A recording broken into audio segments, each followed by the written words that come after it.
The Bell. It's more than a trophy. It's a place amongst the greatest to ever compete on surfing's biggest stage. It's a beacon, calling us to the shores of the Southern Ocean, to Bell's Beach, known as Jurup, here in Wadawurrung country. Now in its 60th year, the longest running event in competitive surfing is once again the amphitheater for the best surfers in the world to realize a dream and ring their way into history. As the World Surf League Championship Tour focuses on Australia, it's fitting that two of her own arrive in yellow jerseys. Legends are on the ropes as the mid-season cut rapidly approaches. Will the familiar toll of the bell power their rise, or will the youth movement continue? At the Rip Curl Pro Bells Beach presented by Bonsoy, you've got to win it to ring it.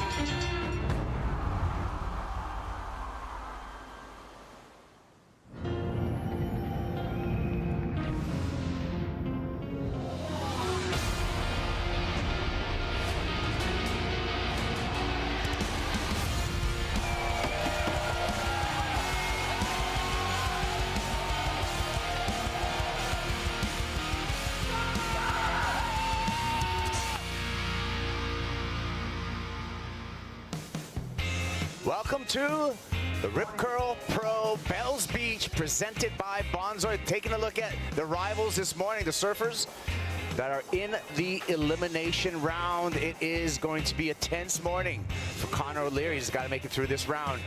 Manny McGilvray, he's going to be in this elimination round as well. Callum Robson, if we get kicked off, he's going to be in the first heat of the day against Liam O'Brien. And this man, Ezekiel Lau. Must-win situation in this elimination round. It is going to be a big one today. We're still waiting on the call to find out if we're going to get going again for the 60th running of the Rip Curl Pro Bells Beach, brought to you by Bonsoy, as we take a look at the bluffs above the legendary Bells Beach, the arena, if you would. And a happy Easter, everyone. He has risen, and so has the surf. I'm Kaipo, along with former CT surfer Rosie Hodge, Rip Curl team rider, and surfing's favorite bunny, 78 world champ, Rabbit Bartholomew. I'm going to start with you, Bugs. What are we seeing out there? Well, yeah, happy Easter, everybody. We're seeing really wild and woolly bills at this big, strong southwester. It's blowing up some surf, though. We're seeing a couple of 6-foot sets. It's, you know, the thing about it, the faces are smooth. This southwest really blows out the back. A lot of, a lot of chop and a lot of on the outside, like a lot of white water. But the faces, it's super rippable.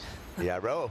Yeah, I'm stoked to be here. I was at a Rip Curl signing yesterday, and Torquay Town, everyone is frothing for this event. So many people have done the pilgrimage from different parts of Australia. So I think we're going to have a big crowd regardless of the weather. I agree. It is Easter, and so with that, let's find out what's going to happen today. We're going to throw it from the Harvey Norman host set to the Oakberry call with Laura Enever and Chief of Sport, Jessie Miley Dyer. Yes, good morning, everybody. We are back here on the iconic Bells Beach stairs. It's fresh this morning.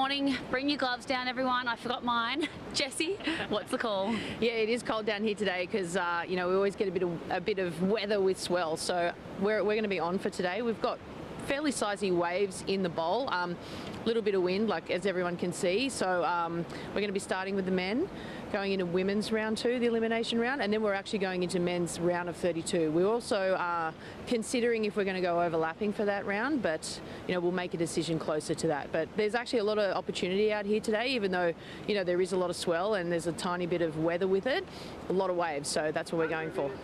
How exciting. We are in for a jam-packed day, Easter Sunday. Turn your TVs on, get your seats down here on the beach, and we'll see you soon for an exciting day. Well, there is the news. Thank you, Laura. Thank you, Jessie. It is on, Bugs. I can't wait. And you know what? We got some high-stakes heats in this elimination round, Rabbit. Yeah, no, we definitely do.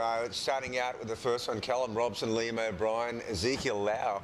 I mean, Callum's really looking pretty good. I mean, he's got a third, that brilliant third in Portugal, 9th at Pipe.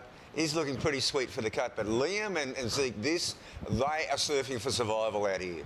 Yeah, as we look to that mid-season cut, Rosie, that's really going to be the story of a lot of the heats today, especially this elimination round, because these are throwaways. You get eliminated in this round, that's your throwaway, and a lot of these surfers already have a couple of their throwaways. Yeah, I mean, specifically Zeke in that picture, and just thinking about him narrowly losing out in that opening round, he's got a lot of ground to cover. I think he's, what, 32nd place on the rankings. So, yeah, he's got to pull out the rabbit out of the hat.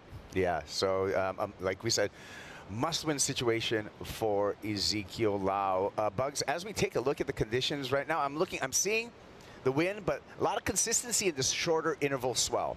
Yeah, there's plenty of ways. I mean, it shouldn't be a problem. I believe we've got the jet ski assist in full operation, Rosie, and they'll need it, you know, because today what happens is that it's going to connect all the way down to near the button. I call it that section out there where we saw Geordie Smith famously ringing the bell, John Florence doing those big laybacks, you know, Italo Ferreira, Gabriel Medina doing heroics. It's all going to come into play. It'll be about a 7-minute paddle out from down there, so the jet ski assist, brilliant move. Definitely, I think all the athletes are going to be thanking their ski drivers, because those guys are going to be wet all day. They come into a little tent, they rehydrate, they get back on the skis, so they're going to be doing the hard yards today. Cool to see that they'll have jet ski assist and how the surfers can utilize that with the So conditions. Rosie, I'm going to ring up Surfline right now so we can get that Surfline forecast. Talk us through what is forecasted to happen here. Day number 2. Look at the swell off the coast. Yeah, well, solid swell. Like we said, this place just sucks in that swell, and it's gonna kind of peak and rise today, and then start tapping out as we go into Sunday. But that strong wind is what we're seeing at the moment, Bugs. Yeah, that's right. Well, as Kaipo said, it's a short interval swell, but there's plenty of it. And that wind has really whipped it around, so there's a little bit of wind swell to go with it, but it's looking pretty decent for the next couple of days. So we're anticipating today 8 to 12 foot faces this afternoon, sticking in strong, but also strong the wind. 15 to 18 knots side shore, Ro. Well, it's a good thing. Like Rabbit, you touched on it. We've been watching it all morning, and like you said, it gusts out to sea, and it's got those white horses, but as it bends around the cliff, it is a little bit protected, and the faces are clean at the moment. Well, that's right. I mean, if you talk about an adverse wind, this is the best of them. That southwester outside, a lot of white caps. It'll look really wild, but the faces are really smooth, especially the second, third wave of the set, Kaipo. Yeah, we see the colored graphics there with our week forecast, and Surfline has redone their color coding for the forecast. Remember, red means stop, don't go. Orange, yellow, hey, maybe proceed with caution. Green, that's when you want to go. Get this to the spot right away. As we look at the headshots here, Rosie, Callum Robson, Liam O'Brien, Ezekiel out anticipating the hooter and the start of the heat as it is underway, and Liam O'Brien on the first wave. O'Brien looking smooth in some challenging conditions. And the young man from Burley Heads looking like he's off to a great start here in the elimination round, and hangs on for the finish. Gets the job done. Maybe a little bit more on the inside, and again, Rosie, that full jet ski assist. Here comes our Red Bull jet ski for the pickup. Yeah, you could tell he's just riding that last little bit of the wave just to get in position, to get on the back of the ski, get over these chops. Look how they have to kind of negotiate through here. It's going to be fun watching all these wild rides. Glendon Ringrose on the piloting the Red Bull jet ski. Bugs, he was a former CT surfer, former wildcard out here at Bells. Nobody knows every drop of water out of here. You see how he's tacking back to get to the softer part of this white water. And Glendon knows this wave so well, the whole lineup, and he's a master. Another look at it, Rosie. Liam O'Brien. Yeah, I really enjoyed the way that he timed that bottom turn to meet that cupped out section, and then kind of burns a little bit of speed. You don't want to get too far out on the open face today with that wind, and he does so well to stay in the critical part of the wave and finish on his feet. Gets a little bit caught up there, but the completion, the first ride of the morning, you know, you got to give him the advantage of just having that solid start. Liam just laying in that back arm, chunky piece of water to negotiate.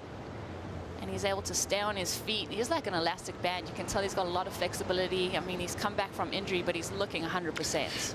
it also showed that not desperation, but he was in full survival mode. He knew he had to stick that last turn, you know, that sort of layback, and he had that arm in the face just to sort of steady himself. I really liked that first turn. He announced to the judges, hey, I'm here with intention. The scale, sorry, but this will be the scale being set, right? Yeah, we're waiting for that opening number, and as Bug says, that's really going to set the scale in this opening heat of the day. Again, thank you for joining us. If you're just joining us, we're underway here at Bells for the Rip Curl Pro Bells Beach presented by Bonsoy. We're going to be running this elimination round for the men. Following this, we will have the elimination round for the women with big, big consequences, Rosie, as we see Liam O'Brien getting shuttled back out. Yeah, I mean, with that mid-year cut looming, a lot of the surfers, they'd be arriving at the beach with a bit of anxiety and nerves. It's going to be fun to see for us to see how this all plays out, how people navigate this morning's conditions, as well as the pressure that they'd be feeling coming into the elimination round. We've also got kind of a low tide coming high now, so there's still a lot of water to fill in at Bells on the bowl. We see both Callum and it looks like Zeke paddling to the outside. The thing is that you get these bigger sets and they'll just rear up on the outside, and you can chip in, particularly with this wind. Yeah, that chip shot at Bells feels so good too. When you come around that white water, you get that slingshot and it keeps you in that critical section. I think that's what Liam did so well, that negotiation of that first section. That's right. I mean, and the face was really smooth. So you can see probably the first waves of the set, they'll carry all that chop with it. It'll be the later waves, and there are 2, 3, 4 waves in the sets, which is a good sign. Well, we got another member of our broadcast crew down the steps, so we're going to wait for that because Callum Robson, second year on the championship tour out of Evans Head, Australia, on his first wave. Robson up, and not a lot of opportunity for last year's runner-up, Callum Robson here. Maybe now we can check in with another member of our broadcast team. Richie Lovett is on the legendary Bells stairs. What do you see, Richie? I see an angry Bells Ocean today, Kipes, but day one down at Winky Pop, we're back at the bowl, and she's a little bit angry today. There's a lot of water moving out there. We've seen a steady stream of the surfers coming back from their warm-up surf. Coaches are in tow, and I have noticed that the boards are a little bit bigger. I did notice that Morgan Siblick had a crease board, so, you know, there's a lot of power in this ocean, and at this perspective right here, you can see just how much water is moving out there. So it's going to be a little bit of surfer versus elements rather than surfer versus opponent. I think who can manage the surf out here today is going to do really well, but it's amazing to be back on the famous Bells stairs here, just littered with just names of former champions from, you know, Mark Richards, Sonny Garcia, Simon Anderson. All the greats are listed on the stairs, and right behind me here, Coach's Corner. That is where the breakdown happens right before the surfers hit the water. And interestingly too, this is the spot the surfers use as their lineup when they're out on the bowl there. They always use the stairs as their positioning to get right in the right spot. And but mate, it looks like there's the faces on the waves super smooth, so there's going to be plenty of action going down all day. So Richie, we saw that opening exchange, Callum Robson and Liam O'Brien. Liam, you know, really found the wave that had an open face and gave him multiple maneuvers. Callum, on the other hand, just one maneuver. We're taking a look at that replay right now, Rich, and just a distinct difference in wave selection, Rosie, I think is going to be key to success right now. Yeah, but I also think if that big section presents itself, just go for it hammer and tongue. And I think Callum, that was a huge power move on that bigger bowly section. So not as length of ride as what we saw from Liam, but he still had that impact on that one maneuver. All right, we're still waiting for scores, Bugs. Still waiting for the scale to be set. Your assessment of that opening exchange between Callum Robson and Liam O'Brien? Yeah, look, I think it's a good thing that the judges are kind of deliberating over this, because this sets the scale not just for this heat, but kind of what they're going to be looking for. This is going to be a signal going out of what they're going to be looking for, as opposed to, say, is it the length of ride and connecting all the sections, or, as Rosie said, just seeing those big sections and just attacking the lip. Liam did a bit of both. You know, I'd say he's definitely going to get the best of that exchange. He opens up with a stinging first maneuver and then manages to handle that last layback under the lip. Yeah, priority now to Ezekiel Lau. He's out there in the white jersey taking a look at Zeke Lau, 29 years old from Honolulu, Hawaii. He's already got that throwaway, and he's sitting down at the bottom of the rankings, Rosie. We talked about that coming into today. Zeke needs to make this heat if he wants to stay on the CT.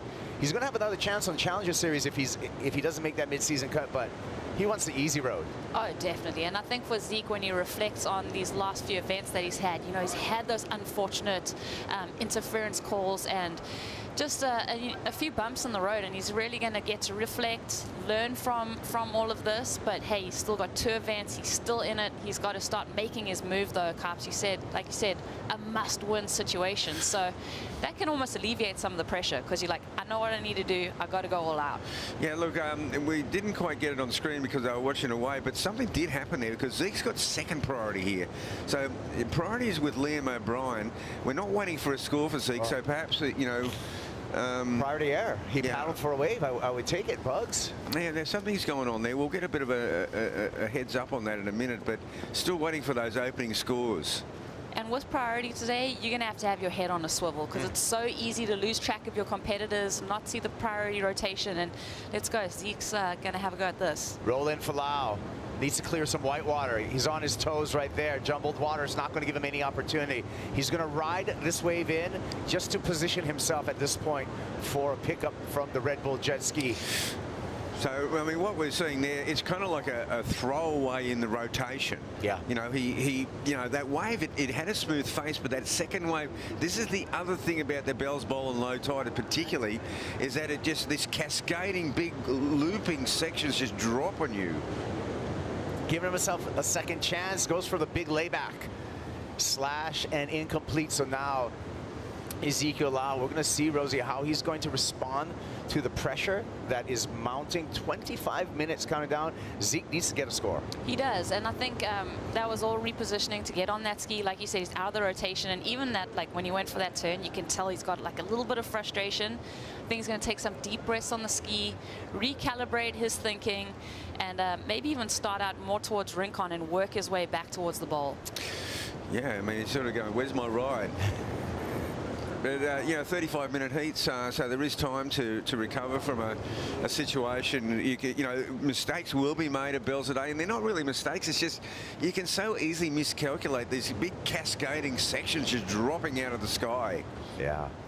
Yeah, and, you know, the close interval swells, I mean, I went for a surf yesterday. It was more of a paddle than anything, but there's not a lot of juice behind some of these because of because these are so close together, and there is a sweeping current out there in the water too for the surfers to battle. We've got a situation too where today the actual swell interval changes a little bit. It draws out towards the end of the day into tomorrow. Goes from like 7 or 8 seconds into 11 or 12 seconds a bit later this afternoon. So that's good news, Rosie, that we're going to see a longer interval coming through this afternoon. Yeah, that's really going to clean up the lineup. You're not going to see so many like stacked up waves on top of each other, so that swell is going to clean up. Bugs, you mentioned it. We had that low tide around 7:30. I think it was a 1.4, and it's going to go all the way to a 7.4. We've just had that full moon, so the tidal change is also going to be massive today. Now, that's another famous part about Easter. Easter, it's all about that full moon. Right. And that full moon high tide is a big one.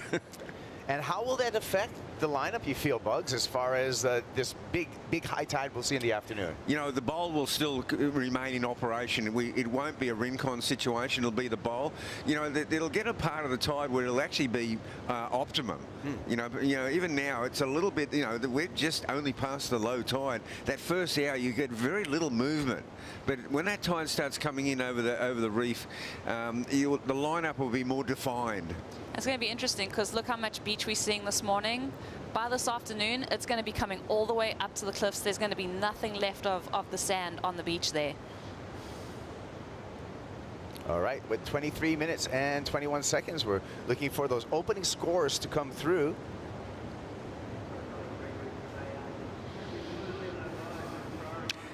Wow, this has been one heck of a deliberation. Yeah, well, we got a number in right now for Liam O'Brien in the blue jersey, a 6.17 for Liam O'Brien. Waiting for scores for Callum Robson and Flat 4 for Callum Robson checks in for the surfer in red. Still waiting for the scores for Ezekiel Lau. Likely to be a couple of throwaway scores for the start for the Hawaiian, yet to get into the priority rotation as well. So that's the story right now. Early lead to Liam O'Brien with that 6.17 bugs. There is nothing better than coming out of the blocks with a keeper. I mean, a 6.17 today, you know, you'd be happy with that start.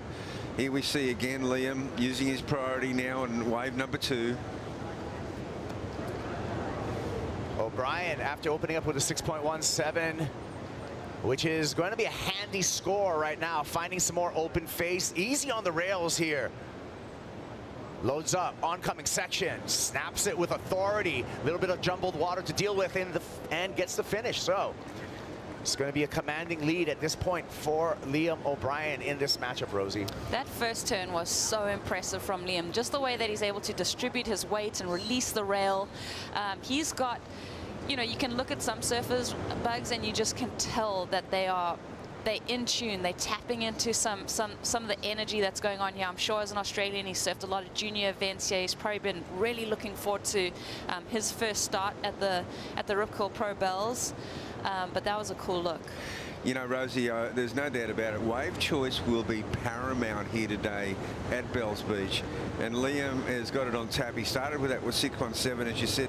It's really those first 2 turns have been just so well timed, and he made short work of that big cascading whitewater section. And again, it's nearly a carbon copy finish. You know, Kuiper, you touched on the power of the wave. You can see it right here. Even that's not easy. No, not easy to finish.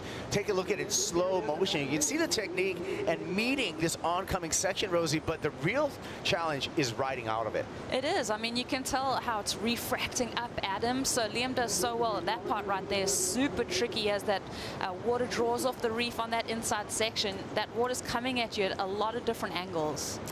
So Liam going successful on that. Liam coming into this event, number 18 on the leaderboard. So in a vulnerable position as we look at that mid-season cut. So he really needs a performance here. Of course, Liam O'Brien's story, second year on the championship tour, technically, Bugs, but he really didn't get a start in his rookie year because that injury at Pipeline to start off the season. Yeah, it was really a cruel blow. I mean, he was warming up for Pipe. It was the first day of the event. He got injured, out for the whole year. I mean, you know, it's cruel to call that a rookie season. It is cruel. But that's what we have statistically, is it's Liam's second season. He went back and battled through that Challenger Series, Rosie, and just to show, you know, the path to the championship tour and also the path for these surfers. If they do not survive that mid-season cut, they got another chance to make it back into the 2024 championship tour this year. They do, and they've got it's a quick turnaround, Kappa. I think that Challenger Series is starting off at Snapper Rocks. It's pretty much at the end of Margaret River. Everyone's going to be packing their board bags and heading to that first stop. So, you know, Liam, that was super cool just to see him getting hurt on that warm-up day, but cool to see the way that he's bouncing back. Ooh, Baron Mamiya coming up in the next heat. Another Hawaiian that in a must-win situation. He's going to be facing up against the rookie, Rio Waida, and another rookie in the way of Maxime Husno. You see him right there in the white jersey in preparation mode. Husno's an interesting story, Bugs. Took him a long time to get onto this championship tour. He's going to want to stay on, but he's got some work to do coming in here at 32nd on the leaderboard. Yeah, Maxine, and you know, it was the same situation for Ramsey. You know, it took him about 10 or 12 years again. I was really so stoked to see both those guys make it. You know, it just says so much for resilience, so much for perseverance, and that belief. And of course, Ramsey, oh wow, it's just another really cruel blow. That's how sport can be really cruel. Yeah, and you know, injuries are a part of it, Rosie. As far as, you know, the stakes and the high performance surfing and surfing waves of consequences, we see it happen. Well, I think it's also just shows the wear on your body being a professional surfer. It's like Ramsey, Maxime, they spent years chipping away at that. Ramsey probably at the end of that Challenger Series after Haleiwa, his body probably, you know, you've done traveling, just everything that goes into it, the anxiety, it's easy to fall to injury. There's another thing, and you see it in the Olympics, you know, athletes just pushing it so hard in their training, just leading up to their main event, and they break down. Okay, we had a paddle by Callum Robson in the red jersey, and he did lose priority. Ezekiel Lau with a better chance, better looking wave here for the young Hawaiian. Big slash there. That's more like it. Hammer time for Ezekiel Lau. Now he's just going to have to be patient through this middle section. And going pretty flat, so just a series of cutbacks. Not a lot of points on offer for those maneuvers. Need something substantial for the finish. Lau loads up, snaps it once. That's what he's going to get, and that'll be the first meaningful score, Rosie, for Ezekiel Lau. Yeah, you could tell that first turn there was a lot of aggression and a lot of spray thrown, and you could tell as soon as he knew that priority had flipped, he looked at that wave and he said, this is my opportunity. I've got to start making a run for it, get that momentum. It was another kind of, that's another atypical kind of Bell's wave where you got that big flat section in between the bowl and the inside section. Ooh, water angle here. Liam O'Brien, our heat leader, and Liam banging some sections, coming around here. Long wall in front of him, has to get clear that white water, no problem for Liam. Difficult foam climb there and some jumbled water. Aims for the finish, snaps the finish.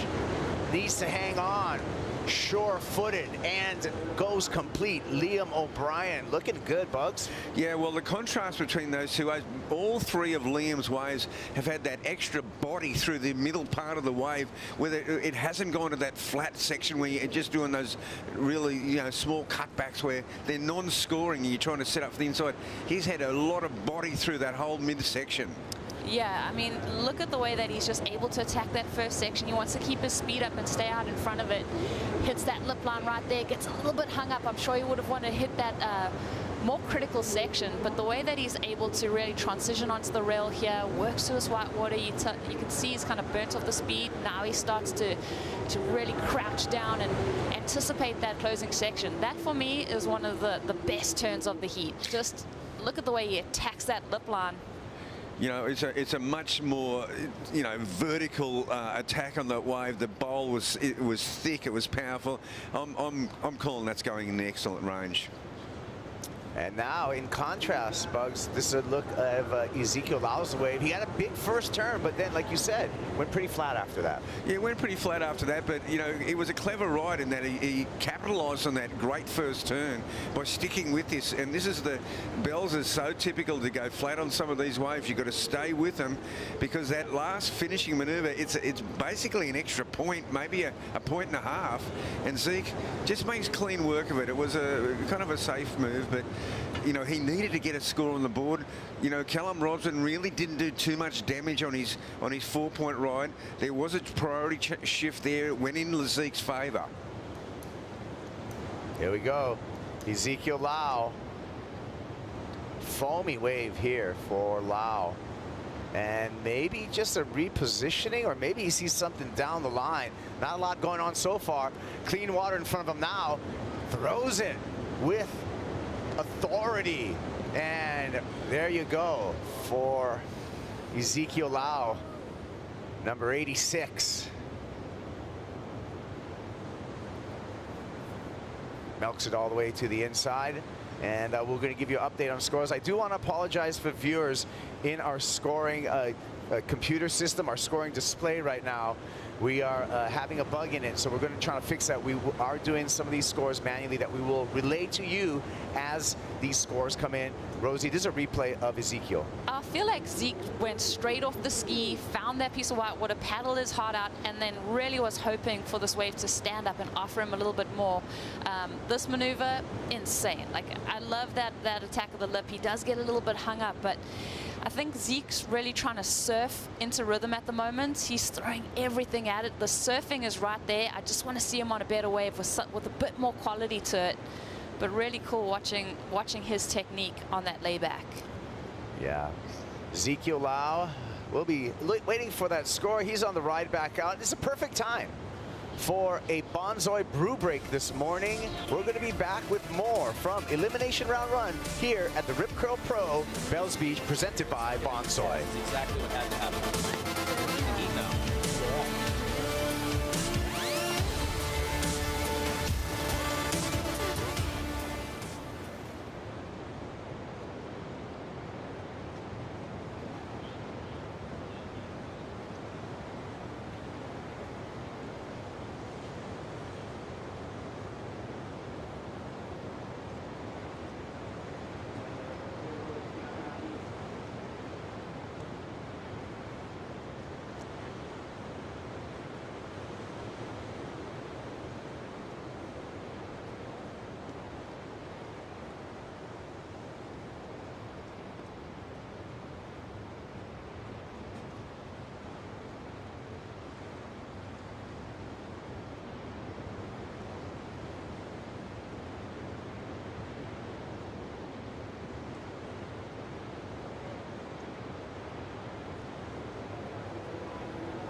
I love coming down to Surf Coast, coming to experience the raw natural beauty, especially such a short drive from Melbourne, and you really get to go visit all the amazing cafes and restaurants. Any sort of swell you can find waves up and down. It's so sick. Yeah, I agree. It is sick here. We got some scores to go through right now as they came in during that break. And a big number came in for Liam O'Brien, an 8.17 for O'Brien as we rejoin the action here in Elimination Heat 1. O'Brien on the paddle back out, Bugs. Yeah, well, obviously he's got the 8.17, but he must have a 7-point ride to go with it, Rosie. So he's up the ante. He started with a 6.17. He got an 8.17 on that third effort. And we saw that massive final manoeuvre. We knew that if he got a 6.17 in the first heat, that was going in the excellent range. The 7-point back up on his last wave. I mean, this is an indication of a guy that's truly ready to ring a bell. I mean, to find this kind of form, to build in each wave that he's had, the 8.17 was unbelievable. And we spoke about Liam setting the scale for the judges, that first wave that he had, and then to keep improving like that. He's done so well this heat to read the conditions and really make the most of it. Zeke Lau. He's up and riding. This guy, it seems like he's trying to surf into rhythm. He's taking off on these waves. He's got a lot of intent, but there's also flashes of frustration as we watch him just try and wind down. You touched on it, those transitional maneuvers. The judges want to see you kind of stand up on your feet and then just hammer those big sections. So Zeke's done a lot of work on this wave, a lot of energy spent, but it really hasn't offered him anything of consequence. Yeah, he had to do a big last move, but you know, it was a speculator. I mean, he just got off the ski once again. You could see he was on the outside, just his tiny chip in. I don't even think that the other guys, Callum or Liam, could have caught that wave. Zeke was on the outside chip in. He just got over that hump. A speculator, he was hoping that wave really did something special. It went a bit flat once again. Great last manoeuvre, but it's not going to challenge the Liam O'Brien situation. But you know, it could be a backup score. And we haven't heard much from Callum either. I mean, he's been sitting on that 4-point ride with that one big dynamic maneuver. He's kind of gone quiet through this midsection of the heat. You can see him just bobbing out the outside there. I feel like Callum, he's come off that second place here. He's probably surfed a lot of events at Bells Beach. He knows the wave that he's looking for. He's sitting on that bowl section and he's really anticipating one of those bigger sets. He doesn't want to waste his energy on smaller waves. No, you're right. You know, adversely, sometimes, you know, you get that extra 5 minutes, that 35-minute heat, and you go, oh, good. And, you know, you can sit back and go, okay, I've got the time. Time can get away. Liam O'Brien seems to have picked the 3 best waves in the lineup. He's really set it up well. His opening manoeuvre has had some real sting in it. And I think that's really set his rides up, and he is in a great flow out there. He's in such a great flow. I hope you can keep that momentum going throughout the event. I mean, Callum, you can fall victim to dropping anchor out of Bells, and then that wind, and you feel it in the water, and you start to almost feel like cement when you get to your feet, and you get that cold start to creep into your bones. So hopefully that's not the case for him. The other factor at Bells is that even at this level, this very elite level, it's very easy to miss a wave. You can paddle for one. What they do, they lift up. It looks like a chip-in section. That chip-in section just flops over the back of another wave as it doubles up, and you miss the wave. Yeah, it's essentially just a wind swell that's trying to push you in. You've got to be really decisive when you're looking at the waves here, because with all these elements and the water moving, you've got to pick the right part of the reef, because there are definitely definitive areas at Bells that have the different rock boils that you know where to take off and where it's going to stand up at you. And that's right. And so, you know, as Richie alluded to, yes, they can line up with the stairs, or whether you're going to go deep on the stairs or wide on the stairs, but it's the in and out factor that is a major factor, particularly at low tide Bells.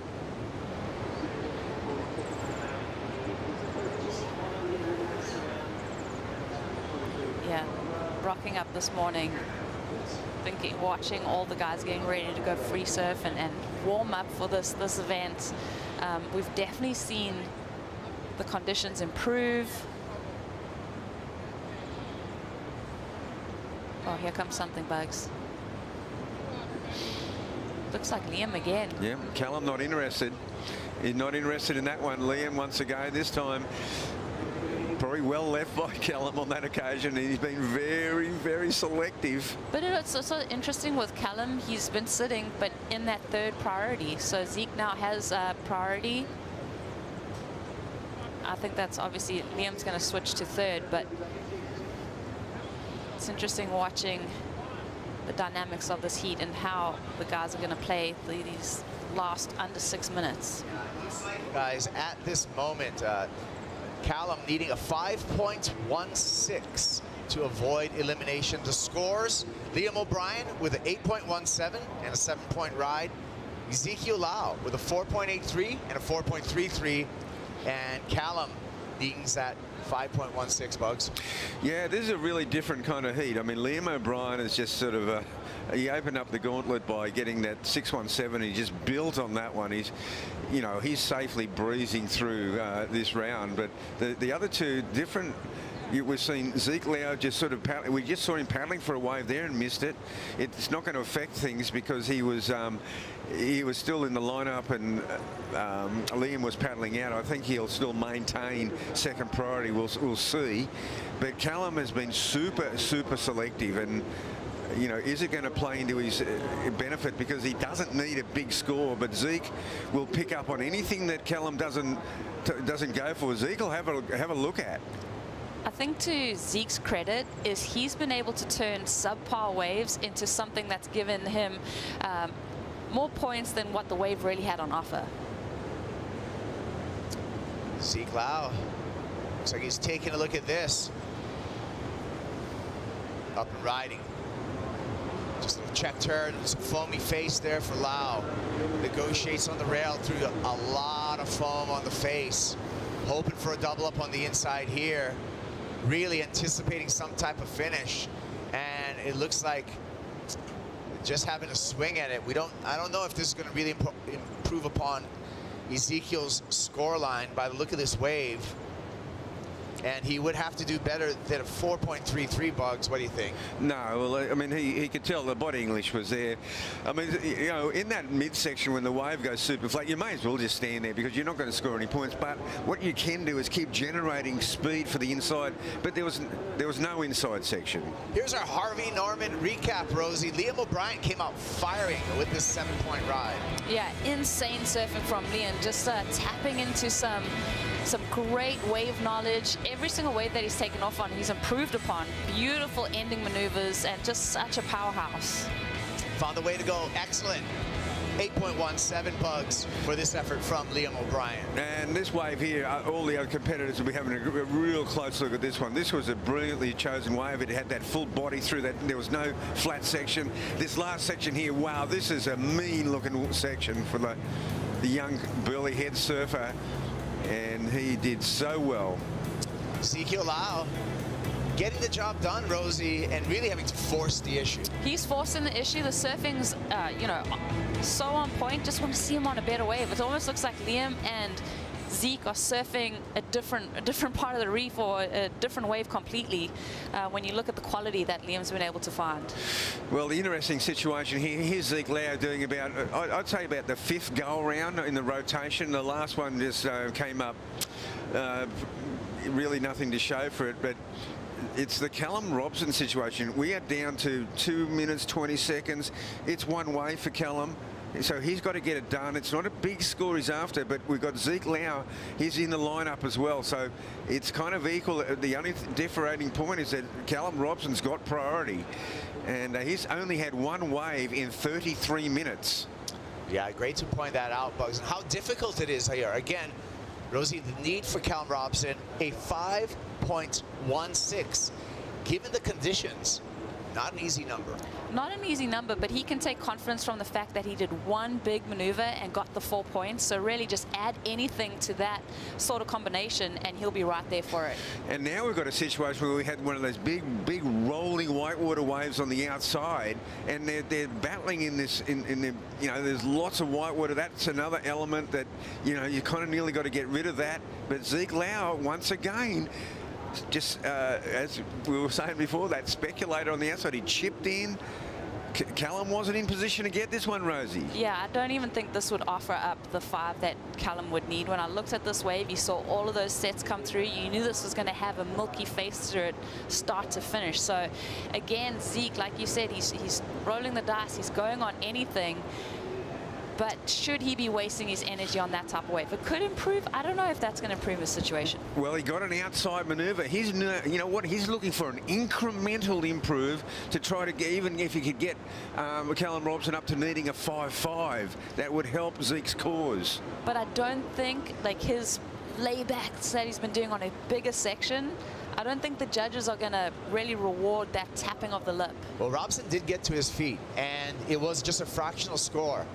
A 0.73, so a bit of a priority error for Callum Robson, still searching for that score against Ezekiel Lau. This is going to be his last swing at it at the 22nd mark.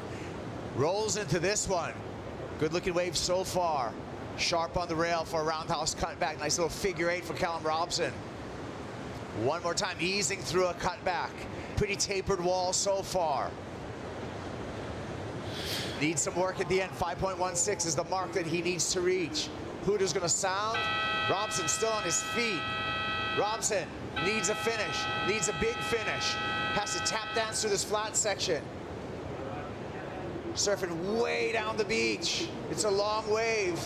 Multiple maneuvers, but were there the impactful maneuvers that it is going to take to get that score, Bugs? I don't see it. You know, that wave, even when he took off on the whitewater, it had just passed the bowl section. So he did a series of roundhouse cutbacks, kind of softish. He was looking for a big last finishing move, Rosie.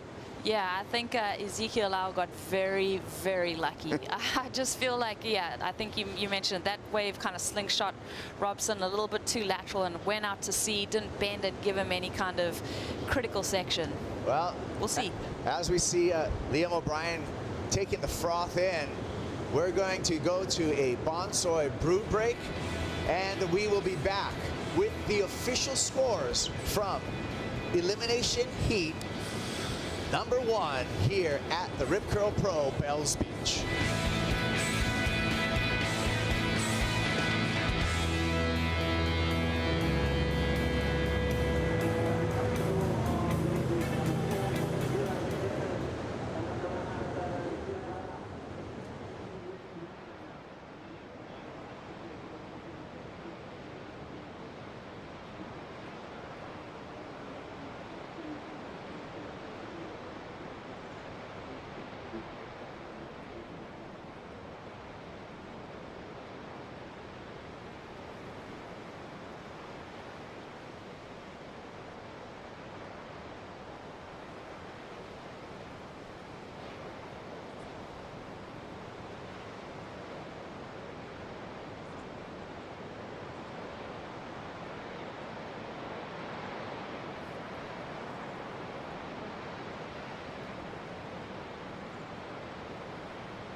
We're back at the Rip Curl Pro Bells Beach, presented by Bonsoy. We just finished the elimination heat #1, and we got an update. I'm going to go to Laura Enever with Chief of Sport Jesse Miley Dyer. What do you got, Laura?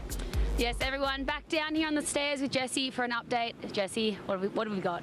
Yeah, I just wanted to let everyone know we've got a 5-minute hold. We've talked a lot about the weather already this morning and the wind and the rain, but that we've had earlier. So we just had a couple of technical issues in the tower. I want to reset the power and turn everything on and off, you know, which everyone knows is the gold standard when you're having an electrical problem. So we're going to, well, I think we're about probably 2.5 minutes from the start now, but we've had this small break and then we're going to continue as planned. Awesome. We'll see you guys shortly. Thank you, Laura. So we are going to go on hold. It's going to be a 5-minute hold. So while we're on hold, we're going to check out a conversation, a great conversation that Joe Turpel had with Joao Chianca. This is that 101, and we'll be right back after this.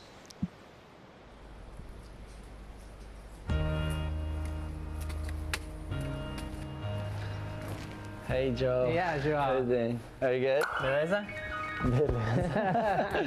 Come on in, Good my friend. job. Thank you. Have a seat. Thank you. Thanks for joining us. Thanks for having me. Let's just start simply. Joao. If I want to say it perfectly. Joao. Joao. Yeah. Does that sound pretty good? You're somewhere there, like Yeah. 70%. How do you like the pronunciations you've heard so far? Well, I think you just say Joao. You guys always like run away to Joao. Right. Yeah. We get excited, huh? Yeah, I think it's an exciting name, maybe. Yeah, it does, for sure. Is there someone on tour you just want to smash? There is. And yes, tell me who. There is, and this guy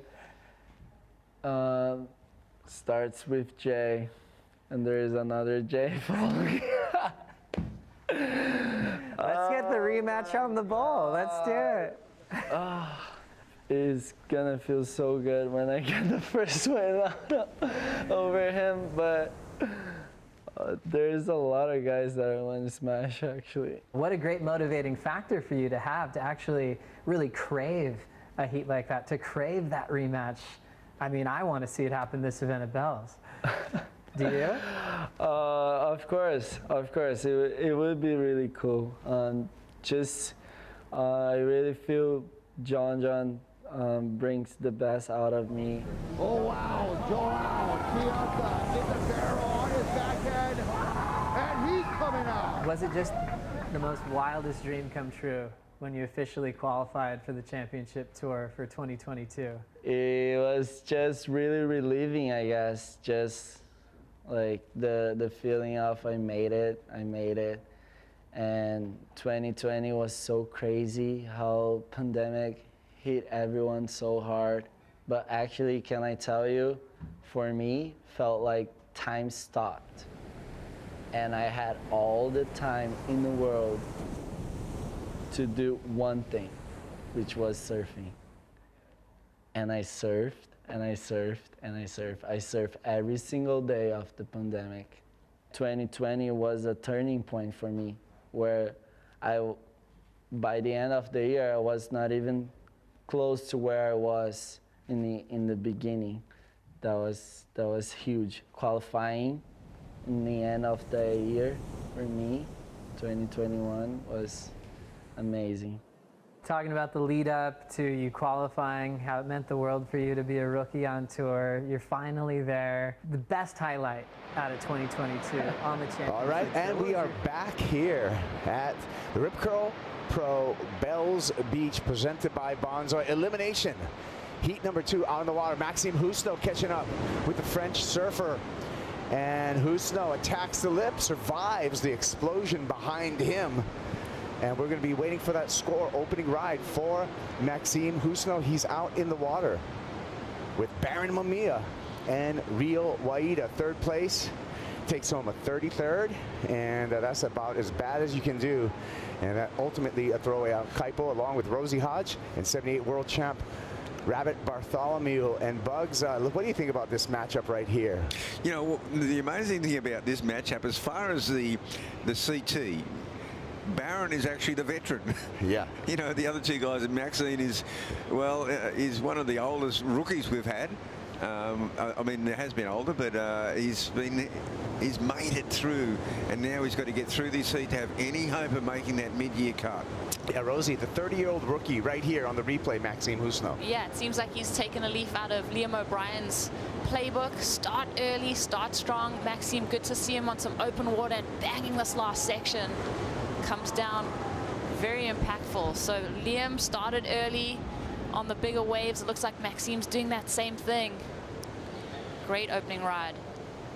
Full ski assist again with the Red Bull jet ski, taking the surfer right back out into the lineup, and a quick taxi ride, Bugs, but that jet ski will drop the surfers off a little bit further outside the takeoff zone, so there's going to be a little bit of paddling for the surfer to get into position. Yeah, well, we saw Zeke Lau, though, coming straight off the ski and getting a couple of chip-ins in the last heat.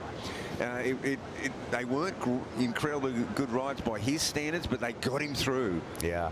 And you know, a lot of that has to do, the Water Patrol, the Red Bull Jet Ski Water Patrol need to negotiate around those buoys out there and take a wide path. Even though it's a jumbled ocean, we want to make sure that there's clear of any surfing going on, Rosie. Yeah, definitely. There's getting on that ski, you've got to really anticipate what the other surfers are doing, make sure that everyone's out of the way. But it is pretty fun. I mean, you go all the way around those buoys, you get dropped off more towards the Rincon Bowl, and you can almost chip shot in on some of them as you get off the ski.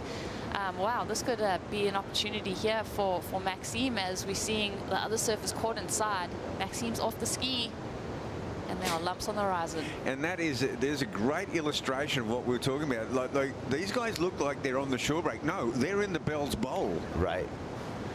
Yeah, it is wild and woolly out there as we're getting going. You know, I want to touch on Rio, because you got to remember, like, it's traditionally been so difficult for Indonesian surfers to travel to these, you know, colder climes. Here he is, Rio Waida, the first Indonesian to qualify for the championship tour. Rio very patient, setting up for this inside section. Came here at DeBell's nice and early to get acquainted for his first dance with the bowl. Mamiya right behind him. Baron Mamiya slicing the sharp eye through. Some foam there. Gets to it early for a nice carve. Goes complete, Baron Mamiya. So now we're going to have a mix-up out there, Rosie, with the surfers. We did get a score dropping for Maxime Husno. He started with a 5.17. Yeah, good to see everyone on the board. I mean, I thought that set was really going to disrupt the surfers, and they were able to find some open face and clean water and utilize that set. So waiting on the numbers here, and as we wait on the numbers, we can give you a update on the exact finish for elimination. Heat 1, Liam O'Brien with a strong showing, 15.17. He's on to the round of 32, and Ezekiel Lau, who was in a must-win situation in this heat, advancing into the round of 32. Callum Robson eliminated from competition. Well, Callum, we see Liam coming up and getting congratulations. If anyone could afford to, he had a little bit of fat on the bone. He had a 3rd and a 9th, so he was looking pretty good. But you know, at number 7, he was looking to move up into the 5. Yeah. This doesn't help. Yeah, certainly doesn't. And, but like to your point, he's got that throwaway. Should be good for him. Rio Waida on the replay, Rosie. Yeah, looking at Rio just eyeing off these sections, it looks like that board is just cutting through those lumps and bumps so well. Gets a little hung up there. I think Richie Lovett on the VIP headset just mentioned the surfers going to a little more length in their boards, and it seems like that's really been helpful for Rio on that last wave. And right behind him, Bugs, Baron Mamiya, also on one of those sharp eye surfboards as we acknowledge those CT Shaper rankings. Yeah, Baron has really slotted in so well to the CT. He came on as a wild card and just earned his right all the way through. Just kept winning and winning, and now he's a mainstay. But his opponents out here, Maxine, is opened up with that 5.17. Yep, and this is going to be Maxime Husno's backup wave right there. So we're waiting for score for Husno, Mamiya, and Waida to round out the situation in this heat. Yeah, so just going back to that point I was making before about the Indonesian surfers, I just remember, you know, way back in the ISA days, going to national championships and, you know, going to France and different places, and they used to just kind of freak out, you know, about going into these places, having to put wetsuits on and just wanting to go home to Indonesia, you know, which you can't blame them. Yeah. But I just want to shout out, there's been so many great surfers from Indonesia. I mean, when I was going there in the 70s, I mean, Ketut Mender and Made Kasim were just little kids, you know, and then the great Rizal Tanjung, you know, I mean, he's probably been the most successful before Rio. Yeah. You know, he's won QS events. So a great lineage of surfers from Indonesia. Yeah, and particularly Bali, the island of the gods. Well, it was a nice start of the day for Lob. Liam O'Brien, he took a heat win. He was looking convincing out there. Liam is with Laura. Yes, Lobby, looking convincing. Your first time getting to compete here at Bells Beach after an injury last year. Looked easy out there. You know, a 7 and an 8 point ride this morning. Talk us through it. Yeah, it was pretty tough out there, but I think I got a bit lucky with the rhythm, and just when I had priority, a good one seemed to come, which was nice. But yeah, it's tough conditions, but there's definitely some nice ones out there. And I was just happy to find a few, luckily. And you were down here super early this morning. You know, you said you got to surf in before your first heat, which is, you know, usually pretty hard. Not too cold? Yeah, it's pretty cold down here. I had a quick lap this morning. Actually rode a 6.2. I thought it was going to be way bigger, and then it's kind of like a bit chaotic. Like, oh, I don't know what to ride. Ran out there on my other board for my heat, and that fortunately went well. So it all worked out in the end. And that was a super important heat for you, down in 18th position on the rankings, obviously wanting to make that cut. How's it feeling now? Yeah, it was nice to make that one. But yeah, the cut's pretty nerve-wracking, so just trying to scrape through as many heats as I can. Oh, well, hopefully you have another dry weddy. We'll see you in the round of 32 coming up soon. Cheers, Lou. Thanks. Yeah, Liam O'Brien, we're planning on getting into that men's round of 32 later today. We're going to go through the 4 heats. We got this heat and 2 more for the men's elimination round. Then we'll get into 2 heats of the women's elimination round. And then we're looking at that men's round of 32 where things get stressful, Bugs. I mean, that's going to be a big round with some big matchups. Well, Easter Sunday here at Bells Beach for the Rip Curl Pro, that round of 32 of the men's is the critical round, because if you do not advance through that, the points are inconsequential. They are virtually a throwaway result. The go forward minimum equal 9th. It's big time keeper points. Yeah, that's right. And to your point, I mean, we're looking at all the math, and we've already had, you know, 5 qualifiers, five qualifiers for that mid-season cut already on the men's side, and we're looking to add to that list. But that is a crucial round, that round of 32 coming up today. Yeah, I mean, and Laura's like, okay, you've made it through that one. That was good. You're 18th on the rankings. You still got to make the round of 32 to really start making any ground. This guy, I mean, he's in a tricky position. Kelly Slater, the GOAT, is here in the Red Bull Athlete Zone, the locker room, getting ready for his matchup against Connor O'Leary and Carlos Munoz. This is going to be a must-watch if you're a fan of surfing, because there's a lot of consequence here for the 11-time world champ. You know, it's amazing when you start comparing things. I mean, you know, you've got the US Masters going on in golf over there at Augusta. I mean, it's the most prestigious event in the world, perhaps. And you've got Tiger Woods, the greatest of all time, next to Jack Nicklaus, but you know, he's trying to survive the cut, and now we've got the greatest surfer of all time trying to survive the cut here at Bells Beach on Easter Sunday. So a parallel universe right there between golf and the World Surf League. In that way, we see Rio Waida finishing off. You have Kelly Slater. I mean, we got a lot to say about him. He's got 4 bells to his credit, and when we look at the longevity of his career, you know, winning his first bell in 1994, defeating Martin Potter out here, Rosie.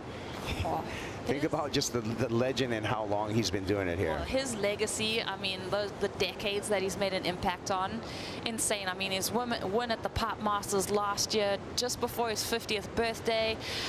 You know, Kelly's got a lot of great memories to lean on here at Bells. So this is definitely one of his stops that he's done super well at. It hasn't been since, I think, 2010 that he's been in a final. So, yeah, I think everyone's going to be getting behind him. Yeah, and to that point, 2010, he beat Mick Fanning out here. But that's an illustration of Kelly surfing against and through generations of professional surfers, Bugs.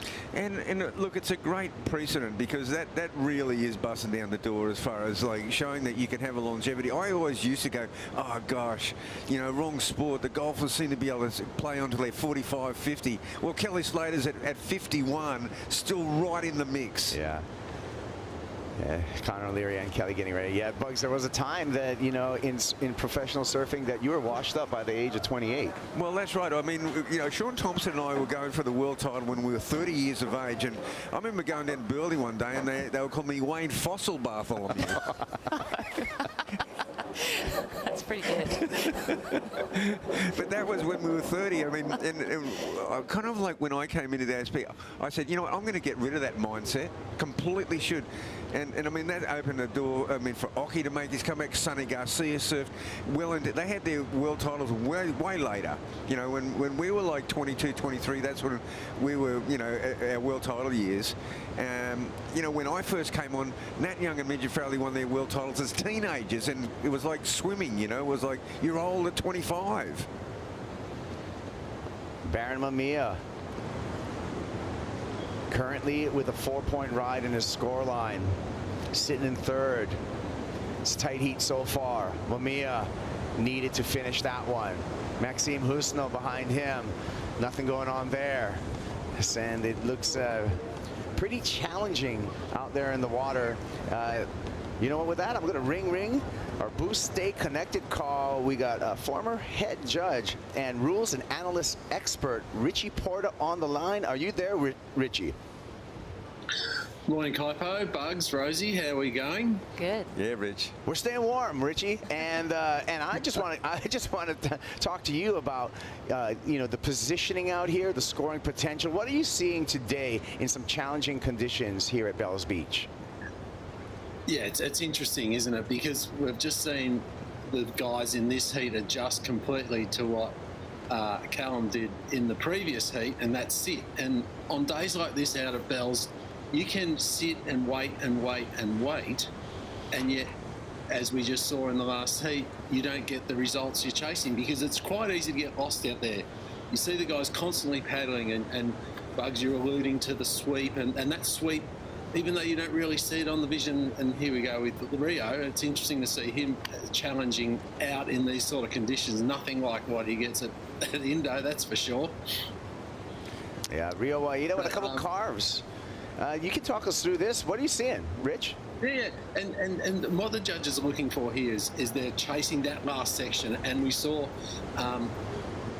in the last heat, the turns that weren't hitting in those big sections weren't getting very good scores because the judges want to see the surfers hitting the sections. And days like today at Bells, you have to really attack each section as it comes and not be unfortunate enough to get stuck on those waves that just the surfers go flat and roll through to the end section. So it's really, really tricky.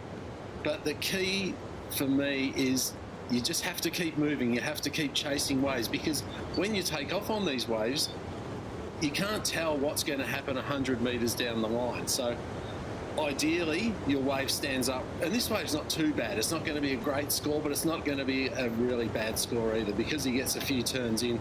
Nothing super critical, just going through the motions, but keeping busy. And that is the key on days like today, is to keep busy, because if you're not busy, you're not getting anything, and if you're not getting any waves, you're not getting through the heat. Got a hypothetical question for you, Rich. Can we see a 10-point ride today? Because I'd love to give away a Yeti 110 Tundra cooler. Can we see a 10-point ride happen today? Of course, you can see a 10-point ride pretty much any day. The way it's only going to happen that I can see would be if we see a massive air or a combination of turns with a massive air chucked in, because the judges are going to get up in. We've already seen one excellent wave, and they're still looking for those excellent scores. It's really hard on waves like this because they're sort of a bit flat and have some good sections, then a lot of average sections. But if someone starts boosting up into that end section, or even preferably on the first section through the bowl, because the money comes from the bowl surfing. The last section's the cherry on top, But yeah, any day of the week you can see a 10-point ride because the scale goes from 0.1 to 10, and just because it's a little bit wobbly and choppy doesn't mean that the surfers can't perform to the ultimate and get that great score. Thank you so much, Richie, for the conversation. We appreciate all your input and your insight. We're going to get back to you a little bit later, but thank you for connecting us with on the Boost Stay Connected call. We'll see you a little bit later. Stay warm, guys. Thanks, Rich. We will. All right, we got some numbers to digest right now, gang. A 2.83 and a 4.67 for Rio Waida. That puts him in second place. Maxime Husno start off with that strong early start. A 5.17, backed it up with a 4.6. He's in the lead. Baron Mamiya in third place. Bugs Baron needing a 3.15. And Rio Waida live action here. The busiest out of the surfers out in the water. This is wave number 4 for Rio Waida. Came here nice and early to get to know Bells Beach. We're going to see if that's going to pay off for the Indonesian. Lines up here for a nice finish. Little snap turn there. Fist pumps, and he feels like he bettered his 2.83. What do you think, Bugs? Well, he got some moves on the outside. I mean, you know, as Rosie on that earlier wave was a much bigger wave, but he got caught on that last minute. He only got a 2.83. So it just goes to show, you know, it's not the size of the wave or anything. It's the quality of the maneuver. Oh, 100%. That's what we've been seeing, like just well rewarded when you get that power move done. I mean, that's how Zeke made it through that last heat. It really was all about manufacturing some of the moves and finding that critical section. You can tell though, like, he's so active on this wave. He's definitely engaging that rail, even on the flat sections. He's looking busy. He's got his eye on the prize. He's finding these sections as they cup out in front of him. So he finishes that ride. I think he's going to improve on that low score of the 2.83. On the ride back out on the Red Bull jet ski, as we await that score, we're going to step away for just a minute in this heat. Number 2 in the elimination round. And we will be back with more action here. Day number 2, action on Easter Sunday. The Rip Curl Bells Beach Pro presented by Bonsoy. Back after this.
I'm Rio Waida. I'm from Bali and I'm 23 years old.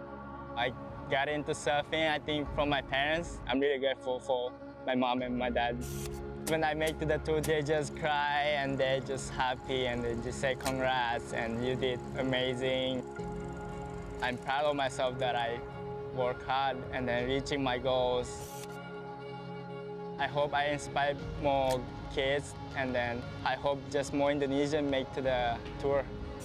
When I put the jersey, I'll be like, wow, it's happening. Probably I will get humble a little bit, but you know, I will slap myself and Rio, I'm here to win, so I'm gonna give everything to beat these guys. Rio is here to win. Exciting rookie on tour, the first Indonesian to qualify for the championship tour.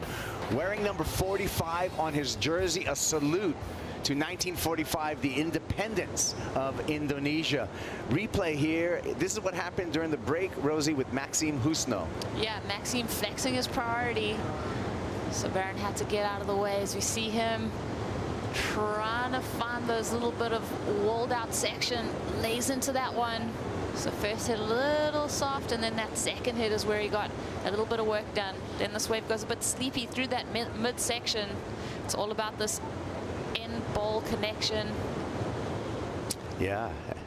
That was a 4.17. Did not change the situation for Maxime Husno. He remains in the lead. Live action here.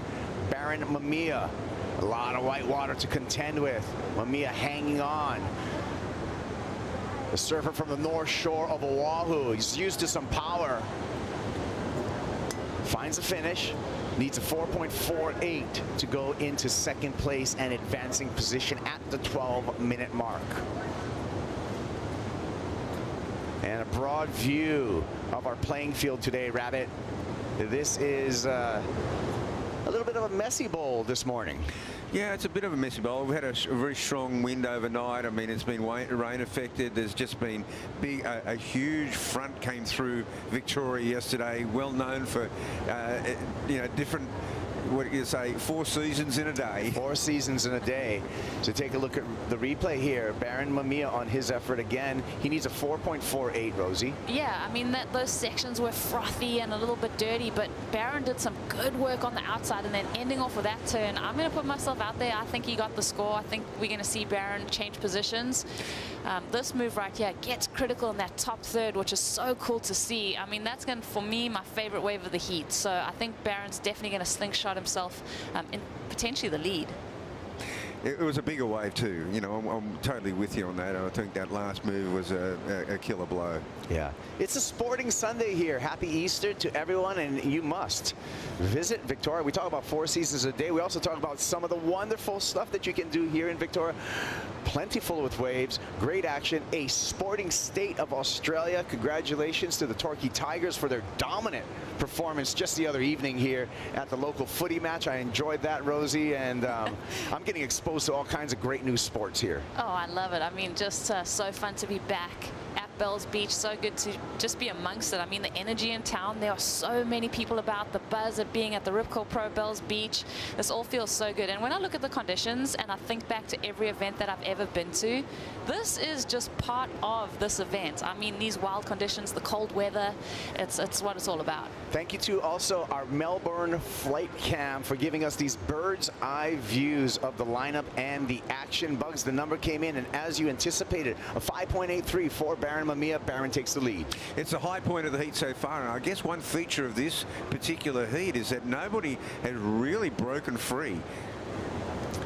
Some tap dancing there for Maxime Husno. He's dropped down to second place. Not going to find anything to help his scoreline on that ride. Rio Waida will be sitting out the back with opportunity and priority. Yeah, this heat is way open. 9.5 minutes remaining. First place is up for grabs. So is third. That's right. And you know, and it speaks to how quickly a heat can change in this elimination round, and how important it is just to stay in rotation in these 3-man heats. Yeah, and I mean, if you're looking at this critically, both Baron and Maxime need this result a lot more than Rio does. I mean, Rio's sitting in that top 10 picture on the leaderboard. Maxime, he's got a lot of work to do. Baron, I mean, he's right there in that midsection as Kelly walks down the famed stairs. Number 11. No question why that's on his jersey. 11-time world champ Kelly Slater. 4 bells to his credit. 56 CT event wins. The greatest of all time hitting the water here. You're going to want to stick around for this match, Bugs. Yeah, he started walking down with that beanie on. You've got to take the beanie off eventually. He threw it to another world champ, Barton Lynch, who was standing there, and that was a pretty classic interaction. Yeah. Barton Lynch is on site. He's actually in the corner of Carlos Munoz, who's coming up against Kelly Slater, along with Connor O'Leary. Barton Lynch the '88 world champ and also a former Bells champion as well. So nice to see the legends on the stairs there, Rosie. Yeah, that was actually pretty funny that Barton's going to be holding Kenny's beanie while he's in the corner of Carlos Munoz. I mean, mind games, maybe. I don't know. We like to read into everything. Look at our cut line and the guys on the bubble. As we look at the bubble watch bugs, important heat for Baron Mamiya and Kelly Slater, as well as Carlos Munoz. Well, you see Kelly Slater going all the way around Rincon. So he's going to paddle out. He's going to paddle out behind the break. Talk about mind games. I mean, he's definitely going to have the inside section, but this is it's not without risk. I mean, it's going to be, I'd say, quite a bit of duck diving unless he can find that clear gap, which he probably will. There's something about it, though. I mean, there's everyone has that comfort level at different paddle out points. There's that little keyhole that you have at center side just before you hit Rincon. Kelly knows this place so well. He's probably taking a moment as he runs up the beach to get himself pumped and excited. I'm always looking for that. There's a cave around here that in the mid-70s, Ted Spencer and Charles of the Sea were living in this cave. It was phenomenal. It's so raw down here. Yeah, I love the stories of Michael Peterson just emerging from the, like, everyone's like, where's MP, where's MP? And he's kind of like run over the cliff and made his way down and appears out of nowhere in the lineup. Yeah, great that you brought up that Ted Spencer. He's a two-time winner here at Bells back in 1969 and as well as 1968.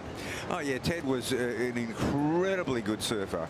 I mean, one of my favorite surfers growing up, and he was amazing. I surfed a day out here with about a 12-foot day where it was just raging offshore winds, and Ted Spencer was just like dominating. I mean, he was one of my favorite surfers. And looking at the history of Bells, you alluded, Rosie, to Michael Peterson. He's a three-time Bell winner. Michael Peterson, the animal. 1973, 1974, 1975 was unbeatable. Yeah, they had the Doug Claw Warbrick used to come up with all these different innovative systems, and it was a points for manoeuvre system. Every wave counted, every manoeuvre counted. Michael could paddle faster than everyone. He did twice as many manoeuvres on a wave, a lot of them radical, and it was like watching Bruce Lee on a wave. I love the folklore at this event. I mean, there's 60 years that surfers have been competing Easter time at Bells Beach. It's just it's such a good event to be a part of, and really you do feel that history when you get here every single time. Yeah, my mana tingles.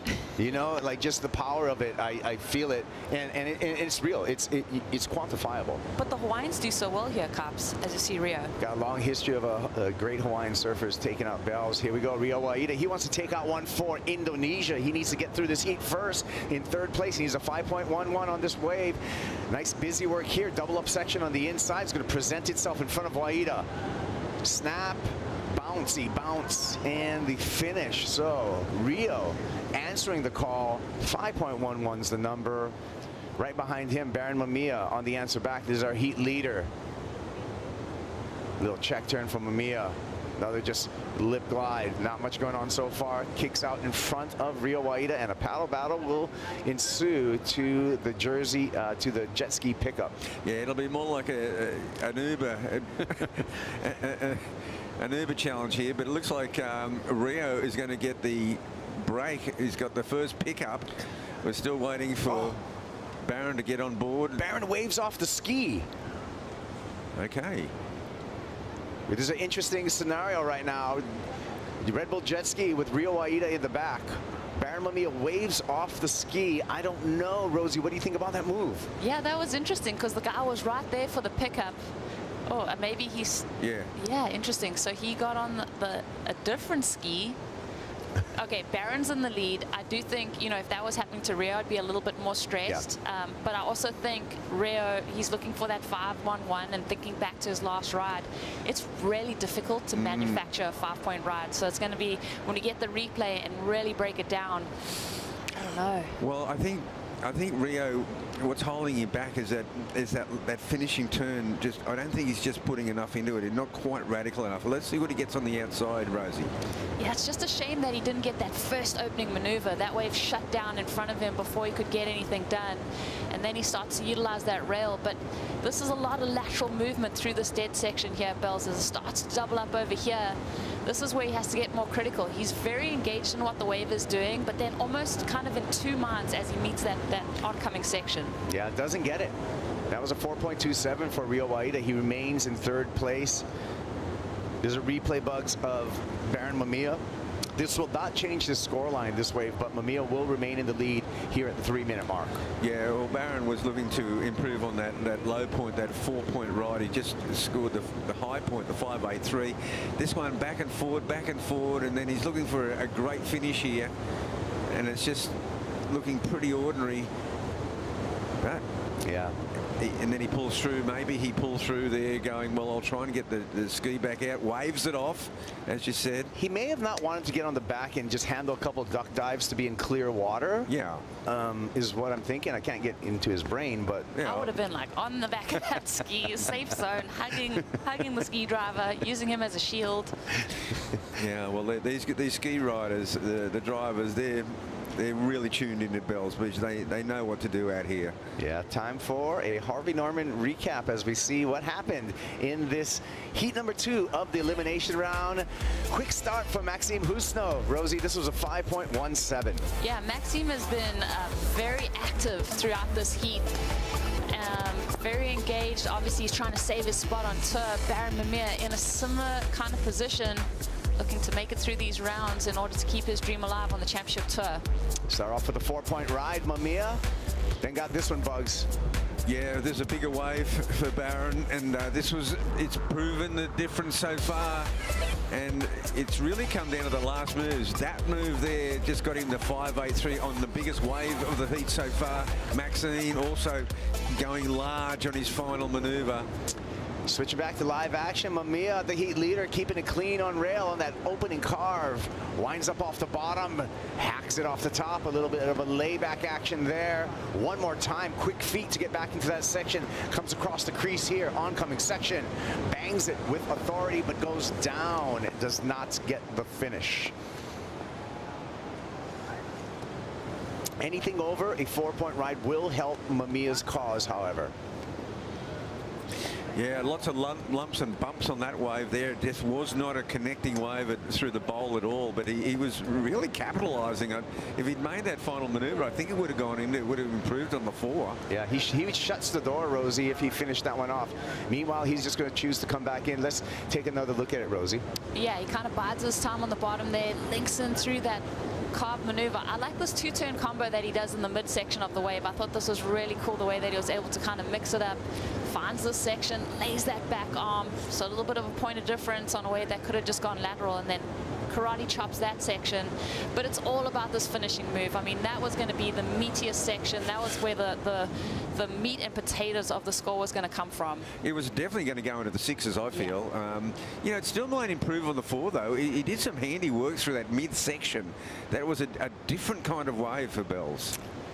All right, we're nearing the Hooter sounding. Rio Waida did catch a wave. We're waiting for the number. I think it was a pretty short wave for Waida, so they're not going to be a factor. Last wave of Baron Mamiya. We'll see, but he's already in the clear. We'll see him in the round of 32. Good feeling coming in from a heat, knowing that you survived that elimination round. And he finished off with a bang as well. Looks like he's going to improve upon his scoreline, Baron Mamiya, towards the finish of this heat. And it will also be Maxime Husno advancing into the round of 32. Rio Waida, the rookie, tough one, Bugs. Well, both heats so far, the ones that desperately needed to survive have. Survival on display here in the elimination round. We're going to take a break. We'll be back. Joe Turpel, Richie Lovett will be here to talk you right through it at the Rip Curl Pro Bells Beach.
The Rip Curl Pro Bells Beach presented by Bonsoy is brought to you by Rip Curl, the ultimate surfing company.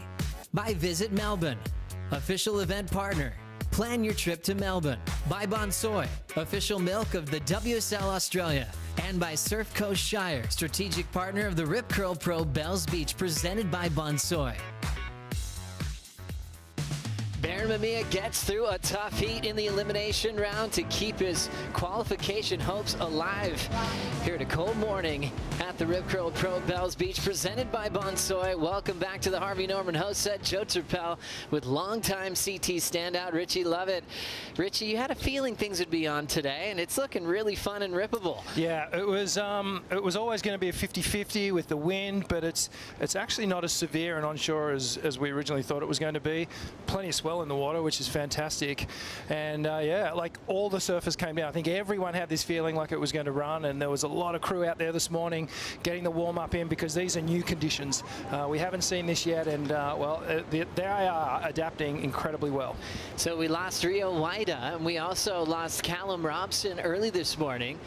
So the lower seeds surviving so far as we're approaching the cut quickly, which happens after stop number 5. You can check out this wild lineup here at Bells. Connor O'Leary taking on Kelly Slater and Carlos Munoz in a very important clash for Kelly Slater and Carlos being the low seed. In fact, they're all kind of in the same similar area. Connor just a couple of spots above Kelly at the 22 mark, as we could potentially see a roll in to kick off heat number 3 of the morning. Costa Rica's Carlos Munoz. Couple of fading turns, a lot of white water on the face. Hits it off the top, bottom turn, big section, connects well and steps off. Yeah, not a bad way to start things off, Joe, and just so important today to make your turns, to get that finishing maneuver done. You know, there is a bit of downtime on these waves because it is so big and open and slopey. There are these moments that happen on the wave here, and we watch the replay of Carlos. Gets a nice turn to start things off, really soupy, all that foam on the face, and gets that final hit. And not a bad way. It's not going to be a huge score, but not a bad way to start things off and just shake the nerves. Carlos Munoz, an injury replacement wild card this year, in for Ramsey Bukhayam.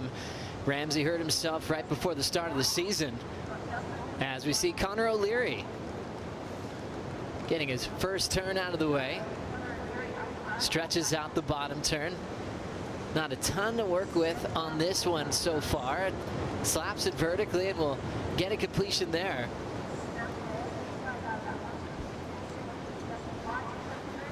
Connor, the solid goofy foot representing Cronulla. His family's here watching him early this morning to try to push away a 33rd. That's that old number that was around when you were on tour, Rich, and still gives me nightmares. It still has that terrible sound to it. Yeah, no one wants a 33rd, and it really, you know, doesn't do any wonders for your confidence, as we see, well, just a little catch-up moment here with Kelly and Connor, and then this is the wave that Connor picked up straight after that little incident. Opens things up with a backhand snap.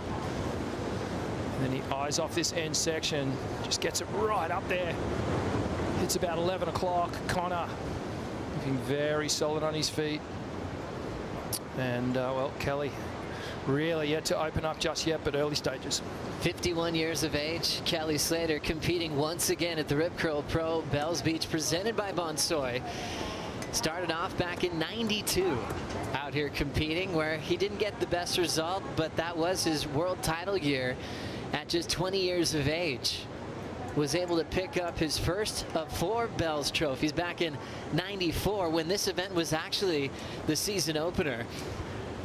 Yeah, that was amazing. I was actually just last night watching some social clips of that final against Potts, against Martin Potter, and I think he had Gary Elkerton in the semis as well, and it was, you could really tell it was when Kelly was bringing that new school element into the tour. As we check out the stats, just focusing the GOAT at Bells, his 26th start here in 2023. 4 Bells trophies. They didn't always come easy. We talked about the 94 win over Potts, but it took him till 2006 to win that second Bell. Featured in 5 finals, 1 10-point ride that we'll never forget. Big full rotation punt on the bowl against McFanning. That was the only final he did not win. A lot of excellent scores, 8 above range, 35 of those in the best career we've ever seen, and it's still going here in 2023. Ranked number 24 in the world, coming into stop number 4, and there's a lot of ties right there. So we're coming into this event feeling a little nervous that, you know, the idea of the GOAT not making the mid-season cut, but a few heats, getting on a bit of a rollout here, could see a big difference heading into Margaret River rankings-wise. 100%, and with each event, we'll start breaking those ties up a little bit, and surfers will find their position on tour. Kelly definitely with some work to do, and you know, I like his chances out here given the conditions. You know, we know how just in tune Kelly likes to get with the ocean, and it's not obviously classic lined up Bells Beach. So, you know, Kelly is always one to find a little gem in the little piece of gold in the river there. So it's whitewater river conditions right now, but yeah, we're yet to see Kelly on a decent wave, but shouldn't be too long, maybe right now. Looks like he will take the roll in. 11-time world champ, sets up the classic wrapping turn he's done so many times. Little whitewater wrap. You see all that foam on the face. Snap to slide, he'll control it. Now Kelly has an oncoming section to deal with. Meets it well, stays on his feet. And you can tell a lot of Victorians woke up nice and early coming from the great city of Melbourne and drove all the way down to the surf coast, not wanting to miss Kelly Slater suiting up once again at Bells Beach. Absolutely packed down here, and the Victorians, they are just mad fans of surfing and mad fans of coming down here to the Rip Curl Pro. Regardless of the weather, you know, they'll trudge through it. They'll stand out there in the rain and cheer their heroes on, and we thank them for coming down and getting behind the event. And of course, you know, we don't know how many times we're going to see Kelly at Bells. You know, this might be the last time. So I think the crowd really feeling that and wanting to get a glimpse of Kelly potentially before we say goodbye. Yeah, it's unbelievable to look at his track record at all the venues around the world, as we'll now see Connor O'Leary, the high seed in the matchup, using that backhand power, growing up surfing Cronulla just like Mark Occhilupo. So he had an instant hero to look up to when it came to competing at Bells Beach. He'll step off. 3.17 for Connor's opener. Carlos doing the best out of the gates. 4.83 on his start. Connor taking advantage of the Red Bull ski, and the Water Patrol will be very active today. They'll get that Red Bull ski assist throughout all of today's action. What'd you see here, Rich? Oh, nice turn to start things off. Love how deep Connor gets on that bottom turn. Just watch him lean on that hillside rail. And things get a little slopey here. And Joe, just in these type of conditions, these big kind of wind swells that we have, it does tend to get a little flat once it gets off the bowl. As we take a look at Kelly's wave, a beautiful wrap back into the pocket for Kelly to start things off. And just through here, you can see our surfers are just trying to keep the fin engaged, keep the board settled through this turbulent water. Kelly puts a little spice on that one with a little layback hit, but I love this 3-turn combo. We got to the finish, and Kelly Slater's in this heat. One more look at the form from Kelly. How did he start this one off? Oh, I love this. Watch the arm, back arm brings it right around, holds that momentum of the cutback, and then a great transition, hits the whitewash, which is always dangerous as your board gets a little unsettled, and then through this inside section, it handles the bumps and foam incredibly well. Straight up for a nice snap and just puts that little bit of spice on it, throws the back arm into the wall. Coming down to this closeout section, we know how important it is to finish these waves off. Didn't overcook it, which I like. He stayed a little bit conservative, but got to the finish. Live with Carlos Munoz. Series of cutbacks as the open face is staying fairly flat. But with that Red Bull ski on the assist, you can take it all the way through and know you're getting a lift back into position. Munoz in an interesting situation, being that injury replacement wild card, which has basically been a complete year so far. And speaking with Ramsey Bukhayam yesterday, he said he's still looking to get back in the water towards May.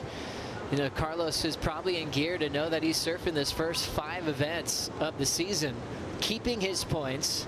However, hasn't had the success. Rich, your take, since the injury, dislocating his shoulder at Pipeline, have we seen his best?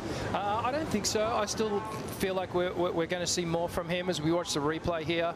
Some nice swooping cutbacks. And the judges will be just watching this really closely. Can get a little repetitive when you're just doing those open face cutbacks on a fatter wave. They really do love to see a bit more of variety with more of a vertical approach, but really the wave not allowing Carlos to do that. But back to your point, Joe, like I feel like he's still on the way back in terms of his performance as we see Kelly. Kelly, a lot of froth and foam on the face of this one. High lines and comes down with a lot of momentum. Sets up a beautiful tight arc in the pocket. Sets up a beautiful finishing move. Had to hit it lower. It was very difficult and a risky finishing move. And Kalani there on the stairs enjoyed that finish from the best to ever do it. 6.33 in his wave previous. Already had him in second.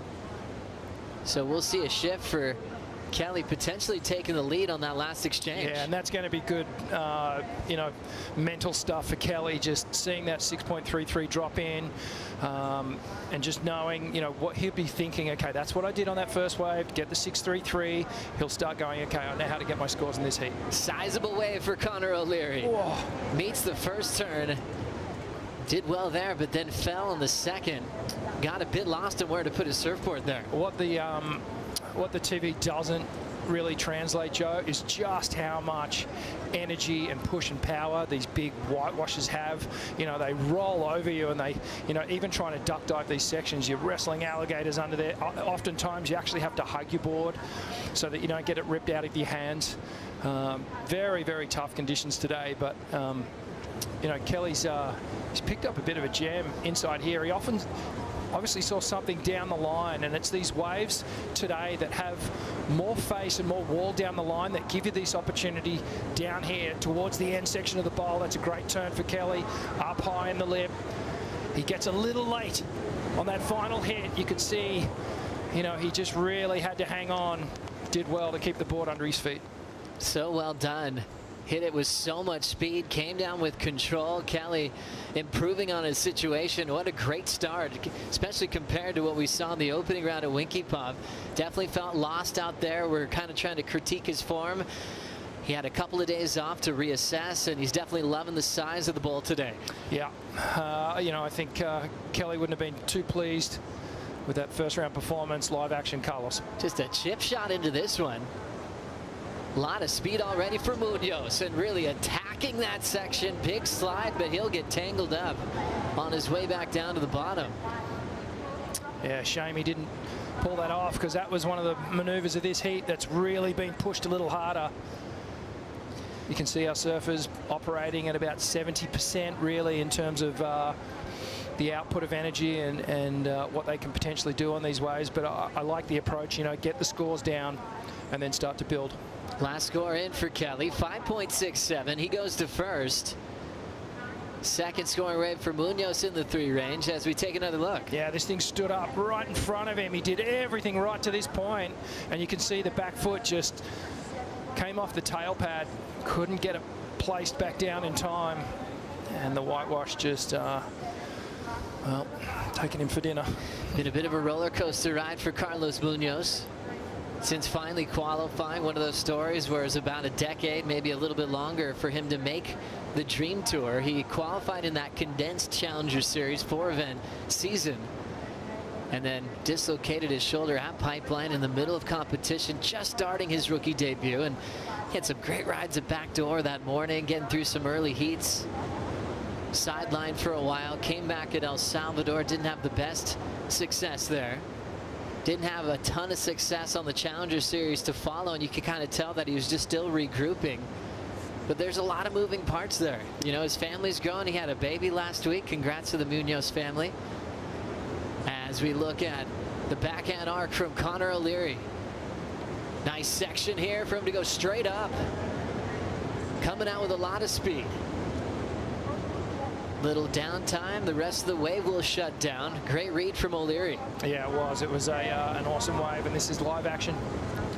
So we see that great arc. And then a nice explosion of a layback hack.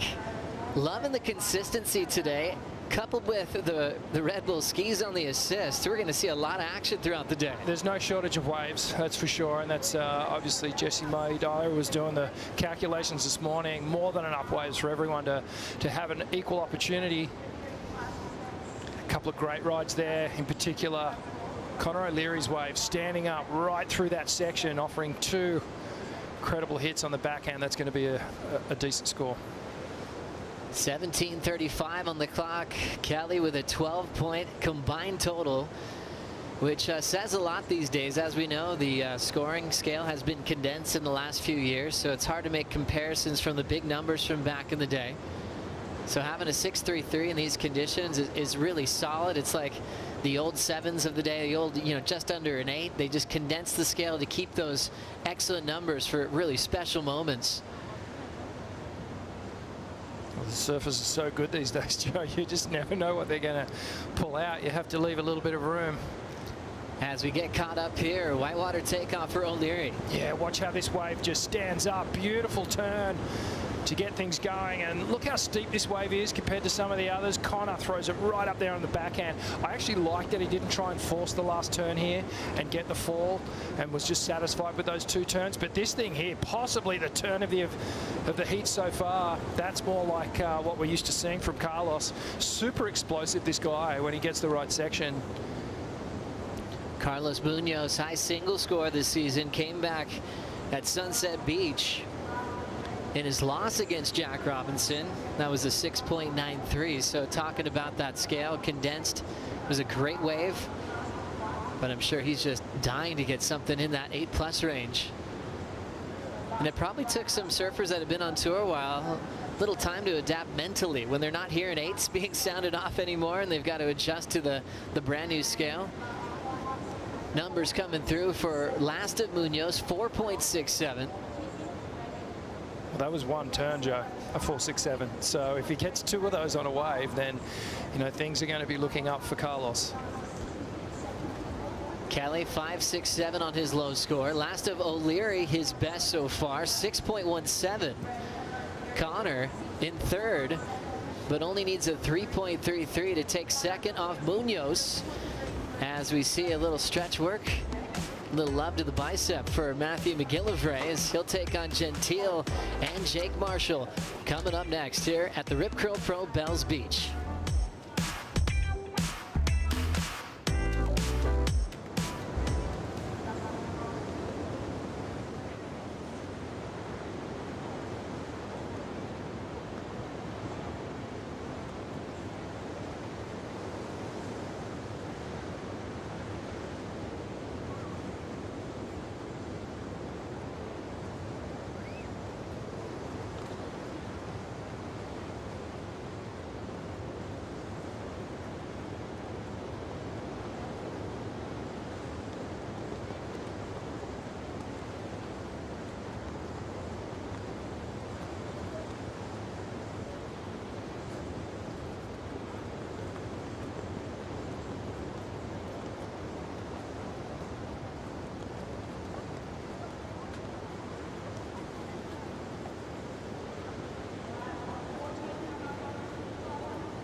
With Kelly Slater, where he took his first bell in '94. It was the season opener, kicking off #1 in the world, Potts #2 in the world that year.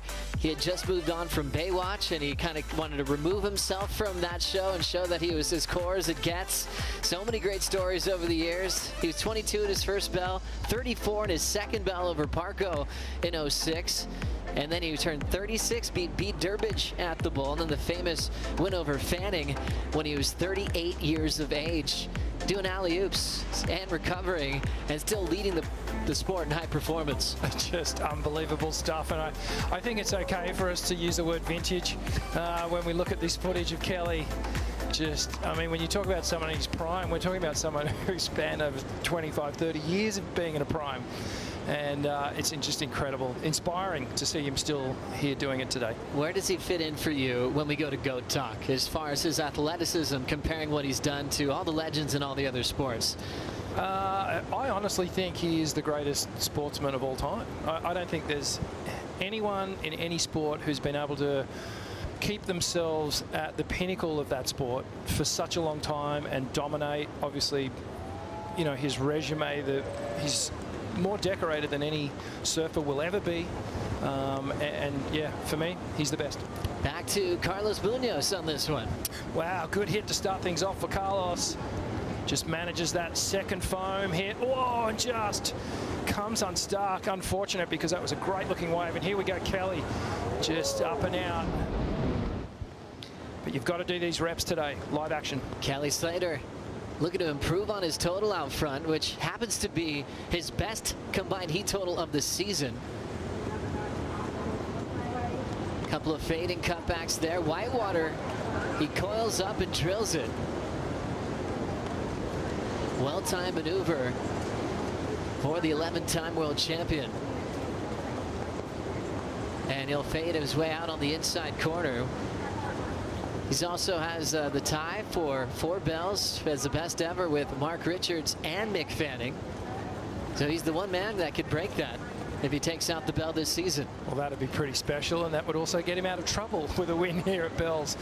And I got to say, Joe, Kelly's looking really composed in this heat, more so than some of the other heats we've seen this year. He just looks confident on his board. He doesn't look rushed in his choice of maneuvers, and there you can see all the years where Kelly, he got the wins there. Richie Collins next door to him on the stairs. Richie Collins, some great performances here on the Bull. As we look at Carlos Munoz, top turn, all the energy on this wave, even when it goes flat. Now it's bowled up, and that one, he just got up to the lip a touch late, and that thing took him down. Wow, that was such an interesting wave. It was all slopey, and then all of a sudden that section just stood up. And Carlos just, as you said, Joe, a little late, and it just swamped him. Right back to business. The man's not afraid of a wipeout. Some powerful beach breaks that he grew up in down at like Playa Hermosa in Costa Rica. When you see Carlos, he always says pura vida, pure life. That's what the Costa Ricans often say to you when they greet you. And he's happy to be on tour now, just looking for a big result. What happened here? Wow, look at this section, and oh man, there was so much power in this thing, and just he kind of came up and under it instead of being on top of the lip or out in front of it. I don't even know whether it was makeable. Carlos Munoz on the Timmy Patterson surfboards. Timmy's got an incredible crew that works really hard back in the USA. Guys like Timmy Carter, that's been in the glassing shop for over 18+ years. And it's cool that Carlos is getting some equipment from a legendary shaper in San Clemente. Carlos needing a 7.17 to take the lead off Kelly. Connor O'Leary, though, sitting quietly with priority and has a big 6.17 to his name. Incredibly tight battle still unfolding. Yeah, it's Connor's sort of dropped anchor for a moment here in this heat. He started really strong and then hasn't been able to back it up. He's got that 6.17 on the scoreboard. He needs another one. He does look good though, Joe, on the waves that he has ridden. You know, maneuver placement is on point. So we see an aerial shot of Kelly just make his way back into the takeoff zone. He'll be looking inside, just getting his line-up spots. Often it's, as I said this morning, it's right on the corner of the stairs where the judges like to hang out. That's the lineup. Always good to get a little GOAT perspective.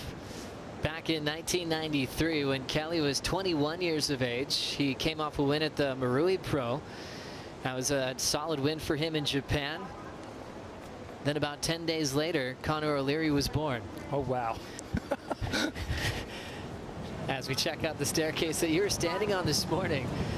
And Richie, one thing you really picked up today, which was great, it's maybe not surfer versus opponent today, maybe surfer versus element. Do you think that's playing into Kelly's favor? Absolutely, yeah. You know, Kelly is just someone who can be in tune with the ocean. He's just so instinctive with his wave choice. And, you know, the other thing too is that Kelly would have surfed conditions like this at Bells for sure, multiple times, whereas, you know, perhaps Carlos and well, Conor maybe in the junior years would have come down. And I was just saying to you before the heat, like, I've surfed Bells in competition like this so many times through the years. When you come down and there's not a huge event window, it's like, okay, the event's on, this is what the conditions are, get out there.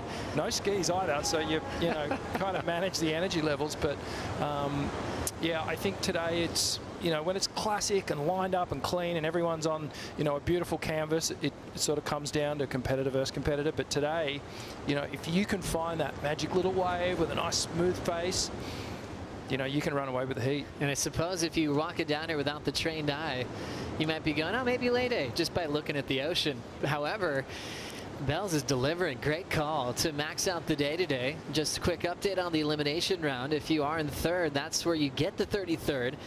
And you're eliminated from competition.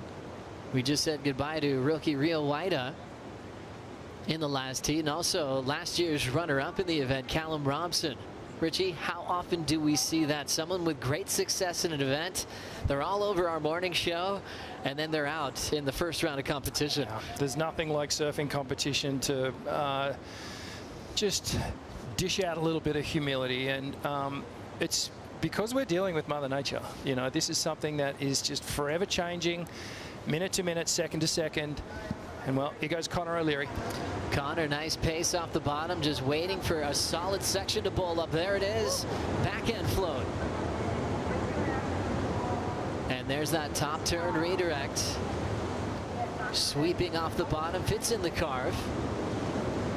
Only chasing a 3.33. There's the wind up. Attacking the whitewater again, gets a little reform on the forehand, and Richard Dog Marsh loves it. Former runner-up in this event. And Conor will get on the Red Bull ski and try to listen in to see if he's got a position in the top two, and he also can glance at the Apple Watch to see if the situation has changed. What do you see here, Richie? I like the wave choice because Conor obviously identifying that this had something down the line, up and over that first section, a nice open face carve. And then Conor gets up here again, puts that backhand turn on display, and then milks it through to the inside. You can tell Conor's just knowing in the back of his mind, I only need that 3.5 just to get myself out of trouble here. If I can bank, say, a 5, it's going to start putting pressure on Carlos, and it'll put him down into third. So well ridden. Another rider up here. This is Carlos Munoz. Nice fading comeback, staying nice and high on that wave. How is that extended float right into a bottom turn? Has to adjust his setup to hit the lip again, but there's a crushing finishing move for the Costa Rican. Fantastic finish to that wave. And he was dealing with all sorts of stuff towards that end section, a bit of jet ski wake as well, and Carlos just sticking that really, really difficult final turn. I think the judges are going to love it. That wave really stood up through the inside as well. Really enjoyed his control of all that speed. He knows this wall is going to give him the momentum he needs, just picking his points so well. Carlos Munoz being coached by 88 world champ Barton Lynch, who's got to be loving this performance on this wave. Absolutely. Big swooping cutback to start things off, staying in the energy source. Patience up and over the foam. Look at the projection he gets out of this. almost a little barrel. And then this final section, just huge commitment. And we know that the judges on that final turn on a wave like this that stands up and under it. So if the last one he was a little late, perfect timing on this one. And look at him here, just trying to stay out in front of that exploding avalanche behind him. Well done for Carlos Munoz. There's Bart Lynch on the right with one of the best beards in the game. One of your all-time heroes, Richie. Yeah, absolutely. Just growing up at the same beach at Manly in Sydney, you know, I just used to, you know, watch. I used to, whenever Barton went down and surfed, I just used to sit on the wall and just, you know, watch him, and then I'd paddle out and try and say hi, and you know, it was great to become friends with him later on down the line, and Richard Dog Marsh as well. He actually took me on tour the very first year. Dog and Simon Law sort of showed me the ropes, and great memories, and you know, forever thankful to those guys for, you know, helping me out in the early years. But you know, and now they're here. Brains Trust on the stairs, working with some of our amazing athletes these days. You love it. 2:30 on the clock here. Let's hear from Barron with Laura. Barron, down here bright and early, second heat of the morning. Bit of a slow start, but you made a great comeback in the end. Talk us through it. Yeah, it was pretty big out there. I was kind of like, right when I paddled for a free surf, there's a lot of waves, but they weren't that big. And then like I got out of my heat and I was like, oh wow, like it's a lot bigger. And I kind of had to like switch up the game plan. Just kind of paddled out the back, jumped off the ski and got a couple of good waves. Ended up working out. And talk us through your equipment this morning. You obviously went out for a free surf. Anything you changed up before heading out? No, I rode a 6-1. It looks big, but you can kind of like go out on the face and like do turns, and it's not super like gnarly, like your board holds. Felt like a little snowboarding out there, but yeah, I just stuck to my 6-1. It works really good, so yeah, I just paddled out on that. And this was a super important heat for you, obviously, with your place on the rankings right now and trying to, you know, make that cut. Is that going through your head at all, or just trying to get the job done? Yeah, the cut, you know, it's there. Everyone knows that. I think I'm below it, so yeah, we got to make some heats, but I'm not too worried about it. I'm just gonna focus on my surfing and go out and have fun, and I think everything will work out. Amazing. Well, we see you into the round 32 later today. Good luck. Thank you. Thank you, Laura. Thank you, Barron Mamiya. One of the hardest things to do. Everyone tells you about your positioning on the rankings. You pretend you're not thinking about it, but it's just looming there. And it definitely provided a great performance for Barron Mamiya.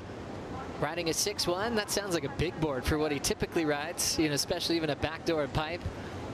But don't have to go too long. He felt like there was still plenty of room to perform. Well, it's another, sorry, Joe, it's another great thing about jet ski assist is that, you know, without them, these surfers might be riding longer boards simply for the paddle, but with jet ski assist, it's all about, okay, what do you need once you're on the wave? Down to 30 seconds. Numbers in from last of Carlos Munoz. Ended up just short. A 5.57. Kept him in third place. He does have priority, but he's down to 20 seconds. Connor O'Leary moved up to that second spot when he got the 4.57. And Kelly still out in front with 10 seconds to go. Yeah, it was a great heat from Kelly Slater, and unfortunate Carlos Munoz. I don't think he's going to get another opportunity here as we count this one down. Kelly will feel good about that. The fans will feel good about seeing the greatest of all time moving through. Kelly Slater will be surfing again today in the round of 32. Big win for Kelly and his biggest combined heat total of 2023. Let's check it all out again on the Harvey Norman recap. Seeing how Kelly's moving through here in his 26th start here at the Rip Curl Pro Bells Beach, presented by Bonsoy. That vintage roundhouse cutback is always so sweet to watch, Rich. Yeah, and it hasn't really changed much, Joe. He's still performing it so well. And this was the wave that really put Kelly in motion in this heat. A great three-turn combination, and then he picked up another smooth face here on the inside, that trademark Kelly snap high off the top. And watch this late hit, bang, gets through it, hangs on. Tough conditions, but Kelly did well. Well done, Kelly Slater moving on into the round of 32 with a 12-point total. Connor advancing along with him. We do lose Carlos Munoz, our injury replacement wild card from the draw. As the day continues, Matthew McGillivray coming up next to take on Ian Gentile and Jake Marshall. We'll be right back.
We're always loving our time here in the state of Victoria as we have some catching up to do. Jake Marshall getting this wave during the break.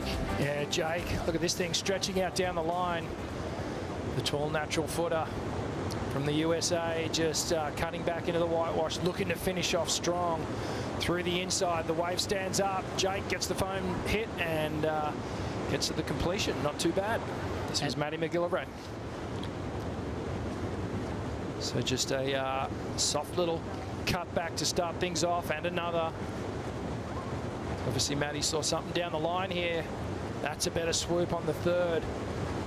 Now the wave starts to stand up a bit. Matty throws everything at it on these inside sections. Nice layback hit, and another. So a long ride. Ended up being multiple turns on this wave, and a little tail slide to finish off. So you can see these surfers just always wanting to start strong in the heat, get the momentum, start building. We're off and running. Matthew McGillivray, the high seed in this matchup, but sitting in a pretty tough position right on the 22 cutoff mark. So he's feeling like he's in a must-win situation. Ian Gentile, the island of Maui, is such a wonderful place to grow up competing, doing big airs. So instead of the high seed, we've got Ian Gentile, number 13, Matthew 22nd, and Jake Marshall behind the cut line, sitting back at 27th, dropping 3 spots after losing early at Super Tubos. So Gentile saw his entire rookie class dealing with the elimination round today. Rio Waida leading that Rookie of the Year race out earlier, so some opportunity to move up into the top 10 with a good result here. Yeah, absolutely. And I don't think it'd be at the forefront of the mind, but always good to be at the top of the class for the newcomers. You can see here whitewash that our competitors need to duck dive, and that's expelling energy. Every time you need to deal with all that whitewash, it's it's like getting in the ring with a boxer. You're sort of getting pounded from every direction, trying to keep control. But this second wave, foamy, but looks like it's standing up. There's the chip in section, takes out Gentile. Yeah, it looks like he just got his hands up in time. And now McGillivray throwing down the ramp. Another sweep from McGillivray, representing Jeffreys Bay, South Africa. Big bowling section. He gets there right on time.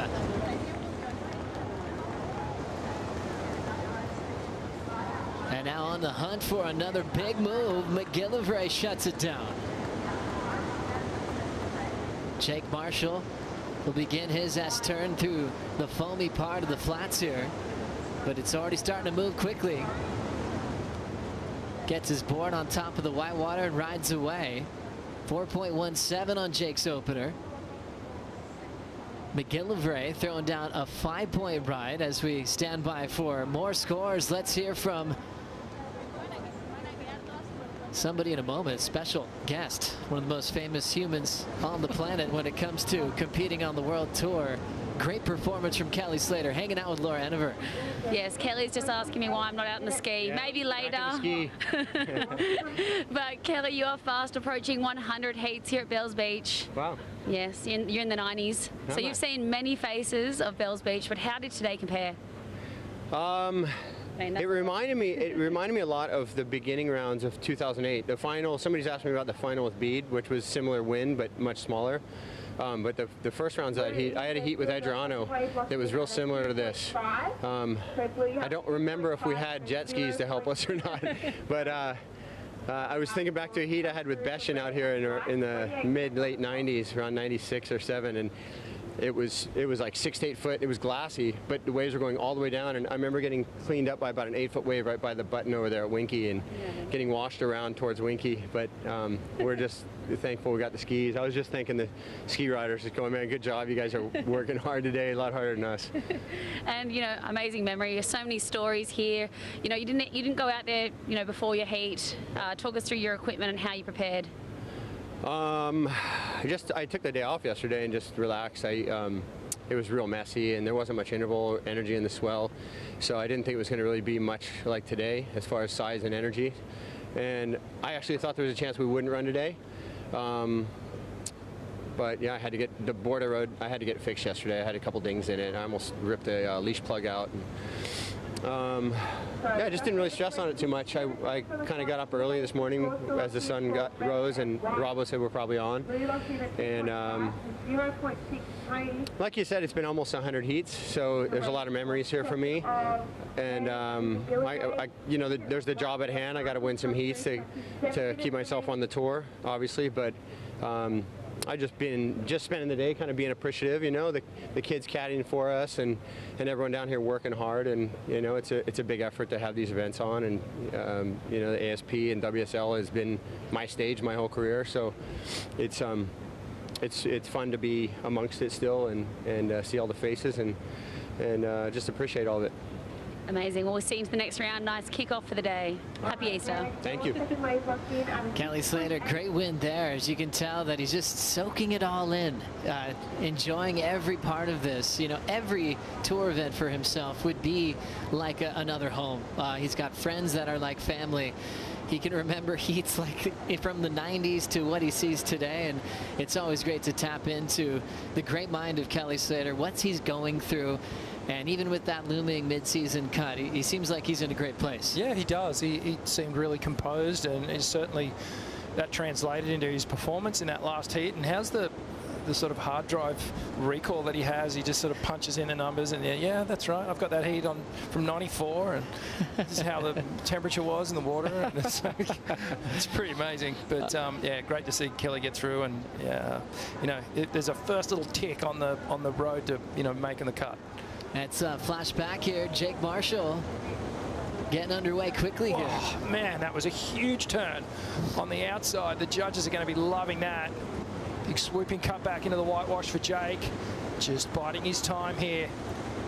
The surfers have got to look, kind of make this somehow downtime look interesting, and patiently wait as that next little section pops up and he gets to the finish. But most of the points are going to be on that outside turn. And this is Matty McGillivray. He got straight off the ski, straight into this wave, and this thing just kept giving him sections all the way down the line. It was a little sleepy at the start, but then through this inside part here, this is where Matty got to work with a beautiful first turn here. Watch this.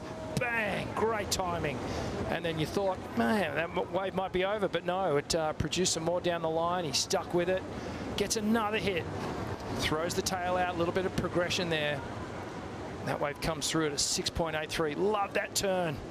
Really critical. And then see how he just de-weights and comes down, drops down just a millisecond before the lip explodes. If he had been 1 second later, that board would have just gotten fully, you know, just turbulent water under him, and he would have fallen off. You can tell in free fall situations he doesn't flinch because he likes to jump out of planes for fun. And so I'm sure a heavy section, he's looking down going, yeah, I'll be sweet. I'm good with that. He's so mellow on land too, Matt. He's the loveliest guy. And then, you know, get him in the water, he's just ready to take on any situation. 6.83 and a 5 for McGillivray. I don't know if he reflects on this too much, but last year he did get a 33rd here at Bells. And Jake Marshall was one of the guys that eliminated from competition. So maybe a little eerie that he sees the same name next to him going into that similar round this year, trying to avoid the 33rd. Great start for Matty. Jake right behind him, 5.10 and a 4.17. And our rookie on tour, Ian Gentile, 2.5 as his high mark. Who's probably going through all those feelings of being at an iconic Bells event like this in its 60th edition. We talking about Kelly kind of going back through his mind of reflecting on those early memories. What about you, Richie? Those rookie starts out here at Bells? Get to that in a moment. As McGillivray has a lot of foam on the face here. Times the snap well. Gets out in front, so he's got to wrap his way back into the power source. Big section. There's that air job. Can he get one more? He'll just pack the closeout and punch out the back. He did well with what he had there, Richie. Yeah, great surfing. Good wave choice from Matty McGillivray. He's picking off the set waves, the bigger ones, but they can often be a little slopey, Joe, as they break wide of the reef. But Matty's just picking the gems that have stood up in front of him, and he's giving these big sections that he can hit, so he's really in tune with what's happening out here. Great timing, great patience. Chatting to Joel Parkinson this morning, one of the best ever at Bells for his style, his grace, his carving work out here.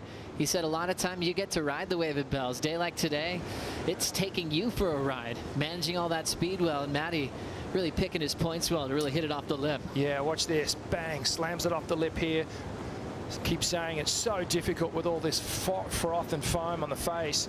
And watch this one. Bang, projects down the line as he hits it, and then really had not much choice but to just pull through the back on that one. But I think all the points are right there on this turn. You can see didn't over rotate off the lip, kept the nose of the board pointing down the line. Again, that's that little airdrop, and manages to stay in control straight back on the fins to engage right into that bottom turn, but that wave just shut down in front of him. I think the judges won't really deduct anything for not getting that finishing turn, because he did some great work outside. Judges love it. He does improve. 6.5 for McGillivray.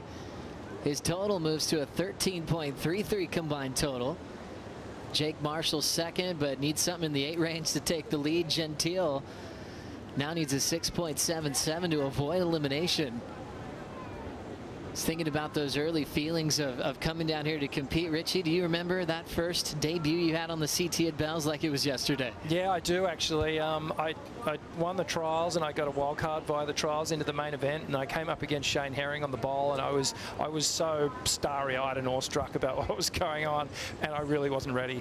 But I got out there, I had fun, and it was a really good insight for me in just how to manage a heat. Like I was a bit scrappy and wasn't really in tune and thinking about my wave choice, and it gave me a quick lesson on how to compete at the CT level. Oh, this event is so special with all the history. I love that you remember that special moment going down the stairs like your heroes did.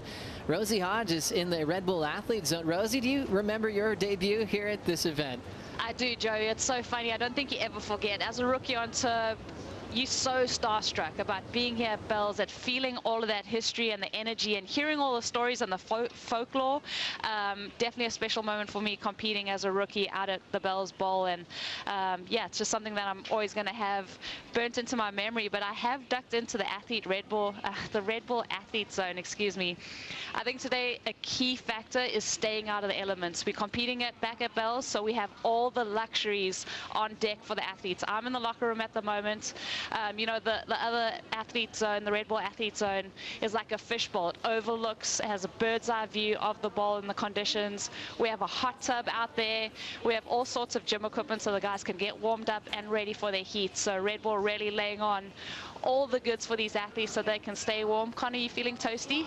Toasty. All the goods here, guys, and a lot of action in the water, so we'll send it back to you. Thank you so much, Rosie Hodge. I bet Rosie wished that she had a Red Bull Athlete Zone back in the day. It's such a great feature to have this locker room type feel, but Red Bull also takes into account all the elements, the colder weather, and it's smart to stay nice and warm, especially if you have multiple heats like Connor O'Leary's going to have today. Connor, finishing in second behind Kelly in the previous heat, is into the round of 32. As we watch the rookie, Ian Gentile, lay into that oncoming section, and he'll have to eject. Nice approach there, that pin drop to try to create some space over all that water. You can see even the slopey open face, but a wave here at Bells, it still packs a punch, can take you for a little bit of a ride. Oh, absolutely. You really do need to try and get under it when you're paddling through the whitewash and trying to duck dive under it. And even you could see when Ian ejected that, the pin drop, just trying to penetrate down deep as much as he can. Let the wave just rush over him. But yeah, just a little bit behind in this one. I feel like Matty McGillivray has really stamped his authority on this heat, and Jake's got a couple of decent scores on the board as well, so it's Ian who needs to pick up the pace a little. See that chip in for Ian Gentile here. Yeah, it was a nice looking wave from the start, stood up, no problem driving around that first section, then just hits the little layback hit off the foam, but there wasn't really much after that on offer, so Ian just hits the eject. So Ian Gentile trying to get a score to move into the top two as we have Caitlin Simmers. You gotta cop some posture sets, like you do. Getting some advice from Tommy Whitaker, telling her that she's going to take some sets on the head in this next matchup. Caitlin preparing for Brisa and Kobe Enright. We'll take a Bonsoy brew break. We'll be right back.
What a way to finish the regular season last year. A wave we'll never forget, and I don't think McGillivray will ever forget this. Totally lost his fins, but did it like he meant to do that with control. Got a perfect 10 at the end of the road. 2022 Tahiti Pro. It was all about McGillivray getting the wave of the event. I think that's one of the best waves I think I've ever seen ridden, and there was nothing more he could have done on that. It was a 10 all day long, and I'm sure that vision sitting inside that barrel is just etched into his memory. So stellar for Matty McGillivray, finishing the season with a stellar ride. Perfection is rewarded this year. Every 10, Yeti's going to give a 110 for a 10. So you get a Yeti Tundra, and the one man that's done that is Callum Robson, who did that at the last event at Super Tubos in Portugal. Packed an absolute slab, and his drinks and food will be nice and cold and taken care of for a long time. Let's get caught up with this one. Ian Gentile on his last wave. Okay, so this is Ian. We know he needs a decent score to get himself out of trouble in this heat. And a big, slopey, open face ahead of him. So just patiently waiting, watching down the line, getting ready to pick his moment. Now the wave stands up and over, projection right down the line. And just caught on his toes a little bit there. Behind him, this is Jake Marshall. So on the wave after Ian's, straight up into the pocket. Nice tidy turn, stays in control. Managing this midsection. Looking down the line. At this point, the surfers are going, okay, I might as well ride out, get the ski back, try and get some more points.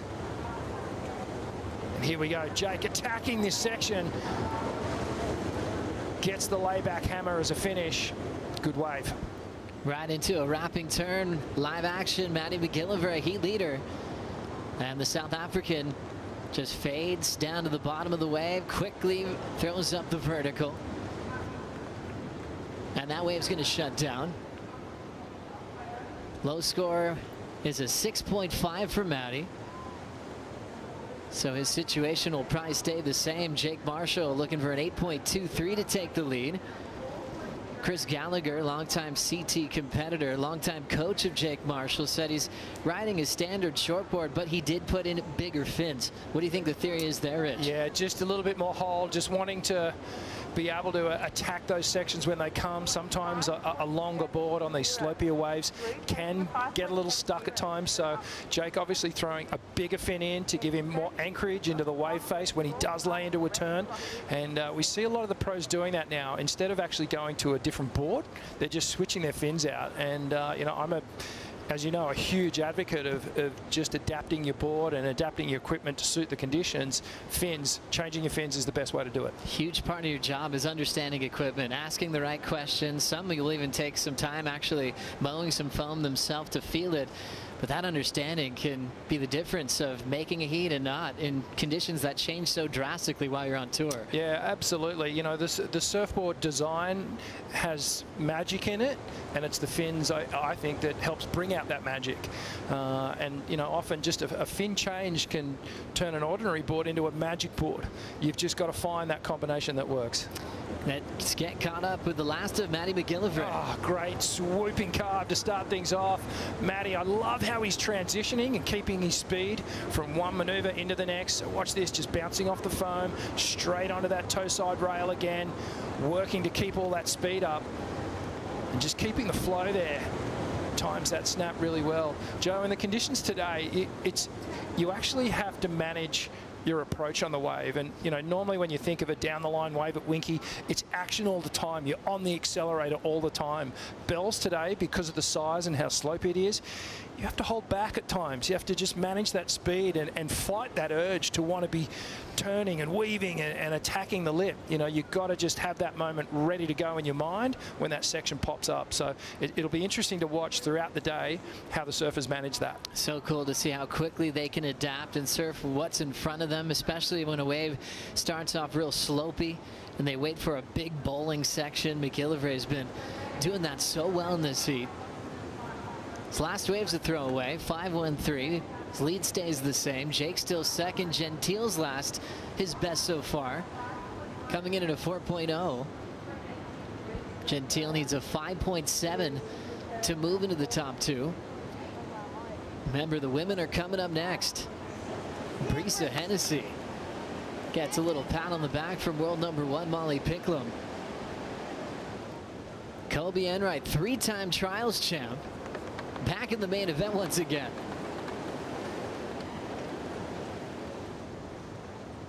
The trials final was pretty wild and a lot of similarities to what we have today. There's some big names that Kobe had to get past, like longtime CT standout Nikki Van Dyke. Coming off the carve, snapping that oncoming section. And now building up some board speed is Gentile, laid back off the lip. And there's a quiet little celebration from the Maui boy. So the difference right now is Ian's wave choice, so much better. Picked an absolute gem, and Joe, it was a little smaller, but it hit the bowl section so well on that one. Just hugged the reef, stood up the whole way, and allowed Ian to just back-to-back get those hits in. This is going to be his best score, no doubt. Definitely stands out with his style. You can tell it's Ian in the dark. He's got that long, lanky frame, but incredibly strong as well. Let's take another look. Yeah, gets the fade in and positions himself as this wave starts to stand up through the bowl. First sweeping turn, bang, hits that lip, and then comes down this little section, and then it produces again. This final turn, I feel like, is the money turn there. Just really grinding through the tail on the board. Got a little squirrely, but he controlled it. And you could see just letting the emotions go there. He felt that one. Marshall, big section, somehow keeps his board underneath him. It wasn't really an obvious place to put your board on that section, and he's still riding away. The question will be, though, how this is going to play out in this heat, because Gentile probably got his best wave. And Jake Marshall, even though he came down with a heroic type of maneuver, he might not be improving there. No, I don't think Jake's going to replace his 4.6 there.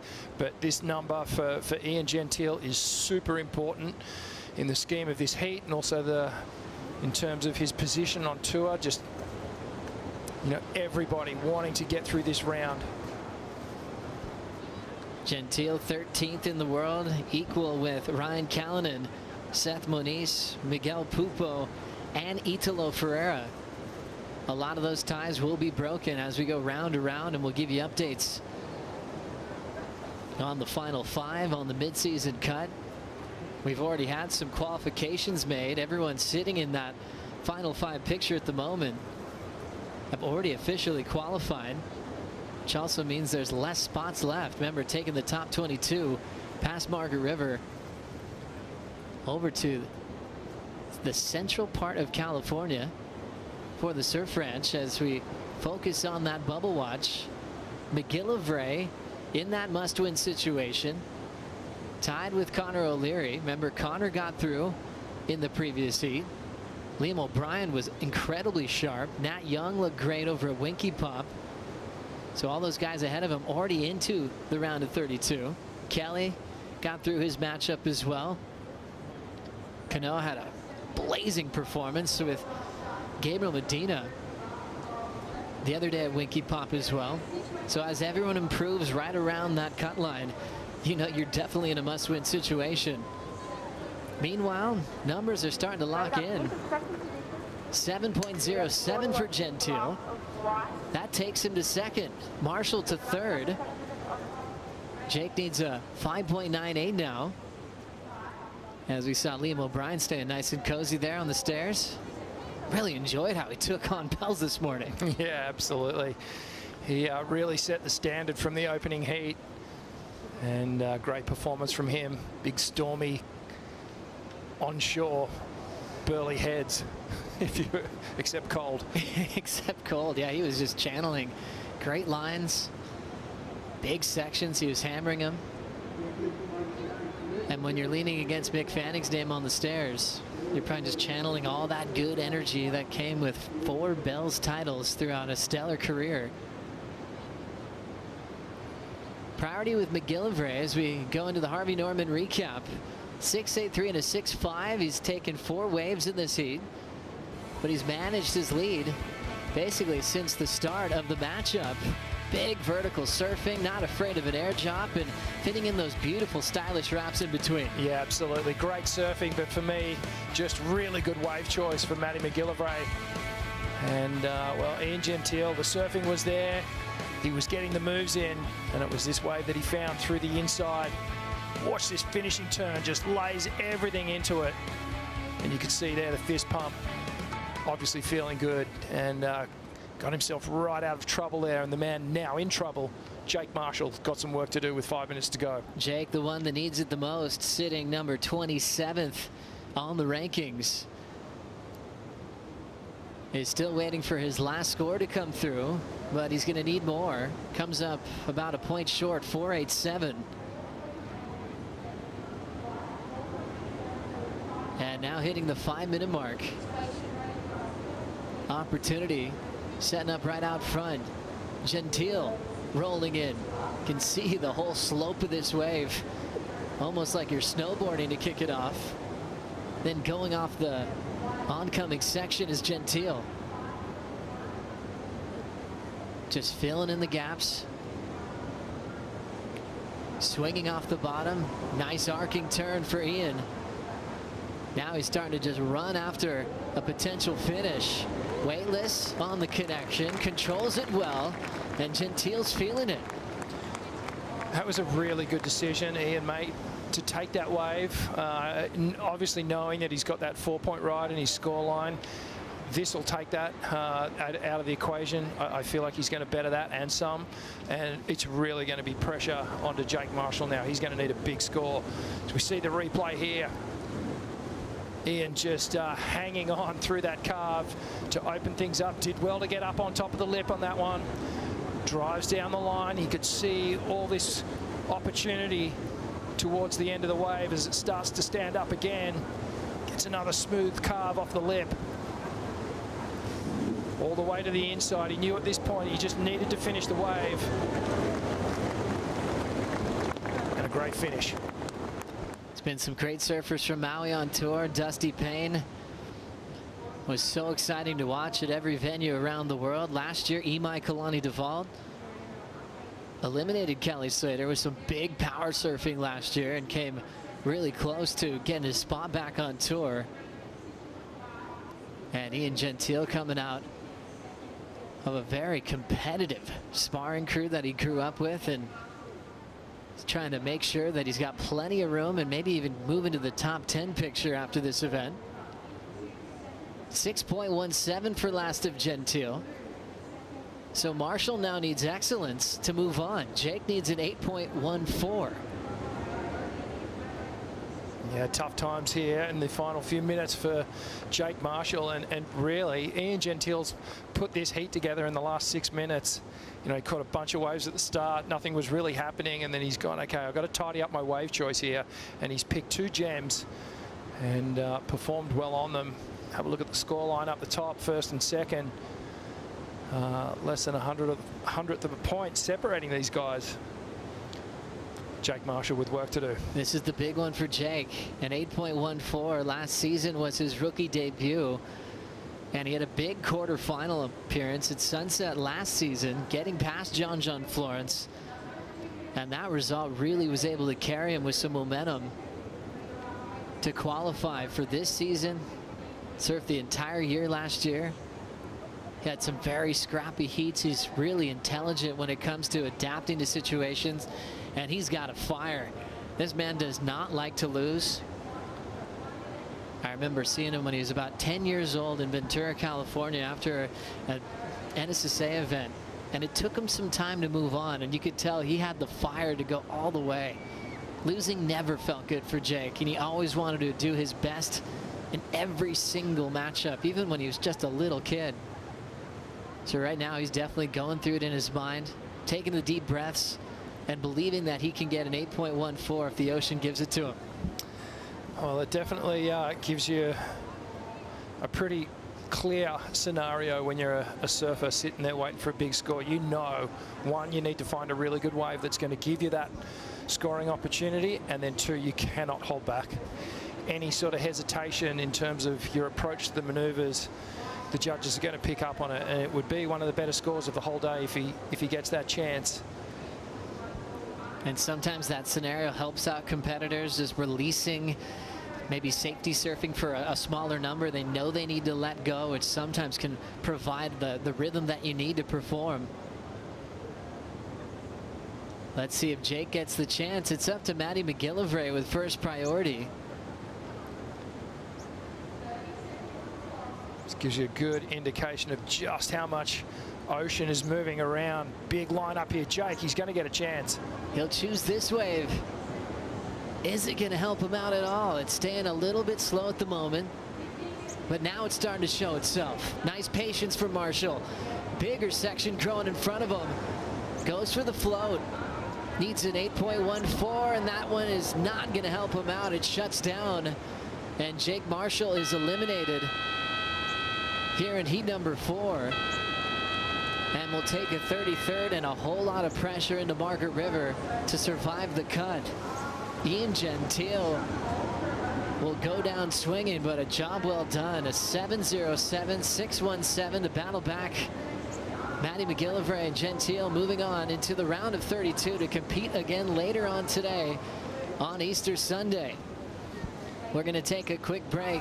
Elimination round for the women coming up next. Caitlin Simmers, Brisa Hennessy, and Kobe Enright. We'll be right back.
and gets it. Wow, Here we go. are you kidding me? Caitlin Simmers snaps Oh my underneath the gosh. lip.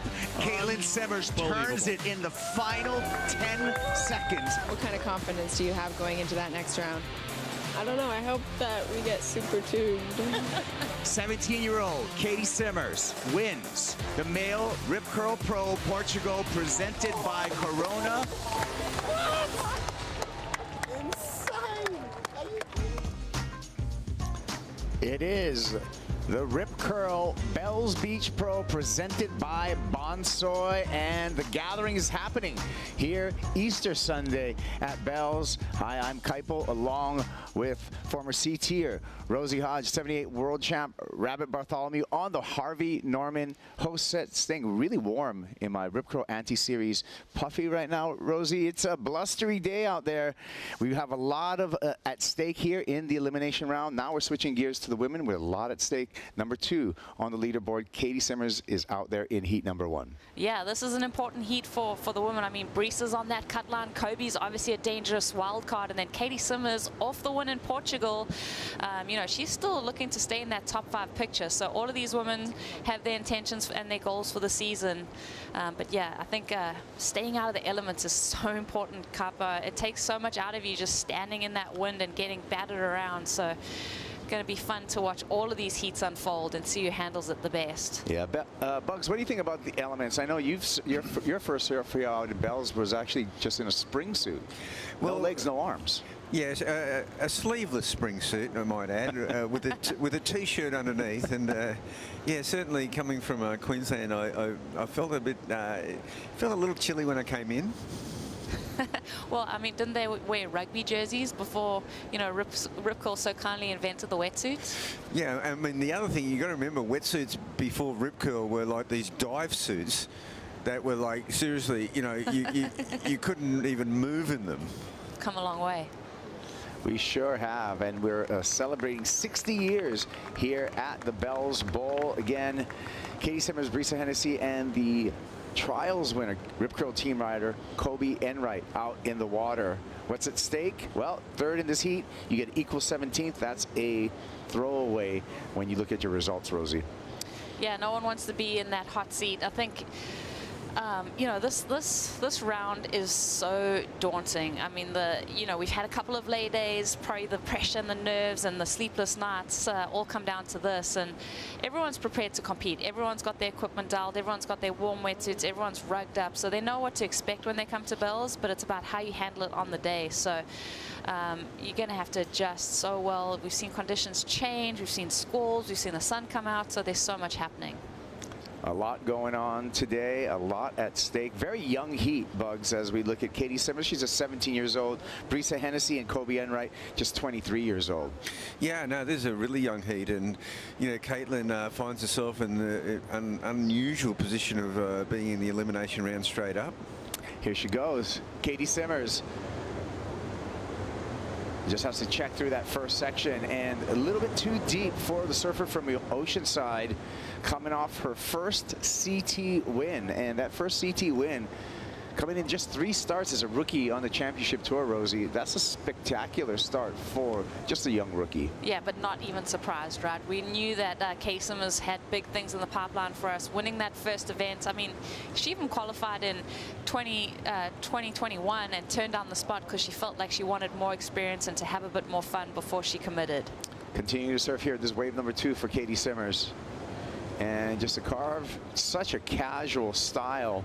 Never looks too excited, Bugs. The most casual style. Last year we saw her at Snapper in the Challenger Series, and gosh, she was amazing. You know, just looked so casual after doing the most amazing turns. Yeah, quiet upper body in her technique of surfing, Katie Simmers. And really, it reminds me a lot of, Rosie, of kind of John Florence and his approach, where he's not exaggerated on the body, but he puts his boards at extreme angles. Yeah, I think John would definitely take that as a compliment, and definitely Katie emulating that similar style. And that's what's been fun, I think, with the technique, is just how people, their body positioning and how quiet that upper body is, and then when they really lean into it and let the wings fly, how powerful they can get. Well, just 1.17 and 1.57 is the start for Katie Simmers. The only scores on the board. We will start our priority rotation. She will be third in priority right now, Bugs. We got open priority between Brisa Hennessy and Kobe Enright at the start of this heat. Priority not established between those two surfers. No, well, we've had 6 minutes of the heat and really not much happening so far. Brisa and Kobe still yet to lay down a score, and Caitlin just a couple of throwaways, really. Well, clock ticking down as our Melbourne flight cam buzzes over the Red Bull jet ski on the way back out to deposit Katie Simmers back in the lineup. There's the shot there. And you can see a jumbled ocean, although I feel right now, Rosie, that the winds are tending to slack off just slightly. Yeah, I think we've got positive signs for the rest of the afternoon. I mean, we know that that tide's going to be coming in. We know that the period's going to increase. The wind's going to kind of start to settle in a little bit throughout the day. So got a big day of competition ahead of us, and I think we're even going to see the conditions start to play ball. Sets coming through here. Now we can see competitors kind of caught inside. Looked like it may be a roll in here for Brisa Hennessy. Turn our attention to Brisa. Skips through that first section and puts that Town and Country surfboard, that Glen Pang design, on rail. Having to be real patient through this flat, fat section in the middle, building up some speed on the inside incoming section, bangs it off there, goes complete, and so that'll be the first, real relevant score in this matchup, Bugs. Yeah, it was. It was a good one. It was a roll in, as you said, and Brisa, she surfed bells quite a few times and knows those roll-ins. They back off, and with that tide coming in especially, but it's still, you could tell there was bigger booming sets breaking well outside of the lineup. Replay here, once again, Rosie, of Brisa's opening ride. Yeah, I love this bowly section. Brisa kind of has to coast around it as that white water comes out in front of her. That was just a little bit unfortunate, I think, not having that first section, but then bangs it off for the finish. So that was a solid hit for Brisa and a good way to settle into the heat. Yeah, that anticipation of that end maneuver coming for Brisa Hennessy, she was well prepared in some difficult water to run out of. We're waiting for that score for Brisa Hennessy. 26 minutes, 35 seconds on the clock, and it comes in at a 3.5. Some tricky ski driving right now with this short period swell, Bugs. You got to be head on a swivel for our Red Bull jet ski drivers. Here we go. Kobe Enright, the trials winner. Nice carve down the line. Hold steady. One more carve with some froth to deal with, and you can just see the speed bumps on the bottom there bouncing her off. Yeah, that was a big set. There was about 4 or 5 waves in this set. Kobe doing a lot of duck diving in the last wave, and in the set did offer a takeoff for her. And you can see she's got that big wingspan, and she does those big calves out of the lip, but not a nice finish in a way. Katie Simmers, smooth opening carve for Simmers. A little bit of downtime here. Gets through that flat section. Snaps it off the top, no problem. Redirects, looking left. Can she get the rebound? Oh, strong rebound for Katie Simmers. So unique line, working the wave over. A little check turn on the inside. Her best wave. On the paddle back out, I want to get your thoughts on that last wave for Katie Simmers, Bugs. Yeah, well, it was a pretty good one. I mean, her first two were complete throwaways, and she got a couple of good moves in on that wave. So all three now have got a wave in that's going to sort of make a foundation. So this wave here, nice carve back, just setting up this next section. A bit sleepy at this point.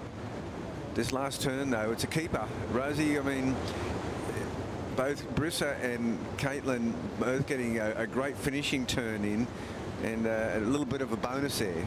Yeah, and good height to the wave. So I like the way that Katie surfed this wave, but definitely that rebound on that front side was a highlight for me.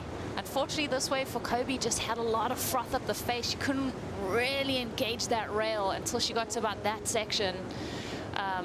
Yeah, a bigger wave, lots of push. Kobe's trying to match that power. Hey, Laura Enever, how does Matthew McGillivray feel about that heat win? Well, Matty, he started his heat with a tough one, putting on a wetsuit, but he climbed his way back. You sourced a couple of gems out there, Matty. It must feel great to have made it through that second round. Yes, I'm happy to get out the elimination round. I tend to end up in those rounds a lot, and yeah, there's a lot of pressure going in. You don't want to lose in round 2.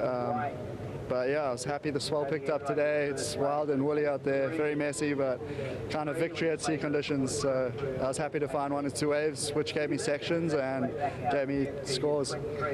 Well, you always come alive when the waves are big and chunky. You know, you would have had some sessions at home that would have been like this.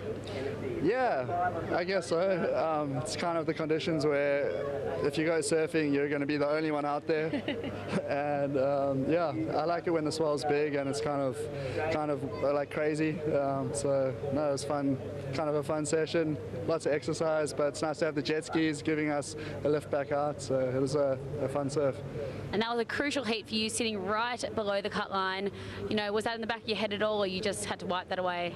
I mean, it's definitely in the back of the head for everyone. You can see it at this event, coming into the final 2 events before the cut. So you don't want to focus on it during your heats, but it's in the back of the mind. So yeah, every heat counts. Well, you'll be into the next round up against Sammy Pupo in Heat 2, so we'll let you get ready. Hopefully a fresh weddy or same one? Same one. Jump in the jacuzzi, mate. See you soon. Yeah, Matty McGillivray, it's not uncharted territory for the South African surfer. Last year he was in a similar situation here in Australia, in the Australian leg, and having to get above that cut line. He did that by a brilliant performance, got the result that he needed at Margaret River. So he's done it once, Rosie. He looks like he's poised to do it once again. He's unflappable. I think that's what I like about Matty. He's just so even keeled. Like, he's such a rock solid guy. And yeah, I think it is what it is, right? It's like, it's kind of black and white at the point now. Like, Matty knows that he's just got to go on a massive tear, and he's done it before, so why not do it again? I think the big factor is that, look, he had a warm-up heat. I mean, he had a warm-up before the tournament began.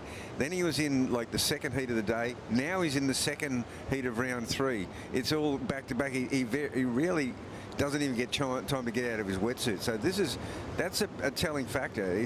The energy really can be sapped on that one. Katie Simmers here and riding. This is her 4th wave. Wave number 3, a 5.33 for Simmers. She is in the lead. Let's see what she has here on the inside section, having to do with a lot of white water on the face. No problem as she takes that Borscht Designs through its paces. A controlled finish for Caitlin Simmers. So she will back up that 5.33. She will better her scoreline on that effort. That's my opinion. Rosie, what do you think? Yeah, I definitely think she's going to improve. She only has to improve on the 1.57, but it's so interesting watching Katie's style because she's got a narrow stance and she's quite upright. You would think that going through the chops she'd get pushed off kilter, but she's like a hot knife through butter, and it's fun to see and just assess her style even when she's just going through the motions. Yeah, cross-trains, skateboarder, and you can see the skate influence in her surfing. Here's the replay, Bugs. Yeah, well, this wave, it's pretty white-watery, but it wasn't too choppy on the face, so she handled it really well. Just probably a little bit conservative at the end, but she wanted to make sure she got that second score on the board. Yeah. I'm a big fan of Katie Simmers because I'm in the surf skate cult as well, and she's an avid skateboarder. Her shaper, Chris Bors, was actually a professional skateboarder for Paulo Peralta. He was in a number of movies like Ban This and Animal Chin, a vert skateboarder. Seeing him come up in skating vert at the Encinitas YMCA. So it's kind of a cool tie-in when you see those surfers with that skate influence. Yeah, and almost like a similar attitude. I think Katie just like doing it for the fun. She's got that good balance. She wants to have fun when she's on tour. So yeah, really such a good addition to the tour. And we're all just trying to still figure out, like even in interviews, we're trying to dig a little deeper. She's got her own movie out. So it's really fun getting to know Katie Simmers and getting a look under the hood. And you talked about the narrower stance. I think that comes natural to some surf skate crossover as well, because on a skateboard, you know, you have like about a 15.5-inch wheelbase on that. You can't really have wide stance on a skateboard. So if it translates into surfing, this is just a theory, but I think that's something to do with that body mechanics. Well, I'm in the narrow stance surf club too, so I love watching Katie surf. Yeah, you're graceful. Thanks, Cubs. 19 minutes and 10 seconds on the countdown. 4.33. Bugs checks in for Katie Simmers. So a strong showing. So as a rookie, she's showing really good composure in this elimination round, which can get, you know, in between surfers' ears. This is a tough game mentally as well. Yeah, one of the features of Caitlin, her whole approach is she's got excellent heat management. She seems to be able to, you know, improvise when she needs to, and she got that back up 4.33. Now a quick in and out ride for Brissa. So Brissa's only got that 3.5. It's not in the safe zone by any means. Kobe Enright, a 3-point start to her heat. Yeah, so pretty tight when we look between Brissa Hennessy, Kobe Enright. Brissa taking that wave, and she's not going to add too much to her scoreline with that effort. Called for the Red Bull jet ski, is going to get back out there. It's going to be under a 2-point ride for the backup for Brissa Hennessy. There it is, a 1.77 for Hennessy. So Kobe Enright with priority in the white jersey. The lady from Tweed's Head is now poised to really strike back at this moment with priority and not needing a big number at all to take that second and advancing position. Just a 2.28 for Enright. Here comes some sets too. Yeah, well, Kobe, she's having a bit of a look at this way. Here's one of them big booming. This really shows what's going on out there. It's a massive lineup. You know, it's like a football field of takeoff zone. Red Bull jet ski doing a good job. Those guys are going to be our water patrol will have a well-earned Coopers by the end of the day, because they got some work there all day long with these shuttles. Well, Kelly came out and thanked them. Maddie McGilvray just thanked them. Even just watching them on the inside while they're jockeying, waiting for the surfers to come into the pen, they are constantly moving out of the way of the sets and like watching the shore break. So that's so much energy and skill doing what they're doing. Man, Kaipo, you're usually out there all day long. That's I mean, right. Yeah. Are you missing it? I am. I love it out there. I mean, today, but we talked about the elements. The elements will chip away at you. And for the men who are going to have to surf, the men that were in this morning's elimination round, they will have to have another surf out there. They're already zapped to some energy, Bugs. But on the other side of it, I think it actually serves them pretty well to have got their feet in the wax and to have a heat under their belt. I always used to love being in that second heat, that second performance of the day. I think it brings the best out in you. I mean, these guys are fit, elite athletes. I think it's a tough call for Maddie McGilvray to be in a very early heat, but I don't mind having an early, you know, a heat out in these conditions to know what you're in for. Yeah, building a relationship with the day here at Bell's. We're going to step away. We're going to take a break. We'll be back with the conclusion of the first heat of the elimination round for the women here at Bell's on Sunday. We'll see you right after this break.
The Rip Curl Pro Bells Beach presented by Bonsoy is brought to you by Bond U.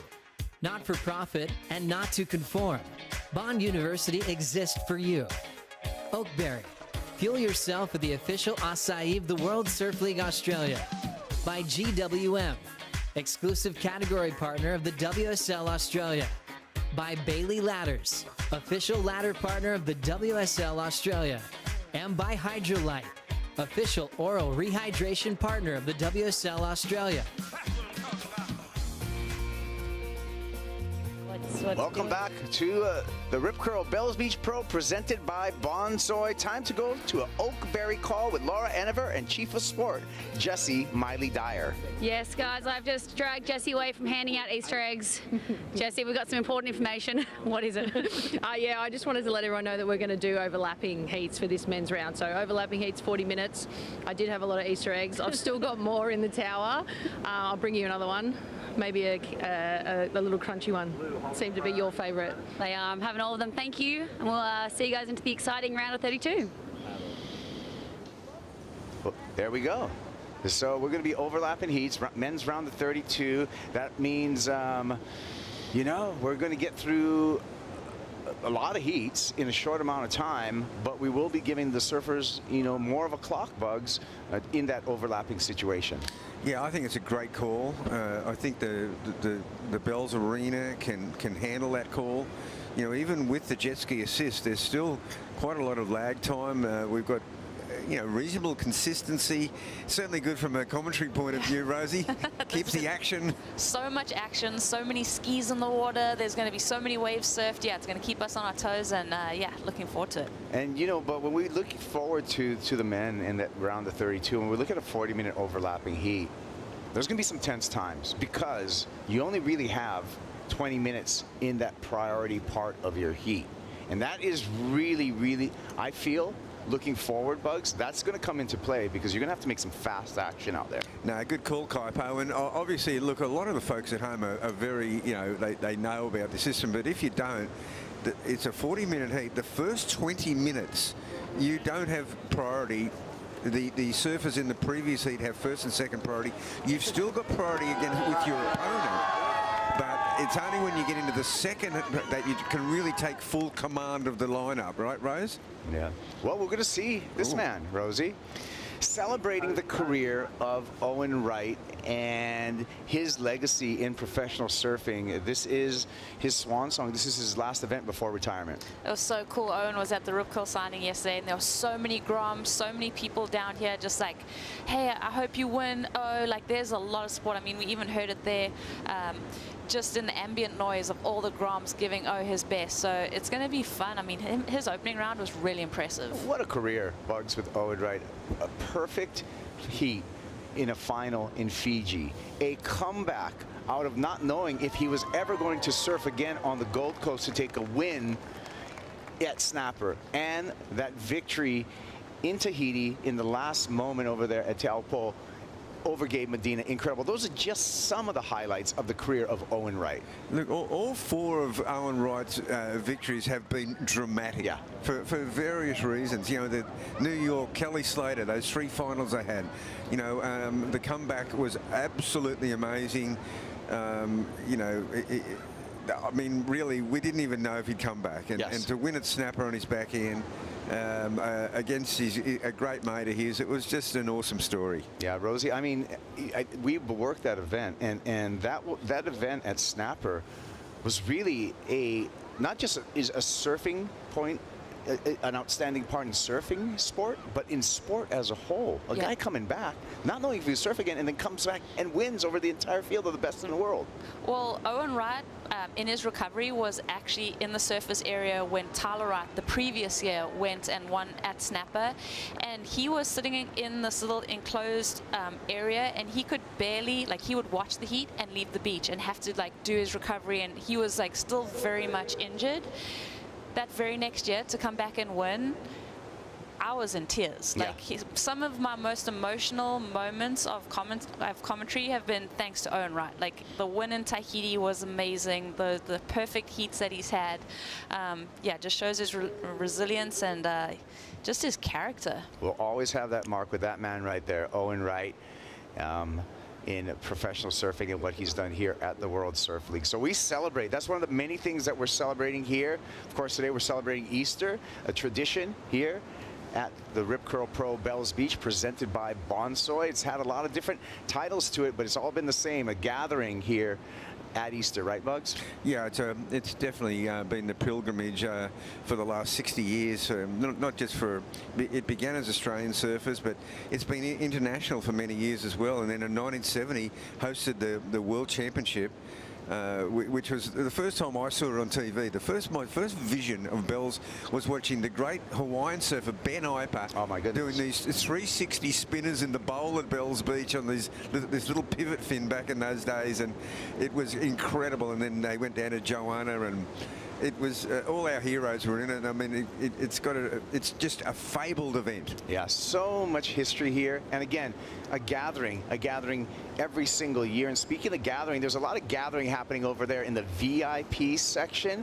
And with that, I'm going to go to Richie Lovett. You're in there. You're in amongst it. What's going on? Yeah, I am, Kaipo, and Rosie was over at the athlete zone in the locker room where they get prepared. This is the place to be. If it was wild and windy out there, it's toasty warm in here. This is the athlete lounge. Now, this is where the surfers, shapers, coaches, families, friends, they all hang out here. And as Rosie said, it's a fishbowl. Wherever you are in this room, there's a vantage point, and when you can go and you can see the surf. This is a great area where, as an athlete, you come and you start prepping for your heat. You can sit down, you can watch the scores. There's TV set up everywhere, so you can check the scoring. And Red Bull have the fridges decked out. There's hot food, all the creature comforts from home. So this is the place to be on a day like today, and where the athletes really start getting their preparation for their heats in order. Yeah, it is. It's luxurious there, Rich. It looks nice, toasty, warm, lots going on. Absolutely, mate. And there's a couple of bowls with a lot of Easter eggs in them as well, so I'm going to pinch a couple and get the little sugar hit for the day. You go. We'll see you back here. Richie Lovett, always on the report out there, and has been bringing some great, in his analyst position, just been outstanding as far as breaking stuff down, Bugs. Yeah, Richie's awesome. You know, look, last night, Kaipo, we were watching the news. The weather lady said, Easter Sunday, it's an indoors kind of day. Stay indoors and look at the crowds on the beach. I mean, this is a hardy crew that come down to Rip Curl Pro every year. Bells, they adorn the cliff, they go down on the beach. It's just amazing. You know, this is really wild weather, and they're rugged up, they're ready for action. Talk about surf fans, Rosie. Well, you bump into some of the crew. They've driven almost 2 days to get here with a family, everything. Everyone packed up, the dog probably. Everyone's here to watch Bells and this event unfold. Watching Katie Simmers here, our heat leader, streaking down the line, and just a nice turn selection there. Has to do a little bit of down carve to finish off early, recognizing that wave presented itself ahead of time. Made a lot of yardage down the line. We'll see if she improves upon her low of a 4.33. Katie Simmers out in the lead, Bugs. Yeah, well, she had to kind of surf the middle of that wave, Rosie, and it was a big wave, and she wasn't able to really quite come off the bottom and attack the lip. She kind of surfed to safety, and even in doing that, she barely survived. Talking about survival, watch this. Red Bull jet ski punching through there. Here's a replay of Katie Simmers. Yeah, watching Katie, I mean, it's interesting, just like her technique, but I'd love to see her just come around those sections and really just rely on that bottom turn to get her up into the lip. I think that's maybe where that timing was slightly off. She was going super fast. She had the speed. I think it's all about making a little bit of subtle adjustments to come around those sections. Let's watch. Ooh. Oh yeah, the jet ski, tricky. Red Bull jet ski. Bugs doing a couple of duck dives there, having to just plow through the white water. Quick up and out for Kobe Enright, and she is yielding to the priority of Brisa Hennessy, who proned into that one, had to belly into that one. So let's see if she can make it up on the inside here. Hennessy, just a little lip trip to finish. We'll see how that winds up in that exchange. Well, she only needed 2.8, but it was a wise move of Kobe Enright to have a look on the inside on that one, Rosie. Yeah, I mean, this is an interesting play here because you've got Brisa, who slipped into third place, so she utilized her priority, wanted to keep Kobe off that wave, looking to improve on, you know, that small score. She's on the hot seat at the moment, and she needs that result the most in this heat, I would have to say. Yeah, Brisa Hennessy, number 8 on the leaderboard right now coming into Bells. We take the top 10 in the mid-season cut. Here's a replay, Kobe Enright, Rosie. Yeah, so Kobe, another fat kind of wave, so she just kicks out, just up and out. She has to kind of give way there. Brisa has a look at this one. You can tell she's surfing with that need and that desperation of getting a score to get back into qualifying position. I was going to say that. That was a very, for the lack of a better term, grindy kind of play right there, Bugs, to, you know, take off on that wave. Didn't look like it was much, and then have to, like, just slide into it. She just got a 2-point ride for it. So was that a mistake for Brisa Hennessy? Well, it didn't help her cause. I mean, you know, when she took off in that white water there, the wave really didn't look like it offered anything on the bowl section at all. It just came down to that last turn. The judges didn't reward it. It was a 2. But if anything, the judging scale within this compartmentalised heat has been pretty spot on, because they've only given that 5.33 as the high mark. Even on that last wave from Caitlin, it was a much bigger wave. She only got a 4.33. Yeah, they're rewarding those quality maneuvers. They really want to see you attack that lip. That's not about the quality of the wave, but all about those moves that you place on it. So at the situation at under 3 minutes, Simmers in a strong lead over the pack. Kobe Enright, second place in advancing position right now. Brisa Hennessy needing a 2.8, just a 2.8 for the surfer in the blue jersey representing Costa Rica. Needs to make some fast work of it though, Rosie, because the clock is just grinding down. Yeah, I mean, she'd be on the hunt for that wave herself. Brisa and Kobe are actually really good friends. I think they're staying together here at Bells. So, you know, you kind of leave that on the sand as you hit the water. You've got to realize that this is your job, and you got a job to do.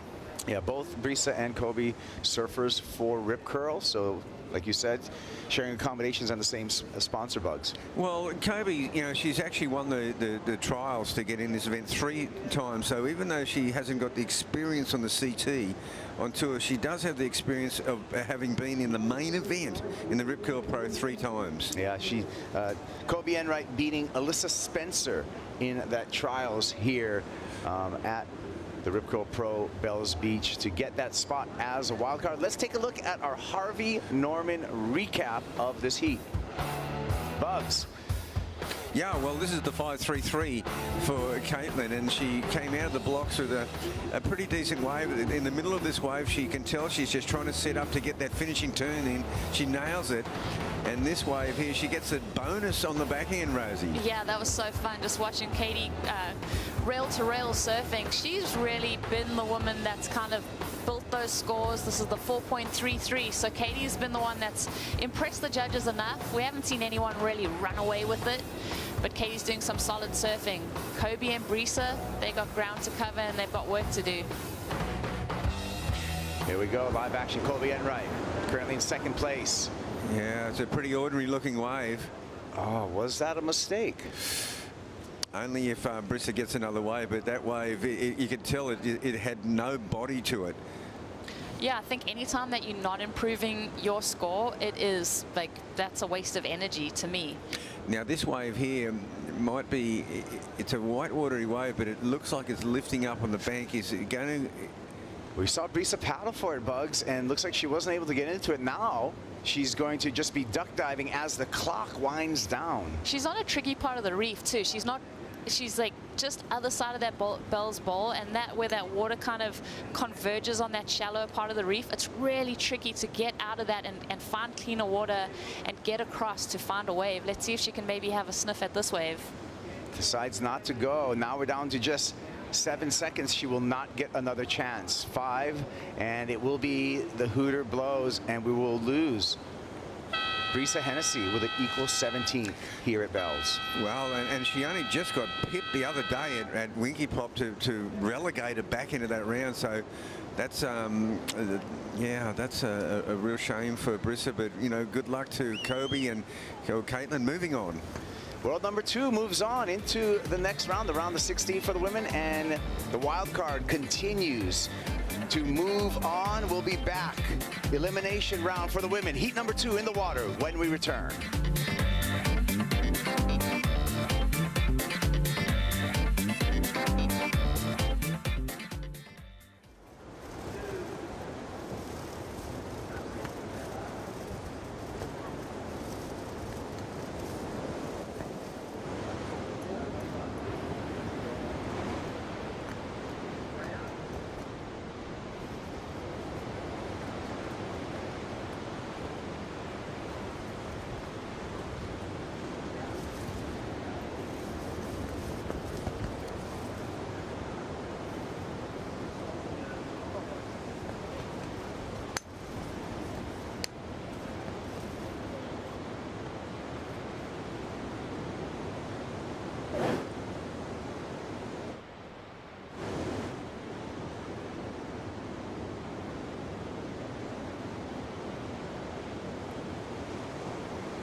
at the Ripple Pro Bells Beach. And this is the 4th stop of Rising Tides on the tour, and it's so awesome. We've got a bunch of young girls here, as well as some former world champs.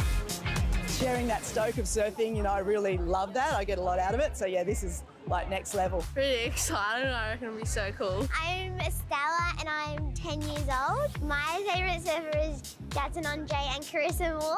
You know, when I first started surfing, I was sometimes the only girl in the lineup. And so to be surrounded by so many girls all over the world, wherever we go, there's just so many more girls surfing. It's inspiring. I feel like it's the dose of inspiration that you need before an event. I think it fuels the fire in the most beautiful way.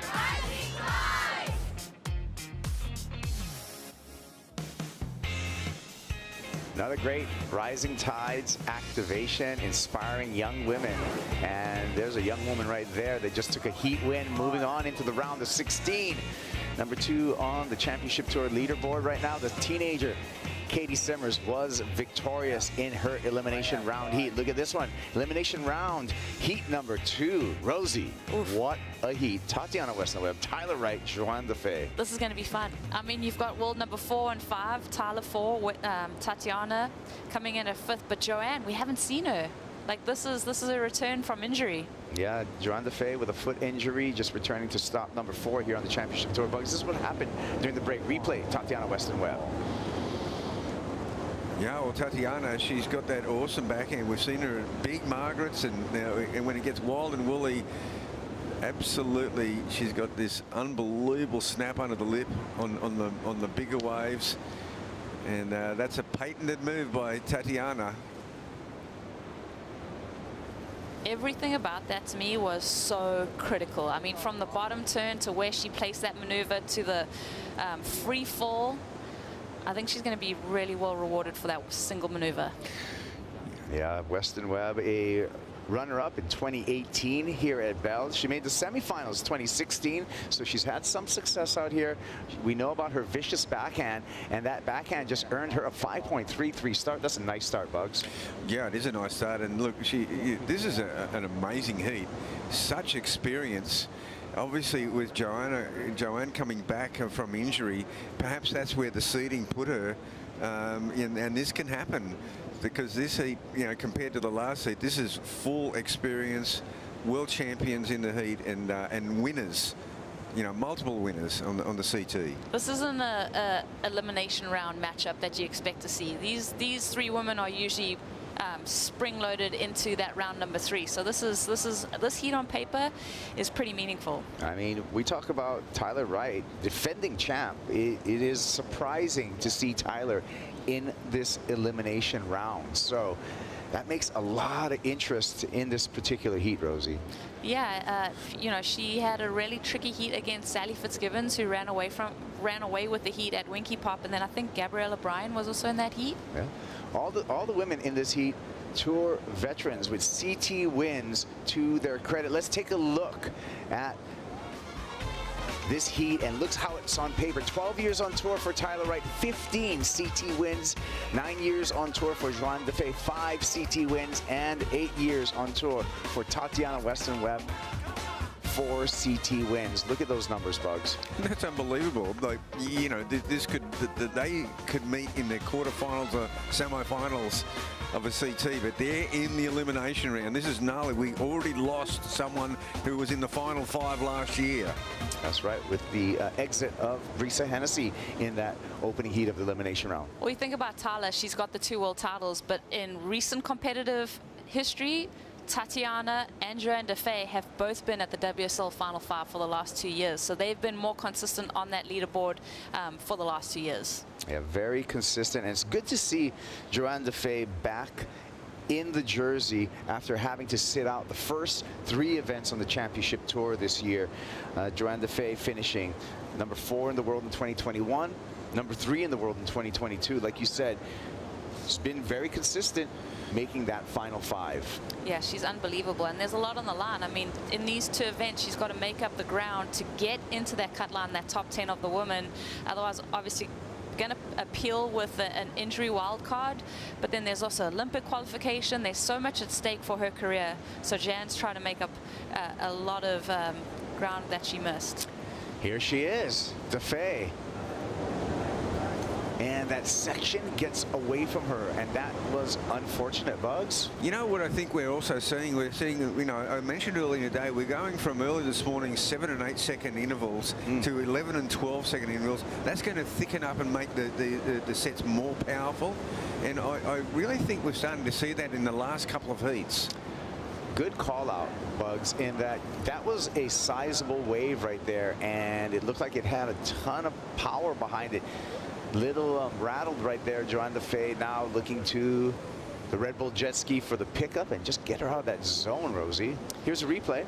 Yeah, that was a bigger wave, and it does have a lot of power. I mean, you get ragdolled, and we've seen some pretty crazy wipeouts happen at Bells, but yeah, it's unfortunate to start off the heat with a complete closeout for Joanne. I think she's going to have to reconfigure what she's up to.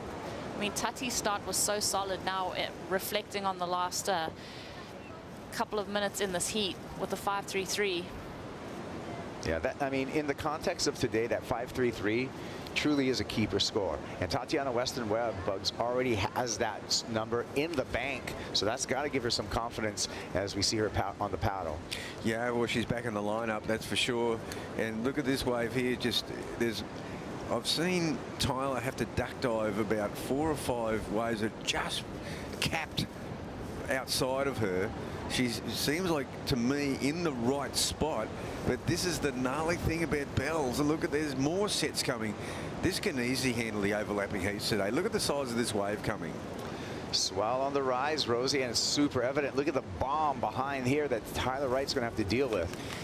Lots of paddling and duck diving today, and the conditions are always changing. So what you see in the morning can change so quickly as it reaches your heat. You've got to be adjusting and figuring out this lineup. And I think for all of these women, they've had Bells experience.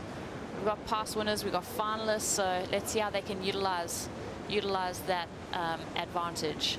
And even though Joanne did just get a fractional score for her first wave, we're going to go live action here, catching up. Tatiana Weston-Webb finds a meaty one there and does a good job with a sturdy stance to get that underlip hook, Bugs, and the completion. You know, Tatiana didn't get the board up over lip. She didn't get to really carve under the lip, but the degree of difficulty of actually pulling that off, Rosie. Yeah, no, I'm right there with you. I mean, it wasn't the exact maneuver choice that she had in mind as she was bottom turning and eyeing off that lip, but just it was critical. I mean, that was so difficult to hang on to that turn and finish on your feet. Yeah, and this wave here, again, Tyler was outside of it, and I thought this was going to be a decent wave to try and turn around. Look at this section here. It actually envelops her, consumes her, and she had to burst through it. Oh, we can see it in slow motion, Rosie, to really break it down. Yeah, she really wanted to project that board up to that piece of the lip right there, and that's where it just starts to swallow up her whole board. She doesn't quite have the power and projection to get into that lip, and maybe a good thing, because watch as it all falls down around her. Now, it'll be really interesting how they judge that, because it wasn't the super critical maneuver, but just how difficult it was for her to, you know, negotiate that massive cascading whitewater. There's our numbers from all the judges. A 4.27 is the average out after we throw away the high and the low for Tatiana Weston-Webb. Decent number. I like it, Bugs. It was kind of one of those reminiscence of Simon Anderson, the under the lip snap there on the backhand. That was actually really a scoring maneuver back in the day. Yeah, that's right. I mean, and I can relate to that, and that's why I think it's pretty stingy. We all saw that underlip snap at Pipeline, Bugs. I think that was before the thruster then. I think that was on a single fin. Yeah, it was. 24 minutes on the countdown. Tyler Wright needs to get her account started right now. The good news for Tyler is that Joanne DeFay, also in the heat, has not broken the 1-point mark, so it's been all Tatiana Weston-Webb so far. Gosh, look at this. I mean, this swell has got stronger and it has got bigger, and there is just you know, they look like they're way inside on the inside bowl, but they're actually in normal position. Yeah, it's real evident. And, you know, you said it this morning, Bugs, that the longer period was going to come through. Looks like it's arrived to the party a little bit early today. I think so. You can see the wave thickening up, and someone's turned around on the inside here just to take one of these insiders on the bowl. Joanne Defay, strategic maneuver, taking the insider here, just trying to chalk up some points, staying busy on the rail through this section, and just buying her time. Waiting for the inside to steepen up. Defay carves, works it back up, banks it one more time. Gets the finish. That's going to count. And that is going to be her best ridden wave so far, Rosie. Yeah, smart from her. I think just finding yourself an opportunity out here, even if it's a smaller wave, with the way that everything's coming in at you and Tyler's still sitting out there without a wave ridden, just start to chip away at it, keep busy. You know, when on the big screen, when we saw that wave, you know, you go, what's she taking off in a 2-foot wave? The wave was head high, and it was just a little one. The push, too. It had a lot of push to it, this wave. Yeah, this wave here, like, she's just biding her time, and there's no major scoring potential going on now. These are incremental quarter-point turns. The end here is because most surfers really load up for this one big turn, and we see 2 turns here, so it's a 1-2. Would that be as much as doing the one huge big slashing under the lip? Well, that was a 1-2 for 3, Bugs. So she came in with a flat 3 for Joanne Defay, and so pretty much a keeper score, Rosie. And Joanne now, you know, in a solid second place. More pressure to Tyler Wright, who's just sitting out there with priority. Definitely. I mean, take off a scrap and still get a 3 in the context of the heat, you're doing okay. Yeah, well, and I think that was a smart move competitively for Joanne, because the cleanup set was evident, and there was no way she was going to get out the back and get one of those. So found the 3 just in that mess out there. Yeah, just that cat and mouse game of just making sure you're out of the way of the sets. Smart gameplay. And because the Red Bull jet ski, Bugs, she's already getting deposited back out in the lineup soon. That's right. And you know, the bigger concern is like Bells is doing a bit of a number on Tyler at the moment.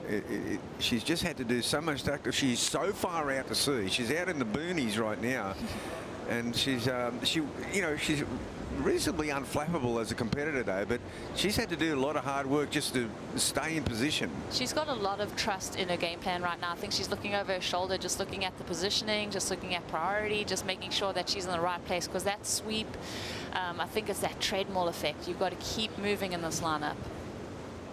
Yeah, we expected this from this shorter period swell. The wind's been blowing. We expect that sweep to be in play all day long, and I think that's one of the reasons why we said full jet ski assist, Bugs. And now look what they're doing. It's the in and out game, because now they're kind of tacking back in. Tatiana's trying to come into the inside onto the bowl. We've got a bit of a lull happening, and then you come too far in, you'll turn around, there's another big booming set. It can really do a number on you. Just do your head in this place. Well, Katie Simmers surfed a smart heat, surfed an aggressive heat, put up some nice numbers, and easily walked into the round of 16. Let's hear from the heat winner, Katie Simmers. Yeah, she's small, but she does not look it on the waves. Katie, just joking about this elimination round. You seem to like it. You haven't missed one all year, but it didn't faze you in Portugal, you know, obviously taking the win. Yeah, it's not a good streak to have, for sure. I definitely don't want it. It's like my mom used to do tennis, and she always said she had to be behind to, like, so she could win. So it's kind of, I don't want to be like that, but maybe I have a little of my mom's competition kind of skills. So yeah, hopefully I can make the first round for once next event. Well, we'll try again at Margaret's, but you know, you seem to come alive in the second round. Into the next round today, how'd you take on that heat this morning? Obviously coming down early, getting a free surf. Did you change up anything?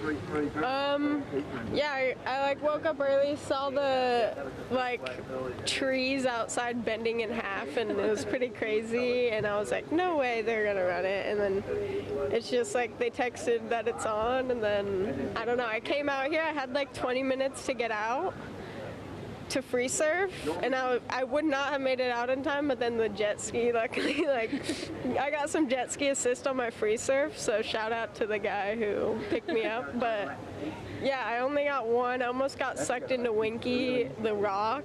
I was pretty rattled after that, but yeah, I don't know. And then I hopped on a bigger board because my board felt pretty small on the wave I got. And yeah, it's a pretty good board. That's the board that I was riding in Portugal when it was like pretty solid. And I don't know, my boards are working really good. And yeah, I guess I have to be in the second round to surf good. I don't know. It's a curse, but whatever. Well, it's a lucky curse. You walked away with the win in Portugal. You know, you've kicked off into the next round here. Go have some chocolate Easter. You'll have a good day. Yeah, happy Easter. Thank you, Katie. Back to you guys. All right, yeah, shout out to our Red Bull jet ski drivers, Ringa, Chani, and the crew. They are the best in the biz here in Australia, and they have been putting in some hard yards, hard meters, I guess, over here out in the ocean. But they are just such a talented, committed crew there. And I have an update as we get into the men's round. The 32 is what we're going to kick off right after this heat. They have extended the heat times in that men's round, the 32. They're going to be 44-minute overlapping heat in that overlapping heat format, Rosie. Yeah, we're going to squeeze every little minute of daylight out of today. Weston Webb, she's a heat leader. Looking to improve upon a 4.27. Not much as of yet for Tati.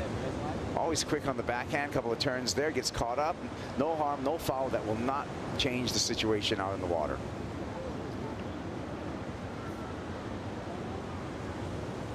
Tyler Wright still sitting with priority in this heat, Bugs.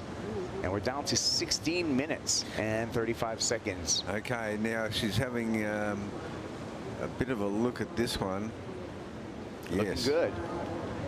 Double up to roll in. Nice looking smooth face. She opens up with a beautiful carve there for Wright. Eases through a second turn. Looking solid on the Paizel surfboard.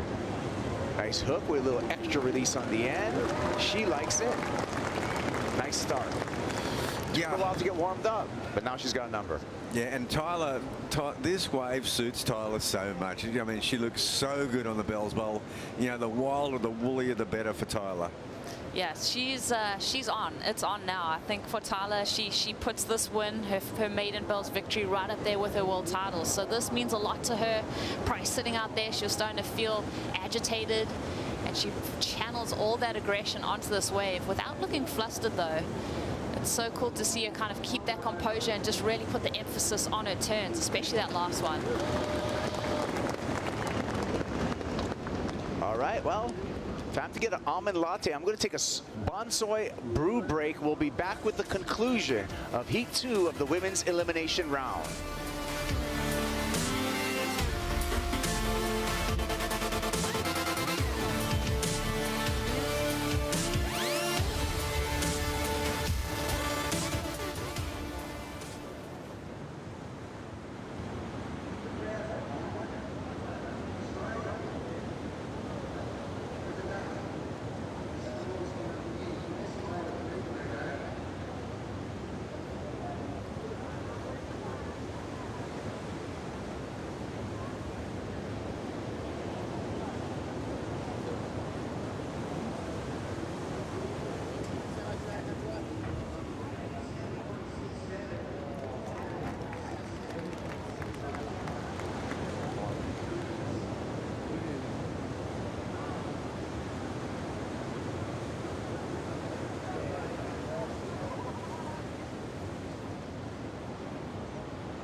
last year. Ended up victorious here. Always wanted a belt, always wanted that in the trophy room. And Tyler was able to do just that, performing in a variety of different conditions out here, Rosie. But she finally gets to ring that bell and be on that list, that legendary list. Yeah, Tyler Wright on fire is just such a fun thing to watch. It's so easy to just jump on the support crew and just love moments like this. The emotion, all of it was there on display for us, and the type of surfing. She said she was 100% healthy, and that's kind of the first time that she's been able to say that and feel that. Looking back at 2022, Bugs, it was a variety. She had to do it in the bowl, she had to do it at Rincon, and finally got to ring that bell in a variety of conditions. Yeah, well, you know, Tyler looks so good in the Bell's Bowl. It suits her so well, but at Rincon, yeah, she was on. And what a nice feeling for Tyler Wright. She's going to have a nice feeling right now because she's going to hear and see on her Apple Watch that she just scored a 7.67. She did that after waiting nearly 17 minutes for her first ride, Rosie. Yeah, wow. I mean, just a lot of trust in the game plan to sit and wait for the better wave, and it paid off. Yeah, she's in a solid second place without even a backup score right now. Joanne DeFay in third in the white jersey with priority, needs a 4.68. Deceiving number for DeFay, however, because Tyler Wright will increase her lead as soon as she catches a second wave. Matter of fact, a 2-point ride right now for Tyler Wright will put her in that first position, Bugs. Yeah, she waited until 0 points in the first half of the heat, and opened up the second half with a 7.67, sashayed her way straight into second place, and you know, really advantage. The pressure goes well and truly on Joanne DeFay right now. DeFay, with that pressure, with priority, is going to have to make some decisions. Bouncy takeoff here for Tatiana Weston Webb. Gets to the bottom and is just going to have to bail out of that wave. Illustration of the difficult conditions and really the mixed plate out there.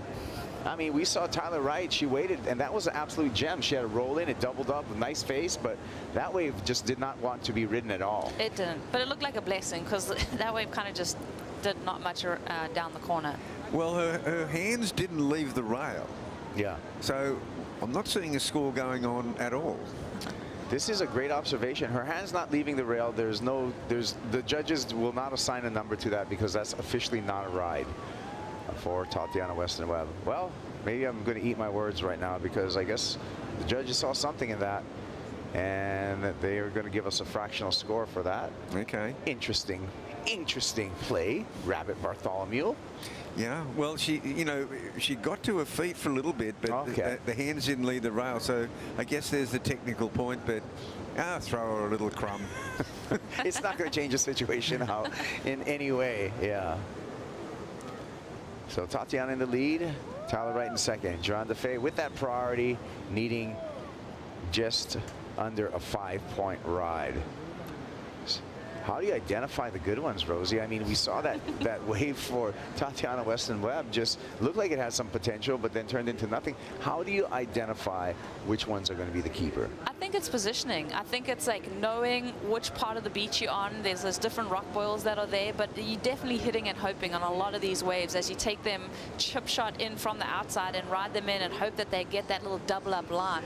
I think for Tyler, though, that was just knowing this break so well, knowing her positioning, and really identifying what wave she wanted before she paddled out for the heat.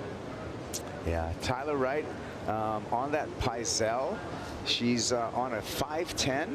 Well, her shaper, John Peisel's guessing, and it's her model, a Highline model, is round pin 5'10". Tatiana Weston Webb, of course, she rides under that Sharp Eye Camp. Sharp Eye Camp currently in the lead when we talk about the CT shaper rankings. Pretty competitive now with the shapers now and the board builders, Bugs. Isn't that fun? Yeah, it really is fun. And I mean, obviously there's some great shapers out there. They put so much time and effort into their elite CT surfers. Yeah. They've also got a big stable of juniors coming through and women. I mean, it's incredible. I don't know how they can afford to do it, but it's, you know, being on top of the manufacturing side of things is got to be good for sales. Yeah, I mean, CT Shaper rankings, let's take a look at them. Let's Sharp Eye up there with 65,000 points and some change. Mayhem right behind that. DHD, Channel Islands, and Paizel rounding out the top 5. Remember, surfers accrue points for their Shaper and their board teams in the quarterfinals. So you got to make the quarterfinals to get on the board and earn some points for your Shaper.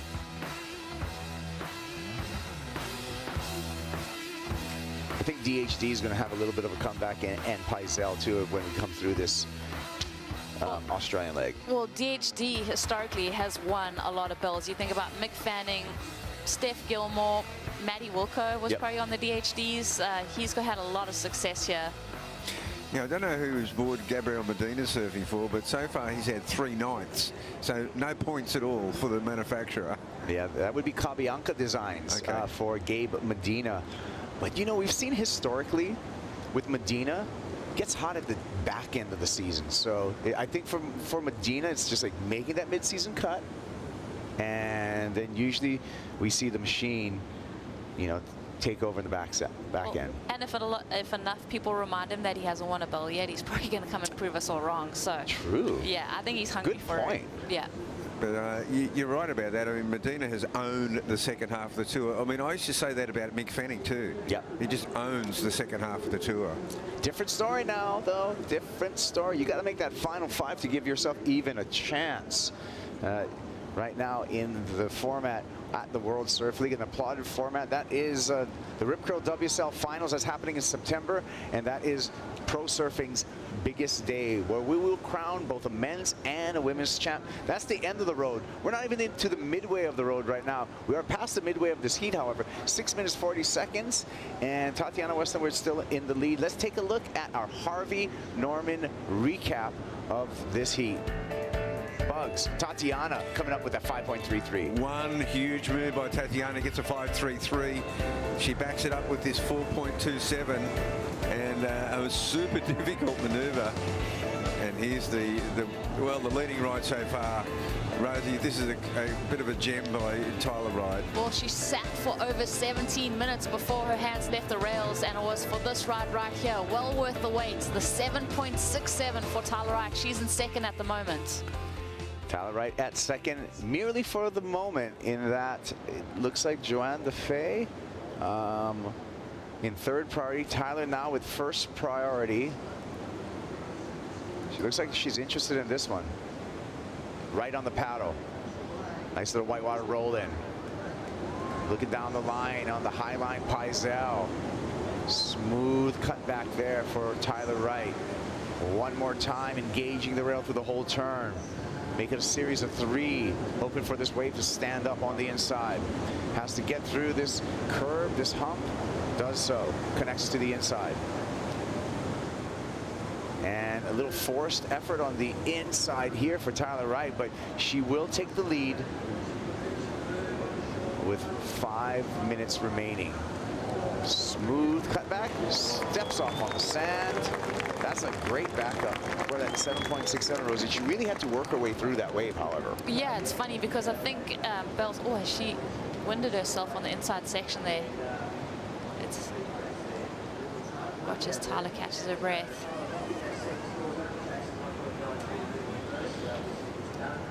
Yeah, that was, I mean, 2 waves for Tyler, and both of them keepers, and really just pushing that requirement. You know, Joanne DeFay now is going to be in a bit of a situation. I mean, you think about, you know, pre-jet ski assist days. I mean, she looks like she's in a bit of pain there. She might have hurt her ribs. But, you know, there's basically 5 minutes remaining on the clock when Tyler had finished that ride right down by the button. Back in the days before jet ski assist, you're done. Yeah, you walk up the beach. Yeah, you're done. 5 minutes to go. No chance of getting back out there. But she seems to be just favouring her ribs or something there. She might be just winded. Tatiana Weston-Webb. First carve, a smooth one. Second carve with some pace. Lip glide there. Can't put the board under her feet. No completion for Weston-Webb. under 4 minutes remaining. Joanne Defay will be in a troubled situation when the numbers drop. Rosie, this is the replay. Tyler Wright, there's a 5.23. 5.23. So Tyler's, you know, really asserted herself with her priority on this wave.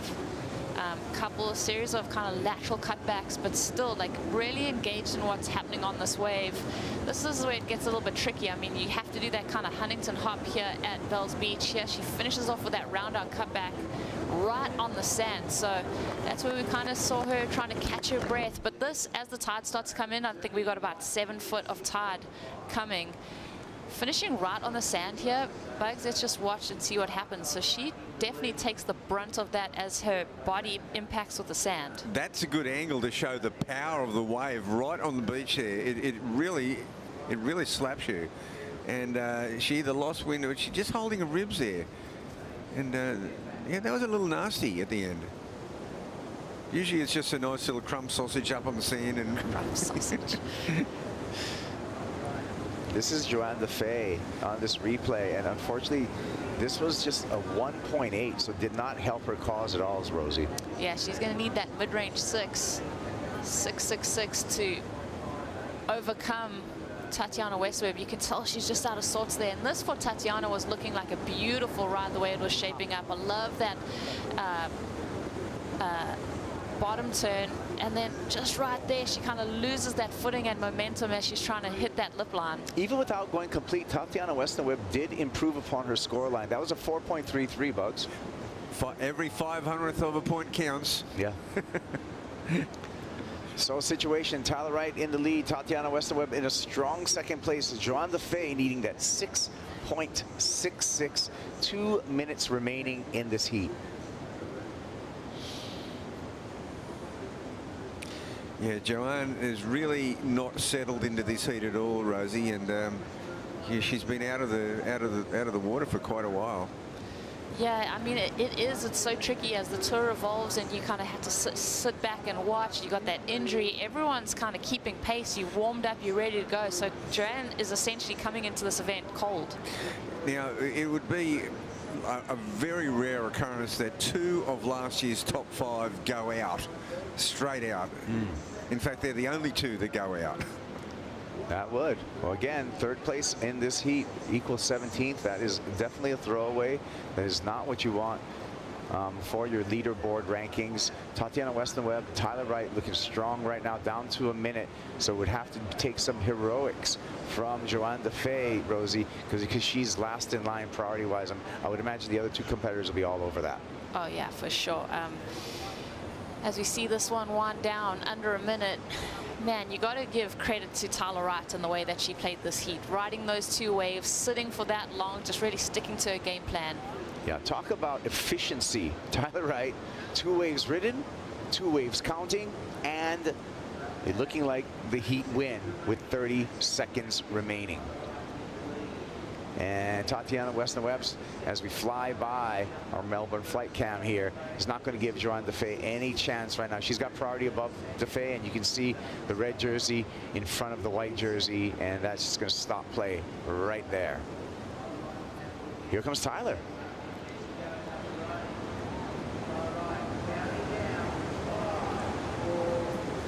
And this is just going to be a ride in for Tyler Wright. She'll advance on into the round of 16, as will Tatiana Westweb. Joanne Defay with an equal 17th on her return to the championship tour. There's the numbers there for all 3 of the women. We're going to be back. Men's round of 32 will be on. Joe and Richie will talk you through the action when we return to Bells. Okay.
Rip Curl Pro acknowledges we are here at Juruk on Wadawurrung country. We acknowledge Wadawurrung people as the traditional owners of the land and waterways we are on today.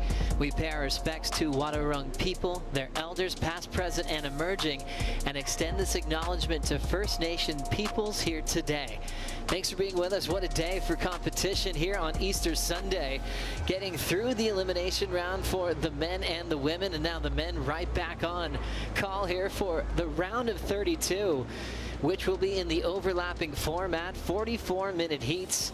The next heat will start at the halfway mark, and we'll get a lot of competition done here on Sunday. Joao Chianca taking on Ezekiel Lau in a heavyweight type battle when you talk about power on the bowl, both with a lot of success here at this venue as we celebrate the victory for Tyler Wright.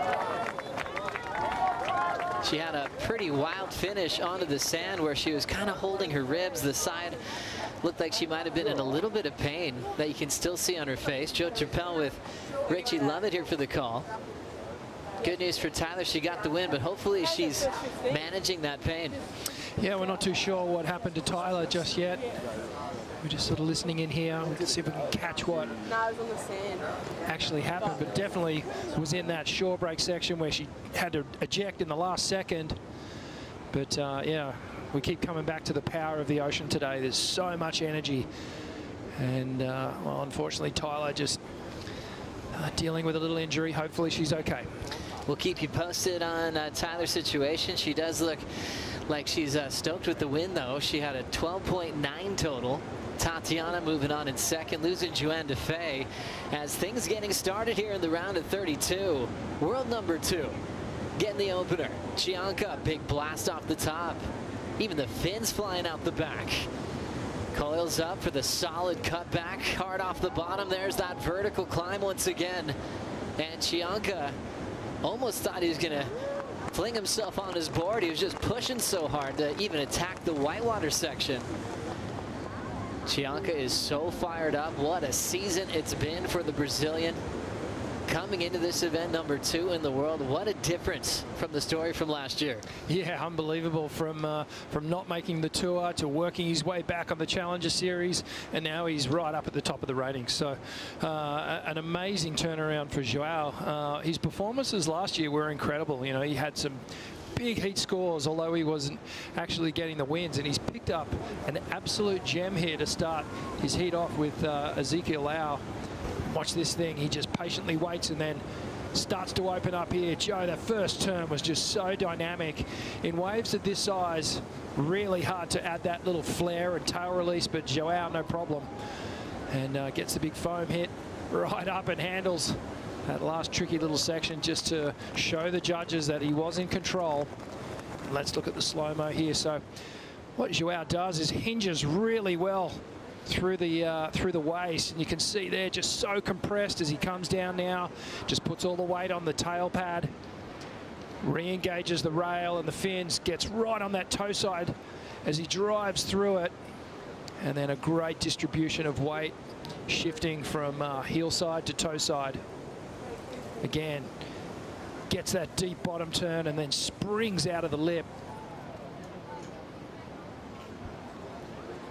Looks like the stance is just a fraction wider than normal, allowing him to stay sturdy, stay balanced in these tricky conditions. He told me that last heat with John Florence that he had at Bells Beach gave him every confidence in the world, even coming in from a loss. He said it was the first heat where he felt he really surfed out of his skin, and he liked that feeling.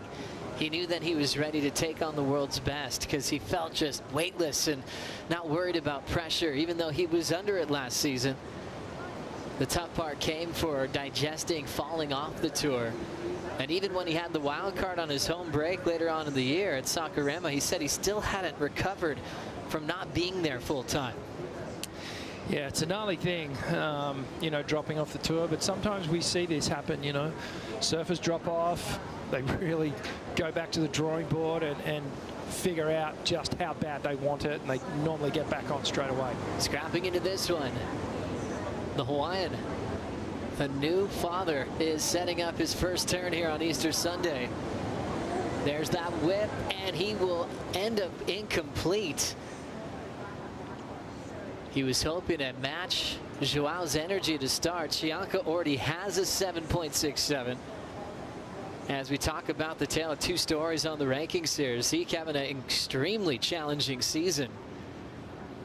And Chianca already thinking about the world title race. Yeah, it's unbelievable, isn't it? And I love this matchup, Joe, because it is an even matchup between these two guys.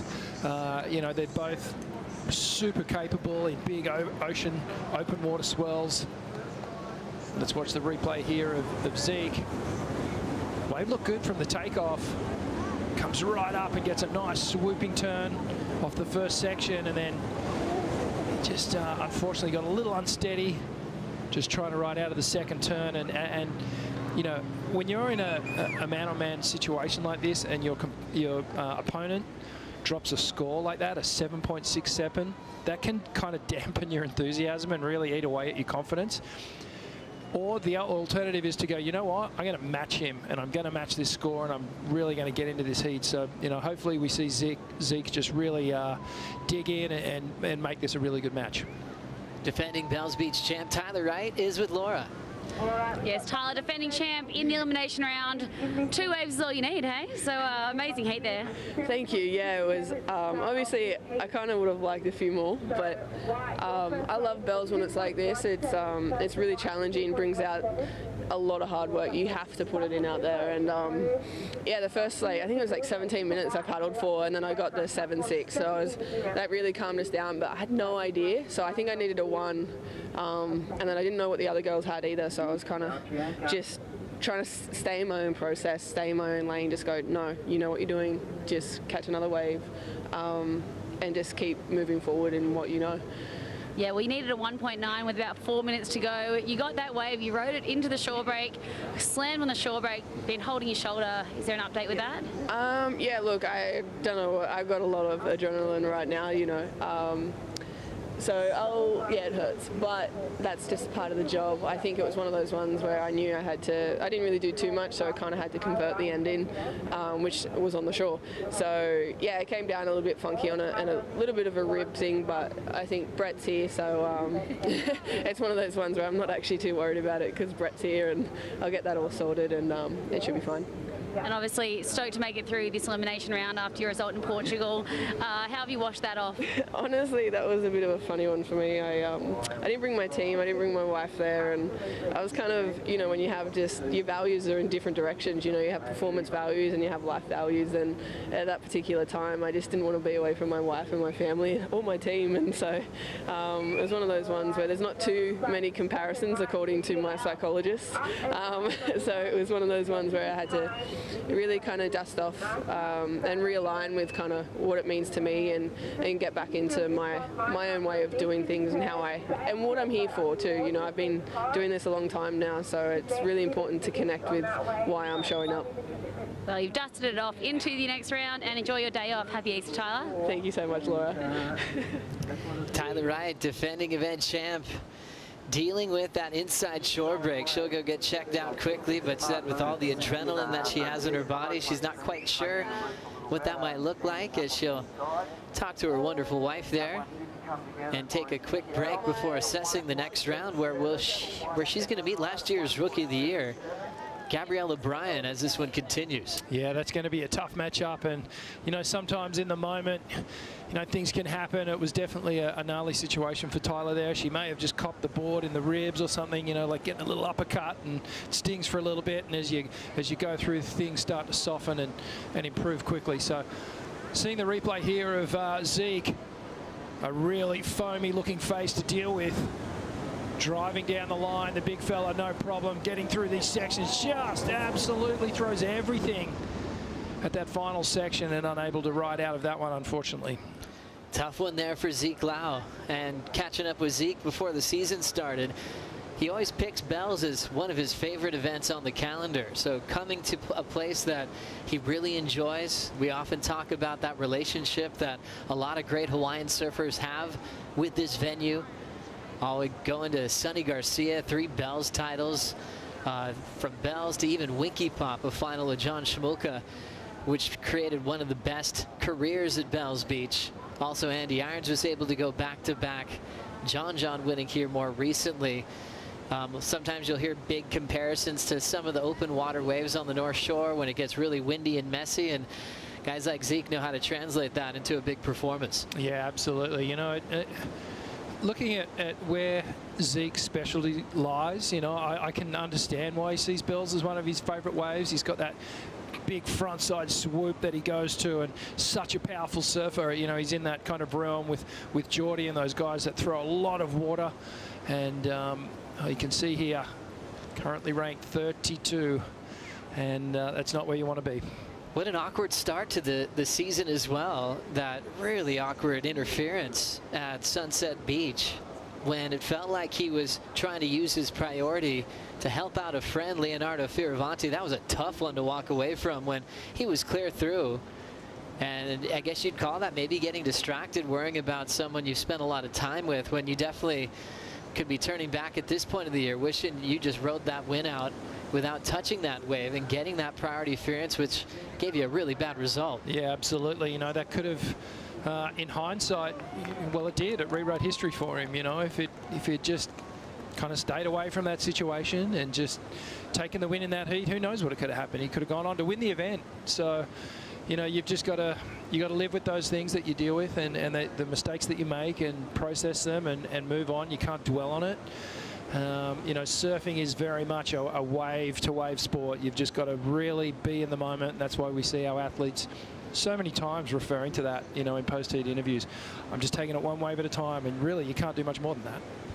As you can see, this wild ocean, but it's still providing a great canvas for big scores. Chianca 7.67 with plenty of time on the clock. Well, we just saw Laura a second ago with the defending event champ Tyler Wright, but she covers a lot of ground around here. Laura, where are you? Well, what's better than the Easter Bunny on Easter? Sally Fitzgibbons down here at the Harvey Norman tent doing a signing. Sal, day off today. How good? Oh, just watching everyone battle it out there at some pretty hectic conditions. Some of those sets are just so hard to manage. So they're doing so well, and yeah, just patiently waiting my turn and just learning. And what are we up to today? We're down at the Harvey Norman booth, so all the kids of all ages, actually, parents, they're bringing them down and just spreading a little Easter festive cheer. Absolutely amazing. And are you going to try to get out there this afternoon? For sure. I'd definitely love to interact with the ocean today, but I think just watching these heats gets you so hyped, and talking to all the groms that come down and all the support, so I'm just riding that wave, and hopefully tomorrow another good day. Happy Easter, Sal. We'll see you soon. Happy Easter, guys. Happy Easter. I'll sign one for Lawsy. Thank you, Dom. She's so classic. Sally Fitzgibbons is going to have Betty Lou Sakura Johnson when her round gets out there, the next round of competition. She is a good matchup. On fire as well, Rich. That start she had at Winky Pop on the opening day of competition is one of the best we've seen out of her in a long time. 100%. It's the best form I've seen Sally in at least a season or two. She just really ripped into it and was in total tune with the waves. Big blast right on the money for Joao Chianca. Set up on the second turn. Ezekiel Lau getting started. Throws it in under the lip real quick. And now he'll just fade to the pocket. He's hoping for this wall to really show itself. It looks like it might do it now. Quick section coming at him, and awkwardly slips off his board. I can't tell whether he actually went to pull through or he went to bottom turn and hit the lip, but something happened. He just lost his footing, maybe hit a bump. Honestly, the TV does not do it justice, just how much water is moving around out there.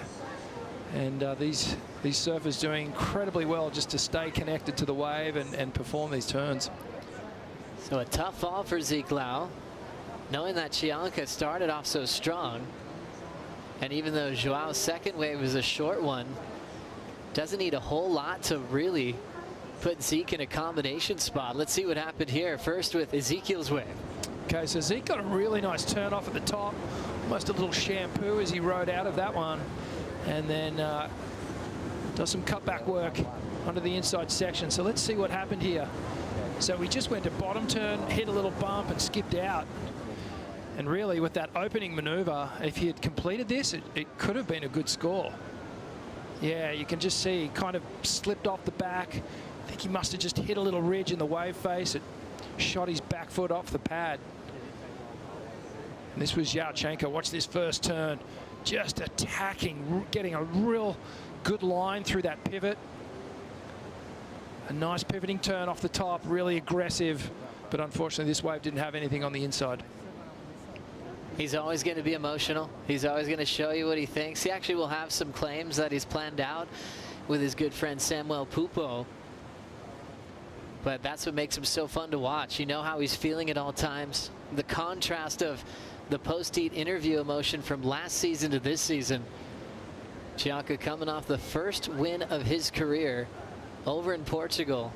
But before that, back-to-back thirds. He hasn't missed a finals day this year. Yeah, it's incredible. And just to get a championship tour win that early in your career is pretty special. You know, it kind of sets you up for good things to come, good vibes, good feelings. And, you know, doing it that early, you kind of brainwash yourself into thinking, okay, I got this. I can do it again and again. Big matchups to come in the round of 32 in this overlapping format, so we'll get there extremely quickly. Heat number 4, Gabriel Medina, Baron Mamiya matchup. Remember, Medina doesn't have a bell yet. Mamiya focused on getting past the cut, sitting just a couple spots behind it. And how about this matchup? John Florence, Kolohe Andino. We saw that heat at the Tokyo 2020 Olympics. Kanoa Igarashi, Kelly Slater, they've got a lot of history together. Kanoa thinking about making the cut, and Kelly in that same conversation. Yeah, Kelly's got work to do. We've been talking about that, but so does Kanoa. You know, he needs to make some heats as well. He's down the ratings, and some incredible matchups coming later on in today's action. So overlapping format is an exciting one. You see 27 minutes, 24 seconds on the clock. When it gets to 22 minutes to go, you'll see Samuel Pupo and Matthew McGillivray get started. And that he brings up a flashback to the cut last year at Margaret River. If Pupo would have got the win, Owen Wright would have stayed on tour. Matty needed the win to keep his spot for the entire season, and it went down to the wire. Rolling in now, we've got Cianca on the move. Full rail cutback on that Channel Island surfboard. Beautiful cutback at the top of the wave.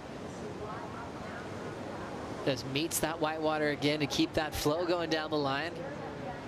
Twist and wrap again off the top for Joao. And just continues to fade. Well-read wave. Didn't have a bowling lip section to work with for the first part, but he has an end section to attack and got a little bit on his toes, so he'll lose the finish. Zeke Lau setting up a beautiful tight arc in the pocket. Lights up that Takoro on the end section. Cleanest combination for Lau so far on that two-turn combo. Yeah, that was a much better wave for Zeke. That opening turn, beautiful, more what we're used to seeing from him. And I think that is going to be his best wave. And Yurchenko picking up another gem. His wave choice, excellent in this heat so far, Joe. He's managing to find those inside waves, maybe the medium-sized ones, but they hit the Bells Bowl Reef. And just look how much energy and enthusiasm he puts into every turn. Just wrapping it around, as you said, looking really smooth on that CI board. He was down here practicing with Britt Merrick and Brent Power from Channel Islands here yesterday afternoon. Matty Bemrose was down here filming them. So constantly working on the equipment. He's got the FCS2 AM large fins in there. But this section here, just look at that composure. Great posture as he drives that outside arm right around. Now the body, upper body twists back around. The lower body follows. Even feeling the face of the wave with that inside hand as he does that cutback. Love this first turn from Zeke. Just laying down some real power into that turn and gets to the finish as well. Great speed and acceleration through that foamy section. So he's staying with him. Definitely Zeke's best wave so far. Chianca's last, he'll improve slightly on his lead, a 4.5, when he had a 4.0 before that. Zeke in the 2 and 3 point range, but that should change after that really solid 2-turn combination. Remember, we have the overlapping format underway, so when we come back from a quick break, we'll see the start of Samuel Pupo versus Matthew McGillivray here at the Rip Curl Pro Bells Beach, presented by Bonsoy. We'll be right back.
Is there someone on tour you just want to smash? There is. And yes, tell me who. There is, and this guy starts with J, and there is another J following. Let's get the rematch on the ball. Let's do it. It's gonna feel so good when I get the first win over him. You can check out one-on-one with Joao Chianca on WorldSurfLeague.com as we watch him live going off the bottom. He saves that bottom turn to absolutely connect with a big closeout finish. Joao Chianca is having the time of his life. I asked him, hey, let's fast forward to the end of the year. What are you going to be proud of? He's like, don't make me do that. I'm having too much fun right now. He was just all about staying in the present. As you hear the horn sound, we've got a brand new heat getting started. Samuel Pupo versus Matthew McGillivray. These two going head to head. As we invite Laura Enever to join us here on the Harvey Norman host set. Laura, thanks for joining us. Sammy versus Matthew, this is going to be fun to watch. Yeah, this is a cracker heat. Both of those men in the same sort of area on the rankings at the moment. It's a really crucial heat coming into the last two events of the season. So they will be well and truly battling as we see this wave of Joao. He is on fire out there. He said in his interview the other day that he's planted the trees and now he's eating the fruits. He had fruit salad this morning and he's on fire. He sure is. Look at that. A lot to work with there for Joao Chianca. Love that he was able to recover from that really heavy push on that bottom turn, Rich.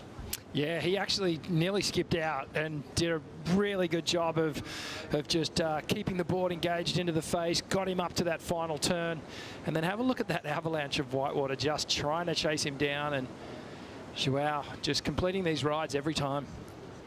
What a role he's been on this season.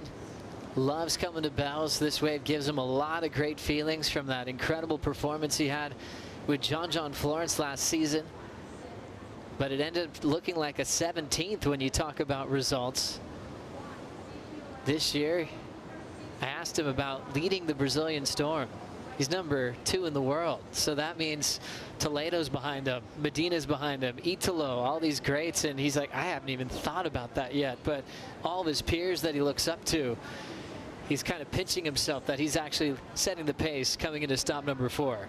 Well, it is really, a fairy tale story after his, where he was this time last year, coming into Margaret River, needing these huge results, putting up amazing numbers in heats, and then just, not seeing the results in the rankings show at all. So for Joao to be here in a completely opposite situation this year is pretty cool. Oh, it's so cool. Thanks for being with us. Big day today as the round at 32 is already going to fly by with this overlapping format. Joe Turpel, Laura Enever, Richie Lovett. Laura, longtime CT standout. We're celebrating 60 years here at Bells Beach. Your first time competing at Bells. Tell us about that experience and what it felt like to compete on such an iconic wave. Yeah, I mean, it's, such an iconic wave, walking down the stairs even this morning and hearing, the music go off and the Bells song start ringing. It was, it's just always so special to be back here. And, my first time coming down, I was actually a Grom. I did the Rip Curl Grom search when I was 14 years old, same year as Owen and a bunch of the guys on tour as well, Geordie and everyone. So that was like, my first time coming down, and then, getting on tour and walking down with that jersey on, there's nothing like it. The nerves, but the excitement. I remember my second year on tour, Steph got a 10 in like the first 5 minutes of our heat, and I was like, damn, that's tough. Oh, that's awesome. And now you're in the comfort of the Harvey Norman host set, and we love getting your insights on this special wave as we look at a nice little fading turn. We've got the second heat started. Samuel Pupo going through a couple of little turbulent moments on that wave, but stays on his feet. Samuel Pupo had his rookie season last year and was able to go all the way and take in Rookie of the Year honors, which included a big final appearance in Saquarema on Joao's home turf. So two best friends in opposite heats, but that's got to feel great to share the ocean together. Cianca's going to fade. This wall might potentially grow for him. Right there, solid slashing move to get creative under the lip. Didn't quite get that huge double up bowl, but he did well to really attack that section. The Hawaiian Zeke Lau, remember, needs a big result in a must-win situation here to stay on tour. Goes down the arc, big section, attacks it. The big man rides away. 6'2" on his bio on worldsurfleague.com. It says he weighs 202 pounds. That's like 92 kilos. Solid. It's a big man. It's all muscle too. The guy is totally ripped, obviously trains a lot, and proud Hawaiian, but that was a great wave, great comeback wave. We know he needed a decent score. 7.12, and some big solid turns on that wave, so the judges have got something to think about here. And it seems like you could stick to a game plan of needing 2 waves in 44 minutes that you have out here in this overlapping format. You could just try to pick the eyes out of it. Laura, what'd you see here? Yeah, a bit of froth on his face, so just having to really wait and see if this wave walled up, which it did, and this was Zeke's first big turn. Nice gaff there, and he goes up into the lip here. Loved that. So kind of only really 2, big turns there. So I think it'll come under the 7, but this will get him back into the heat for sure. Love that into the lip. Free fall down there, throwing buckets of spray. So just trying to muscle through that whitewash. And like you said, he's got a lot of muscle. He can do it. And he's had great success at this venue. 3rd and a 5th. That 3rd was when he was still a rookie. What about Cianca's wave, Richie? Yeah, another difference between the two, really. Look at Joao's wave, no foam on the face. He seems to be finding the first wave of the set a little bit cleaner so far. And that's the first kind of major turn. And I think he'll tell you that probably didn't execute it as cleanly as he might have liked to. Just got a little bit hung up. Nonetheless, it was a good turn, but you can see here the option was to just throw that back arm into the lip of the wave, and that really allows you to stomp on the tail and just make a super acute direction change. And then he rides back out of it. It was a little clunky, but it was still there. It was progressive. It was high risk. There's Britt Merrick and Maddie Bemrose looking on. Britt Merrick is one of the coolest cats to talk to behind the scenes. Joao said he got to go to Santa Barbara quickly to work on his quiver with Britt. And so he's showing him around town, and he's just going, Britt, you are so famous around here. In Santa Barbara turf, he's definitely royalty. Son of Al Merrick. The Channel Islands factory is right there in Carpinteria, and everyone knows Britt Merrick and the Merrick family. Almost everybody's on the surfboards on any given day at Rincon. And I think for Cianca, he's just going, wow, I'm part of this brand, and it made him feel even more fired up. Speaking of fired up, a special moment in surfing history. Australia's Owen Wright into his retirement event here at Bells as a wild card. Coming up next against Ethan Ewing. What a moment for him, you know, down here with his family this morning. I'm guessing he's just taking it all in, you know. Obviously not the bells that he would have liked to, you know, head out of an amazing career, but he's surfed this wave since he was a grommet, coming down here for grom searches, pro juniors. He can definitely pull from any of those experiences and do well out here. If I was Owen, I'd actually be thinking, I've got a really good chance up against Ethan in these type of waves. If it was perfect bells, you know, maybe the nod would go to Ethan just with his rail game and the type of surfing that he put on the last couple of seasons out here. But because this is more focused on how you manage the ocean today, Owen might just do really well. As an Australian for Ethan Ewing, how does he not get caught up in Owen's moment here at Bells Beach? I guess he just looks at where he's on the rankings, number 10. He's wanting to keep climbing up and work towards the final 5 there. So I guess, you know, Ethan, he's very competitive. But yeah, it'd be hard to push that one aside. One of your heroes, Ethan's grown up watching Owen, and to really not get emotional, let the emotions get in the way of what's about to happen. You have to give yourself permission that you're here to win and not get caught up in the story that we're allowed to get caught up in with Owen Wright. Qualifying 2010, a world title threat for several years, and all coming down to this. Every heat could be his last, but there's a lot of Aussies here that want to see him go all the way. Yeah, absolutely. You know, you know, the fan favorite, I guess, would be Owen. They want to see him do well in his, you know, last event. What an amazing career that you touched on, Joe. You know, it was really special watching him come back and win that snapper event after so much adversity and dealing with all the injuries. And, well, in his first round, I mean, he looked as sharp as ever. He did. He looked amazing. So if that form continues, he's actually going to push Ethan Ewing regardless. But, yeah, like you said, Ethan is just like, you know, move aside all the time. It's my time. Owen's been looking really calm and you know, comfortable just down in the Red Bull athlete zone. He's making a few calls, speaking to you know, Jason Patchell, who's a great mental coach, and just being in the zone with his kids and wife, and yeah, he's enjoying it. I feel like this, yeah, could go his way for sure. I was talking to Darren Hanley earlier, and he said that Owen went to get his 6'4" because the swell was starting to build even more. So I'm not sure what he does have under his arm for this heat, but he was, you know, I mean, most of the surfers today, they've got 5, 6, 7 boards around them, and they're taking 3 or 4 just down to the water's edge for their heat. So, you know, Owen's a big guy, normally rides, you know, 6'1s and 6'2s. So interested to see what he actually does ride out there. Looking forward to that one coming up next in heat number 3. Still 11:30 on the clock to go in the priority heat. Chianca with a pretty solid lead. Ezekiel Lau needs a 6.02, 32nd on the rankings. Back-to-back events where he's lost in the elimination round. Just became a father. And you start thinking about all the situations that Zeke has been in his career. When he first qualified, it was Kanoa Igarashi who opened up a spot and double qualified. He just got in when he thought he missed out by a spot. Even this past year in the Challenger Series, he had to leave. He got the phone call from Travis Logie when he had just removed himself from it. Got the news he got the final spot to get back on tour. Then you go back to doing the reality show, The Ultimate Surfer, winning that, but then going to the Challenger Series to confirm that he was ready to compete. Fell right back off tour and went back to the drawing board. He has had so many battles with the cut, no matter where it's been falling in the season, Laura.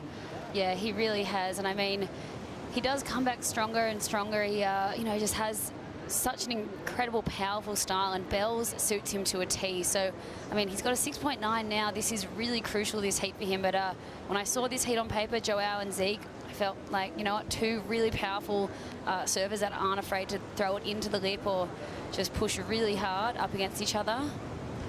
And then the story with pro surfing as well, when you have these reseeded rounds, you're gonna be, if you're getting some tough results, your seed is falling, and you're gonna have to come up with everything you have against the guy who's had all the momentum all year long on tour.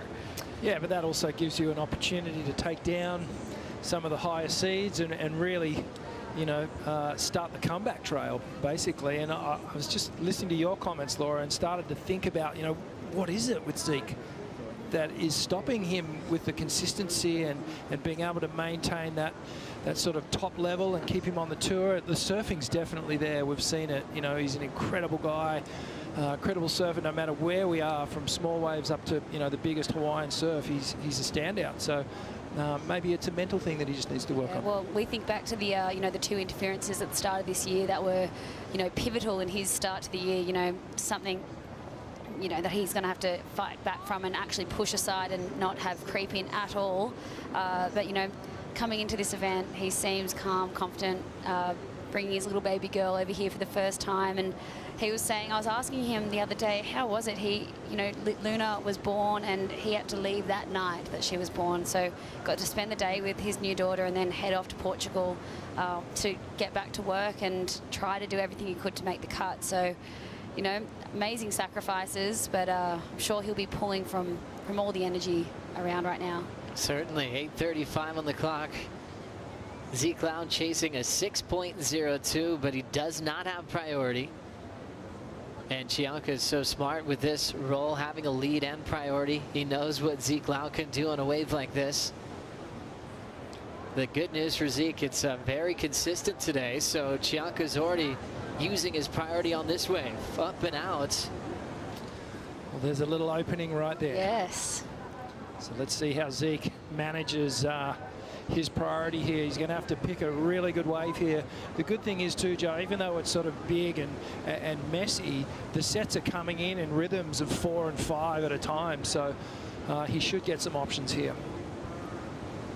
Zeke Loud growing up in a real healthy, active family. I think his whole family is competitive in some type of sport. His father, wide receiver at the college level for UH. Mom playing volleyball. Sisters play soccer at the college level. As we look at a roll in here. And getting up to the lip line and unable to hang on. We saw a wave before there from Samuel Pupo, and then Maddie McGillivray had a hard time controlling that one. Yeah, Maddie saw that Zeke decided not to go, which was a wise choice by Zeke. Obviously needing a 6, this is going to be way too foamy. But, you know, for Matt, thinking second priority, this thing could have had a big inside section, and we know what Matt McGillivray can do with those big sections. A lot of those Hail Marys that he's known for now, so that was obviously not one of them. That's right. Richie Lovett, as we see this first example of the overlapping format here today, what is the strategy being the non-priority heat? We'll get back to that in a moment. Chianca up and out. There are a lot of waves coming through, Joe, and there are little sneaky medium and small ones that come through to the bowl. But here goes Zeke, big turn. And just couldn't hang on, put everything into that big section. Zeke's wave before came in at a 6.93. Low score of a 5.83 as he's looking for a 6.02. Stepping into this one, we've got Zeke Loud through the foam. Swinging back towards the lip, big section. Can he ride away? Compresses well, and the fans really appreciate that effort. That was a good effort. Sammy Pupo up behind him, finishing off this one in the foam. Can he hold on? And he does.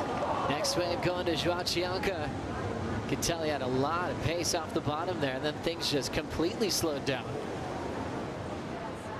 Wow, these boys have had a lot of opportunity. Both are riding 8 waves. It feels like there's just a lot of action going down right now. Miguel Pupo unfortunately had to withdraw from the event with an injury. That's why we saw Morgan Siblick suit back up. As we check out the Harvey Norman recap from what's happened so far. He #1 of the round of 32. We've got a tale of two stories. One man going for a title race. That's Joao Chianca, #2 in the world. And once more out of bells from an all-star performance last season against John Florence. Still setting the pace against Ezekiel Lau so far, Rich. Yeah, he just started with absolute jam. That first wave just kept producing section after section. Then he got this one just hanging on with his toes and riding out of it. But Zeke, he's starting to bounce back, claw his way back into this heat, dropping a 6.93, so now only needing a 6.02 to get through, and it's from surfing like this that he's been able to get back in. just hanging on there, the big Solid fella. finishing move there for Zeke Lau, and he really needs it, trying to dig deep. 32nd on the rankings, and has his back against the wall, but loves the power of this wave, loves throwing down a serious carve. He's dangerous at waves like Sunset Beach, these big open ocean type venues where he can really draw that rail line out. 4:15 remaining. We're still waiting for a score, aren't we, for Zeke's big closeout turn. I was wondering whether he just took that wave to get back into the rotation and jump on the ski and get back out the back. This is that wave you're talking about, Richie. Yeah, just really foamy on the face, so everything is just hinging on this final turn, and it was more theatre and dramatics than anything else. But yeah, it did well to ride out. Yeah, fans loved it. It was entertaining, but the judges will have it as a throwaway for Zeke. 5.03. Has a better score than that at a 5.83. And now he's got 3:30 left to try to move out of this round. Round of 32 is so challenging. The points don't really add up. If you're getting stuck in this round, you're probably going to be facing a tough roll in the midseason cut as we check out the last wave for Samuel Pupo, Laura. Yeah, nice clean face here. Sammy just sticking in the pocket here, and a big wrapping turn. It's gone a bit frothy here on the inside, but this is the turn we saw before. Sammy just kicking the fins, sliding the tail. Does he hold on here? He's riding through the foam, and I don't think he did. He stuck a finger in the air. He did. And there was the honest reaction of Pupo, knowing that he didn't have control at the end of that ride, but great effort. Yeah, it was. Good spell. Back to your question, Joe. You know, there's so much time between riding the wave and getting on the ski and getting back out. The other heat is literally left in the lineup for a few minutes to take the you know, the lion's share of waves that come through. As we'll see that wrapping turn way out the back from Samuel. Last year's Rookie of the Year sets up that big sweep off the top. Almost like he's snowboarding on those first few sections. That is an awkward one, but he's able to ride away. Almost looked like that lip was trying to take him down, but he pushed through well. Chianca in the priority heat with Zeke now going. Real speedy through that wrapping turn off the top of that wave.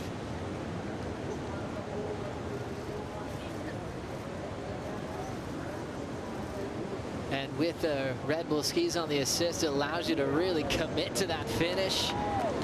Drills it. Great timing there for Joao. And he's got to get out of there quickly before he hits the beach. 90 seconds. As world number 2 still looks like he's in total control. If he batters a 5.27, that's trouble for Zeke Lau. That was an absolute leg burner. And smart just to hang in there for the finish. So many different shapes to this wave, from when he took off way out the back to the downtime he had before the finishing move. And did really well to hang in there. So he's going to give Zeke the minute and the lineup. The search for a last-ditch effort to give himself some hope before heading to Margaret River. Doesn't look like there's too much on the horizon. If he does get a chance, it's not going to be one of the bigger set waves. Yeah, it seemed like Sammy Pupo jumped off the ski and really got himself into that first set. Joao in the second one with priority, and just left Zeke with not really anything else there. Last score in for Chianca. He does improve, 6.27. So Zeke Lau now needs a 7.02.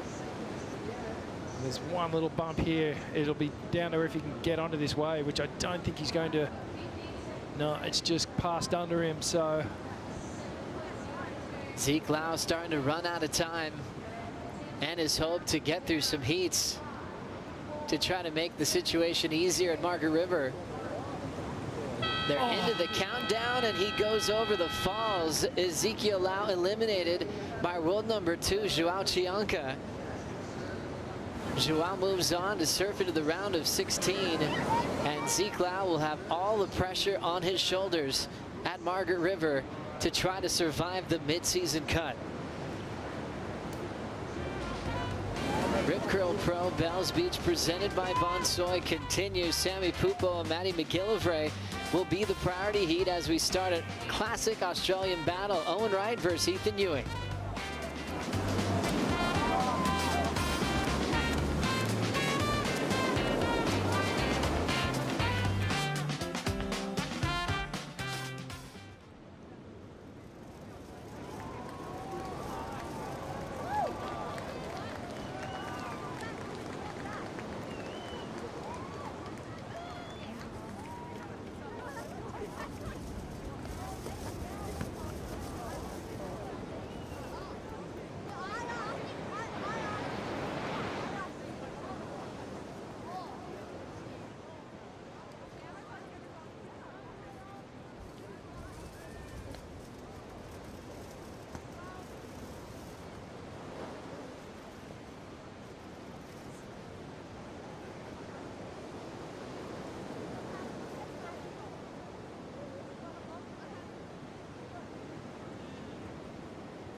Not many people would experience to actually walk into a competitor's area and be a part of the World Tour. It was a pretty special moment actually to put my rashi on for the first time. That was really cool, and running out for my first heat. That was probably the moment where it was like, yeah, I'm definitely a part of the tour now. Owen now looks perfect positioning. The wave already spits, he steps on the gas. As he beats multiple sections, he'll make another wave. He's done it again, 2 consecutive perfect scores. What? The Australian makes history. Owen Wright, he just plowed through the toughest road. One of the best comeback stories we could ever imagine.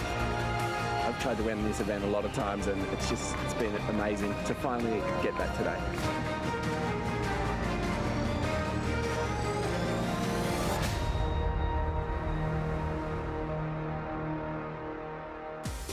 Owen Wright's career as he's in the water now, taking on Ethan Ewing at the Rip Curl Pro Bells Beach presented by Bonsoy.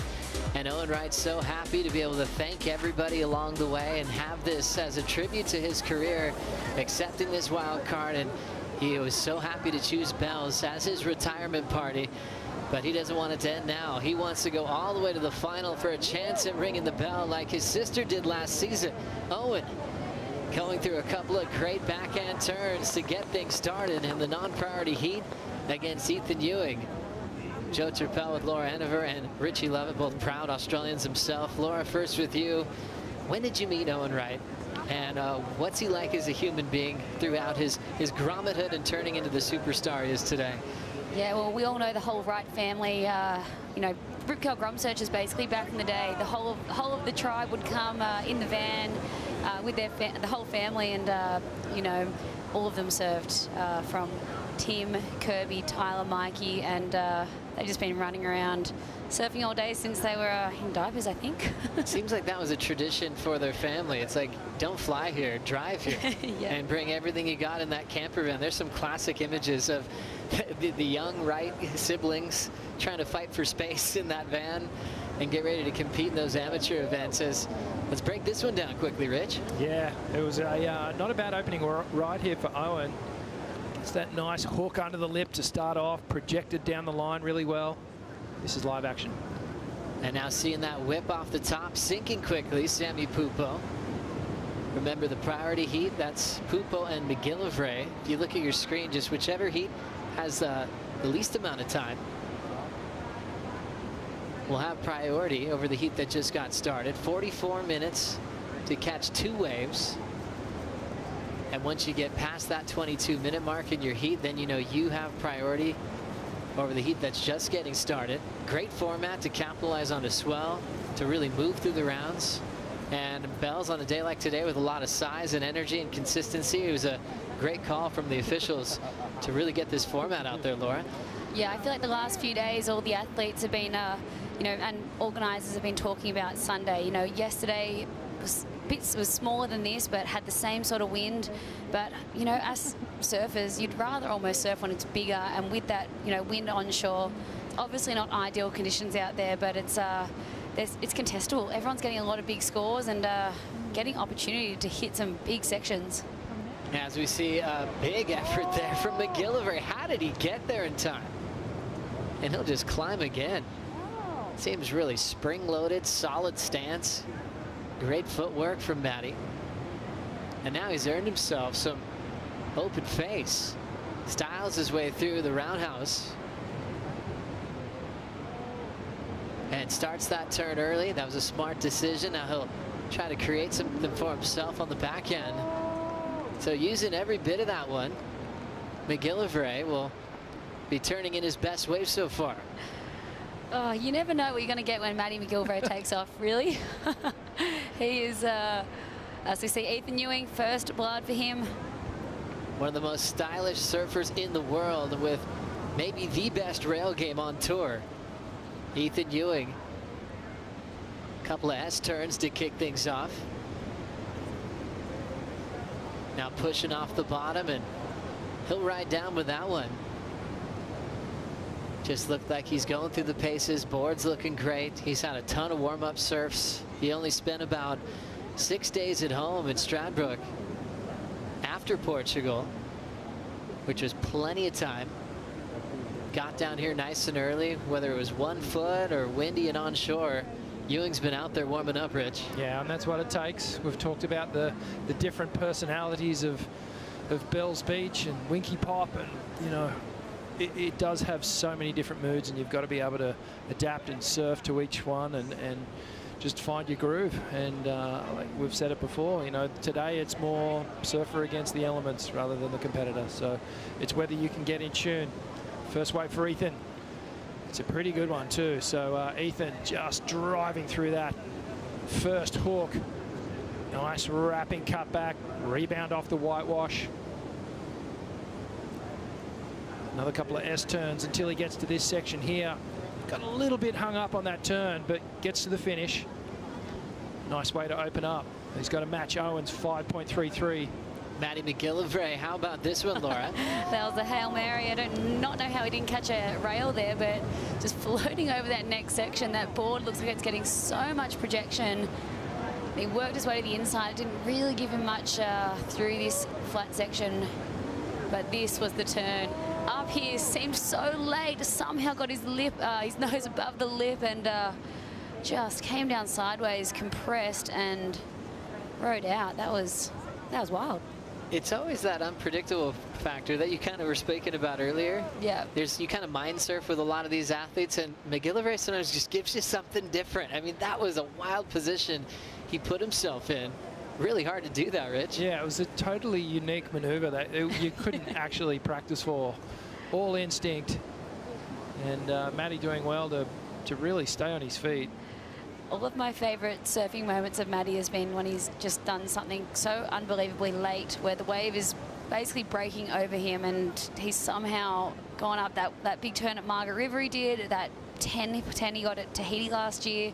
He was so late, just slid down the face, but you know, obviously the rest of this wave not really getting much. I think all the points will come from that first turn there. So Matty McGillivray, from that section he created for himself, got underneath it, and they appreciated it. A 5.27 for the effort.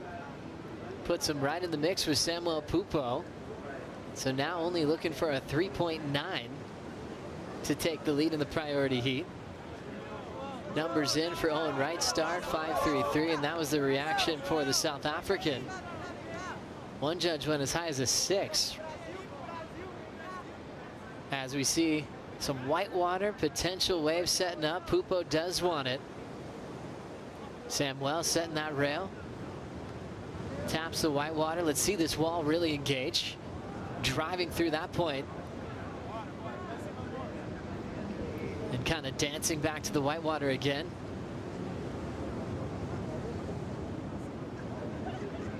Little downtime, almost getting stuck, but you want to see what this inside track could have in store.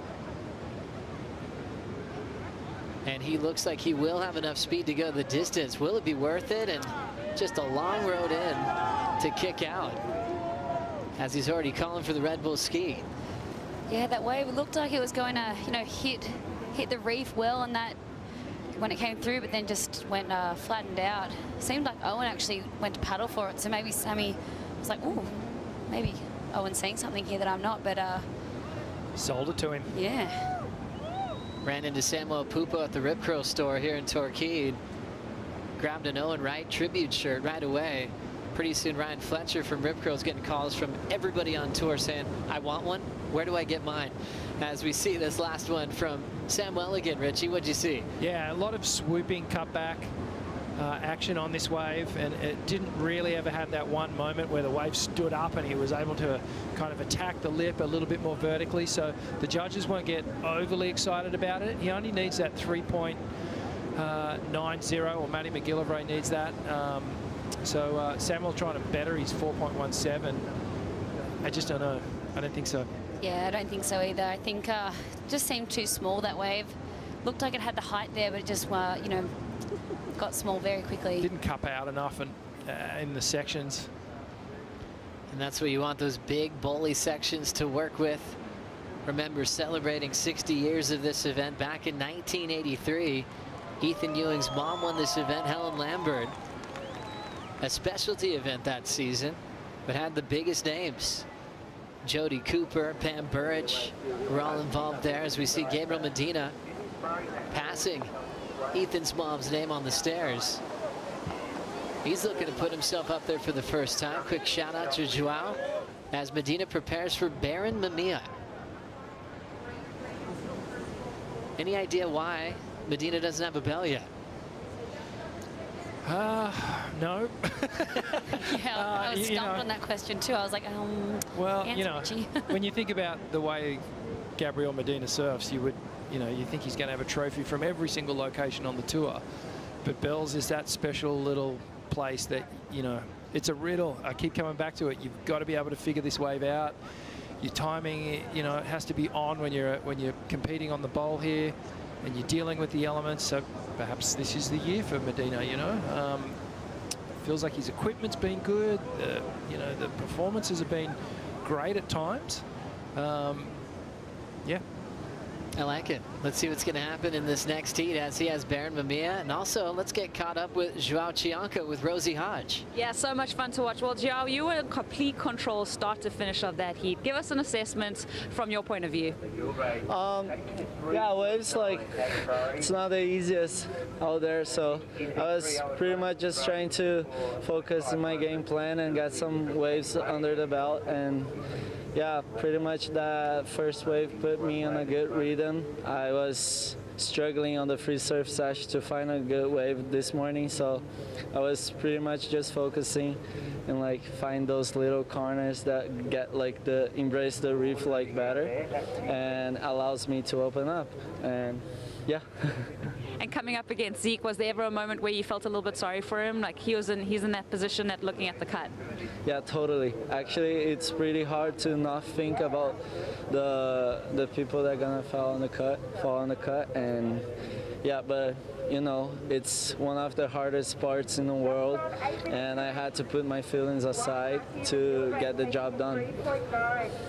How's the equipment feeling? Seen a lot of rounded pins in the water lately. You've gone to the squash. Tell us about your boards. Yeah, my board, this board, it's actually really funny because it's the copy of the board that I rode against John last year out here. So I haven't made any copies of that board since since that heat. And 1 week ago, before I flight to Bells, I get my flight to Bells, I just text Britt and said like, hey, like there's something concerning because like we're not taking any boards like the one that I rode against John last year. So can you rush like one last board for me? And yeah, that's actually the last board of that batch, and yeah, it's a special one. Feeling good, looking good. Good luck in the rest of the event. Thank you. Thank you, Rosie, and great text to Britt Merrick just in time to get that board made quickly because it looked like an extension of his body. Real Might need connected in these bumpy conditions. Might need to put in the order now for about 10 of those next year. So that would have been my first one, not the last one. Anyway, the most important thing is that he got it here and it's working. A treat. You can hardly tell the difference between that one and the one he was riding last year. It looks the same. He's ripping. It's exactly the same, and that's one of the hardest things to do. You have a magic board and make another one. I mean, that's something that surfers are chasing forever. Yeah. 6:25 to go in this priority heat. Samuel Pupo still with the lead. Remember, he dry docked that wave all the way to the inside, had nothing left. That was a throwaway 3-range score. McGillivray, the one with priority, only needs a 3.9. Cut talk continues. McGillivray 22nd in the world. Samuel Pupo 18th in the world. Sammy jumped up about 6 spots on the rankings after his event in Portugal. Felt like that Joel and Zeke heat just dragged out forever, but Sammy and McMatt only have 5 minutes at the moment, so it's flown by. It certainly has. It's kind of like that overlapping format. That once that next heat gets going, you're focused on the priority heat. Next thing you know, you've got the round of 16 set. It's going to go by really fast today. Medina, Baron Mamiya coming up next. Remember, we've got John Florence versus Kolohe and Dino. John trying to really get up in a final 5 picture. Kolohe trying to keep his spot on tour. He's similar position to Ezekiel Lau. Yeah, some big heats today and some crucial moments. Looks like we've got a paddle. Some whitewater setting up a bottom turn for McGillivray. The man from Jeffreys Bay, South Africa, controls this right-hander. Another wrap. Quick reaction to go back to the top of a big closeout section. McGillivray rides away. Britt Merrick loves it. Clutch. That'll do. Clutch. That was great surfing. Be a lead change as well, Rich. Yeah, that was great surfing from Matty McGillivray. Only needing that 3.9 and certainly got that and some. And just so steady on his feet, isn't he? Those critical maneuvers, in particular those end sections, he just seems to have them on lock, and he just doesn't fall off. He does not. He's amazing at those lip line floaters into the flats. That compression that he has is, you know, it's unbelievable. Always sticks it. But this is an amazing wave selection here. You know, he saw that it was just going to hit the reef and had this first section. It stood up a bit, and then here we go. This is where the whole wave walled up. Matty slicing it around, but this was the main turn here into the Big Bells Bowl. Holds on there, and the judges are going to reward that. Well done for McGillivray. Already getting the number in. Last score is 6.5. Priority was Samuel, but now needs a 6.77. So a big switch in the standings. Pupo is going to have to dig deep now. Samuel Pupo really spring-loaded. Loves to really freestyle and put on a show. When he has a big section, he's going to need to rely on it quickly. Couple surfers trying to check out this wave. Potentially rolling in now will be Samuel Pupo. Important ride here for the Brazilian. Wall's really starting to grow quickly. Hard off the bottom, there's a big layback. Drills it, one big move. But on one move, he needs a 6.77. Wow, that was huge. That was a big turn, and he took off in that wave a bit further down. You saw Owen and Ethan looking at it, and then Sammy was on the inside saying, "Nope, I'm going."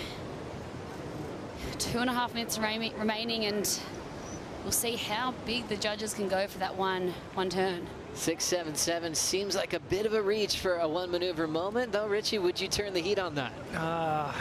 It's going to be tight, you know. It's I mean, certainly it had all the sort of drama and degree of difficulty for a final turn. Kind of got this off the edge of the bowl, so everything's coming down into this final hit. I mean, it was a fantastic turn, a big section that stood right up. Have a look at this, just right on the edge. Gets a little bit of tail release. So compressed here. And just puts the board perfectly directing to the shore. He's selling it. And this was McGillivray 6.5 so we can make a comparison, Laura. Yeah, obviously Maddie getting 2 more turns in, and then this last section, different sections, different turns. You know, this is up into the lip and sort of free falling down, whereas Sammy's a lot more progressive. You know, kicked the tail out.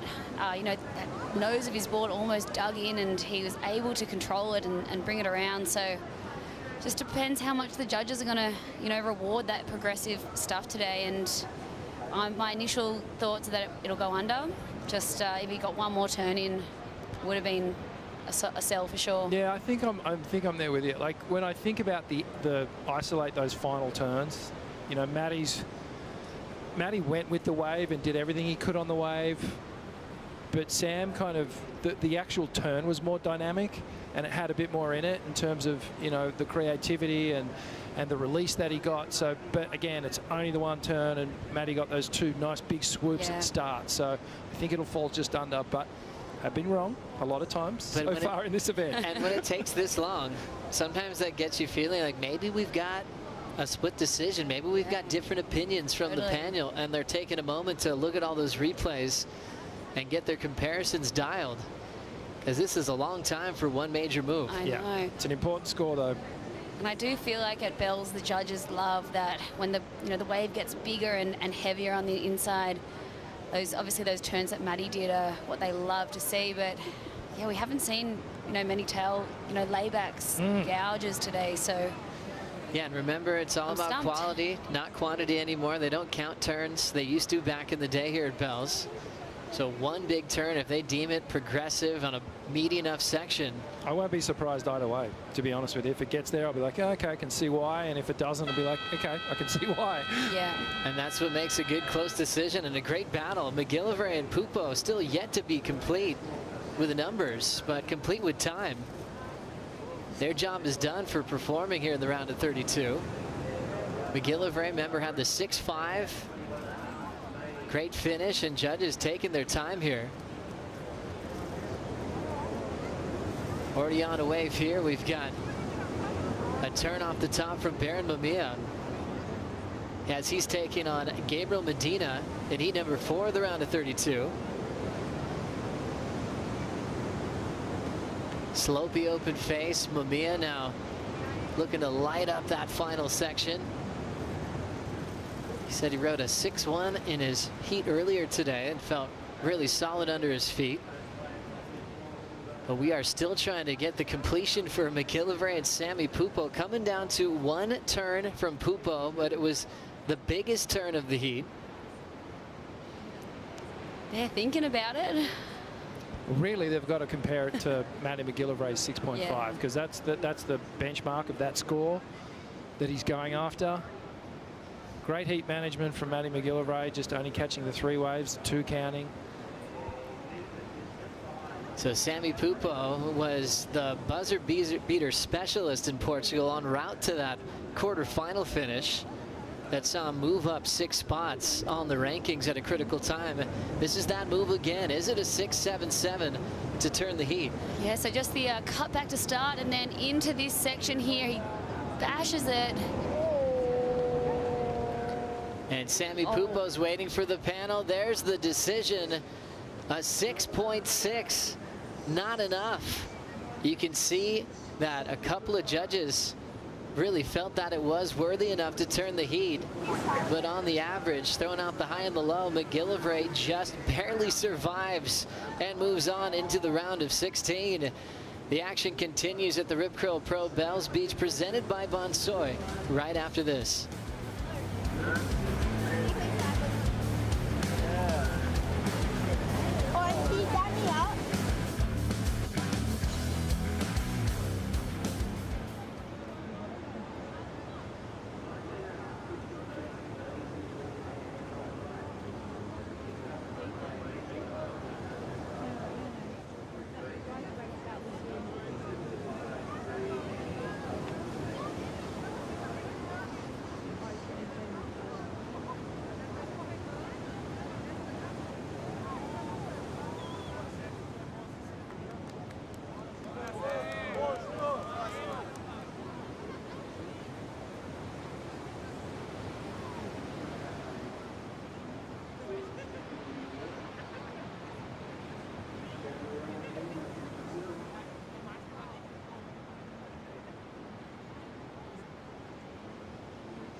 Good to see you, brother. You too. Ready for a laugh? Yeah, I am, mate. When was the last time you played golf? I think I was at my Bucks party with you. Back to Melbourne. Feeling good? Yeah, it's great, man. It's just like coming home, isn't it? It is, Yeah. That'll be the best shot I do all day. Show me what retirement's like, mate. No, I was still practicing.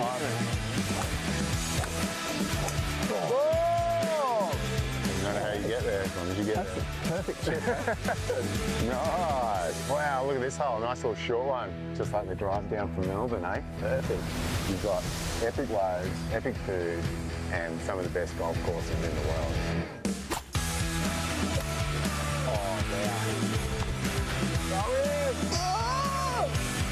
wow. From bells to birdies. More like bunkers.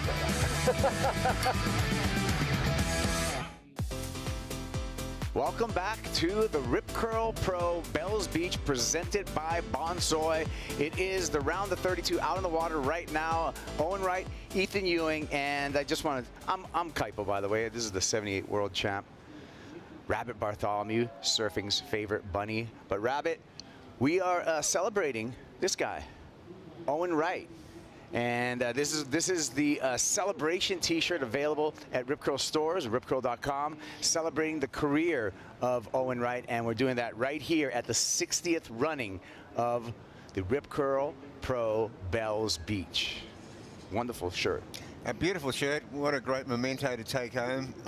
And, you know, just Owen's just had such an illustrious career, and you can take a little slice of him home with you after Easter. Yeah, I think I'm keeping this one as some memorabilia there, and we got a new heat in the water. But before that, let's get caught up on what happened during the break. Owen Wright, here we go on the replay. Right now, with just a 5.33, needs to back it up, and it looks like he's doing that right with this wave. Some smooth flow on the backhand, great tempo, great positioning, great turn choice and execution for Owen Wright up against Ethan Ewing. Ethan Ewing already with a 5.83, Owen with a 5.33. Take a look at this, Bugs, in slow motion to really study this approach. You got to love the Owen really elongated, drawn out bottom turn. It's just so great. This was Baron Mamiya, his opener in his challenge against Gabe Medina. Yeah, this is going to be just an awesome matchup.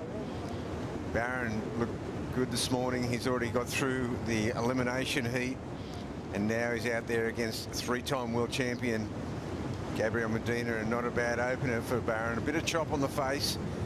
All right. Well, Baron Mamiya against Gabe Medina. That's in heat number 4 of this round of 32. There's the matchup.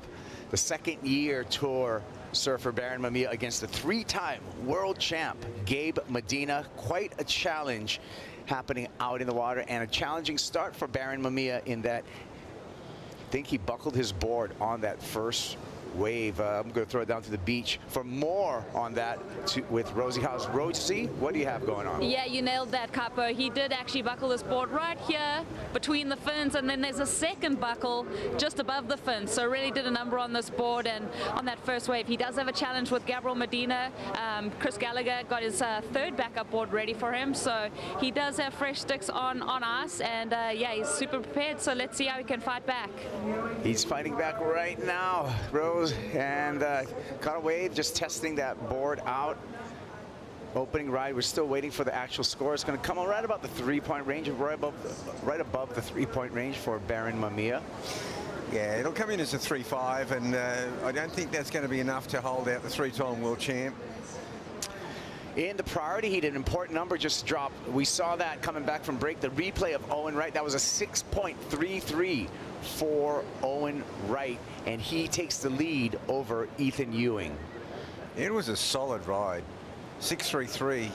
So we've got a real heat on our hands here. The Owen Wright, it's a testimonial tournament for him. He's really just coming back to say farewell to the sport of professional surfing and the tour, up against Ethan Ewing, who is really trying to make his mark. What an illustrious career for Owen Wright. Remember 2011, he won that Quick Pro over in New York. At the time, that was surfing's largest prize purse ever, and New York delivered for him in that final against Kelly Slater. 2015, Owen Wright took another win on the championship tour. That was in Fiji, where he had a perfect final, 20-point final. That was the most awesome performance. 2 10s in the final. You couldn't dream of a better outcome. Owen Wright in 2017, coming back from a head injury that he sustained in 2015, was rehabbing throughout 2016, didn't know if he was had to learn to walk again, had to learn to talk again, didn't know if he was going to be able to surf again, returned back to the championship tour at Snapper and went all the way to first place. It was a emotional, inspirational performance, Bugs.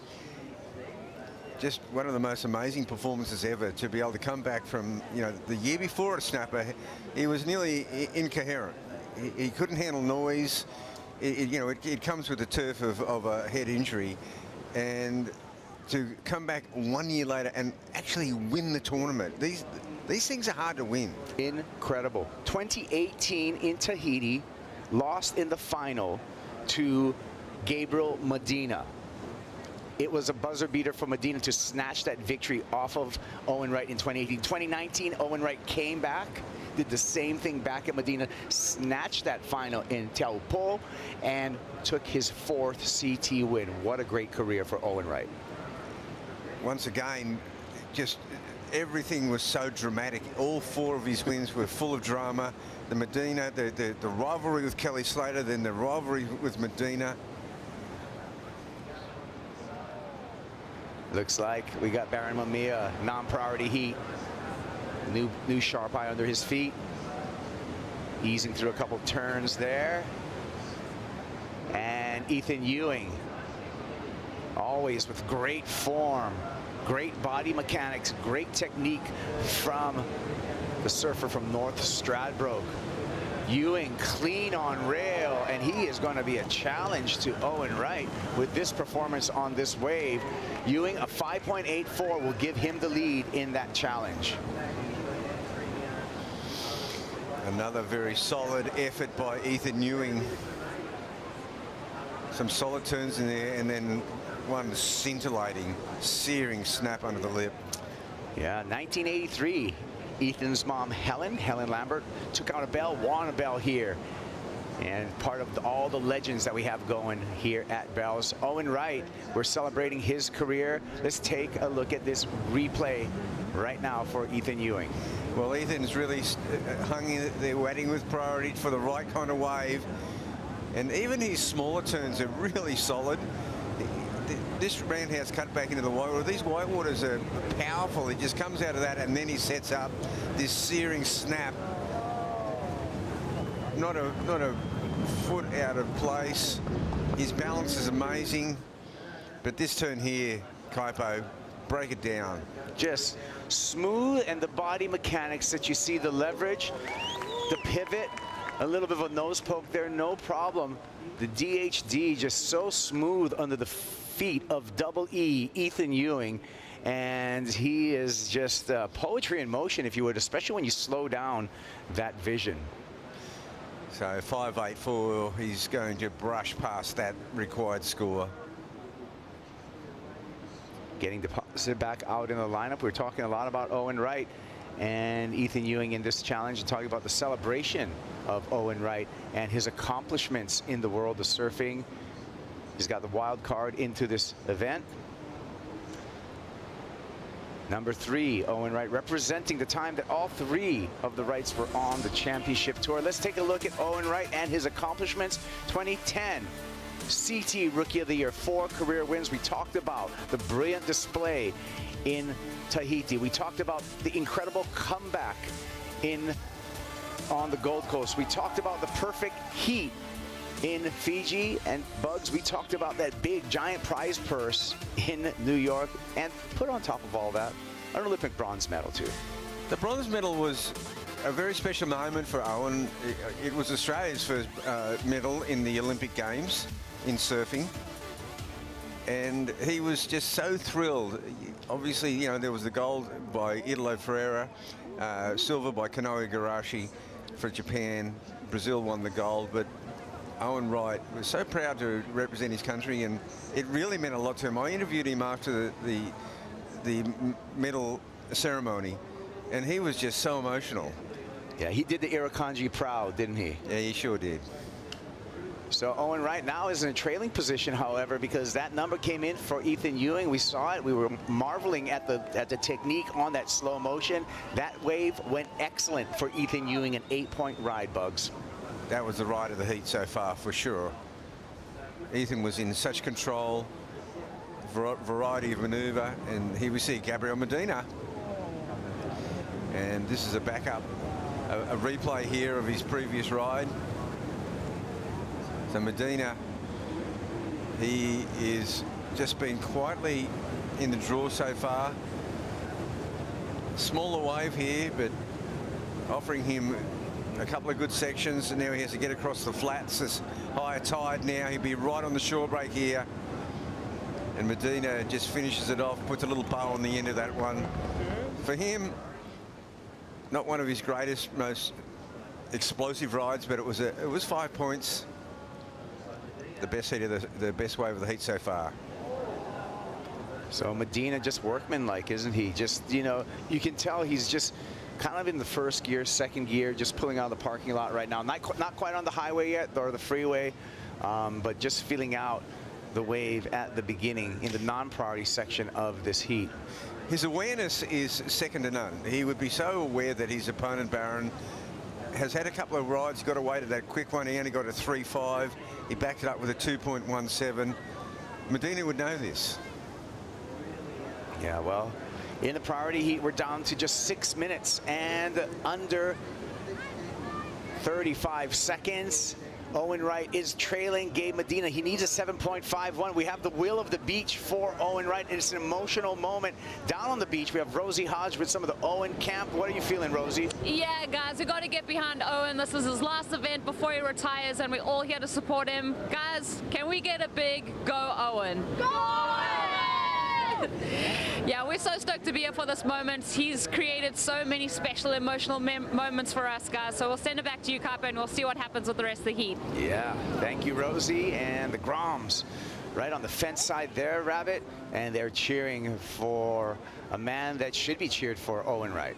Well, it's been a seesaw battle as well. Yeah, Owen Wright he got off to that start with that 5.33.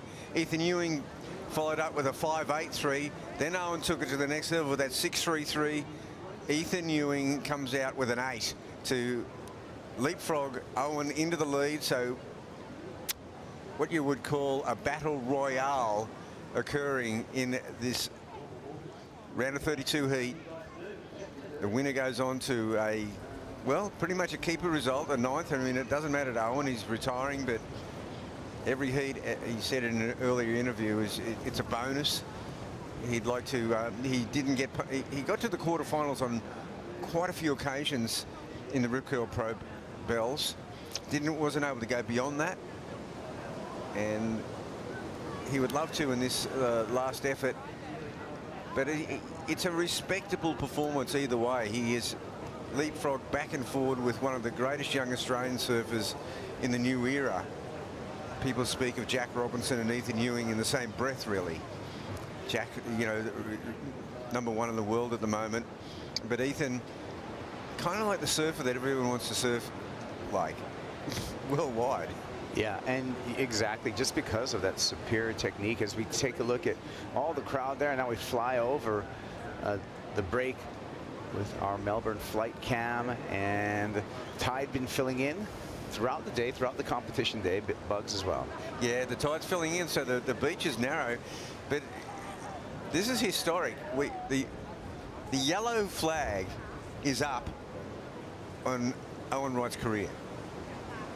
He's in the last 5 minutes. The yellow flag. So yeah. So to Bugs' point, in what happens on the judges' tower is often at times there's a yellow flag or yellow square. That is a visual signal for the surfers to know that they're in their final 5 minutes of their heat. And great to point that out, Bugs, in that this is it. This is it for Owen Wright. It's a victory for him, whether he makes it out of this heat or not, because we're celebrating his career. And we'd love to see him get one more to see it out. And here he is, a good-looking wave for Owen Wright. Oh, it was a good-looking wave, but you know we can only see that camera angle. It was an in and out, but he might have been getting a better position.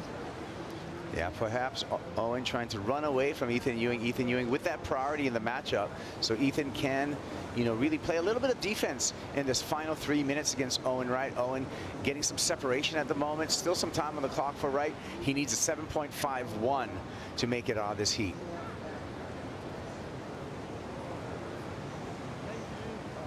Owen taking a look at this one. It's a frothy face.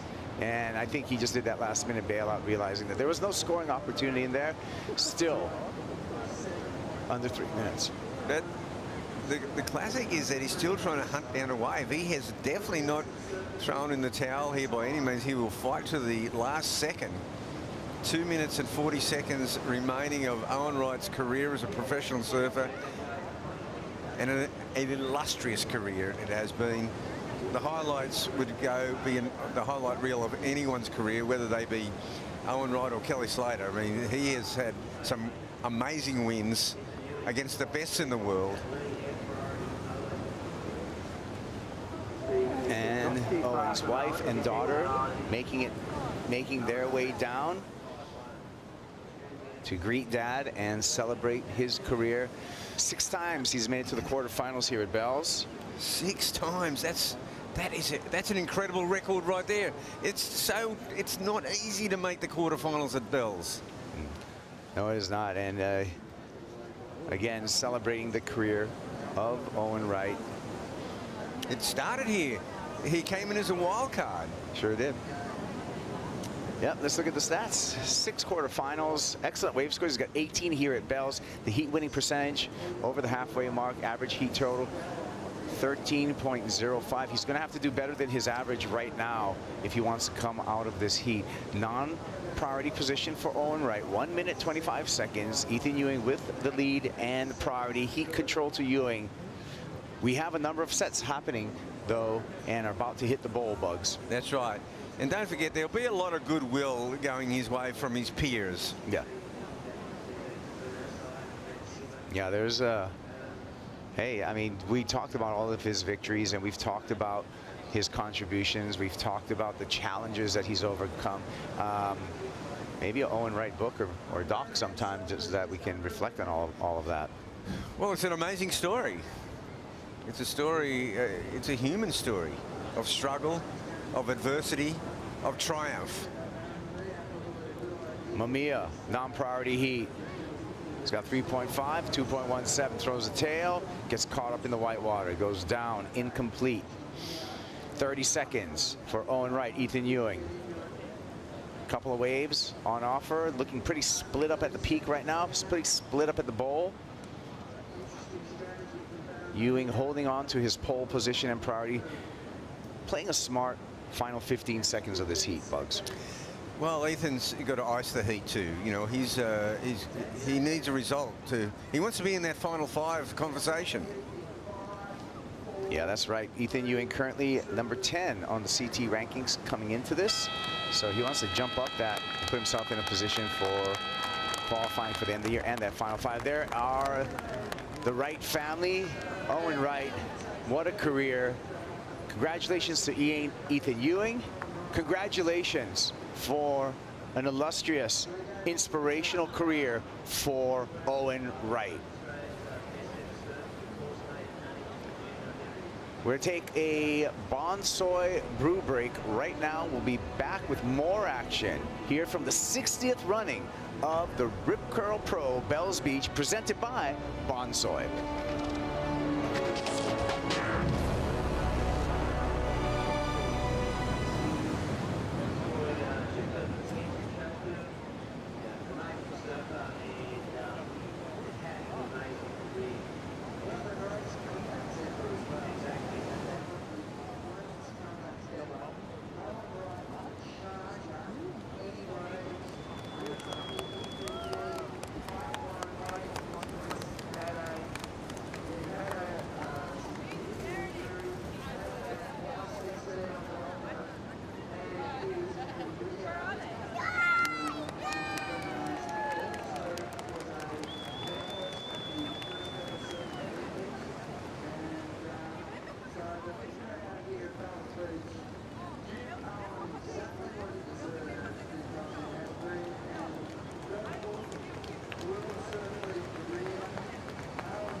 The Rip Curl Pro Bells Beach presented by Bonsoy is brought to you by Rip Curl, the ultimate surfing company.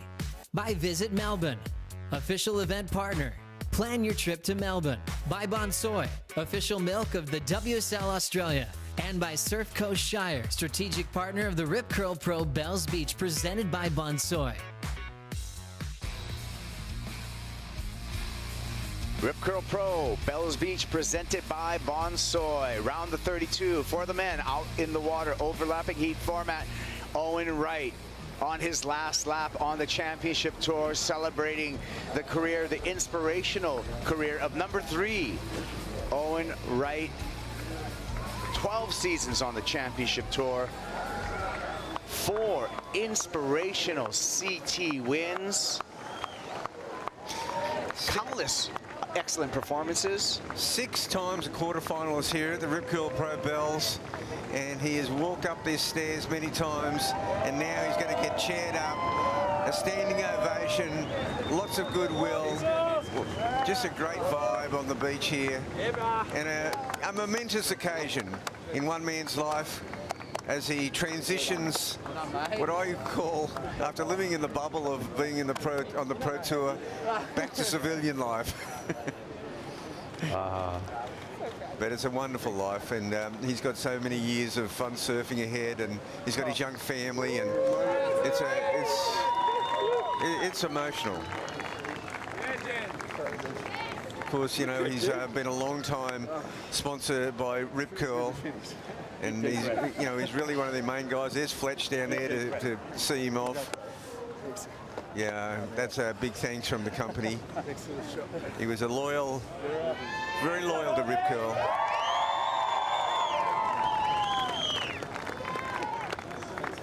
And I'm sure that they'll find a special place for him within the Rip Curl organisation in the coming years. He's got so much to offer, not just the sport, you know, the culture, the lifestyle. Yeah, the beautiful thing about Rip Curl is that after you're done with competition, you can continue on the search. And I'm sure we're going to see Owen Wright searching in that it's been a few decades of searching, and Rip Curl's uncovered some magic moments and magic places, and I'm sure Owen Wright's going to be part of that journey. He sure will. What a fun journey that will be. We've already seen him on the golf course with Mick Fanning. I mean, Mick didn't really start playing golf until he retired. Well, Owen's got that ahead of him. But then the search as well. There's, you know, one thing about, I mean, people ask me all the time, they say, Kaipo, what do you do when you finish pro surfing? You know, the difference with surfing, as opposed to, you know, football, you hang the boots up. Tennis, you put the racket away. Swimming, you never want to see that black line again. Surfing, you go surfing after you retire from pro surfing. You do more surfing, and we got more surfing in the water right now. New matchup, heat number 5, round the 32. Defending world champ Felipe Toledo coming up against a wild card getting a start here, Morgan Siblick. So what a matchup we have here in this heat with the 2022 world champ Felipe Toledo against Morgan Siblick, who's getting another shot at the big stage after having a tremendous year as a rookie in 2021 on the championship tour. Fell off tour. We'll see him back on that Challenger Series, trying to claw back into the 2024 lineup for the championship tour. But right now, Morgan Siblick can play a bit of a spoiler, if you would, against Felipe Toledo. Toledo, number 3 on the leaderboard coming into this event number 4. Felipe opened up with a quarterfinal finish at Pipeline, took that big win at Sunset. His throwaway happened just in stop number 3 in Portugal, where he took a 17th. He's going to want to bounce back from that. Not only that, Bugs, but Felipe Toledo's also our defending Bells champ as well. That's right. He's reigning world champion and reigning title holder here at the Rip Curl Pro. So there's a lot on his shoulders. Plus, he's had the throwaway result. He needs to get through this to really keeping his final 5. I think with Toledo, anywhere in the final 5 will be a danger for his opponents, but he wants to be there. Medina in the priority heat. Medina, difficult wave to surf, but no problem. Climbs the foam there. The machine fades back into the white water, waiting for this wave to open up on the inside, giving him a little bit more face to work with. And get a little caught up on that turn. Medina loads up. He's been fighting for a performance on this wave. That was not an easy wave to ride, Bugs, but he put it all in. Not only did he join the dots in that, but he weaves through some pretty difficult sections. And I was only thinking before, you know, we've got a 44-minute heat. It was really only with 16 minutes to go. You look how uncharacteristically low scoring this heat is. Before that wave, it was Medina had a 5 and a 4. Barron's only had a 3.5 and a 2.17. This is an uncharacteristically low-scoring heat. All right, well, we saw an opener for Felipe Toledo. We're waiting for Toledo's score. We're waiting for Medina's score to set both the priority and non-priority heat. Let's hear from Matthew McGillivray. He took a win. We're going to see him in the round of 16. Well, Matt, so good to make it through that heat. Those ones that are decided on the sand are always intense. How was the feeling towards the end there? Yeah, I was lost in the non-priority section of my heat, so it like came down right to the end there. And when I saw Sammy get his wave, I was on the jet ski and I saw the spray from his last turn, so I wasn't sure what he did before that. But whenever the judges take a long time to like make the call at the end, I knew it was going to be close, and I'm so happy it went my way. I've had quite a few close heats where I feel like it balances out going your way and not going your way. So this heat was a crucial one for me, and I'm just so happy with how it played out in the end there. Feeling the pendulum swing, but also when you're coming in, you notice a bit of carnage with your boards. I mean, Barron's just buckled a board, so tell us what's going on with your equipment. There were some massive sets out there. We were duck diving, like some really big ones, and on one of my wipeouts, my leash string pulled through the tail of my board. So, yeah, the guys are going to go get that fixed for me now. We'll see if we still need step-ups tomorrow, but it's still wild and woolly out there. Good pit crew, and you will be coming up against Zhao Chianca in that round of 16. What do you make of that matchup? I mean, he's put on such an impressive performance since like through last year into this year now. He's kind of like the guy to beat, so it'll be an honor to surf against him, and hopefully we get some pumping waves. We love those big matchups. Maddie, thank you for your time. Yeah, Matthew McGillivray, a little board repairs. Got to do that double loop on the leash string. Make sure that thing's short so it doesn't pull through.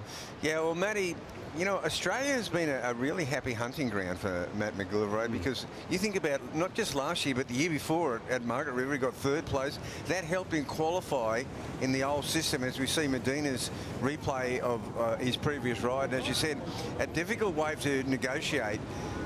He really goes to work on this one nicely. This ends up with a 5.67 for this effort, and he gets this finishing move in. Not the most radical, but he just made sure he pulled it off. He was happy with that ride. So in the context of things, not one of his greatest rides, but it's the best of this heat. I think with what happens with Medina is you mix freakish talent along with a really competitive nature, and then a really high heat IQ. And so what we saw Medina do on that wave was realize it was a difficult wave and make sure that he finished on his feet, got some turns in, didn't try to just, you know, go for broke on it. And that's just smart surfing. That 5.67, I feel by the end of this heat, is going to be a valuable number in his matchup against Baron Mamiya. You're absolutely right, because we are down to 11 minutes. Baron has just gone missing out here. He had a really good heat this morning. Yeah, and, you know, we talk about, you know, qualifying and getting above the bubble and seeing the back half of the season with that mid-season cut coming up after the completion of Margaret River. Baron Mamiya, number 24 on the leaderboard, so he's behind. He's behind the line right now. 17th, 17th, and 9th. Mamiya really needs to make this heat, or he's going to leave it all on the line at Margaret River, where he's probably going to have to make a semis or a finals. At that point, but the one thing that he's got in his favour that I've seen over his young career so far, he's really good in the clutch. Yeah. Like, he will handle this pressure. If it even comes down, okay, we're 10.5 minutes remaining, there's still time for him to get 2 really good waves. But if it even comes down to the 1 wave and he needs the 7 and he gets the right wave, I would back him. I like that, and I like that you're pointing out still plenty of time on the clock to get the job done in 2 waves. If he wants to do it in 1 wave, Baron Mamiya needs that 7.17, but to Bugs's point, he can cut that into bite-sized pieces, 2 6.5s, and he's in there. That's right. Or 2 5.5s, I'm sorry, even, and he's in there at this moment. But we never know what this guy's going to do. Gabe Medina on the hunt. Rock and roll float to begin. Carving off the top. And making his way through the slosh, no problem. Wanting this wave to stand up on the inside as it nears the shore break. Medina, always the showman, being very patient, needs something exciting here. Backhand snap to finish, and he finishes off way down the beach near almost Winky. Yeah, down by the button. He'll get the jet ski assist back to the lineup. Not sure where that one will go. It wasn't the most dynamic ride. If he'd be incrementally increasing on that 5, will he get to it? Quick up and out. That was Morgan Siblick in the non-priority heat. Well, Morgan will relish this opportunity to take on the world champion. Nothing to lose for Morgan Siblick in this one. And Medina in the saddle of the Red Bull ski. Here's another look at Medina's wave, Bugs. Yeah, well, in this first turn, I want to have another look at it. The rock and roll float comes around this section, and he gets a pretty good turn out of the lip there, but then it goes really flat through this section. These really aren't point scoring sections here. What they are, he's always looking down the line. Now he absolutely knows that he's got to line this wave up down here and get one more final lick in, and he does. And it is... Yeah, we're still waiting for that score for Gabe Medina. Yep. 8 minutes remaining in the priority heat between Medina and Mamiya. A critical ride for one reason, because time is becoming a factor for Baron. At the moment, he only needs a 717. If this wave is anything, it's only going to be incrementally increasing, if at all, for Medina. I think it's going to come under. Yes, it's a 4.9, so that doesn't even count. So for Baron, no harm done. No harm, no foul. Baron Mamiya still needs a 7.17. Only problem for Mamiya is time has been shaving off of the clock as we speak. And he can still, I feel he still has time to do it in 2 waves, but he's going to have to get busy right away if he wants to do it in 2 waves, Bugs. Look, he's had a... Here's the thing that he would be looking at in his favour. He's had a bit of a shocker of a heat, and he still only needs a 717. Now, Medina would have you locked away and comboed. Here he is. A little drift there in the foam on the fins, having to fight through some backwash. Mamiya unable to get to the end of that one. That's not going to be the 7.17 that the Hawaiian needs. He's going to have to regather himself, get back out of the lineup. That whitewater was 6 inches high. Yeah. I mean, that was a lot of foam and a lot of fluff on that wave. And here's Medina once again. He's fading into this big hook off the top for Medina. Needs to clear this whitewater, got caught on his heels, and that's all he's going to get. That's all he'll get. That wave was looking like a danger wave for Baron, because he got something big on the outside, but nothing else. So again, we will have the same situation, but now there's 6 minutes 20 remaining. But where are they in the lineup? That's the most important thing, because Medina is so gnarly. He's got such gamesmanship that if he's in the lead and he somehow snaffles priority, you're in trouble. Yeah, Gabe, you know, Gabe having a lackluster start to this season. Bugs, number 9 on the leaderboard coming into Bells. He's had a string of losses in the round of 16. Very unlike the Gabe Medina that we know is just a machine. So he's got a 100% success rate in this round. Yes, this is true. And he has a 0% success rate in the round of 16. This is true. Let's take a look at our Harvey Norman recap with this matchup between Gabe Medina and Baron Mamiya. Medina always dependable no matter what the conditions, Bugs. He sure is. He's so versatile. The most versatile surfer probably in history. So much game. You know, when he needs to do just enough, he does it. In this occasion, that could be where it is, but he is precariously positioned here. And this was his best ride. This is the 5.67. Yeah, 5.67 for this effort. Really had to work to get the number. This is when he puts his tradesman hat on and just gets to work. Gabe Medina, live action here with Morgan Siblick. Morgs. Just a couple cutbacks. Felipe Toledo right behind him. Kicks out to keep position. Morgs trying to get through this flat section. Just lackluster on the inside here. And just needs a ride back out to the peak from the Red Bull jet ski. Yeah, the jet ski driver, he knew he wasn't making it. He already came to pick him up. Again, hats off to all of our water patrol on the Red Bull jet skis today. They have been clocking in some time. We have full jet ski assist throughout this overlapping round of 32. Day number 2 of competition here at the Rip Curl Pro Bells Beach, presented by Bonsoy. This is stop number 4 on the World Surf League Championship Tour as we inch closer and closer to that mid-season cut. We sure do. And we've got an exciting 3 minutes and 45 seconds because this heat is still wide open. Anything could happen here. We just saw a paddle there. You know, Bells is so gnarly. You can paddle and paddle and paddle. The wave just backs off and you have lost priority. Yeah. I call them mirages, like when you think you see a water hole, a tasty water hole in the desert. Sometimes you think you see a wave coming through you and you think it's going to be the dream wave, and then it just flattens out right before your eyes. And see, at Bells, we've kind of got this, there's a bit of a signal there, maybe a board change. What you've got this kind of cloud break on the outside, right? So it lifts up every swell. Some swells just crumble on that. We've got a situation out here, looks like, with Medina. Yeah, Medina wants the update. Yeah. So you can see that wave there. It's lifting up on that outside shelf. But then when they back off, so they lift up, they look like they're going to stand up, then they back off. And with this high tide, sometimes they back right off, right onto the inside bowl. And you can just get caught out there, and you're paddling for that thing, and you are not catching it.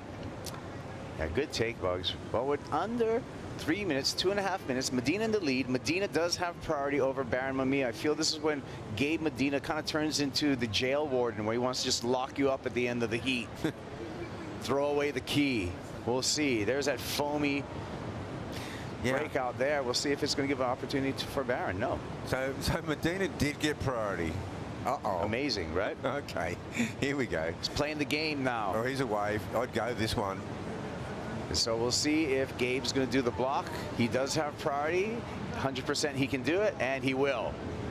This is a good wave. This is a wave that Baron would have loved to have. Whoa, Medina goes down. Priority to Baron Mamiya. Mamiya needs a 6.84. Mamiya now has priority. Open lineup for Baron Mamiya. He can turn this heat. This can be the buzzer beater right now, Bugs. Yeah, well, he got himself in a slightly better position, didn't he? He needed a 7.17. Now he needs a 6.84.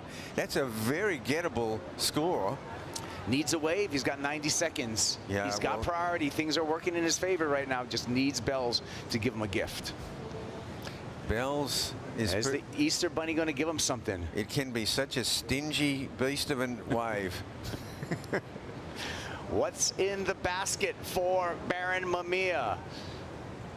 I see something. I see more than something.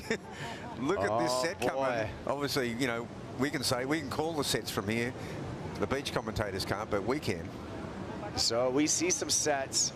This is going to be opportunity for Baron Mamiya. They are going to get to him in time. He's got 50 seconds on the clock. Toledo, non-priority heat, and Toledo, our defending champ, looking sharp. Oh, wow, we might have too much set happening here for Baron. 36 seconds remaining as the world champ finishes up this ride with a bit of a foam climb. So number 77, Felipe Toledo. Out. Oh, no. This was the wave here, it looks like. And it's going to be Gabe Medina. Finds it. Patient again for the 3-time world champ. Yeah, Barron need to be on this wave. And Gabe Medina's going to close this out. And that's what he does. Medina on to the round of 16. Well, it's been a bit of a stumbling block for him so far this season. That's been the pattern for the 3-time world champion, but he has been successful in the round of 32 at every stage of the tour. We're going to take a break. When we come back, new heat will be out in the water. Jordy Smith versus Seth Moniz when we return to the Rip Curl Pro Bells Beach.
It's a really amazing feeling to be down at Jan Jac. We're going to do some dune restoration with WSL in One Ocean. Get weeding. And what we'll be doing today with our activities, removing those invasive species that capture all of that sand. We'll hopefully see a release of that sand and some more banks out at Jan Jac Beach. We're really thankful for the WSL Pure donation. It will really help us continue with particularly our weed control and contributing towards paying for contractors to remove some serious weeds. The message we want to get out to surfers at home is understand that it is a fragile ecosystem that you are passing through, and it's important for our surf breaks. I mean, the ocean is such a sacred, special place. It's critical to our entire ecosystem. Look at the team that's turned out behind us. They're doing this every single day. It's so amazing. Show us what you're doing to protect our One Ocean by posting on social media with the hashtag WSL1Ocean and tagging WSL and WSL1Ocean in your post. New name, same mission. WSL One Ocean. Doing some conservation at every single stop on the championship tour as we rejoin live action here at the 60th running of the Rip Curl Pro Bells Beach, presented by Bonsoy. Former winner Jordy Smith finishing off his ride as he is matched up in Heat 6 of this round of 32 against the Hawaiian Seth Moniz. Kaipo along with 78 world champ Robert Bartholomew, and Jordy having to duck dive the sled right there. That was he duck dived the sled. That was so close, but he did it so well. It's like he said, yeah, this is what happens all the time. I duck dive these things. And there is our matchup.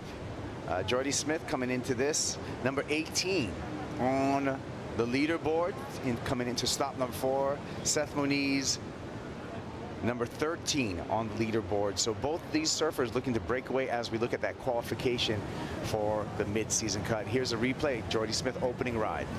Yeah, well, Jordy would have noted that the last couple of heats have had a very slow start. He wanted to get one under the belt. Another thing about this ride by Jordy, as we see on the outside, it looks like that's Seth Moniz. That's Seth. There's a better looking wave, a bigger wave. And Felipe Toledo got into the action too, Bugs. Yeah, well, there's a replay of Toledo's last wave, and he's really trying to leave his opponent behind. So he's zigging and zagging, and this is what you do to keep the speed up, and he's so brilliant at doing and connecting the sections. This wave, he kind of runs out of open face. And a big whitewater takeoff there by Morgan Siblick. So not much happening for Morgan in this heat. That'll be another low-scoring affair. Well, as we're waiting for those scores to set both heats, let's hear from Owen Wright. And congratulations, Owen, on a brilliant career. Yeah, we are all so incredibly proud, inspired. You've created some of the hugest moments in our sports. Thank you so much, Owen. Congrats on an amazing career. Oh, thank you very much. That was a really special time out there. Yeah, I felt like I had a great time in my heat, and I got my 2 waves, and I didn't get through that one, but man, I couldn't be, you know, couldn't help but claim it when I come in. I was so happy to finish, and I'm super stoked.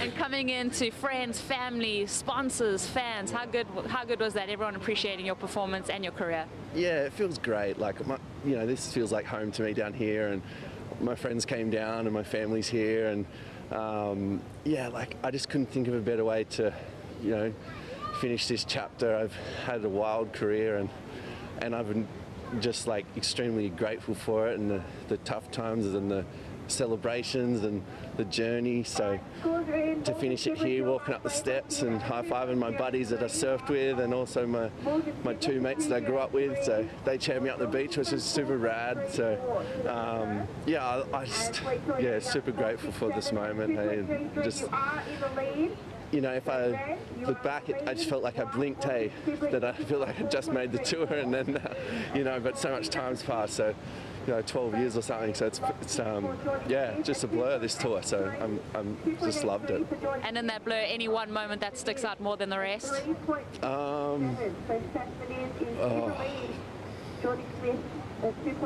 Geez, I'd have to say, like, my 10 at the box. It wasn't a win, but that 10 that sticks out to me, because I think that wave scared the shit out of me.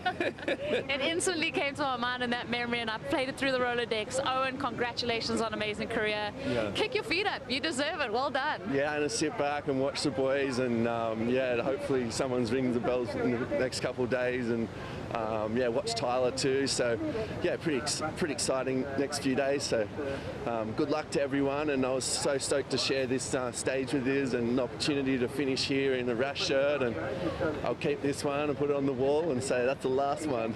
So super pumped. It's been an honor, Owen. Thank you so much. Thank you. Cheers. Owen Wright, a great career that we are celebrating here at the 60th running of this Rip Curl Pro Bells Beach Bugs. Yeah, the sport, the World Surf League, and all the professional surfers and all the surf fans around the world salute Owen Wright on a wonderful career, many highlights, standout 10 out of 10s on multiple occasions. The box one stood out in his mind as it was the scariest 10 for sure he's ever had.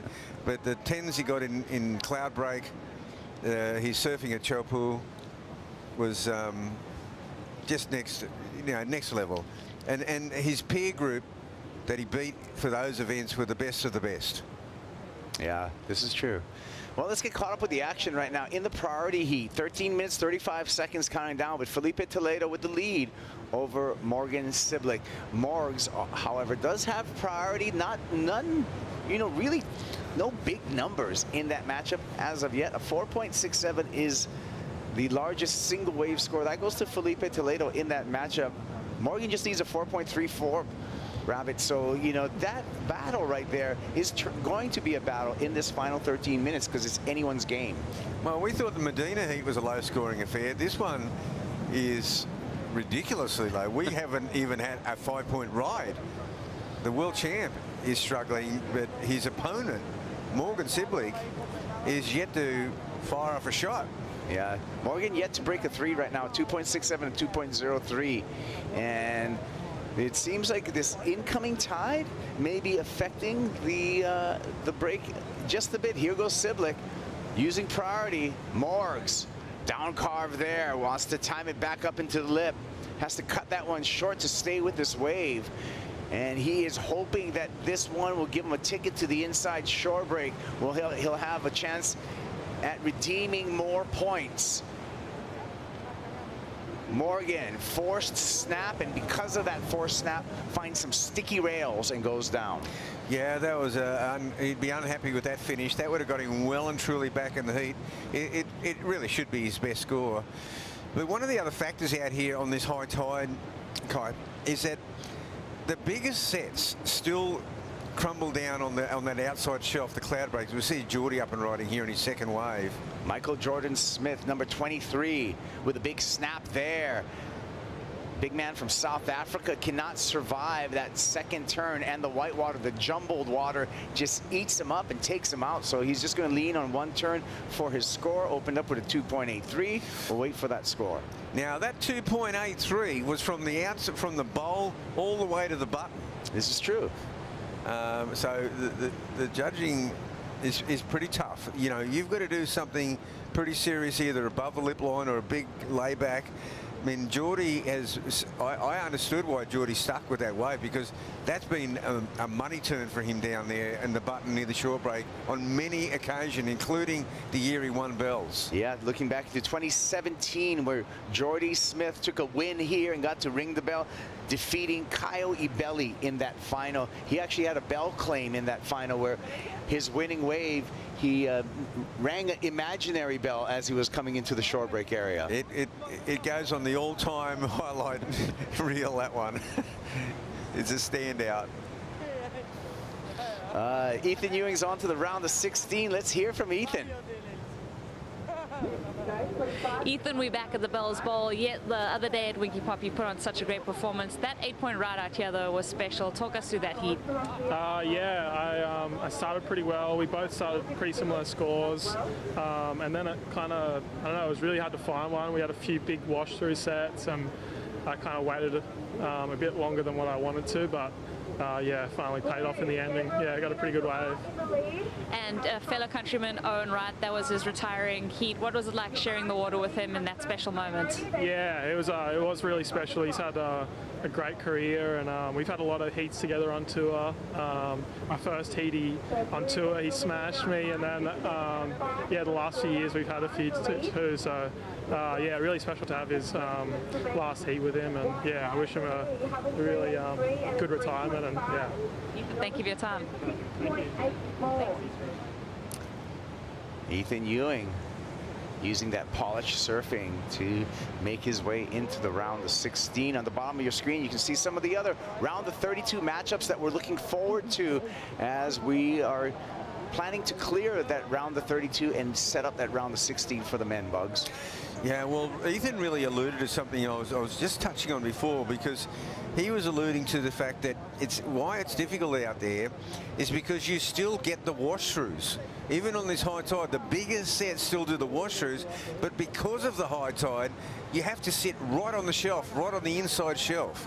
So it's, you know, we're talking about an 80-metre differential between the cloud break outside shelf rollovers that are just sort of flop over and you know, send in, you know, they fill the bowl with just, you know, white water, and then the takeoff zone. All right, have you been able to identify, you know, when we look at a set, is it the second wave of the set, third wave of the set, first wave of the set, you think are the keepers? Well, I generally think the second and third wave of the set, sometimes the third wave. What happens here also is that one of those set waves will go wide. That's pretty much guaranteed. And on different tides, and depending on where you are, you know, which side of the steps you are in the lineup, you're either in position for the ones that are tight and deep, you're in position for the wide one. And those stairs would be the primary marker on land for your lineup? And sometimes you're on either side of it. So it's never clearly just one takeoff zone. There are, you know, to be on this side of the steps is a safer zone, but you're missing the deeper ones. I gotcha. And the ones that really hug the shelf, and those ones that hug the shelf offer multiple pocket sections on the bowl, and that's what you're looking for. That's where you're going to get your points. Sometimes you have to pay for those, though. You're going to take a few on the head before you can get them. So here's the outside ones rolling through, and there's a whitewater takeoff. Big snap there for Seth Moniz. And Seth just getting that one turn in. I'm sorry, that's Morgan Siblick. So Morgan Siblick with that one turn in his challenge against Felipe Toledo. Seth Moniz in the blue-white and Morgan Siblick in the red-white in these overlapping heat format. Here's something that you'd never think you'd hear someone say. With 7 minutes to go on a 44-minute heat, Morgan Siblick needs a 3.5. A 3.51 to best the world champion, defending Rip Curl Pro champion, Felipe Toledo. That's kind of miraculous. Yeah, pretty low scoring heat. Yeah, but doesn't matter about the numbers. Winner goes to round of 16. Let's take a look at our Harvey Norman recap. Felipe Toledo, Morgan Siblick really had to get working. This was Toledo right at the beginning of the heat, looking quick. And then backed it up with this 4.67. Defending champ, really searching for some opportunity out here in the slosh. Climbing through there. Morgan was able to fight back, Bugs. Yeah, well, Morgan's got himself, he got himself into there on this wave. Now, if he'd been able to finish off that wave on the shore break and didn't come unstuck, he might be in the lead right Morgan's now. going to take the lead. That one big turn that we saw from Morgan Siblick, remember he needs a 3.51. Yeah, true.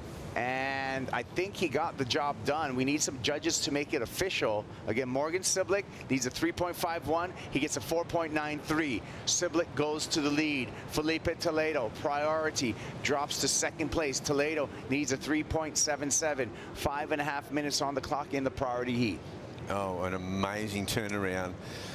So Felipe Toledo, Bells, not an easy event to be defending champion, but he's already had a bit of a dud result in Portugal. Gabe Medina won the last heat. Had to put in some work. Let's hear from Medina.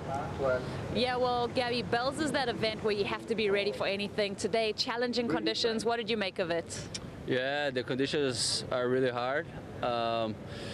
I try to find good waves, but it's really tricky out there. I was kind of trying to get anything I could because Owens he couldn't catch. I think he caught like 2 waves only, and so I was paying attention for that and just trying to keep busy really. Yeah, I'm happy with the win. That was a really important round to go through, and yeah, but that was really hard. It is hard, and as we look forward into the events, what are you looking to change anything? What are you looking to do in the next rounds?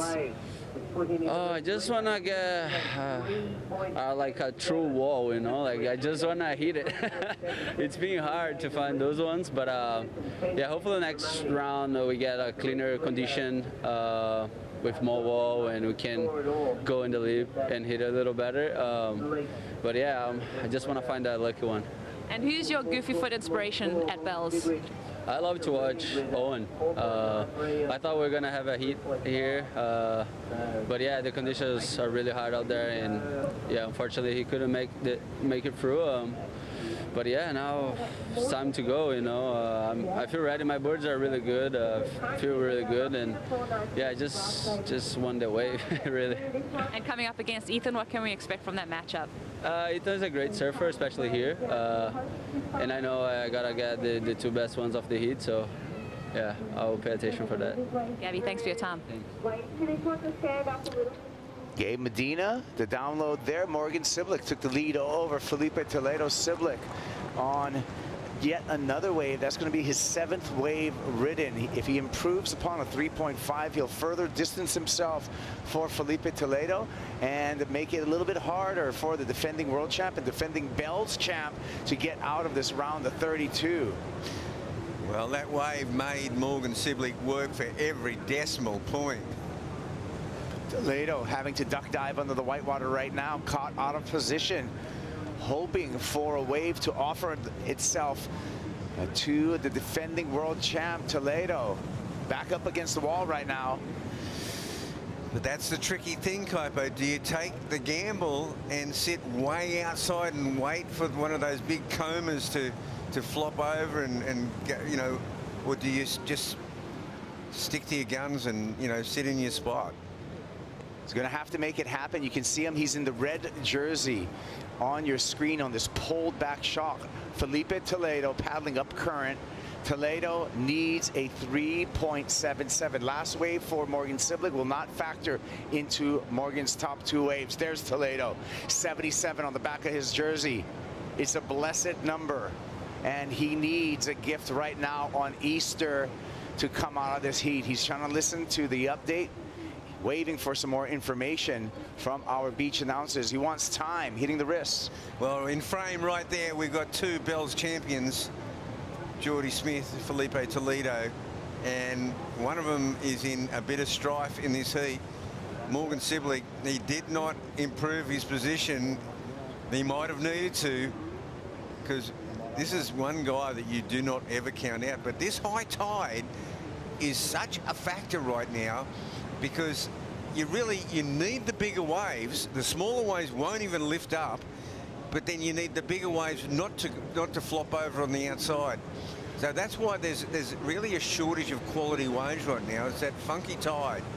Full moon tide, about a lot of tide change, a lot of water coming in and filling over the reef here at Bells and the Bells Bowl, and this is a difficult time for Felipe Toledo. Looks like, Bugs, he may have a chance right now as we look to the horizon. Yeah, now I would think it's the second wave. That first one's going to carry all the chop. He might think that he can do it on this one, though. Yeah, I had a feeling he might just go, you know what, I'm not risking it. But is he in position? No. It's this wave here. Wow. So it's going to come down to the final wave, down to 25 seconds. That wave really backing off. Has it backed off? Yes, it does look like it's backed off. It's flattened right out. So here we go. There he is. Toledo. Nice start with that hook. Eases through a cutback. Staying with the white water. Just composing himself coming into the shore break. This is where this heat is going to be made or broken for Felipe Toledo. Well, you know one thing, he's definitely going to make it to the shore break. Light-footed through this section, needs a steep wall in front of him. He's running out of wave, running out of water. Here we go, Toledo, a little late there. Really had to force that. 3.77, Bugs. It wasn't convincing, 3.77. Not convincing. Not convincing. Like, this one is really in the lap of the judges, and they will have a good look at what he did on the outside.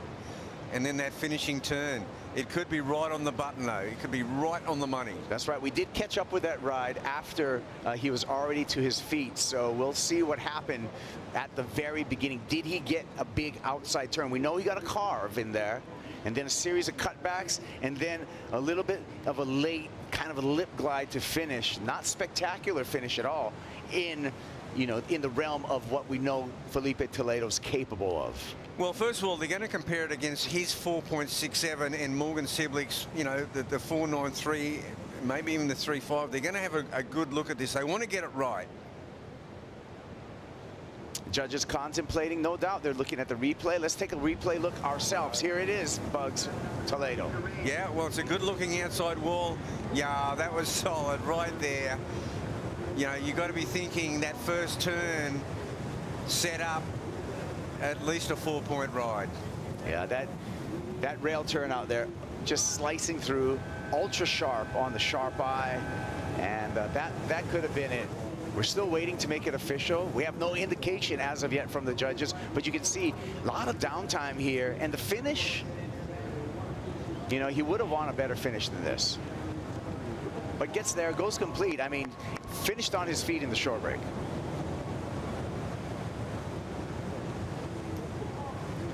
Yeah.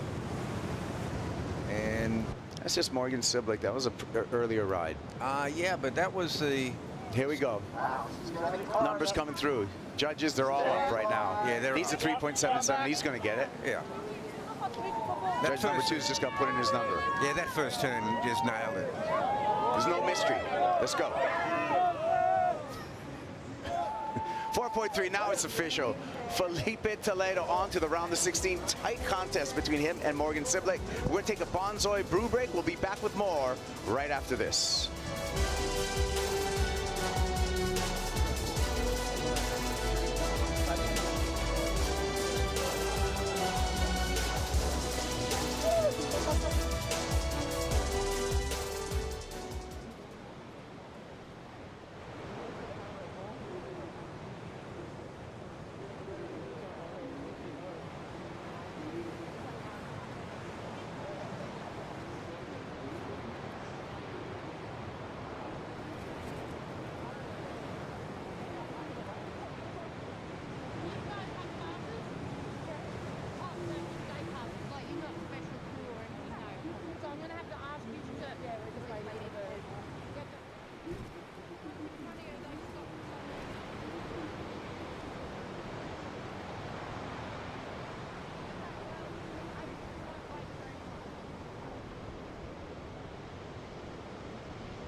Jordy Smith looking back to 2017. He finally clinched the bell. Unstoppable. In the lead up to this event, he was always expected to win out here. Big, bowly right-hander, and he matched it with power and innovation. Jordy Smith went all the way to the podium. He ended up chipping his tooth in the celebration. He was so excited, straight to the dentist, and turned another great year in 2017. Since then, he's yet to repeat himself in this final here at the Rip Curl Pro Bells Beach. But we're hoping that it happens this year for the big man. Second oldest full-time on the championship tour. Jordy Smith has priority with Seth Moniz out in the lineup as we introduce a brand new heat. Heat number 7 features Yago Dora versus Dylan Moffitt. Dylan Moffitt, a wild card call-up because of Jadson Andre's ongoing injury.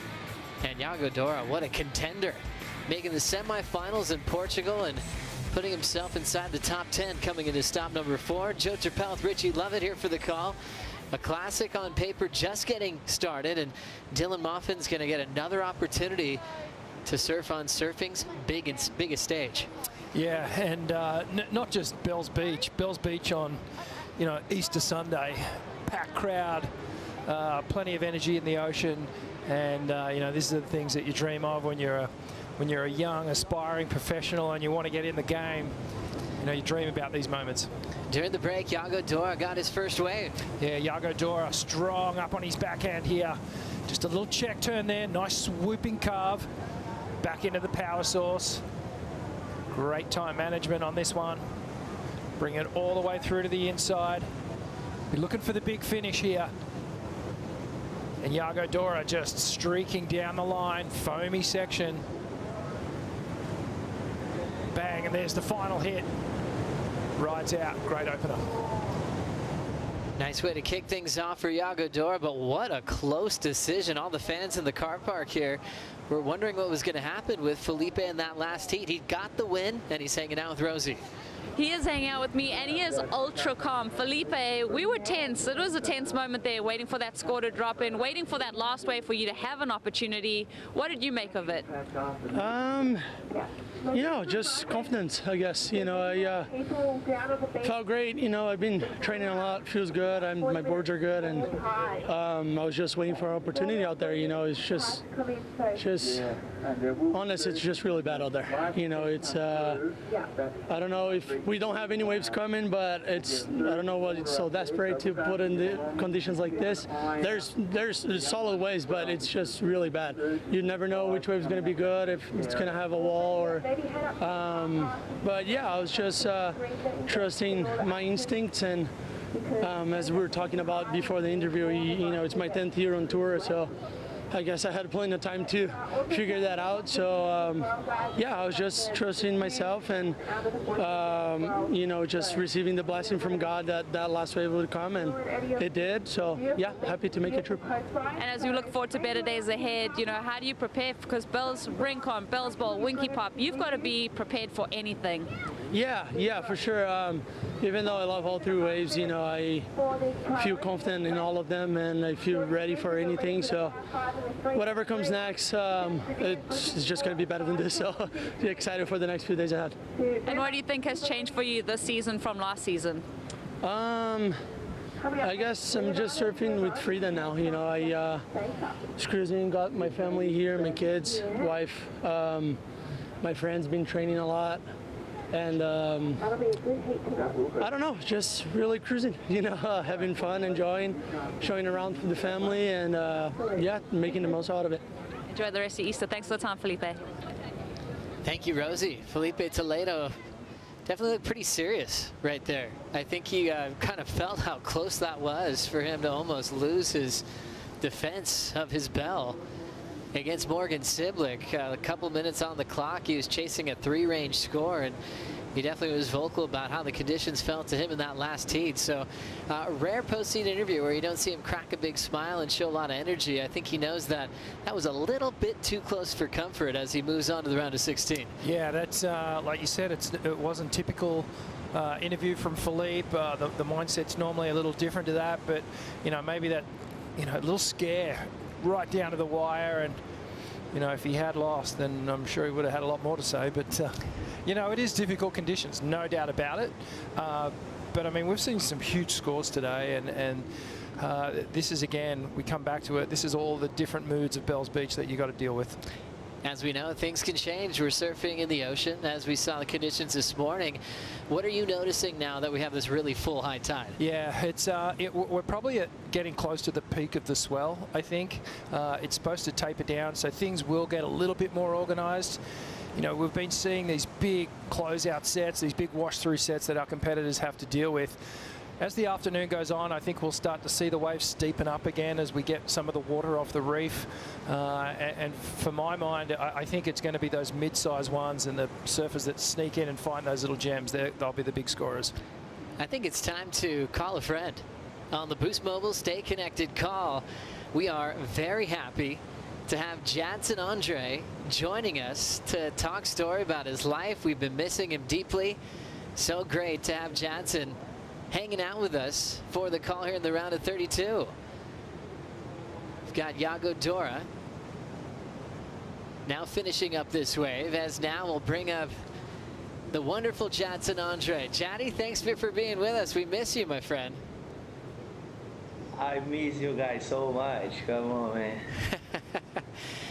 First of all, tell us how you're feeling. We got the news back at Pipeline. You tried to surf through it, but you knew that you had done something to your knee. How is your knee feeling, and what's that rehab been like for you? Yeah, I mean, I had a pretty bad injury. I mean, one day before Pipe started, and as you guys know me, I always gonna try, but I think that was a little bit too much, you know, because everyone told me, Jenny, don't try. I mean, dude, I'm not sure when I'm gonna get to surf again, so let me just have one more go, you know. So, but now, yeah, I'm doing my rehab every single day. Been doing physio and training, and yeah, just taking time. And as I said, I miss you guys so much. Actually, I texted Jesse today like, oh, I miss you guys. I wish I was there, but I know everything happens for a reason, and I'm here back home, taking my time and watching everyone. Thanks so much, Jaddy. So great to see your smile as we will call this heat with you. Nice little wrapping turn as this one's still setting up through the inside. Driving around that wrap again. Looks like Dylan Moffitt winding up off the bottom, and wow, a lot of spray off that rail. Setting up a final move and shutting it down. Moffitt steps off. As Moffitt got this opportunity because of Jaddy still looking to recover. So for Dylan, now into his second championship tour event. His first was back in North Narrabeen. A lot of news happening right now, Jaddy. I kept thinking of you when I heard of the announcement of Owen Wright, you know, his wild card opportunity. You guys were both rookies together in 2010. You won the event in Brazil. He won Rookie of the Year. What does it feel like, you know, as we say goodbye to Owen Wright as he moves on from the tour? What were you feeling? Yeah, I mean, that's it's a little bit of weird feeling, to be honest with you, because I know he had his reason why he's done with competition, but as you can see, he was surfing, he was probably the best good footer out there during this contest. But I mean, yeah, we qualified together back in 2009. We had some great memories. We never got to make a final together. Actually, I only made 2 finals, but I always had a dream to make a final with Owen. But we had some finals when we were juniors. The year that we qualified, we made a final in South Africa. And yeah, Owen is such an amazing guy. I mean, I'm pretty emotional. If I start to talk about Owen right now, I'm gonna be like, my emotion is gonna go higher and higher. But I can't wait to see him and give him a call and say like, dude, you did amazing. He was so special for us as a good footer, and I wish all the best for him and for his wonderful family. It's beautiful, Jaddy. I knew you'd have something really special to say. I think you guys had a heat here at Bells together as well a few years back. Do you remember that heat? I think that was in 2011, right? I think, yeah, 2011. And that was actually your best performance at Bells. You made the quarterfinals that year, if I'm not mistaken, your second year on tour. And so maybe the following year was the one with Owen. Oh yeah, I think that was 2012. We had a really good heat at the ball. Actually, I think I got the highest score of the heat, but I never really make the right decision during the heat as usual. And he got a wave and turned the heat. It's so cool looking back at this event. We're celebrating 60 years of this iconic event. For you, what stands out personally as your favorite memories competing at Bells Beach? I think Bells, if I'm not wrong, I think Bells is the place that I have the most, how can I say, like, all my good results was at Bells. Like, I think I got 2 quarterfinals and I feel 9th place. I think I had some close hits against Taji. That's kind of like crazy to say, but I think I beat Taj twice at the ball. I had some close hits against Mick, and yeah, Bells are like, beside Tahiti, which is my favorite contest on tour, I tell everyone that I love Bells Beach. I would say that I have a family back in Bells with Renato and his family, and yeah, Bells is like a really special place for me, and I really wish I was there and have this special moment with all you guys. Hey, Jaddy, it's Richie here. I'm just curious to know, you know, we've watched you battle on the tour for so many years, and sometimes, you know, you've had to work really hard to keep your position, and now you're having a little bit of time off with injury. Has that been a good process for you to mentally to step away and maybe think about a few things and how you're going to approach the tour when you come back? Yeah, for sure. I mean, it's like when something like that happens, you have a lot of time to think about your life, you know, like what are you gonna do, what am I doing? But every time that I have to, something like that happen to me, the only thing that I see is how much I love surf and compete. And like you see Kelly, how old is Kelly now? 51, and that's so amazing to see how he loves surfs.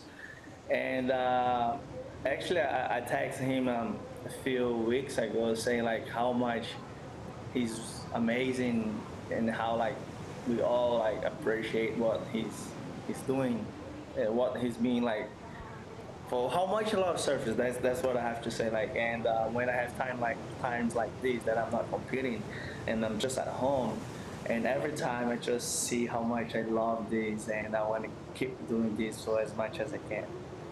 We love it, Jaddy. We miss your smile here, but we know that you're watching everything. Best of luck on your recovery, and can't wait to see you back on tour very soon, my friend. Yeah, you too, guys. Thank you for having me, and that was a really good surprise to have this little moment with you guys. Kind of make me feel a little bit more close to you guys, and you guys doing amazing. Good luck, everyone, and love you all. Cheers. One of the best. Jadson Andre joining us for the Boost Mobile Stay Connected call. He'll be back in form very soon and bringing us that electric personality and his electric performance for many years to come. Love that he's being inspired by guys like Kelly, knowing that you don't have to move on from surfing until you're officially ready to move on. Here's the Harvey Norman heat recap. Jordy Smith versus Seth Moniz. Jordy, a former Bells champ, still with the lead, but on this higher tide, it's hard to find a lip to hit out there. Still incredibly close with 4 minutes to go. Yeah, it's not one of the highest scoring heats of the day, but you know, certainly Jordy making the most of the waves that he has found, and that big trademark style, that frontside swoop that we'd love to see from him. Here's some live action. Catching up to Iago Dora in the non-priority heat. Seth Moniz in the priority heat behind him. Dora carving back into the pocket. Bigger open face wall for Moniz to work with. Iago gets the finish right out in front to keep his lead over Dylan Moffitt. Seth is chasing Jordy's lead. Seth needs the 5.66. Steps on the float, passes Iago. He's running out of water, so he's got to get out of there in the shore break. Seth on a fresh quiver, recently making the announcement, joining Sharp by Surfboards. Boards are looking good. Looks good under his feet. That was a great wave for Seth, and you know, potentially could take the lead here. 5.66. He got a lot of work done out the back. And that final little hit. Here goes Jordy. Jordy Smith sets one up through the foam. And the big man will wait for another section to light up right there. Just a quick little top turn, gutless off the top. So the section didn't carry him back into the open face. That wave's almost completely flat, but it might reform for Iago Dora. Or instead, Dylan Moffitt. Dylan just up and out. So wave selection being pretty tough. Medina identified it. We heard it from Felipe during this higher tide.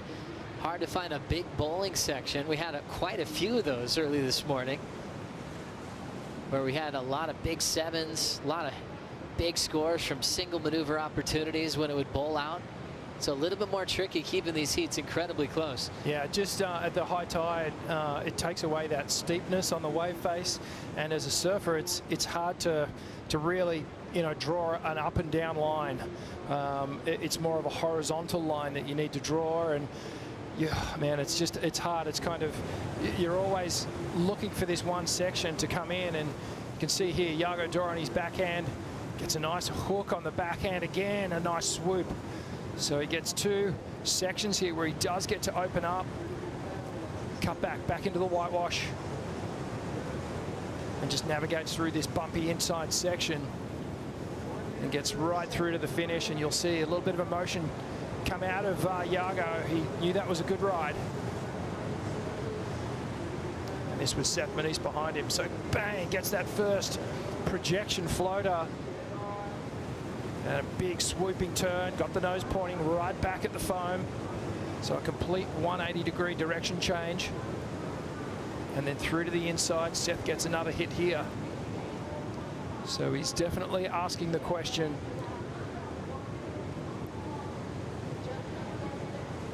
Another lip gliding floater, and then he just had to hit the eject, run out of order there.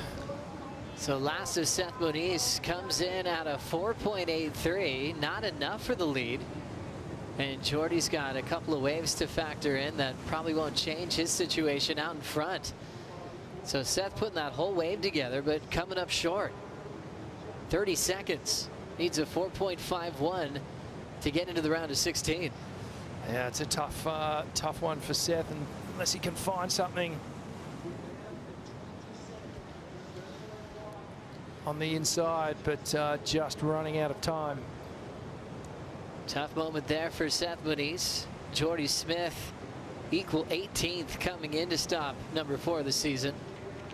As we look at Jordy, 2017 Bells champ, climbing that section, and he'll run out the clock and ride it into the beach. So for Jordy, he's always here to try to win a world title.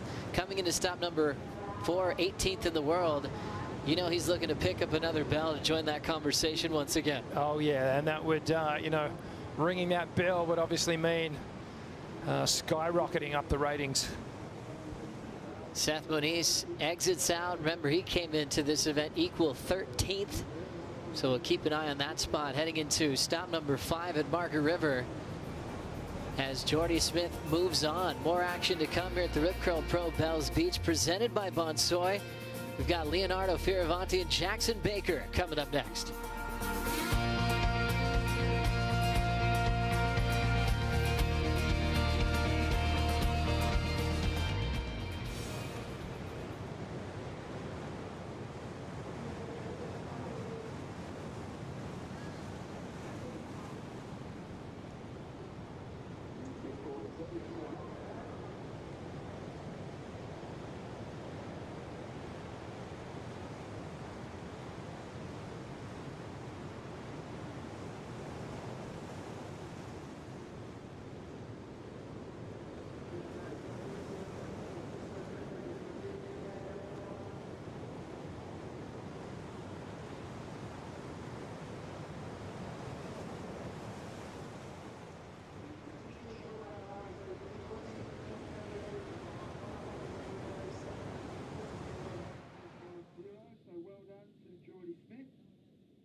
The Rip Curl Pro Bells Beach, presented by Bonsoy, is brought to you by Rip Curl, the ultimate surfing company. By Visit Melbourne, official event partner. Plan your trip to Melbourne. By Bonsoy, official milk of the WSL Australia. And by Surf Coast Shire, strategic partner of the Rip Curl Pro Bells Beach, presented by Bonsoy. It's a fun afternoon here on Easter Sunday as we're enjoying the round of 32. Richie Levitt's had a fair bit of chocolate today. Might want to pace yourself, my friend. You deserve it. Thanks, buddy. I'm trying to resist. I've got a mad sweet tooth, and everywhere we go, there seems to be bowls of Easter eggs. So I'm just gorging. It's such a cool thing to see. There's a lot of young kids who've come down here to root on Leonardo Fioravanti and Jackson Baker, and you've seen them grown up as fans. Some of them turn into lethal weapons come trials time and have that storybook movement into the main event, as we'll look at Jackson Baker representing Meriwether Beach in Newcastle. It's not hard to find a few legends around that turf. Crazy Board Riders Club.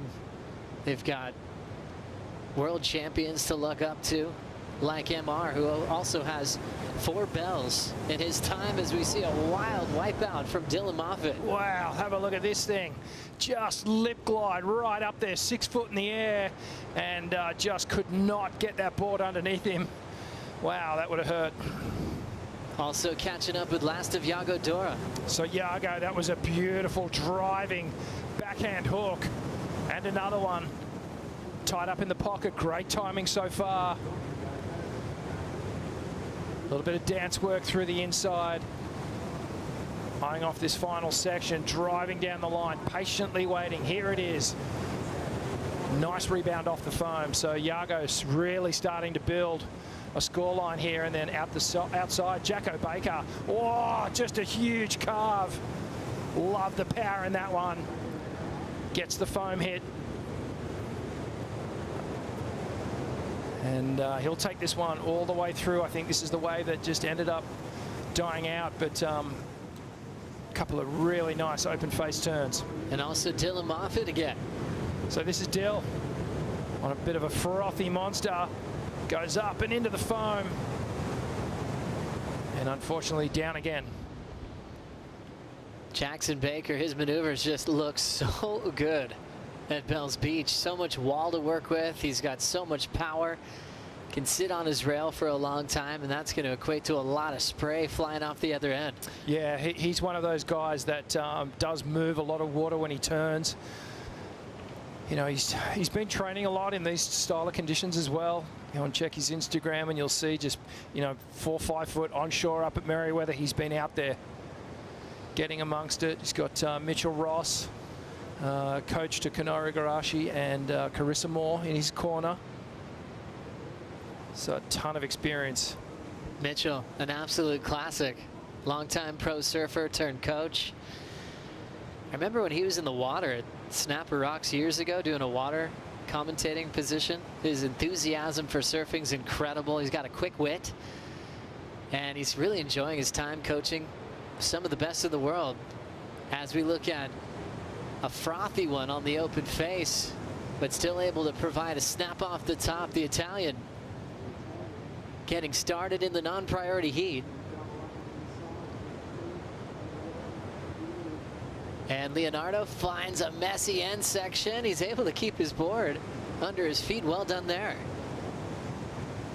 Wow, that was like he was riding a milkshake the whole way through. There was just not much clean face for him to work with, so a great effort. Leo celebrating his best start of his career. Almost got a pipe title. Finishing runner-up, making his first final at that prestigious venue.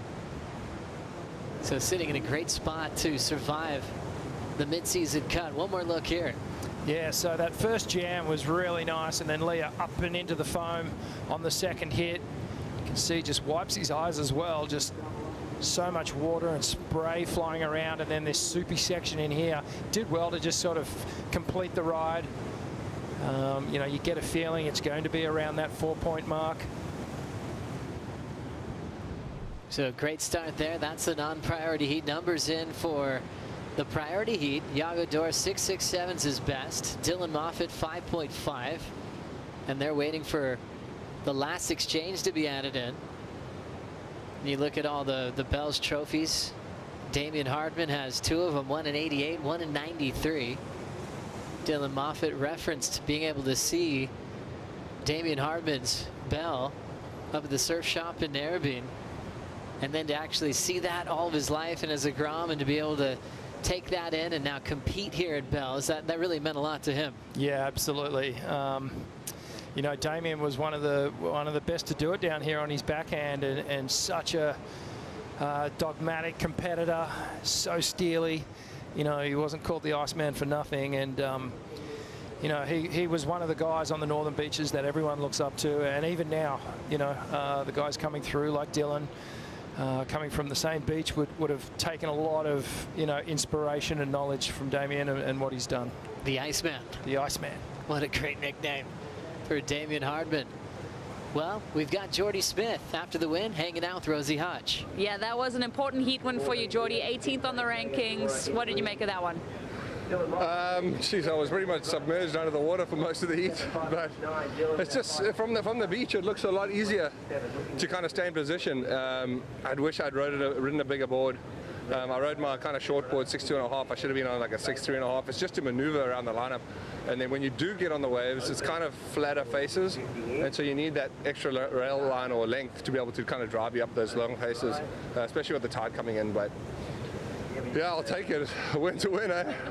Well, Jordy, you've won the Bell. The guy you're coming up against has won a Bell. Felipe Toledo, what do you make of that round of 16 match? Yeah, he's phenomenal. I think he's up to his game pretty much on the rail for the last like 5 years. So incredible surfer. Hopefully I'll make the right decision in my next heat and get on some better waves. Yeah. And what do you think your strength will be over Felipe in these kinds of conditions and the forecast that we have? I think wave selection. Yeah, I think look, he's incredible at everything. So you really got to just play your own game, and hopefully I can kind of outpower him on some of the good turns. Jordy, go rest. Thank you. Thanks, Rose. I would love to say happy Easter to my wife and my son. Obviously my family. Sorry I can't be with you guys, but hope you go and do some great Easter egg hunts, and love you guys very much. Beautiful. Jordy's got an incredible family, proud father. And he carries them with him all around the world when he's got to go do his job as being one of the best surfers in the world. Gets his whole fam in the water too. They all enjoy it. You get to learn from one of the best to ever do it. It's pretty wild to look at the story of Jordy's career. I love every chance we get to see him at these premier venues like Bell's Beach. But I can't help but ask your opinion, Richie, about this whole world title. The thing he was always supposed to win. At this stage of his career, how are you weighing his chances this season? Look, it's definitely getting harder and harder, but I still feel like Jordy could do it. He's just got to put a good string of events together, and I feel like, you know, if the results started coming, the wins started coming, he might get on a bit of a roll. You know, honestly, he's still, in my opinion anyway, one of the best surfers that we have on the tour, who's kind of equipped with everything. You know, perhaps he's not going to the air as much as he was, you know, several years ago when he was a bit younger. Maybe needs to kind of reignite that at some of the locations. But you could see how much that meant to him, Joe, getting through that heat. That was a huge moment, and he knew it. But he's gonna have to pull it all out to beat the best in the world, which is, you know, Felipe Toledo right now. There's so many heats that end up being part of legend, you know, when you talk about Bells. So many great moments from the Tom Curran, Aki era, and beyond. But I always remember he with Jordy and Julian, you know, modern day Bells surfers on the bowl, as a heat I'll never forget. As we look at this live action, Yago Dora coiling up on the back end. Now waiting a bit, still has the lead over wildcard Dylan Moffitt. All these moves are just creating space, creating connectivity with this inside run, staying really full on the face, so he's hoping for an inside bowl. This one's going the distance. He'll finally have a section to go upside down, but ends up slipping off, so he'll grab the Red Bull ski and head back out. 10:15 to go. Yago Dora didn't really want to dive into competitive surfing when he was really young. His father, famous Leandro Dora, with the camera there, standing next to Matty Bemrose, was already coaching a lot of elite surfers in the area. Yago seemed to have different interests and almost wanted more of a free surfing approach, and eventually got really inspired by it and just jumped in and quickly adapted to turning from a free surfer to one of the best competitors that we have on tour. Yeah, he's really good, and you know, my mind instantly goes back to the Rottnest event where, you know, he really caught fire, and you can see just flexing the priority. Takes this wave, a great snap off the top. His wave choice has been really good.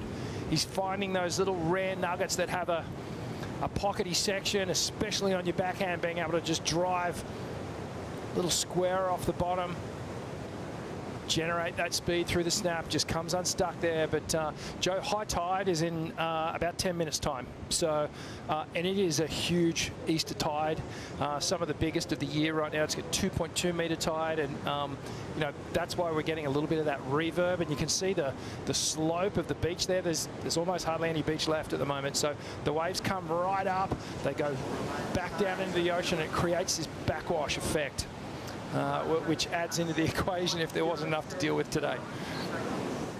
Always great for surfers to understand what they will be dealing with when their heat's out in the water, trying to sometimes time that in warm-up surfs. Thing is, yesterday the conditions were quite different wave size wise. It doesn't seem to matter what the ocean throws at this man. He has that belief. That's what Mick Fanning noted on the Lineup podcast with Dave Proden. Mick said if he needs an 8, he'll go get an 8. Doesn't matter what lineup he's sitting in. That's why he's world #1. Jack Robinson takes on trials champ Xavier Huxtable coming up next. Yeah, that's going to be a great match, and you know, Jack Rowe would be thinking positive thoughts right now about these conditions, and I think that is important for you know, your approach before you get out there, is to be thinking positively regardless of what the conditions are dishing up. You know, you don't want to get in that negative mind space before you even paddle out. And I mean, this is any other day in West Oz, so you know, he'll be used to these conditions. Really nice enjoying this chapter with Jack Robinson, isn't it? Yeah, it's cool, really cool. We've seen him really find his zone, I think, over the last couple of years. His growth has been just incredibly sharp. You know, even from, you know, his performances on the board, there were clear you know, Achilles heels that he needed to work on, and he did the work, did the training, and now he's a complete surfer. You know, look at him, he's got the yellow jersey on. Setting this one up through some whitewater. Looked like there was a few surfers interested, but goes to Dylan Moffitt. How about that? Super smooth on the wrap, throws everything at it, and comes down with some variety on the second effort.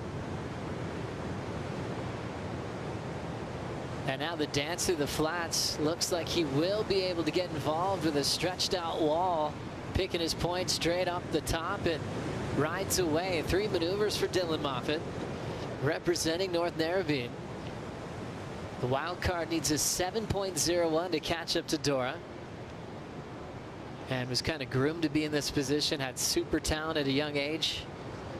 Attended the Narrabeen Sports High School. Committed to his education, but also committed to athletes like himself that had goals of making the Dream Tour. What did you see here, Richie? Yeah, good wave choice from Dill. Almost a little bit of Taj in that approach there. Beautiful swooping turn to start things off, and then again here just lays into it. Maybe a touch off balance, but you know, he can be forgiven for that. Looks like he's riding slightly longer board maybe to what he's usually riding, but he gets that final move done too. I look a 7. My gut feeling is that it's not quite in that zone, but you know, this might chip away at the requirement. So Dylan hoping that he can get a bit closer to Dora with that last effort, and he was happy that he had a CT behind him that happened to be on his local break, where he found some success, got to feel a hometown crowd support, got to know what it's like to go into a Red Bull athlete zone and see all of your heroes and transition into the mode of trying to take them down. And just a reminder for Dylan, last year on the Challenger Series, he almost qualified as a full-time rookie this year. We're talking one of those stories of like 1 heat away. He was that close at the end of the season. Yeah, he had an incredible start to the Challenger Series, as we see up and riding Jackson Baker. Jackson Baker feeling his way off the top. A lot of speed. He'll attack that next section. Pink outline of the surfboard dedicated to his mother. Getting some boards from Channel Islands for a long time now. This one's not even breaking anymore. That'll drop off Baker towards the inside. He was carrying a 0.5 before that, so we'll see the lead change with Leonardo Fioravanti. Yeah, it's this is some of the most high tide bells I think I've ever seen, actually. There's just so much water on there, and possibly just offsetting the lineup that the surfers normally take. As we see this one continue with Fioravanti having an answer back. Quick off the top, big section, lays into it. One more off the top again, he'll lay back. And this man has the strongest core in the game, but somehow he couldn't find his footing. Well, that wave was taken off a little bit deeper, Joe, on the bowl, and you could see it. It stood up through that inside. And well, it looks like Leo may have a little bit of a board issue here. So he'll come in and do a board swap, maybe a crease or something. So a little board change here for Fioravanti. And he's going to work his way in, and with plenty of time, he should be able to get back out there in a few minutes. But definitely an advantage for Jackson Baker, not having to worry about Fioravanti next to him. There's the backup, Christian Bradley. Yago Dora, holding priority. Yago, you have a 6.67 and a 5.9. Just a little over 3 minutes remaining. Well, you get at 5.8, chasing solid numbers. And we'll see the switch there. Not quite sure why he's making the switch. Sometimes it's a buckle right above the fins. These guys push so hard on every maneuver. He probably could tell it right away if something flexed. Doesn't look like anything's happened to the board. I think it might be a size issue. He might just be looking for something, you know, a little bit longer, just to draw a cleaner line. We saw in that interview with Geordie, he was just saying, you know, I wish I took a longer board out just for the paddle, just getting into the right position, takeoff zone, and just a confident line on the face of the wave. Sometimes that extra length helps. I like that. Smart move for Leo, maxing out his time, knowing that he had a bigger board waiting for him. As we look at the Harvey Norman recap, Yago Dora doing well against the wild card Dylan Moffat. 6.67 and a 5.9. He's got a cool, easy tempo on his back end and bells, and knows how to frame it vertically when the section lets him do it. I love his style too. Just watch how he drives off the bottom and accelerates through the turn. just driving through it, doesn't lose any speed at all, whipping the board around, and just making these difficult waves look easy. I think that's one of the key points to make here. And this was Dylan Moffat, one of his best waves, just driving through that carve. And this second one again, lays right into it. It's a little off axis, but then regains, takes it all the way through to the inside. So that one did help his cause. As we just got confirmation, it was a crease for Leo Fioravanti on that last board. So, oh yeah, right there by the fin, you could see that just subtle little buckle. That's generally where it happens, either in between the fins or right in front of the back fins. And you think about where the surfers are standing, you know, 1 foot right back on the tail pad up against the kick, the other board, the other foot right in the middle. So that's a real leverage point where there's so much pressure and torque on the board. And in these type of conditions, I mean, you know, the boards really don't stand much of a chance. They're all glassed incredibly light. Getting shoved into this one is Jackson Baker, and he's well aware of the priority situation, so he gets out of the way. Iago Dora is coming off that carve with a lot of speed. Iago pushes hard off the bottom, goes upside down and drills it. That had to feel incredible after sort of massaging these kind of fatter waves and doing a lot of little wrapping cutbacks. Leandro and Bemi point to the camera. They can't help but start laughing again. I think that's what they do most of their days. Well, Bemrose is known for his spirit. He's always bringing the good times and the good vibes. So, yeah, well, they got a lot to be excited about, because that last wave of Iago Dora was incredible. Just from the bottom turn, grab rail bottom turn, drove so hard off the bottom.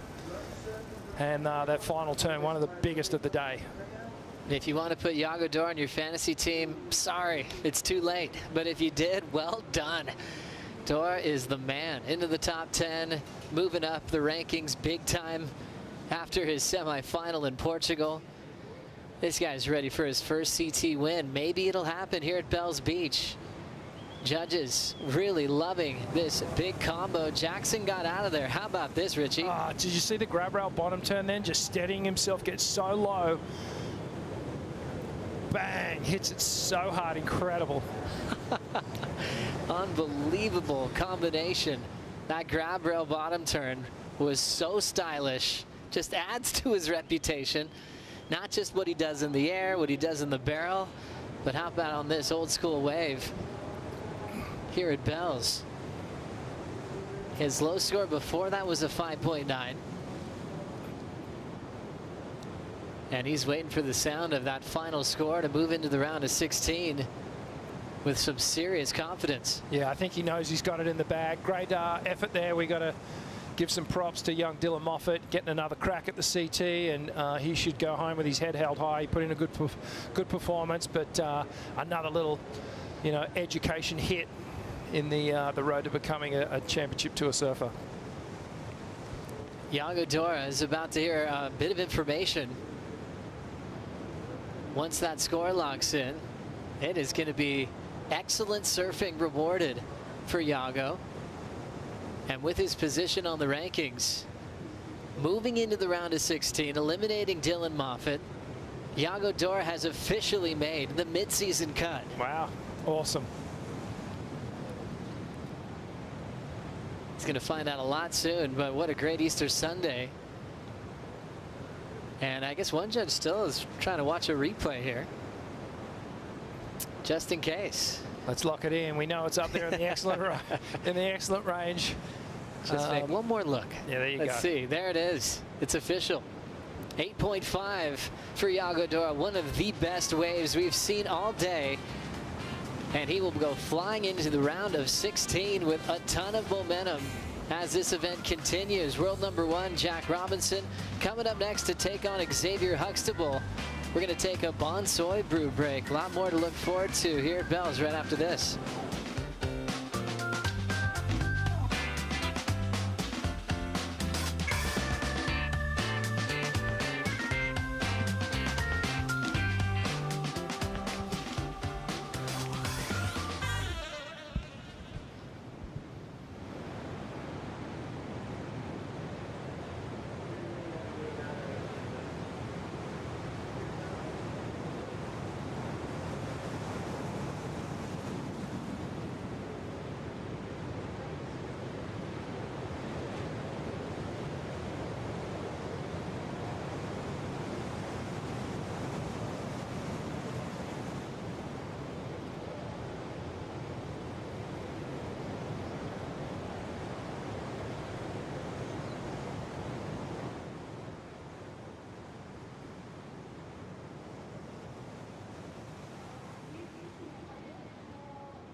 Colapinto pulling in, big section, absolutely blasted out by a massive spin. Pulling in, Coyote Belly in a backdoor barrel, finds the exit. Felipe Toledo takes out the Hurley Pro here at Sunset Beach. Joao Chianca is Rip Curl Pro Portugal champion. Jack Robinson officially your Billabong Pro Pipe champ.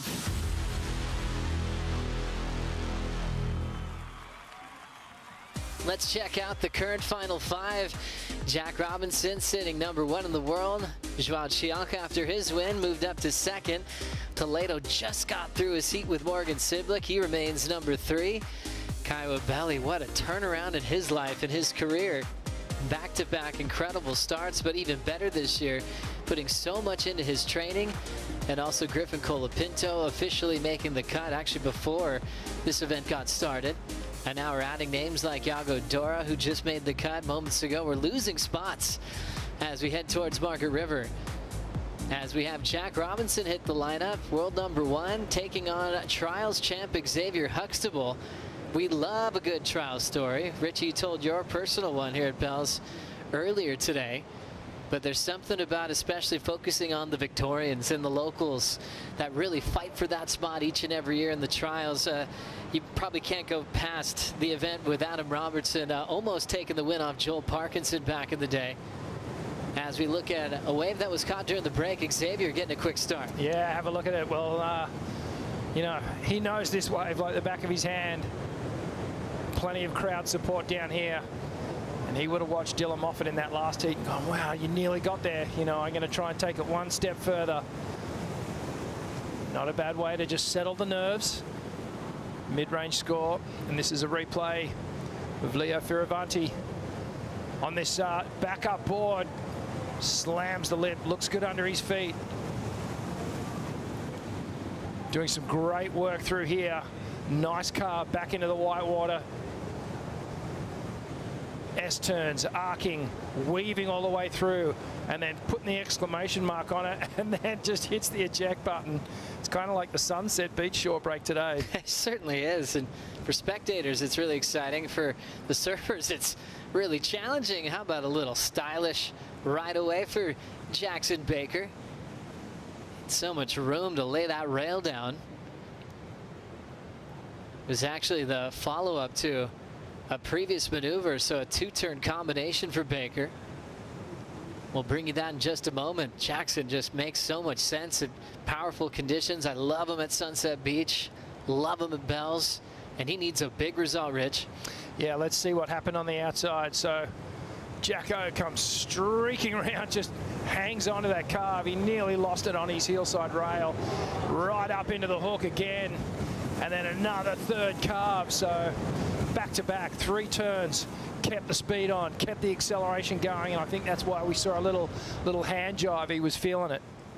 Not bad for Jackson Baker, really capitalizing. Love that he turned that into a 3-turn combination. Chasing a 4.99 to get the lead off Fioravanti. Last of Leonardo, 5.83, 5.33 before that. But Jackson opened up with the score in the 6 range, so he was already fired up at the start of this matchup. Enjoys his time at home when he can get there in between events. Classic Australian, loves a cup of coffee in the morning, loves that coffee culture that we all love when we visit this part of the world. But yeah, just like most Aussies, they spend a lot of time down here at Bell's through the junior series. And so it almost feels like just another extension of his grommet career. There's not too much he has to figure out lineup-wise. He just has to stay in the headspace to remind himself he's one of the best in the world. Yeah, no doubt about that. And he's just dropped a big score, 7.5. So jumps back into the lead. A real seesaw battle here between Jackson Baker and Leonardo Fioravanti. And, well, the last 10 minutes, last 12 minutes, they're going to bring on the fireworks. But Jacko looking really comfortable in this heat. Really confident, set on his surfboard. Really powerful in the lower body. 7.5 for Jackson Baker. A deserving score, and a guy that you can't feel like he's really surfing under any sort of pressure at the moment of any sort of mid-season cut. He did go to social media to tell his story of not really having the results, but he felt like he's surfing better than ever, and I like how he's channeling that positivity into this event. Yeah, it's a different story if you feel like you're bringing in like subpar performances and you're not getting the results, but it's sort of like Joao last year. You know, he was in the excellent score range a lot of the time against his opponents, and he was still losing. So, you know, he obviously went, well, the surfing is there. So it seems like Jackson has, you know, taken on that mindset, and, well, he's surfing like he's taken on that mindset as well. Looks really free and open, and yeah, that really power style is suited to these waves today for sure. Exciting times here on the Harvey Norman host set, because things are getting emotional, but also a good cause to celebrate, as we have Owen Wright join us in after his final heat competitively on the championship tour. First off, congratulations, Owen, on an incredible career. Thank you so much for sharing this moment with us here at Bells. Thank you. Thanks for having us. How are you feeling right now? Is it starting to hit you? Any new emotions popping up? Yeah, just like a bit of relaxation. Weird. What's that like, Rich? Weight lifted, mate. It's like a weight lifted off your shoulders. You know, when you know it's finally over, you just can start to let it go. And you know, it's such a, well, you can talk to it. It's such a crazy mindset when you're in it, and it's all consuming. That's totally. I feel like I just blinked and 12 years went by, and I'm just like relaxing a little bit, and like, wow, like that was a wild time, and super grateful. And yeah, it kind of all those little things flash through your mind, some experiences, some good ones and bad ones, but yeah, like just it was really cool. Like I was getting cheered up the beach from my two buddies that I grew up with, and it was a really special moment coming there on the stairs and, you know, high-fiving my mates from tour and some of the new guys that had just been on, and yeah, it was so rad. It's it really does feel amazing to finish in this way, in a rash shirt. I mean, I was super pumped on that. And then sharing the water with an Australian like Ethan Ewing, what did that mean to you? Oh, I mean, that was awesome. Like, I feel like Ethan and Jack are like just really taking the Aussies ahead right now, and there's some, and to have that heat out there with him, and then also because the overlapping, Gabby was out there, and that was pretty rad as well. Like, and Ethan got this one wave, and I said to Gabby, I was like, that was a pretty good one, ain't he? Gabby was like, nah, that was no good. That was a terrible wave. And I was like, I don't know, man, that looked pretty good to me. How did you feel out there, like in terms of your performance? I mean, from what we were looking at, it looked like you were still in A1 condition, mate. Yeah, like I feel good. I feel like I'm surfing well, and you know, the decision wasn't really coming out of that. It was more about other things for me, like the amount of knocks I've had over the years, and my health and future health. So, you know, like that part is the part that, you know, oh, people are like, oh, do you want to retire? You're still surfing really well. I'm like, no, I'm definitely retiring, and this was a great opportunity for me to like just close the chapter and dust the hands and say thanks to surfing. You know, it was really a beautiful time for me to be out there, and the heat didn't go the way that I'd love it to go. I still was coming in here to try and ring that bell, but it, you know, at the same time, I was just super stoked. I was like, this just feels great. It feels like the right thing for me to do and the right way for me to go. This makes me feel good. You just seem so content, and that closure is real for you. Yeah. Earlier on the Boost Mobile Connected call, we had Jadson Andre call in, and he started getting emotional thinking about you and wanted to give you a big hug. You guys were classmates in your rookie class back in 2010, and that must feel amazing to hear your tour peers and competitors and obviously friends kind of share what you've meant to them for all these years. Yeah, that's like coming up the stairs and getting those high fives from your buddies, and some, you know, I was really wishing Jadson was going to be here. I really do miss him. So g'day, Jadson, and yeah, I'm thinking of you, mate, and love ya. So yeah, we'll have to catch up another time. But yeah, that's that's one of the best things about it is like you can be out there in the singlet against each other, battling each other in that intensity, and then, you know, now with this retirement piece, it's like they just absolutely so stoked for you and so happy to see that you actually are content. And I've generally felt that when I came up the stairs, people were just super happy to see me happy. Talk about being content, and you've had an amazing career, and you must be somewhat content with what you've done. Is there a little standout moment? I mean, there's been so many, but is there one that sticks out? Yeah, like there's so many, but I said this on the interview, and like a moment that sticks out is seriously that 10 at the box. That, like, man, it's not a win, but I was watching that wave all morning, and everyone was eating donuts, especially the goofy footers. It was just an absolute nightmare, and I was just like, I had this thing in my head. I'm like, all right, I'm going to do this. Like, goofy footers I wanted to show them. I want to go the biggest one, and it was just like the stars aligned, and this wave like broke outside the reef and did something wild, and that for sure was a moment in my career that it just still sticks out, man. Like, I think it just must have scared me that much too.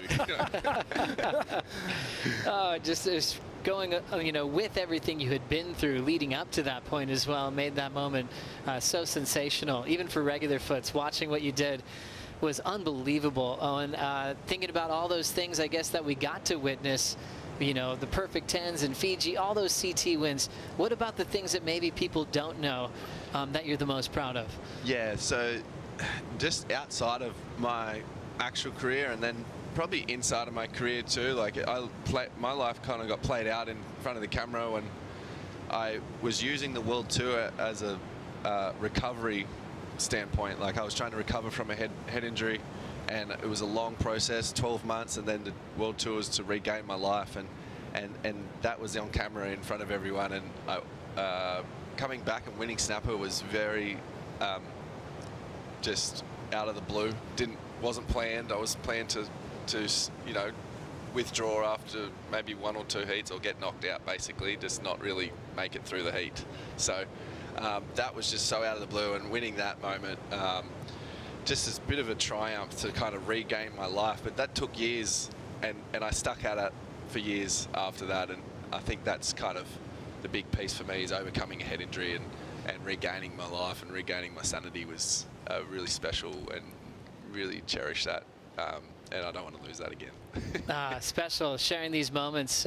You've brought us to tears so many times in special ways, and when you're watching sport and you get that kind of reaction, that is something we're going to thank you for forever, of sharing this beautiful ride with us from start and all the way to finish. And I know there's a lot more great surfing in your life to come. We're still going to be hanging with Owen Wright for a while now, as we'll be able to catch up with Iago Dora and Laura Ennever. Iago, a solid heat win there and into the round of 16. You seem to be on all of the good waves. 8.5, highest score of the day as well for those 2 turns. Talk us through it.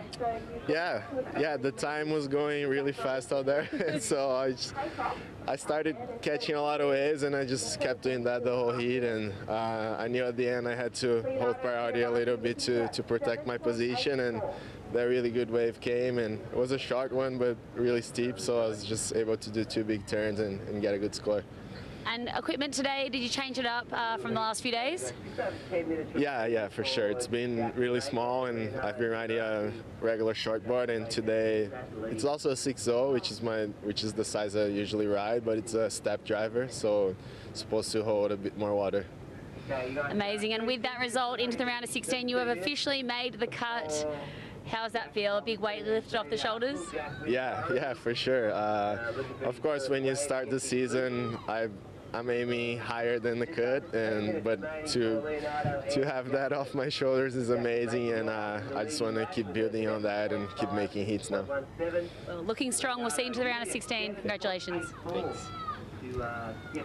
Well done to Iago Dora. Last wave was in the excellent range, 15.17 combined total, to move off past Dylan Moffitt into the round of 16. Joe Turpel, Richie Levitt still hanging out with Owen Wright in his retirement celebration right here at Bell's. I noticed on social media recently that you just released a book, Owen, is that right? Yeah, yep. And what's that called, and did you write it yourself? So I had a ghostwriter, yeah, who worked with me hours and hours and hours, and yeah, it was a long process, and I learned a bit about myself during the process, and so did my wife. Actually, when she read it, she was like, "Whoa, I actually didn't know this stuff." Yeah, it's a book. It's to kind of inspire people that maybe having a down moment or going through something, or just generally want to see behind the curtain of what it really was like those years that I was coming back from that head injury, and how I got through it. And I guess it goes into my childhood as well, about you know, and it kind of it all kind of ties in together, and you can kind of see how it all ends up. I guess, Richie, you can relate to that the most. You know, you have a book as well of going through that space of even vulnerability and what you might want to put on paper to share with the world. Yeah, absolutely. I actually took a while to come to the decision to write the book. Yep. You know, after sort of being diagnosed with cancer, and then that was the thing that got me off tour, and then I was faced with a whole different challenge. But I can feel you in that. Once you want to share that with people and somewhat inspire or help people going through a bad time or a hard time, and you know, you do learn a lot about yourself, and that energy that you pass on, I think, is amazing. So hats off to you, man, for doing it, because it is a hard process. It is. So that's great. Thanks for sharing. Yeah, thanks. No, I'm really excited to see it come out and see what people's response are to it. You know what it's like. It's always a little scary as well. just wondering whether people are going to like it or, yeah, you know, tap in. And you just got to be brave to be vulnerable and just put it out there.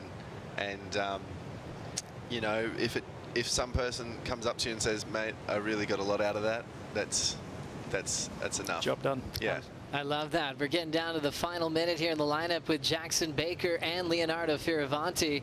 Jackson, the one that needs a result the most, with the cut coming up quickly at Margaret River. And Leonardo, who has had such a stellar year on tour after the final at Pipeline, he's still looking for his first win of his career on the championship tour. Down to 50 seconds. Jackson and Leo both getting scores in at the moment. As Jacko on the back of the Red Bull ski. Let's get caught up here. Last of the Italian right here, Rich. Yeah, well, Leo needing a big score. He started quite well. Again, it's got that frothy appearance to it, this wave, and it's a little slopey, so Leo just jumps out of that one. He knows that that's not a 7.84. And Jackson Baker's last 4.57 doesn't factor in, so we're down to 22 seconds. Things looking promising for the Novocastrian. Fioravanti trying to scrap with 10 seconds left. Can't catch up to that one, and we're into the countdown. A big seed going to be dropping out here in the round of 32, and Jackson Baker will keep his hopes alive as he's crawling up the rankings, heading towards the mid-season cut. Jackson moving on into the round of 16 as we'll check out the Harvey Norman heat recap. Remember, in this overlapping format, we'll see the highlights of a 44-minute battle. That beautiful car really got us excited when this thing kicked off. Yeah, Richie? it sure did. And you can see that Jackson just stepped it up a notch in terms of the speed and the approach, and just so sure-footed through all these carves on difficult, bumpy faces, and really just capitalizing on every opportunity that the waves produce. Jackson was up there. I love that he was feeling it, grooved out a little bit, showing some emotion there. I love how he's feeling so weightless right now, even though he could be feeling a lot of pressure. And it really showed there with that claim as he was able to style his way through 3 big turns and get the big win over Leo Fioravanti. As we continue, we're going to still be hanging out with Owen Wright in the next matchup. Stay tuned for more big heats in the round of 32. We'll be right back.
Wow,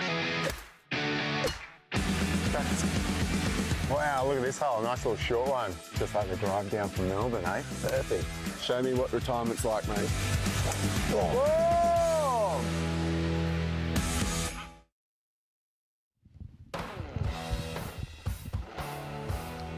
Welcome back to the Rip Curl Pro Bells Beach, presented by Bonsoy.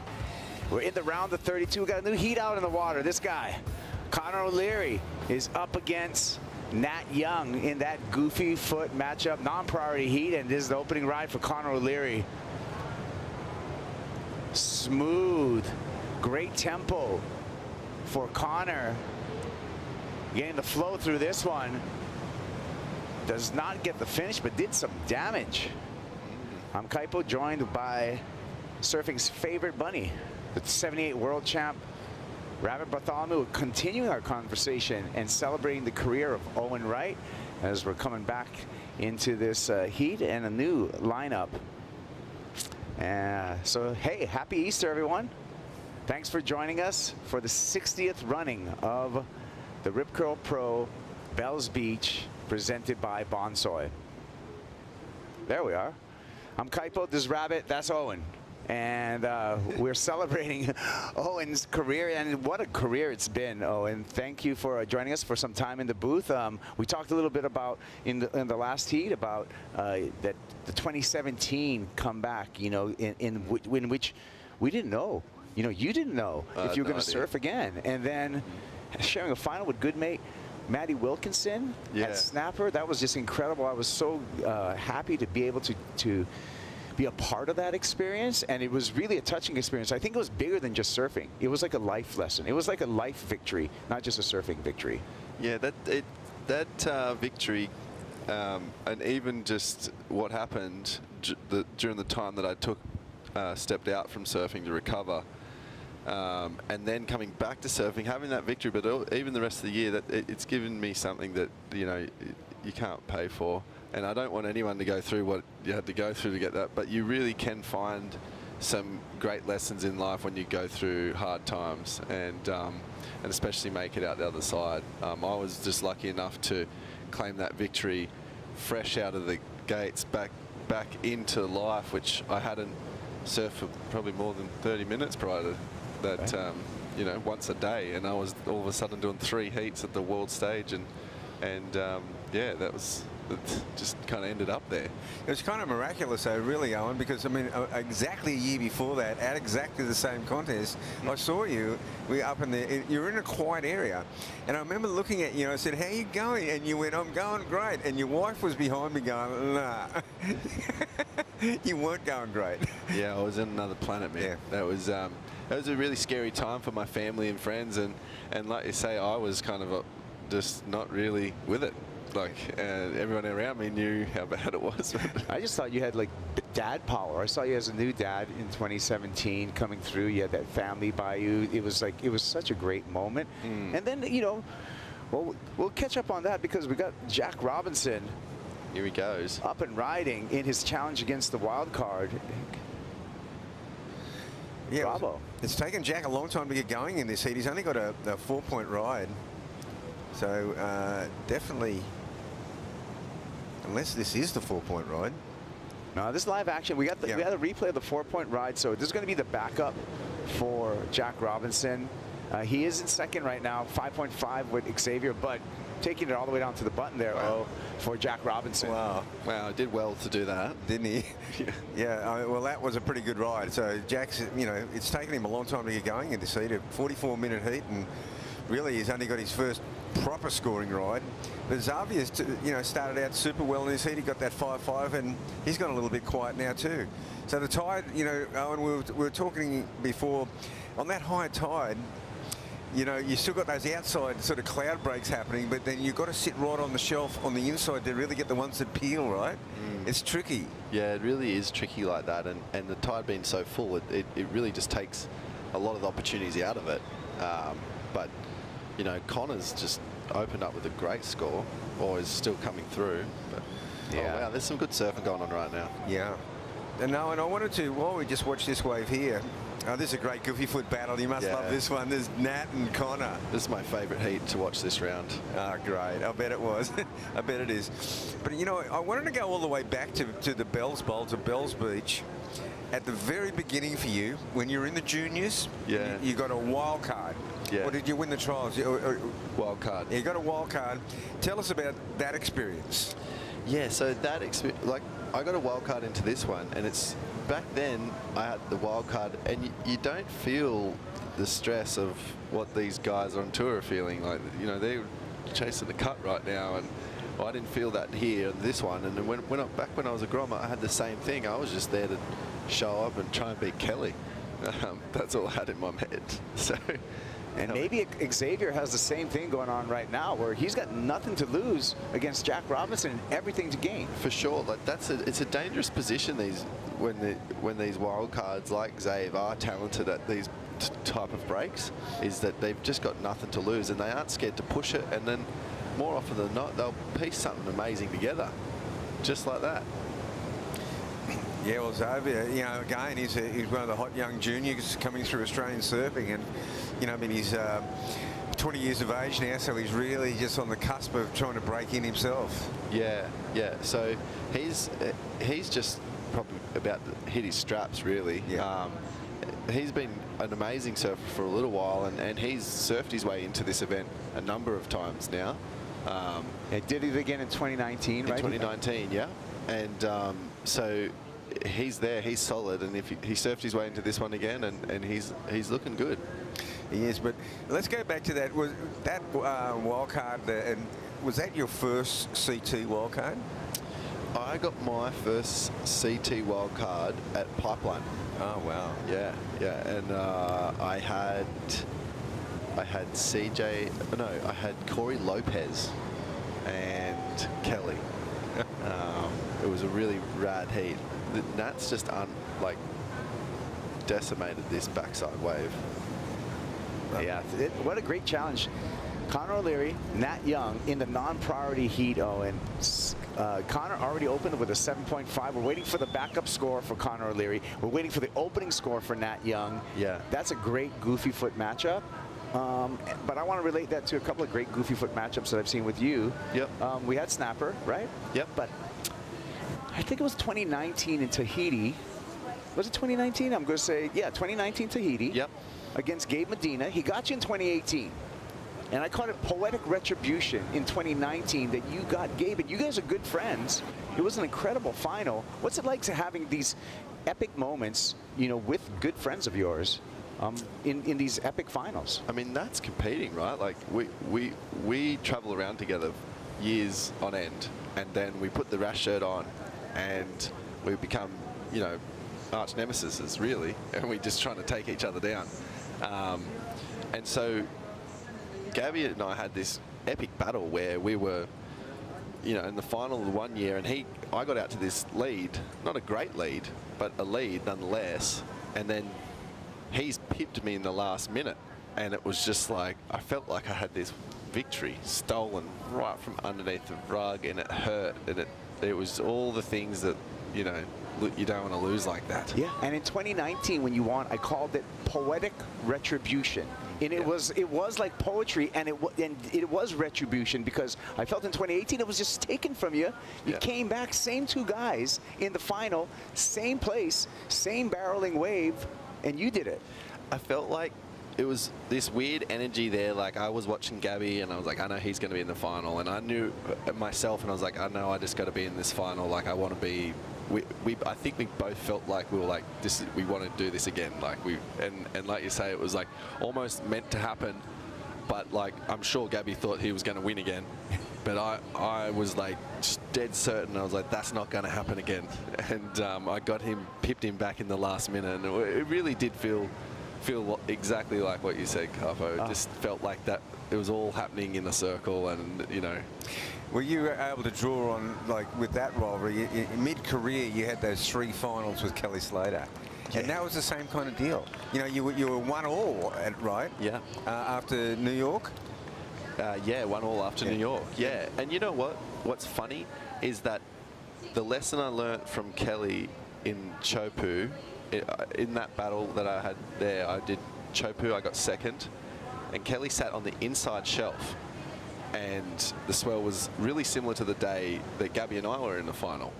And he sat on the inside shelf and stole the victory underneath my feet that day. And I was like, where did those waves come from? And back in 10 years later, I was like, I had the thought, that's exactly what this swell condition is. I'm going to sit on the inside shelf. And I sacrificed the first start of the final. I didn't get all the best waves, but I sat inside further, and it finally played through at the end of the heat. And it was like a 10-year lesson. You know what? Let's take a look at those 3 back-to-back finals. We're going to flash back and take a look at Kelly Slater versus Owen Wright. Here we go, Bugs. Check this out. Yeah, this is all time. A young Owen Wright, a warrior.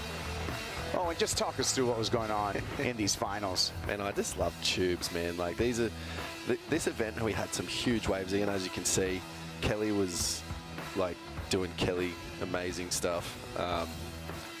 And yeah, he sat on the inside and got this crazy good one. Then it was the Big Apple. Surprised you. Look at the waves. Mate, we had this storm that came through and perfect lefts came through, and right before the final, the wind switched and went perfect for the lefts. It'd been perfect for the rights all day. And yeah, it played in my favor. World's biggest prize purse in New York. You took it home and then matched up again at Lower Trestles. Lower Trestles, that final was so close, man. We went wave for wave, and each wave it improved, and he just got 0.2 better. It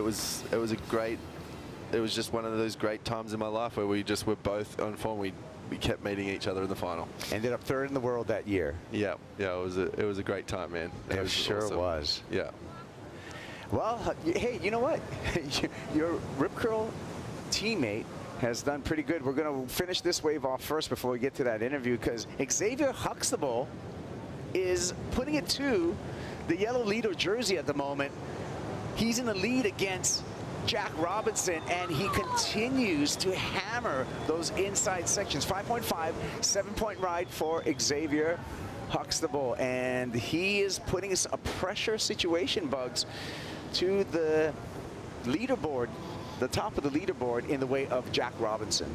Well, Owen really touched on it before, and his first match out here, all he wanted to do was surf against Kelly Slater. He had no pressure. Xavier's doing the same with Jack. That's exactly right, man. That headspace, I know it all too well, been there. And he is just eating it up right now. And he's like coming into his own. Like he'll soon be one of the best at this wave, let alone on tour and on, through the Challenger Series. Like he's a really good surfer, and this is his, hometown spot, man. So, look at the way he's surfing, and it's pretty impressive. Yeah, he's really coming into his power now too. Yeah. I mean, I've been watching him, since the under-10s in the Skull Candy, Exactly. The BL Blast-Off and the Oki Grom comp. Yeah. Oh, I was talking about your teammate, Jackson Baker. He's into the round of 16. Let's hear from Jackson in his post-heat interview. Jacko Baker in fine form from the get-go in that heat. Just finding out that you were riding a fresh stick. Yeah, I mean, I kind of saw the waves earlier. I wanted to ride with this 511 Swallowtail, and then as the day went on, it got bigger and bigger, and I had a few really magic CIs there. 6.0, 6.1, 6.2, and I thought 6.0 was the number. And yeah, I just waxed it up in the locker, and seems to be a magic. Well, they all are, so it went really, really well. And yeah, I mean, that's the faith I have in Channel Islands. Just being able to pick up a board and put it under my arm. I've been with them for a long time, so I mean, yeah, proof's in the pudding. And your knowledge of the lineup seems amazing at the moment. Picking such great waves. Talk us through that heat. Yeah, I mean, it's tricky bells out there. It's not it's really hard. I mean, but I think Owen gave me a good little bit of advice before the heat. He said you can tell when the good one, like what the good ones are. There's a lot of bad ones. So like when the good ones come, they are that little bit cleaner, even if they are foamy. But they're definitely there. And yeah, it was nice. I started with that 617. It would have been nice to get a shorey there. Probably could have been a bigger score, but felt like I built through that heat and feel like I'm building through the contest. So I'm feeling really confident. Giddy up. We'll see you to the round of 16. Let's drop, baby. That was pretty good. Here we go. Nat Young, non-priority heat, battling against Connor O'Leary. Young on the backhand and stays on his heels, finishes that in a really, really tricky section. former runner-up out here. Yeah, I've always loved the way Nat Surse bells, Owen. Your take on him? Yeah, just solid, man. Like, just really tough to beat. So smart competitively, and doesn't make too many mistakes. Like, I rarely see him fall. Just like that section then, it looked like he was going to come unstuck, and he still stayed on his feet. So, yeah, he's solid all round. Yeah, Nat Young, 6 seasons on the championship tour, on and off the tour. It's been a, battle for Nat Young, but as always, he can rely on this sturdy backhand, Owen. Yeah, man, it's proved the test of time. Like, he's made finals, he's been off tour, he's back on, and he's going to make finals again. So it just depends how that's all going to go down for him. Today he's got Conor O'Leary, another solid, goofy footer. Doesn't make many mistakes, solid competitor. This is a really, to me, one of the best matchups. I love it. I love the contrast on the two goofy foot styles. Turning our attention to the priority heat bugs, Jack Robinson, priority, kind of backed up into a corner, though. He needs a big number, a 7.36. Well, Xavier Huxtable has just extended his lead. That 6.43 takes over from the 5.5. He already had the lead, but that last effort there, he took that one. Jack was having a good look at that wave, but Xavier used the experience in his young career to snaffle that wave with priority, and he surfed it well. Sure did. 3 minutes and 15 seconds for Jack Robinson to make the comeback. Now, Jack's already confirmed. He's already made that mid-season cut. That's not a problem, but this would be really a momentum killer for Jack Robinson to go down in this heat, because he's had such a stellar season. A win, a semifinal, and a runner-up finish so far, Owen. Yeah, look, I think Jack is so strong mentally that this will be water off a duck's back if it does go the wrong way, man. We are battling the conditions today, and he's going to come in and go, conditions got me. He's not going to phase him. I really don't. I just see his headspace as strong, and yeah, that's kind of what I see. I love the kid, and I think he'll walk away from, if he does take this loss, and I'm not even counting him out just yet because I know he's that strong. He could get away right now and pull out something, because he's been doing it for the last 2 years. He sure has, Owen, and obviously he comes out of here, out of Bells. He goes to the next two events, Margaret River and G-Land. Yeah, man, he's a weapon in every location. And look, man, if he gets a sniff of opportunity right now, he could turn it into something. We're at 2 minutes, you guys. Look at the paddle right now, repositioning by all of our surfers. We have the two overlapping heats. We have the new heat in the water as well, getting ready for their start, because we're under the 2 minute mark. Coming up next is going to be Italo Ferreira, Michael Rodriguez. Those two are in. That's why you see 6 surfers on your screen right now in the scramble, Bugs. Yeah, they're really in a scramble, and big whitewater fluffy wave going through there. No takers. You can see Jack trying to position himself. A minute 27, and as Owen said, he's such a clutch surfer. Like, he doesn't get phased. If something presents itself, it'll be all out attack. Yeah, he doesn't. He's done some work mentally, and he is just pulling things out in those moments, and that's how you get right to the top. And there's more waves coming, and just to see if this ocean lines up for him, we're going to be in for an exciting finish. Okay, so he's duck dived. They've all duck dived that one. Now, what is this wave doing? This is one of the ones that's where Jack is here. Wow, I'd say he's going to have to go. So you got the corner. We'll see. Jack Robinson decides not to. Duck dives it.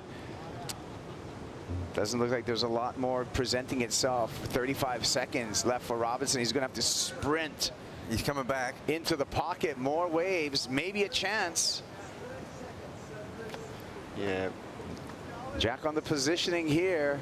Frothy face, looks like he's stretching in front, decides not to go on that one. So last ditch effort. This is it at 15 seconds for Jack Robinson. He'll get it if he can get it. Is it going to back off though? He's paddling hard. 10 seconds to go and counting. Has he got it? Yes, he has, Owen. Robbo's got it. Now let's see what he's going to do. Oh God. Goes hard on the first turn. Goes down. Oh, he went and for the it. crowd applauds the local boy, the wild card, Xavier Huxtable, on to the round of 16, beating the #1 seed, Bugs. Yeah, it's a big feather in his cap. Massive. Beating the world #1, Jack Robinson, and the local kid is powering on to the round of 16. Let's take a look at our Harvey Norman heat recap and how Xavier Huxtable was able to take down the top dog here at the Rip Curl Pro Bells Beach. Started off with a bang, Owen. Wow. This could be the start of something really special for him in this event. Commitment on that first turn, Bugs, that paid off. It really did. His attack on the bowl was just scintillating, and he knew how to finish it off. He knows which waves to look for, Owen, and he really goes to work on this bowl section here. Well, there's going to be a lot of surprises in fantasy. All the guys who are playing fantasy surf, only 1% of those playing have Xavier on their team. They're going to earn some big points. 78% of the players with Jack Robinson, and that's going to be a toss-up when we look at that fantasy surf. There's some confidence that he just got. That's huge. Giant moment. Congratulations from the local water patrol. But yeah, major upset there. I want to congratulate you, Owen. Thank you so much for all your contributions, for the inspiration that you've had throughout the years on surfing. I'm sure we're going to still enjoy your surfing on the Search, but thank you so much for everything you've done at the World Surf League. Thank you. Thanks for having us. It's been great. I've loved every minute of the experience in the WSL. It's been amazing. Well, let's have one more tribute for Big O as we celebrate the career of a highlight in Australian surfing, Owen Wright. Not many people would experience to actually walk into a competitor's area and be a part of the World Tour. It's a pretty special moment, actually, just put my rashi on for the first time. That was really cool, and running out for my first heat. That was probably the moment where it was like, yeah, I'm definitely a part of the tour now. Owen now looks perfect positioning. The wave already spits. He steps on the gas.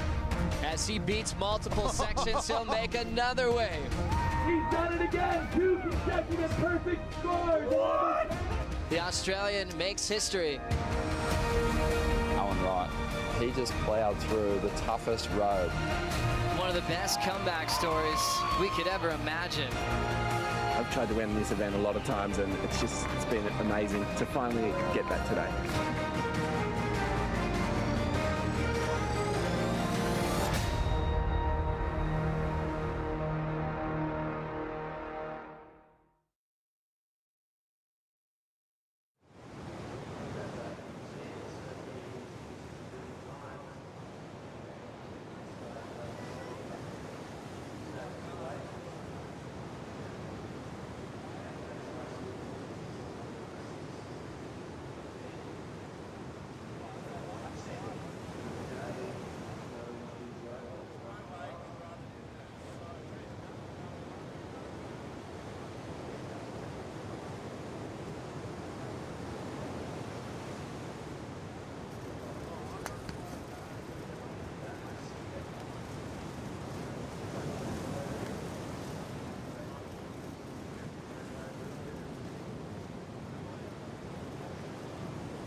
One thing that is not predictable is the wave, the day, and ultimately surfing. Playing fantasy surf, one of the top dogs, the yellow leader jersey in Jack Robinson, just got defeated by the local wild card in the way of Xavier Huxtable, if you're just joining us here.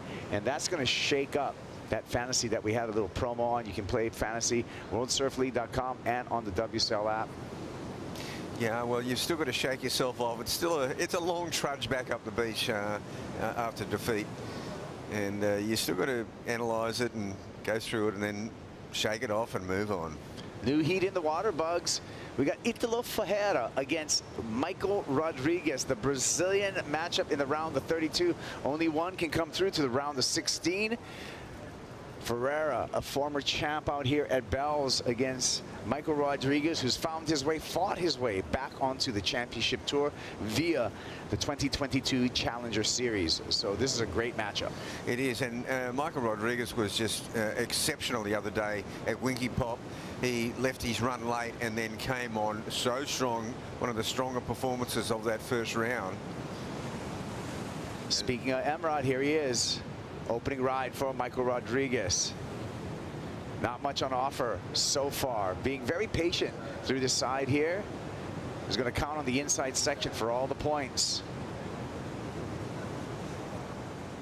Easing through. Here comes the oncoming section. Needs something dynamic to salvage this wave. Comes late to it, and that's not going to do it.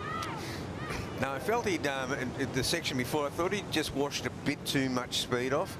And when you're coming off the bottom there with no speed whatsoever, it's really easy to get bucked off.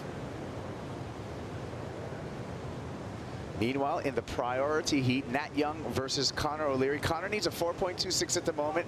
On his last wave, Connor gets a 5.67, flips the heat. O'Leary in the lead over Nat Young with 15.5 minutes on the countdown. Nat Young needing a 7.25 to overcome Connor O'Leary at this moment. Nat Young, a runner-up here at Bell's. That would have been 2013, where Adriano de Souza rang the bell, and Nat Young with that runner-up position. Yeah, it was a close final too. Nat was right in that thing all the way. Here we go with Young. Stretches out through that first turn. Little check turn. Catches a rail there, has to recover.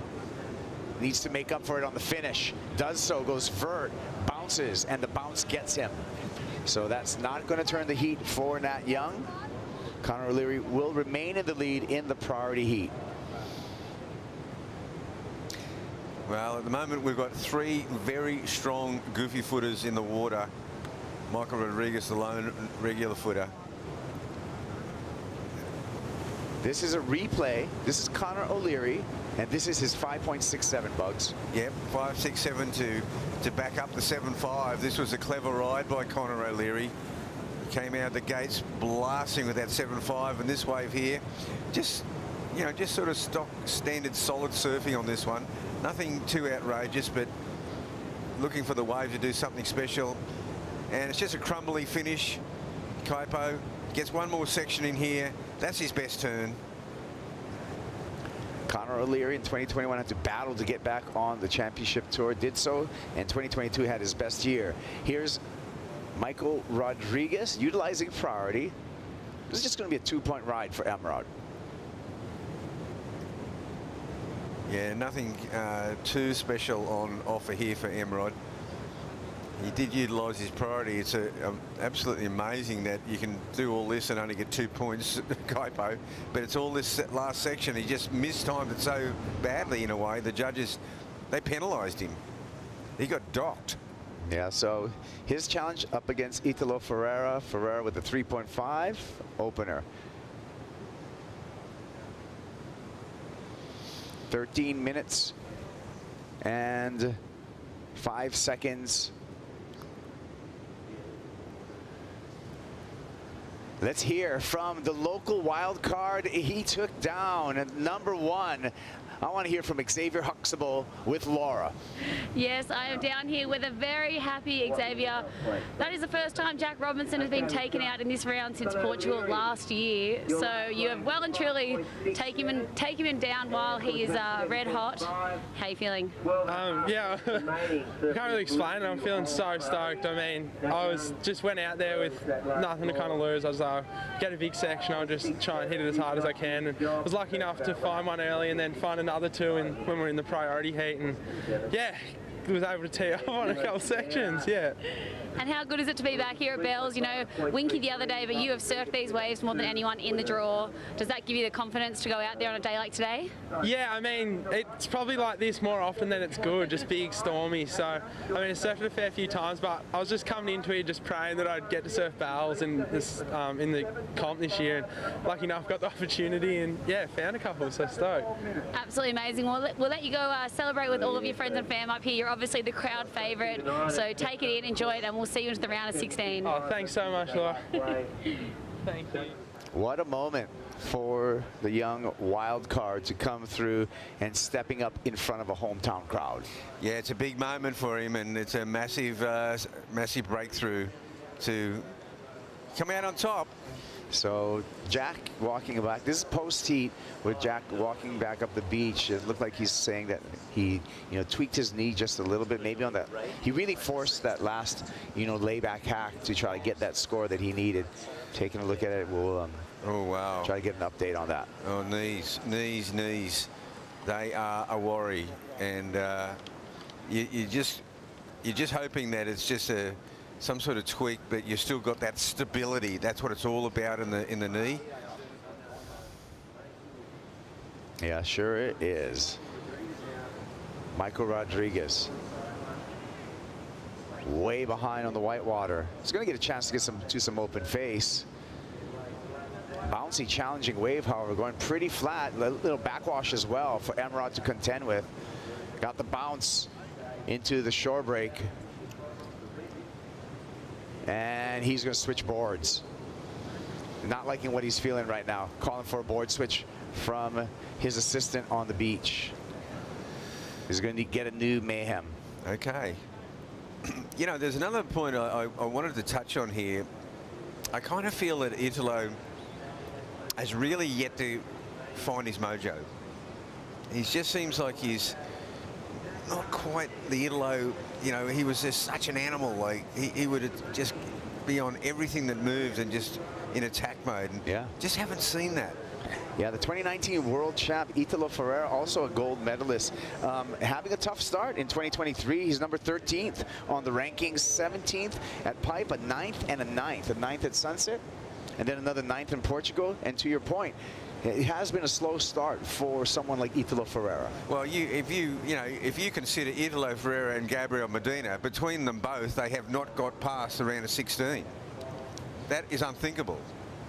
It's a different year. We're seeing some new names, some fresh blood, and that's just the cycle of surfing, isn't it? We'll see if both of those surfers will be stepping up in the back half of the year. Gabe Medina already made it through into the round of 16. Italo Ferreira, I'm sure he's going to want to do the same.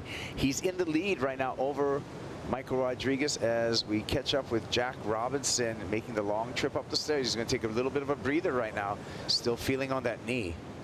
Yeah, that is a concern. He seems like he's got good movement, but what you don't want to be hearing right then is a bit of crunching or a bit of clicking.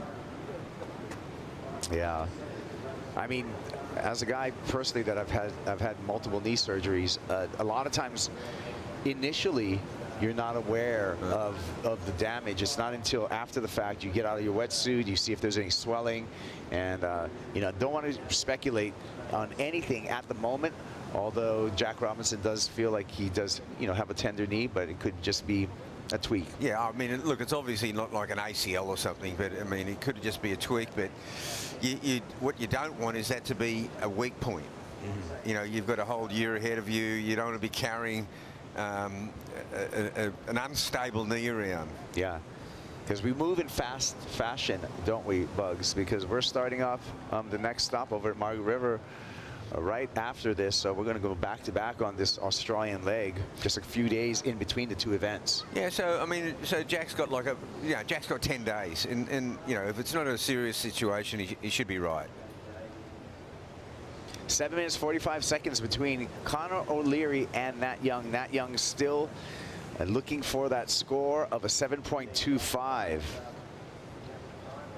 Nat Young has a couple of, he's got his name on the steps, but that's not him. That's the original Nat Young. Yeah. The original Nat Young, the regular foot won here in 1966, 1967, and 1970. Yeah, he was one of my heroes, Nat Young. Definitely a great Australian surfer. A gentleman as well. Here we go. O'Leary. Smooth off the bottom, vert off the top. Waits on the bottom again, one more time, hooking. Again, impeccable rhythm for Connor O'Leary on the backhand. One more time, and some difficult water, no problem though, for Connor O'Leary. A couple of stings on the backhand here for Italo Ferreira that we're catching up with in the red jersey. Ferreira, second wave of the set, froth on the face, comes around. Little extended hook on the backhand, backwash to deal with. Some messy water coming to the inside. Wants something spectacular. He's gonna have to fight with this wave. And the wave fights back. Gives it all he can. Lands on the sand. You know, it just made me think back in those days, you know, like Nat Young and just that whole era. There was so many charismatic surfers, you know, like Nat and Mike Doyle and Joey Cabell and Mickey Dora, Peter Druin. You know, it was just Ted Spencer is another great surfer out here. You know, it was such a colourful era. It really is the infancy of competitive surfing, right before the breakthrough of professional surfing, where the subculture of surfing really was a subculture. I mean, nomads and misfits is what I would say surfing was back then, living an alternative lifestyle. And then you had, I mean, the great Hawaiian surfers, Jerry Lopez, Reno Avalera, Barrack and Iapuni. You know, it was just so amazing. Yeah, it was. We have a rich history that we're celebrating here at Bell's because this place has rich history. The world's longest running surf competition. And that's why there's so many stories, there's so much energy, and it's so prestigious to be able to be the few to ring this bell.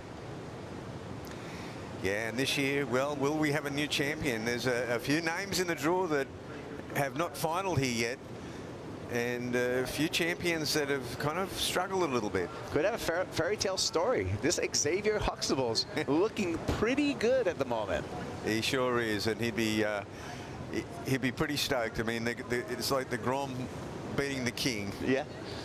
It happens. Okay, so we're going to get caught up on some scores. Last score for Connor O'Leary, it's a monster. An 8.23 for that flow on the backhand. O'Leary pulls out even further from Nat Young. Now Nat Young's requirement is a 9.8. So Connor is in rhythm with the ocean. He's in rhythm on the wave face too, just placing his turns in perfect spots. This is an exceptional performance. You know, he knows he's up against a guy that has made the final of the Rip Curl Pro. Nat Young looks so good out here. You know, he's been raised in those heavy waters of Central California. And he is up against it now. He needs you say quickly, he needs a 10-point ride. O'Leary, you can see all the numbers. A couple of 8.5s from the judges to throw out the high and the low. We average out the other two, and that's how we got to the 8.23. Connor O'Leary coming off a quarterfinal finish and some momentum into Bell's. Let's take a look at our Harvey Norman heat recap for Heat 10 here in the round of 32. Connor O'Leary, you can see the rhythm, the pace, the tempo, Bugs, just spot on. Really good timing, and that deep bottom turn is really starting, you know, it looks like, you know, look, he comes from Cronulla. It's very Occy-like, this approach. And that was a 7.5 even without the finish. This is the 8.23. God, this looks like Occy coming off the bottom. It's so uncanny.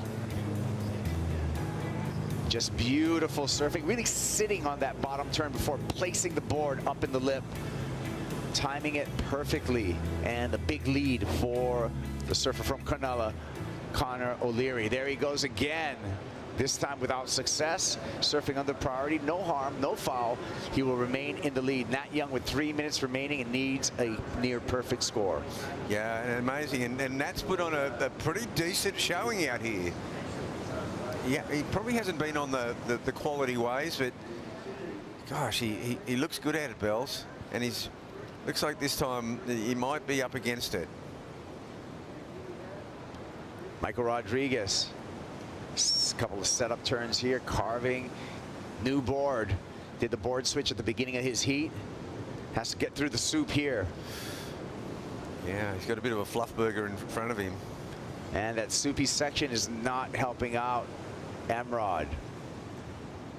Pretty dynamic snap to finish, but went a long way before he was able to place that turn. Yeah, it was a good finish.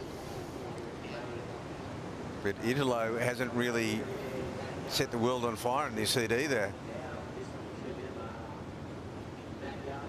So 2 minutes remaining for Nat Young. Nat knows one thing. He needs to get the wave of the day.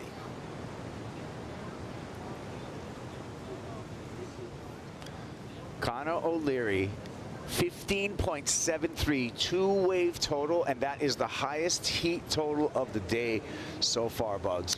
Well, you mentioned it before that we could have a new champion. We saw Xavier Huxtable just eliminate Jack Robinson, and now Connor O'Leary's put on the best 2-wave combination of the entire day. So there's some major statements being made out here in the Rip Curl Pro Bells. Nat Young does have priority, so he does have a chance. He's got 1 minute, 15 seconds. Belms needs to deliver a long wall for him to unleash on the backhand. Clock continues to tick down. Nat Young, you can see him on this wide shot in the white jersey. Just coming back into view, hoping for a set. Here comes some lines, Bugs. Yeah, there might be still one more opportunity for Nat Young. 50 seconds remaining. This first wave doesn't look like it's got that much body to it. He might see something differently. Yeah, he's not even flinching on this first wave, so it looks like it's going to be the wave behind that he's going to put all the weight into. But Italo. Okay, Italo bails out because he's in the non-priority heat. Connor O'Leary continues his assault. Just one turn, but a beautiful turn that was. We'll see if Nat Young caught a wave. Now, gosh, that's amazing. He just took that wave off Italo just to come in on. Yeah, well, in the overlapping heat format, that's all the justice to Connor O'Leary. He was in the right way to take that. Nat Young not going to get to his feet. Michael Rodriguez, however, will continue his battle against Italo Ferreira. Rodriguez trailing Ferreira. 4.13 is the mark he needs to take the lead off of Italo Ferreira. Low scoring affair so far in that non-priority heat, which has just turned into a priority heat with the sound of the horn. And this is nearly a carbon copy of his previous rides. He's got this double up in front of this. This wave is going to fizzle out so badly. That could easily be another 2-point ride.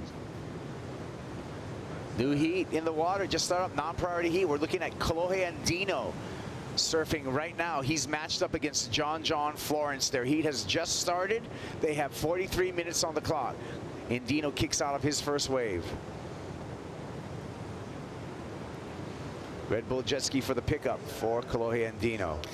What a low-scoring heat we've got here. Italo Ferreira, Michael Rodriguez, 2 3s versus 2 2s. Highest heat total of the day, 15.73 for Connor O'Leary. He's on to the round of 16, and we are on to a Bonsoy brew break.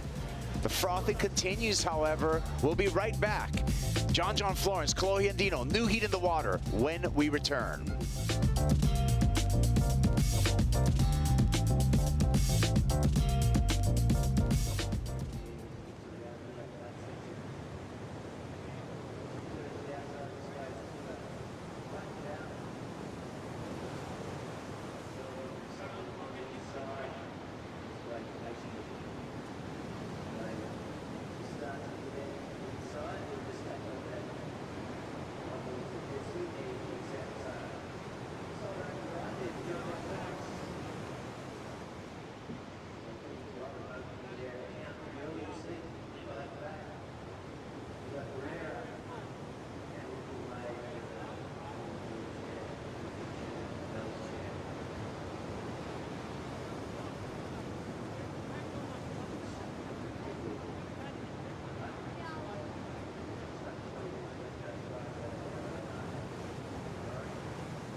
The Rip Curl Pro Bells Beach presented by Bonsoy is brought to you by Rip Curl, the ultimate surfing company. by Yeti, built for the wild, and by Shiseido, official sunscreen of the World Surf League. We are back at the Rip Curl Pro Bells Beach, presented by Bonsoy. Stop number 4 on the championship tour. Look at this matchup. Two good friends out on the water. Only one of them can move on into the round of 16. It's John Florence versus Kolohe and Dino. I'm Kaipo, along with 78 world champ Rabbit Bartholomew, to talk you through all of this action. Bugs, check this matchup out. Yeah, I mean, I saw this one in the draw, and I was salivating over it because I was going, wow, this could be one of the heats of the day. Look, we've just had, imagine this, Conrad O'Leary comes in from the highest scoring heat of the day. He leaves in the water the lowest scoring heat of the day. Yeah, this is true. Italo Ferreira versus Michael Rodriguez on a pretty low scoring event. There's Conor O'Leary. Ryan Callahan likes what he saw. Good friend there. And that's a nice walk up the stairs, isn't it, after you have such a dominant performance? Yeah, a lot of backslapping there, and you know, that was a real high point. There we see the guys from Surfing Victoria stopping, they're doing a bit of work on the fence. Stop to congratulate Connor. All right, let's catch up. John Florence on his opening ride, Bugs. Yeah, well, John, he does love this wave, and he loves going down the butt, and he's looking down the line already. Yep. He doesn't mess around with the zigging and the zag, and this guy. He just hits the big points, and now he's going to keep the speed up. This is the secret there down here, maintaining the speed. He is so safe on that last section. You know, not safe as he's surfing, but as safe as in he will make it. This was a 4.33 for Kolohe and Dino. Yep, and Kolohe, you know, he would look at this draw and go, I need to put on probably one of the best heats of my career.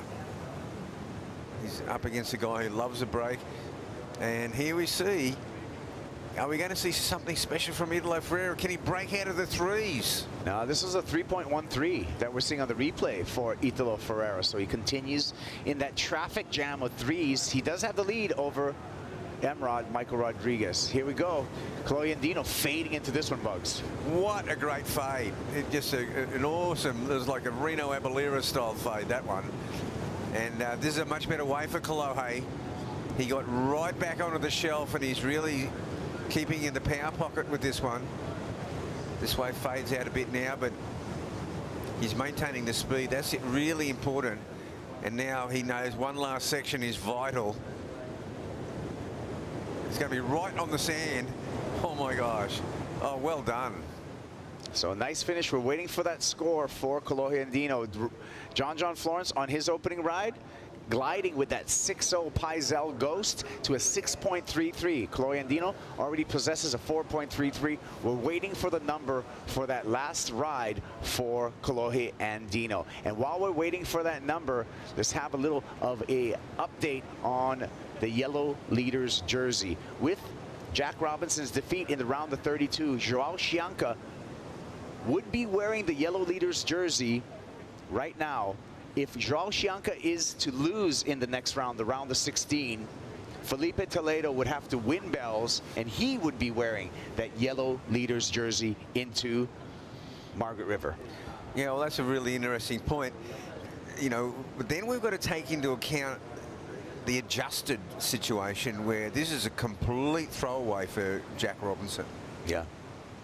Hey, let's hear from Conor O'Leary. I'm excited to hear from him because he put out the top performance so far today. He's with Rosie. That's right, 15.73 for Conor O'Leary. On your backhand, what did you see out there? I mean, a lot of people have been coming in and with meager totals. You went ham out there. Oh, thanks, Rosie. Yeah, I had a elim heat this morning and was really nervous and just kind of wasn't surfing how I wanted to surf a heat, and it was actually really good to kind of have that heat and just squeak through and have that reset and go, okay, you know, that's not how I like to surf, and I just wanted to just pick my moments and attack real hard, and yeah, stoked to do that. Do the nerves have anything to do with your place on the rankings at the moment? 22nd, two events left for the cut? Yeah, for sure. I mean, it's it's that. It's you know, no one wants to lose in the elimination round, and the waves were really tough this morning. So I guess, you know, the nerves and then the wobbly conditions just made my nerves and made my, you know, legs 10 times wobblier. So yeah, it was good to have a heat like that and then reset and end the day like that. You're one of the standouts of the round so far. You'll be up against another one of the standouts so far, Xavier Huxtable. What do you make of that heat? Yeah, wow. Big wild card, just smashing everyone, smashing through the draw. So yeah, I mean, he's a local and he's a really powerful surfer, and I'm a big fan of his surfing. Been a big fan for a long time coming down here, and yeah, it'd be great to go toe-to-toe to him out at his home break. And I'm a fan of your surfing. Can't wait to watch that heat. Back to you guys. Thank you. All right, yeah, Connor O'Leary coming off a bit of momentum, made the quarterfinals in Portugal. He did start, you know, with a 17th. He got that dreaded 33rd at Sunset, so that was a tough one for Connor O'Leary. We see a couple of rides here, and we'll get caught up with these rides. Here we go in the priority heat. Italo Ferreira utilizing priority. Sits on that bottom turn. Quick snap from Ferreira. Lip glide float on the back end. Gets gobbled up, unfortunately. Unable to add to his score line right now. He's still within reach of Michael Rodriguez. Rodriguez needing a 4.13 to overtake Italo Ferreira. They got 13 minutes in their heat. Kolohe Andino up on John Florence, but that's just for the moment, because John with a 3.17 on this ride will retake the lead. Here we go. Florence, wave number 2, knifing that Peisel. And again, the 2019 Bells champ looking confident here, Bugs. How about the finish? He gets it. So solid. That board looks so fast under his feet, and you know, you don't see any, you know, back and forward. You don't see any zigging and zagging. He just seems to just have, you know, the slightest little weight distribution change, and he accelerates. Ferreira looking for something big. Wants to add to his point total. Needs to improve upon a 3.4. Looks for a ramp. Settles for a stab in the lip, and he likes it as he jumps off right in the shore break. Yeah, well, it was kind of like a tale of two waves for Italo. He got that first one, then he backed it up with a smaller one, but he hadn't got to that finish where he's, you know, puts in those big vertical backhand snaps. And it's been an unbelievably low scoring heat. Like, no one has broken a 4-point ride. I think that one might have done it, though. Yeah, talking about the red heat, the priority heat, as we see the Red Bull jet ski backing up for Italo Ferreira. The judges owe us scores for each of the 4 surfers in the water to set the situation both in the priority heat and non-priority heat. Score in for Michael Rodriguez is a 3.6. He continues to trail Italo Ferreira in the priority heat. Still waiting for Ferreira's last wave. We're still waiting for scores for both Kolohe Andino on wave number 3 for Andino, and John Florence for wave number 2 for John Florence. Yeah, well, the interesting scores are going to be John Florence, the second wave. He got a 6.33 on the first one. The second one, he upped the ante, don't you think? I believe so. Yeah, John riding a 6.0, like I said, a 6.0 Ghost shaped by John Peisel. Interesting and revolutionary kind of design, in which has that wider front, thick for paddling, but then that back tail for holding on to gouges just like that, Bugs. Yeah, I love this board. It just looks, I can relate to it so much. It's that you know, wider front, but then the tail just, oh gosh, he's just surfing so well. He's so tuned into that board, it's ridiculous. This is a replay here, Bugs. This was a 4.5 for Italo Ferreira, so he did break the 3 mark on this wave. Yeah, and Michael Rodriguez broke the 2 mark. So this wave, this is what it's all about. That last swing, that's how he got the 4.5. He likes it. So it's a step up, but dangerously close, because we know Michael Rodriguez the other day at Winky Pop, in the last 7 minutes of that heat, got 2 big scores. Number in for John, a 7.5. John takes the lead over Kolohe Andino. Andino still awaiting a score. We'll see what that comes through, but at the moment Andino needs an 8.66. He's going to come under. Kolohe's third wave, a 3.33, so the need remains the same for Kolohe Andino. He needs an 8.66. John 6.33, followed up with a 7.5. I got the feeling, you know, Kolohe needs to get a 6.5 to get himself into this heat, just to get it going. You know, it's hard to get the 8.66 out there. We saw Conor O'Leary getting a bid score. We've seen a couple of 8s, but they're pretty rare. See if we have a paddle here.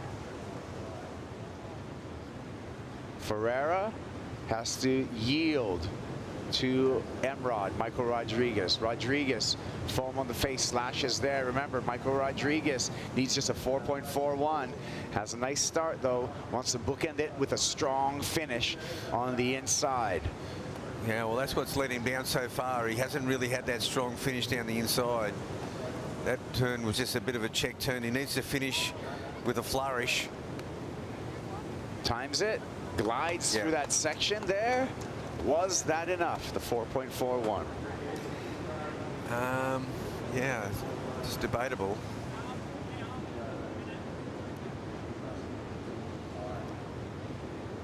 It's going to be an interesting score. It seemed definitely to be his best ride. Still waiting for that number. Again, Michael Rodriguez in the priority heat with 8 minutes remaining needs a 4.41, and we are waiting for that score. Comes in at a 3.77 under. Rodriguez continues to trail Italo Ferreira in the priority heat, and I'd like to ring up, get a call in right now on the VIP headset. We got Ross Williams. Ross. Kaipo, how you doing, buddy? Bugs? Doing better now that you're on the VIP headset. What's going on out there with John? He's doing good so far. We got a rider up. Yeah, really happy. He's dialed in with his boards. See Italo here. You guys want to walk us through it? I'll let you. Well, yeah, that is Italo, right? That is. Yeah, that's a little bit of a risky call there. Some of the smaller waves get a little fat in that inside bowl. And that was one of the things I was talking to John with. Just make sure that he takes off on waves that have a lot of energy, have an exciting finish. Let's see what happens right here, Ross. We'll see if Italo will get the finish. He has a lead right now against Emrod, Michael Rodriguez, as he hits the fins on the shore, but they are in the priority heat. It's interesting to me, though, Ross, that the priority heat has lower numbers than the non-priority heat. John already with a 6.33 and a 7.5 under priority. Yeah, he's done a really good job executing and finding those waves. They're a little taller and again have that nice closeout finish. I think that's the point of difference today. You know, it's you got to feel for the judges. If you're just doing cutbacks and you're not giving them something to look at, it's easy for them to throw 4 or 5s out there. So that big finish is kind of the difference. And Ross, the other thing that I've noticed with John is that he's picking the waves that got that a lot of body right through the middle section of the wave as well. You know, we're not seeing any zigging and zagging. He's being able to maintain the speed. Tell us about that board, because it just looks like a magic wand underneath his feet. That's exactly right, Bugs. That was my main goal. It's like, John, please get waves that have that juicy inside section. The board is a 6.2 Ghost, really reliable. It's got that nice narrow tail. It's got that wide point forward. So, I mean, he can draw a carb as long as he wants to. He can hold a bottom turn as long as he wants to, which, Bugs, you know, is really important at Bells, because sometimes that section takes a long time to form. So it gives John that confidence to wait for it and crack it when he's ready. Yeah. He's doing a good job so far out there. Your comments on, a heat that you're not coaching, Ross? Italo Ferreira versus Michael Rodriguez. Michael just needs a 6.06 at this moment. He's got priority. How does he get there? Yeah, that's interesting. You know, if I'm Emrod, I'm going to be looking for a little flare. You know, when I see Michael Rodriguez surfing at his best, he either does an air or, goes for a really loose turn. So for him, again, if you're in his corner, you're just begging for him to get a big section where he can crack it, because Italo's, he's all about the big time, and he usually finds those big sections, so you're going to have to match it. Thank you so much for all the insight, Ross. I'll let you concentrate on the coach's duties in the back half of the John Florence Kolohe Andino heat. Under 5 minutes remaining for Italo Ferreira and Michael Rodriguez. Rodriguez with priority, and Rodriguez needing that 6.06. And as we see John looking at that wave, amazing coach's corner, Pipo. There are some brilliant coaches out there, and Ross Williams, imagine having him in your corner. Here's the Harvey Norman heat recap for Italo Ferreira and Michael Rodriguez. Ferreira really having to battle with bells, but coming up with enough numbers to take the lead off of Michael Rodriguez. Yeah, 5.33. Rodriguez is yet to really get a wave that's connected either with the, he's either had a good outside or a decent inside, but not a combination of both. And that this wave here, that's his 3.77. He hasn't broken the 4-point plane yet. Well, he's going to have to do that and then some. 3 minutes and 50 seconds on the countdown for Michael Rodriguez. You can see him the furthest inside of the four surfers in this overlapping heat format. 15 waves have been surfed and only one wave above the 5. That is very uncharacteristic, but it is what it is. I mean, these guys, they were in the non-priority heat when Conor O'Leary was, you know, weaving his magic, and in their priority heat, well, John's actually dominated it. John surfing against good friend Kolohe and Dino, and Dino does have priority amongst those two in the non-priority heat. So when we really look at the overall scope of priority, John Florence is last in line at the moment. Here we go. Emrod, 6.06 is the mark. Nice carve to start. Walls up in front of him. Little skip off the bottom is going to cost him. Biding his time to the inside. Big snap there. Nice move. Needs to close this one out if he wants a hope. There he goes, oncoming section. Looks at the judges tower and says, give me the number. Italo Ferreira slams it, goes down. Opportunity to Michael Rodriguez, Bugs. It is all going to come down to that score there. And Michael Rodriguez, it looked like a carbon copy of his previous waves. However, in the middle of that wave, he had one really vertical pocket, and he hit it well and then finished it with a flourish. He ended up getting 3 pretty decent, you know, pretty major turns on this wave. This first one's okay. I mean, it's on the bowl. Yeah, it's just a good slashing cutback. Probably not a huge scorer, but right there, as you said, his board skipped out a bit, but it was a really fat section. This is the one that I thought really counts. So that's going to put him up. He's into the 5-point range now. Does this get him into the 6-point range? It's his best ride by far, Kaipo. Here's the finish. And the celebration coming out of it. Well, this is what he did, yes, in his heat with at Winky Pop. He was nowhere. He was way out of the picture. We know that Italo got a wave here too, but he fell off.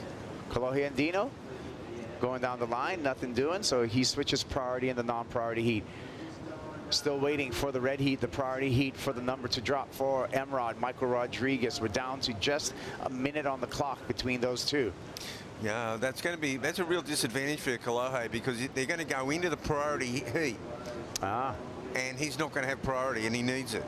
Yeah, good point out there, Bugs. So the priority heat will start in under a minute, and John Florence will have priority and the lead heat control as we transition into that priority heat between John Florence and Kolohe and Dino. 40 seconds, and Emrod on the ride back out on the Red Bull jet ski. Wants to hear the news on what his score is. Again, he needs a 6.06.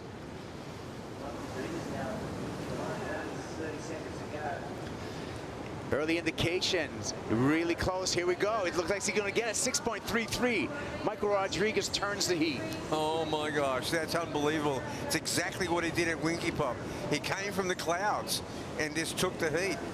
I mean, Italo, he just left the door open too long. Emrod feeling it right now. Italo Ferreira, will he even have a chance to come back? Will he even have a chance? No, he will not.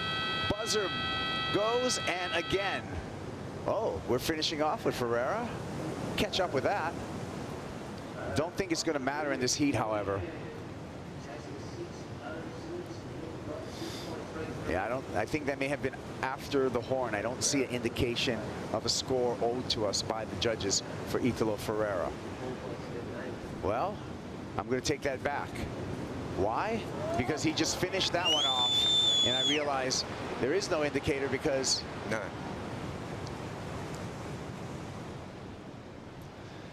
That wave did not count. So that wave was after the buzzer, and Italo pleading his case there. Well, it's going to be Michael Rodriguez on to the round of 16. Italo Ferreira out of competition. And the roll continues here at the Rip Curl Pro Bells Beach, presented by Bonsoy. Italo pleading his case, but the judges said, hey, hands didn't leave the rail before the buzzer. Wow, that's a close call. And we'll see. Well, we had a big appeal a couple of years ago by Italo when he stormed the tower. He wouldn't be happy, but I don't think we'll see any storming of the tower today. Disappointed in the result, and Michael Rodriguez again comes back in the final few minutes of a heat, advances on to the round of 16. Italo Ferreira eliminated from competition. We're going to take a break. We'll be right back. Joe and Richie will be in the booth talking through all the action. Kyle Belli, Maxime Husno, they'll be in the water.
Michael Rodriguez celebrating a huge victory, one of his best wins that he's had this season, eliminating a previous Bells champ, a previous world champ, when he needs it the most.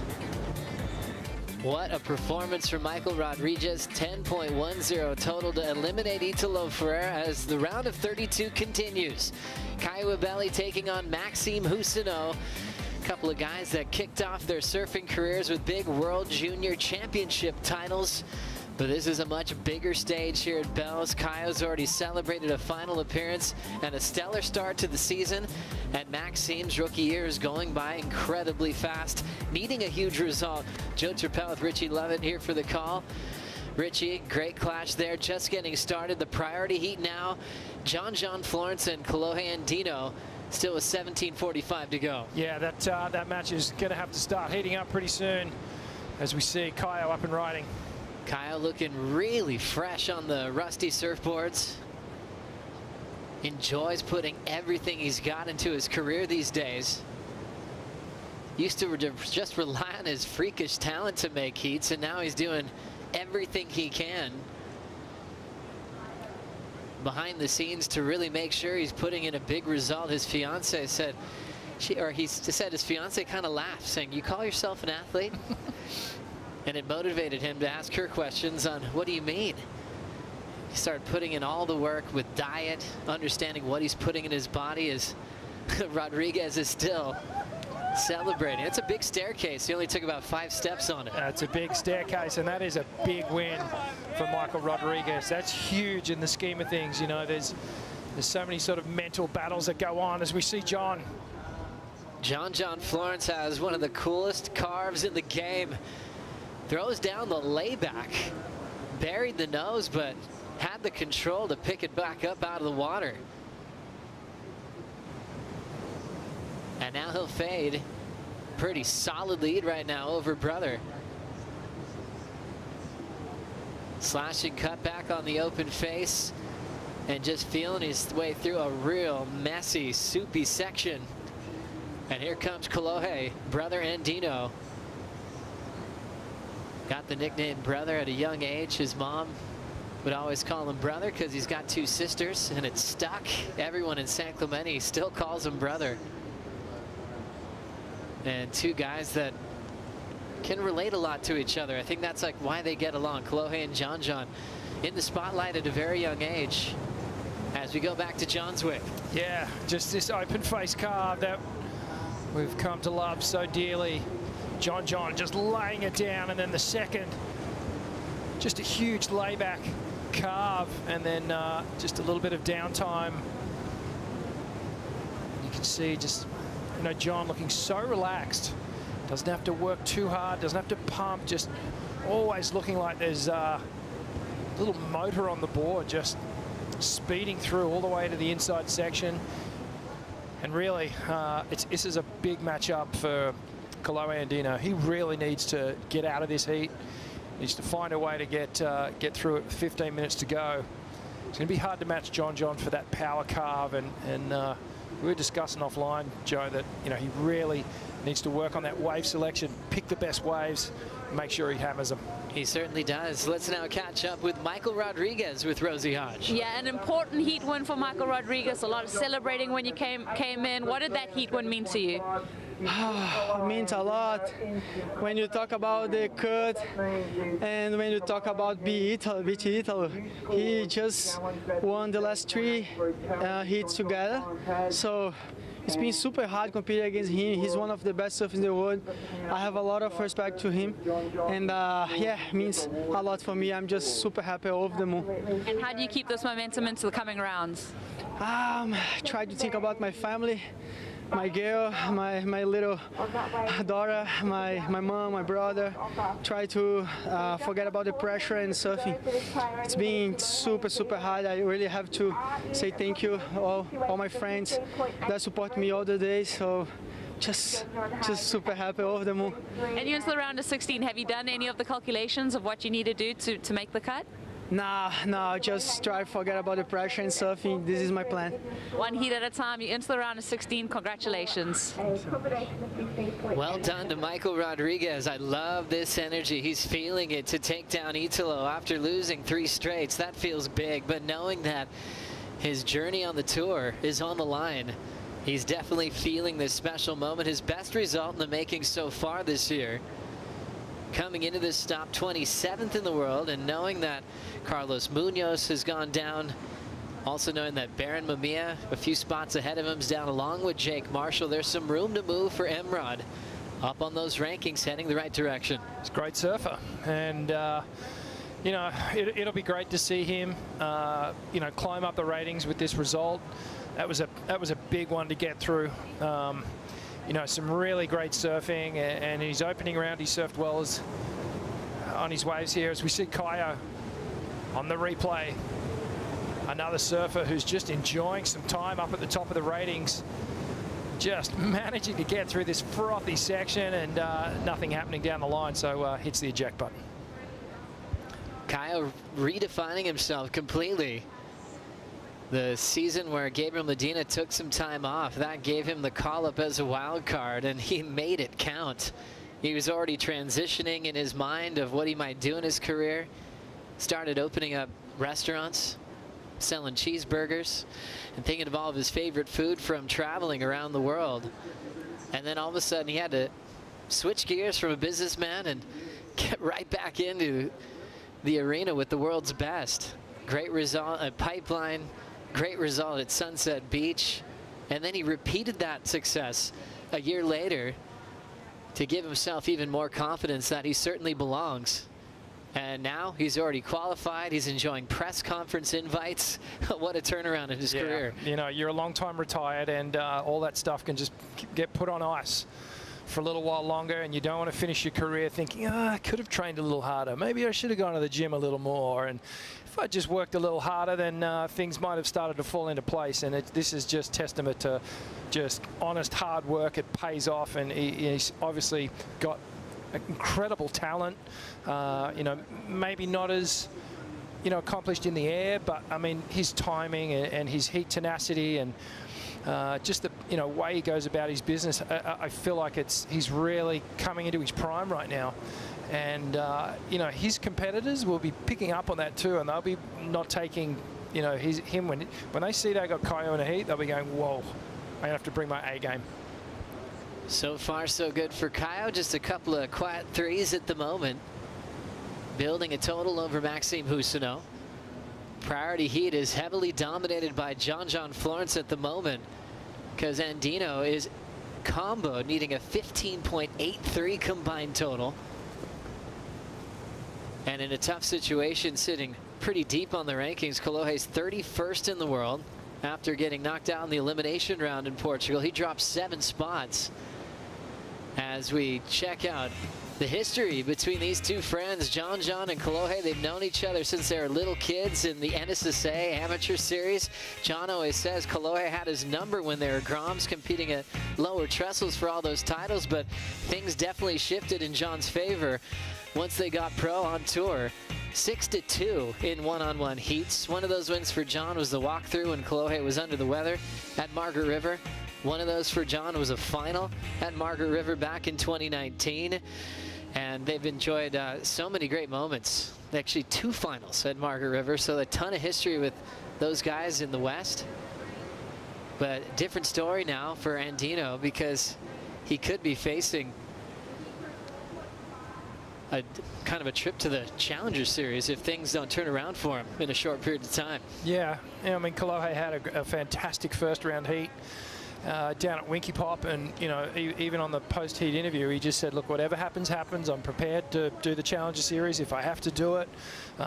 It might even be good for him to get back there and just, you know, realize what it is that he'll be missing out on, whether that's the missing ingredient, because the talent is certainly there. Everyone's been saying, you know, he's probably one of the most underrated surfers on the tour in terms of, you know, competition wins. He's never had that CT victory, and you know, it must be, I guess, inspiring in a way to watch John do what he's done, but also a little frustrating, going, oh, you know, I could do that.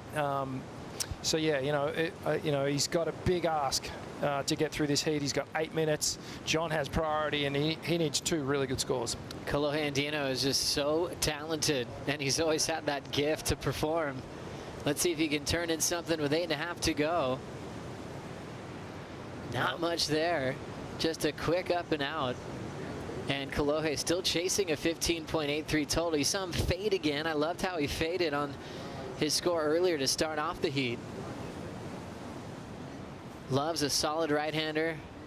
Was known for his progression. And I just flashed back on a heat he had with Bede in his rookie season out here. He was a little kid, qualified when he was still 17, turned 18 while he was on tour that year. Put on weight, even put himself in the top 5. One of the heats he beat John in was at D-Bah when the snapper event started. The bank was gone, so ran at the beach break around the corner where he kicked off the year number 2 in the world. He had to get past John to get there.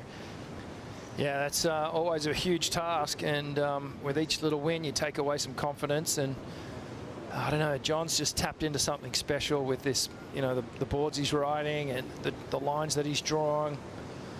Just the amount of power output that he puts into those carves is kind of unmatched by anyone on the tour at the moment. It's kind of making you scratch your head on how you compete against him when it comes to this leg of the season. Yeah.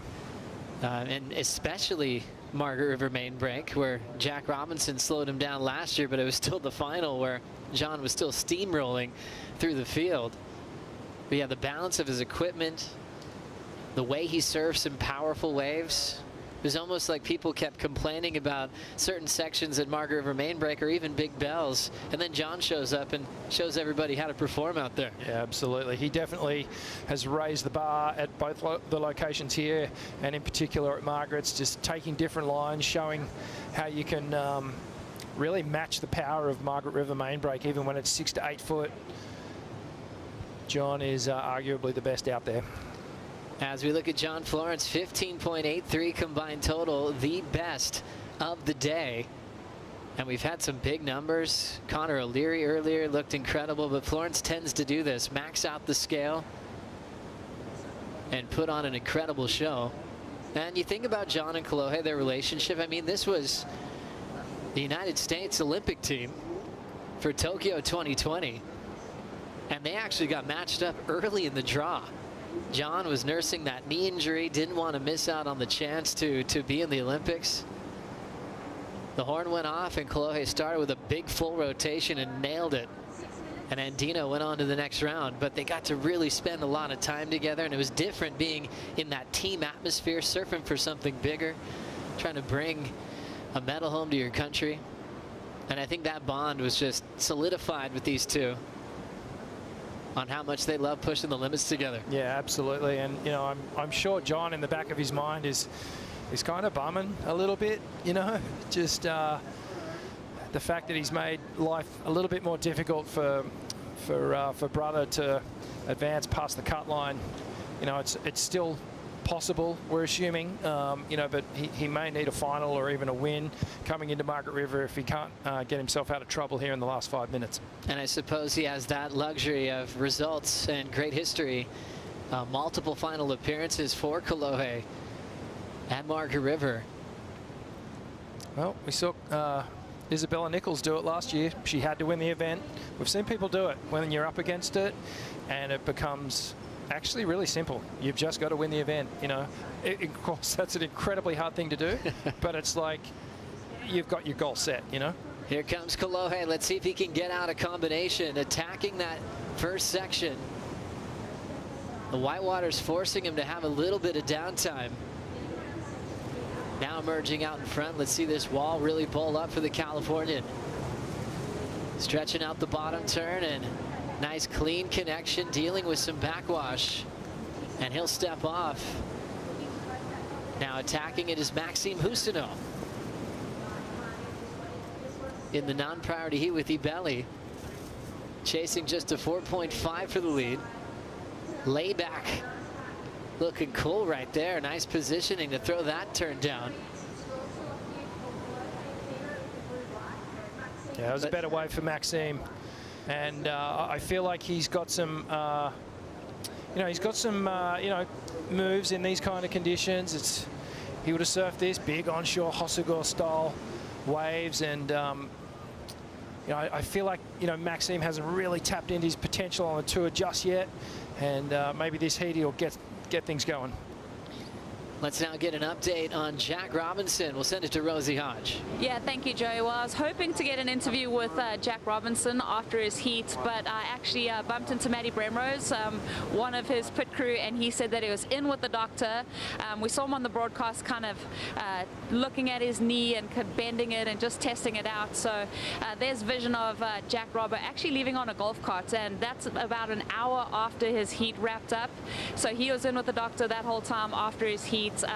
Yeah, didn't get any specifics on what's going on with him, but he has left the beach in the golf cart, and yeah, I'm sure we'll get more updates on Jack Robbo as the event wears on. Thank you so much, Rosie. It's always troubling when you see any of their competition walk in limping or checking out their condition of their body. That's always the hardest thing to watch for Jack. He's been on such a run. You think about when he got yellow, season opener winning Pipeline, and then going down on an awkward section when he was trying to turn in a buzzer beater against Xavier Huxtable. This is Kyle Belly just trying to hang in there. And he'll have to step off. A tough wave to work with. Didn't really give him too much, as he's still in that 3 range, still waiting on the last of Maxime. Then also checking out this wave for Kolohe Andino. So Kolohe just all the way through to the inside. Had to patiently wait for this one to back off again. Now he's back on the green face. Big swooping carve S-turn all the way to the inside. Gets to the finish. Clicks it off the top. And then Maxime's wave, trying to really get involved in the heat with Kai Wibeli. So this one was super flat, but you could see that it had this lump down the end section, and this is where Maxime started to get the work done. Projection floater up and over the foamy section. That's a better turn. Best turn of this wave by far. Another little check turn here, and then comes all the way through to the finish. And I do like this end hit, Joe. Gets a little layback tail release. Stands tall. So that'll be his best wave. Not a bad way to frame it up for Maxime. So the two stories for trying to make the cut in the water right now, Maxime and Kolohe, are the ones in dire need of a big result. Last number in for Kolohe comes in at a 4.3. And looking at the time of the clock, no, it's not going to get him out of combination. So unfortunately, Kolohe's run at the Rip Curl Pro is over. What a tough one for Kolohe. Having to leave round to 32 in a big combination. Florence 8.33.75. Equipment looks so dialed. And he'd have a lot of reps in waves like this at home. A lot of days on the North Shore of Oahu. He can just find some wild, windy, open ocean swell and work out that equipment with John Pizell. And turning in the best combined heat total of the event. Remember, winning this contest back in 2019. John was stopped short by Felipe Toledo last year in the quarterfinals. And the pressure will be on the Californian Kolohe Andino as he heads into Margaret River. He's going to have to make a lot of heat. Stand by for a scenario for Kolohe on what he needs to accomplish to avoid a trip to the Challengers Series after stop number 5. As we'll check out the Harvey Norman heat recap from these two, the USA Olympic team from Tokyo 2020 head-to-head for John. He's looking to try to move up towards the final 5 picture. Kolohe was hoping to stay on tour. It was the John highlight reel. He loves that layback in conditions like this. Just so much speed and flow to each one of his calves, keeping that acceleration going. Picking some excellent waves here that are allowing him to do those open face maneuvers outside and then all the way through to the inside, getting the final hit. But watch this thing, just ropes it all the way around, holds the rail, extends it. Perfect read. Comes through to this section, blasts it off the top. And for today, just some really, really good surfing, Joe. He makes the challenging conditions look so easy when he gets up on that board. Just a beautiful thing to watch. One of the best totals we've had in this contest. We'll take a quick break. More from the round of 32 right after this.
Italo Ferreira trying to get out of here. A tough loss to Michael Rodriguez for the former Bells champ and the former world champ. As he will be refreshing for Margaret River. And here are some more Brazilians enjoying their time. Chianca Yagodora. That's a little different. Usually that's used for some stretching, but why not?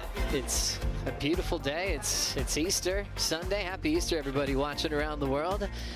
And those guys have a reason to be celebrating. Chianca looked sharp this morning. Feels like a long time ago now when he eliminated Ezekiel Lau. And also Iago Dora was brilliant in today's competition. Hi, everybody. Hanging out in the car park. You guys are the best. It's fun to see each and every year. Enjoying all the action. I know a lot of them will be backing Ryan Callanan in this heat, who's had a lot of success out here at Bells in the past. His back end makes so much sense as he takes on a bit of an unknown at Bells, a rookie on tour making his debut, Ian Gentile. Yeah, tall fella, and you know, both these guys have got the advantage of height in these style of conditions. I feel like they can really lay down some nice lines. Ryan Callanan in particular, I mean, he's been coming down here for so long since his junior career started. And I put him in the same boat as Conor O'Leary, that strong backhand attack, really deep bottom turns, and powerful turns off the top too. So it's a replay here of how things got started. Oh, this is Maxime Husinot picking off a great wave. Awesome start to this wave. Nice layback snap, just being very patient. As it comes through to the inside, it'll wall up again. What's Maxime got inside here? Big section standing up. Does he make it? Yes, he does. He rides out. So 2 decent turns on that wave, and just pleading with the judges. Here we go. What a great roll for Maxime Husinot. Really needs to dig deep here. One of those cool stories of a kid that grew up here at Bells competing in the Grom Search, grew into a really incredible human being. Went through the challenges of the QS for over a decade and now needs a big result. Husinot throws down a 7.5. Big number for Husinot. Takes the lead off Kai Wibeli. Now with 17 minutes to go. Let's get a chance to now hear from John Florence hanging out with Rosie Hodge. Yeah, thanks, Joey. The highest heat total of the day so far, 15.83, John. Some of the surfers coming in talking about how tricky the conditions are. You made it look super fun. What did you see out there that suited your surfing? Yeah, it's definitely super tricky, and it's kind of hard to tell which ones are going to double up. But Ross and I were kind of watching it for a while before, and just kind of talking about just looking for those double ups. And when you get out there, you can kind of really see them. When they come in, they're just these like big kind of walls of water, and so I was just looking for those that had a wall into the channel. But you know, with this wind, the wind's blowing kind of sideways on the face, and so it makes it kind of a clean face. And so if you do get a nice pocket, which I kind of lucked out on a few waves, it's nice to kind of hold a rail on. But yeah, it's definitely hard. And then surfing against one of your good friends, Collet and Dino, you guys have had a lot of heats together. Was that a tricky one? Yeah, such a bummer. I hate coming up against Collet. You know, we've been surfing against each other since we were so young now, and he's become like one of my best friends, and my best friend on the tour, and so and I know he's in a hard spot right now, and so he's it's hard and nerve-wracking because you want to win, and like he's such a good surfer, and I just want to do my best, and so I just had to like kind of try to block it out, and I'm stoked I won, but I'm also bummed for him. And surfers from Hawaii have had a great connection with Bells, yourself included, having wins out here. Why do you think that is? I mean, it's freezing cold. Like, what is it about this place? I just think like right now is a perfect example. It just reminds me a lot of like home right now. When we get these big north winds and these north swells, it's really similar to this. You're kind of like going down the line with the wind and looking for those kind of cuppy little sections, and it just has a lot of power and speed, and yeah, I was just stoked. My board felt really good, and it just feels a lot like home out there. It's just cold. Well, love it, John. I can't wait to see what you do in the rest of the event. Thank you. Thank you so much, Rosie. There's a lot of days on the North Shore in between the major events that we watch around the world where John and his brothers and his close friends are surfing days like today, and they're getting like 8s and 9s, and everyone else is trying to figure out what they're doing right. You know, some days you look at it and you write it off, and John's out there on some random section just performing and putting on a live show for everyone that can watch him from the beach. So channeling home is always a great thing to do, as he put together the highest combined heat total of the round so far, as we'll get caught up with Kai Wibeli here. Yeah, Kaio just snowboarding through this big foamy section. Gets the final hit. I didn't see too much on the outside. Whoa, we got a lay down takeoff. This is Ian Gentile up and riding, a narrower stance. Wow, cracks one off the top there. You can see his board actually skipped completely out of the water there, but gets that final turn. That was a great finishing move. Perhaps there's one more down the line here. Looking nice and relaxed, cuts back. Rebound. Is he going to get one final hit? Well, it's the eject button. That was nothing but disaster on the shore. Live action with Kaio. Kaio Belli just stalling, shoving that tail, the rusty surfboard in the pocket, now gunning for the section. He'll pull in. This man loves a tube, no matter what it looks like, and that one will shut down on him. I remember an event he won in Hainan Island in China. It was against Mitch Cruz in the final. It was tiny. It was like a foot, I think, for that event. It was really small. And I just saw how Kaio had this extra gear, but also how much he loved getting barreled. On a small, tiny day, he was trying to get shacked. When you see him at backdoor and pipeline, it's his favorite thing in the world. I've seen him in Bolito, trying to find hollow sections. It doesn't matter if it's bells or beyond. Kaio sees something hollow, he's gonna pull in. He'll find it. Well, he's in a little bit of trouble here, Joe, because Maxime's got a 7.5, and his low score, the 4.83, is still better than anything Kaio has at the moment, so there's a little bit of work to do. Just thinking back to that interview with John, just, you know, how they were assessing the conditions and such a positive attitude, and like there's sections out there, and you know, he just goes to show you, man, if you can kind of see the good in a messed up situation, which is the lineup at Bells today, can sometimes pay dividends. I learned that a lot from just reading your book. You know, just that's in life too, just having that positive outlook. As we look at a deep bottom turn, hitting it off the lip nice and hard is Maxime Housineau, representing Reunion Island in France. The rookie on tour needs a big result, big section there, hits it high off the lip. Well done, Maxime. Now out in front, just throws it right back into the pocket. Could he make it into this double up? He does. He'll tap what's in front of him, but he runs out of room. Whoa, that was one of the heaviest shore breaks we've seen. Radical. Gentile shoves it in the pocket real quick. Little setup there. And the surfer from Maui will shut it down. Tough section to keep your board on top of, but he did well there. Yeah, staying busy, Hodger, under the priority heat.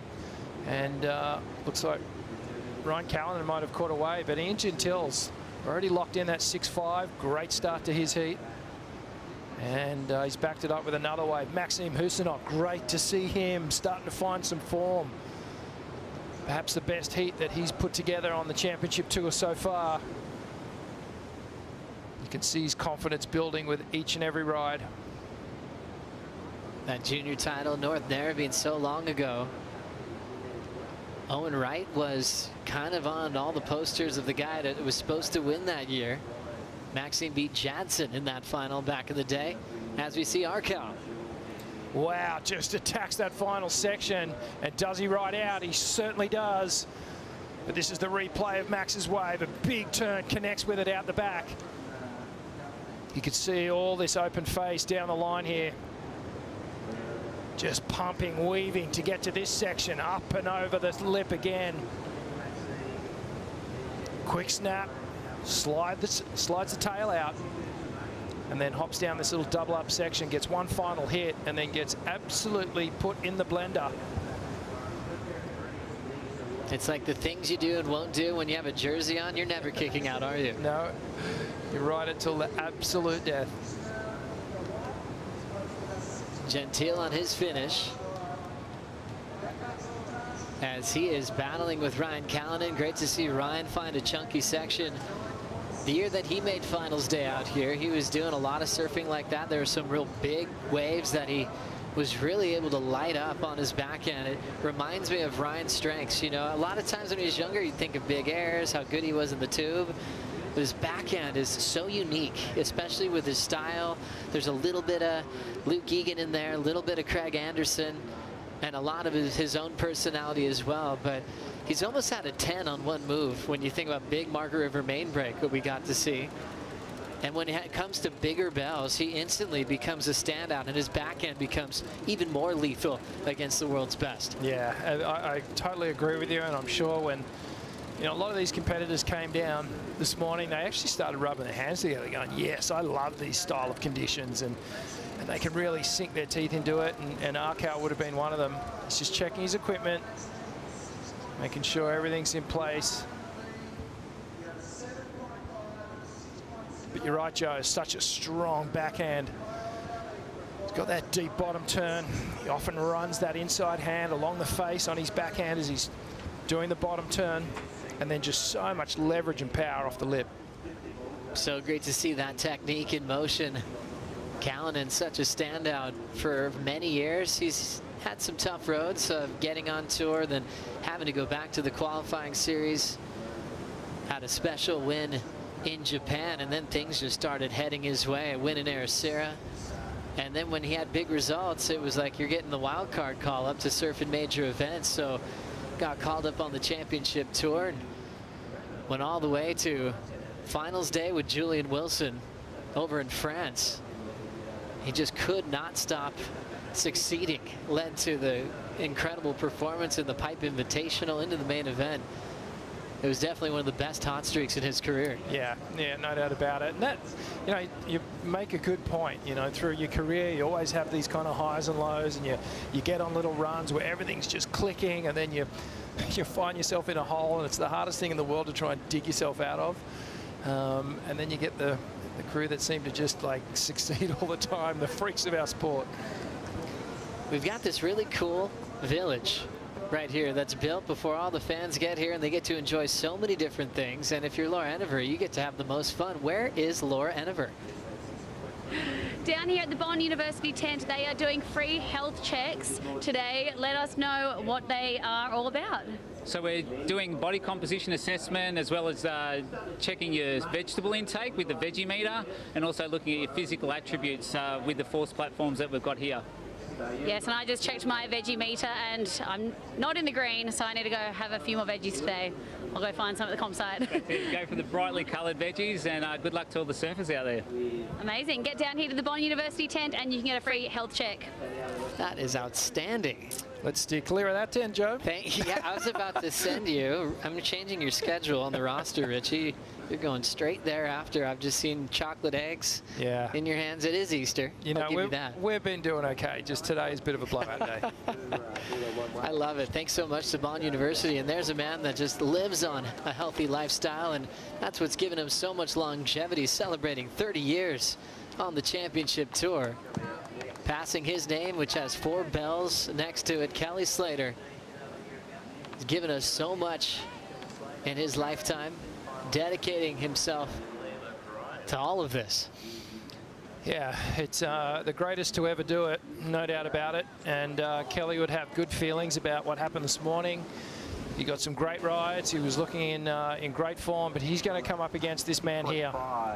And there's a few storylines with Kanoa. He's nowhere near where he would want to be on the tour right now in the rankings, and coming up against one of his childhood heroes. Crazy. And these guys have had a lot of matchups. We'll dive into that in a moment, but Kanoa's had some good moments against the GOAT in his lifetime on the championship tour. Looks like we've got some options, still a ton of swell here on Easter Sunday. Priority with Kiowa Belly. That whitewater ball just took somebody out. Wow, look at that wave that they all missed. That actually had a really nice face on it. And now they're dealing with the wash-throughs, which is always a challenge here at Bells. It just takes so much energy out of you. We talk about so many skill sets on what you perform on the open face and how to be on top of the world, and it just reminded me of this topic when John was talking to Rosie. Just the relationship with the ocean. He said identifying the good sets, and that was really easy for him. With just having a set of eyes that can identify the wave that he wants. Not everybody has that skill set as good as John. Bumpy face here, but Gentile's going to swing into it. All patience now stepping on the gas. The rookie connects there. Passing Maxime and a big layback hammer to shut it down. We've seen versions of that layback that definitely got him through the elimination round earlier this morning. But he's got more in it. It looks different every time. He can hit it with a different amount of speed and pace.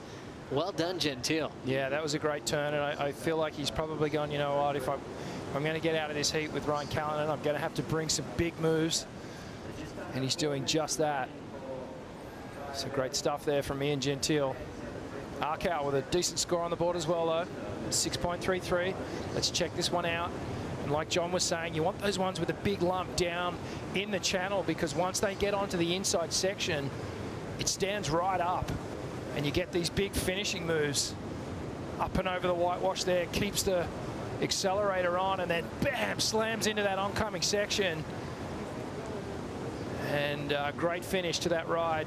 As we watch the slow-mo, just all the weight on his back foot, drives it round, watch his body compress, and then he'll extend out of the turn here.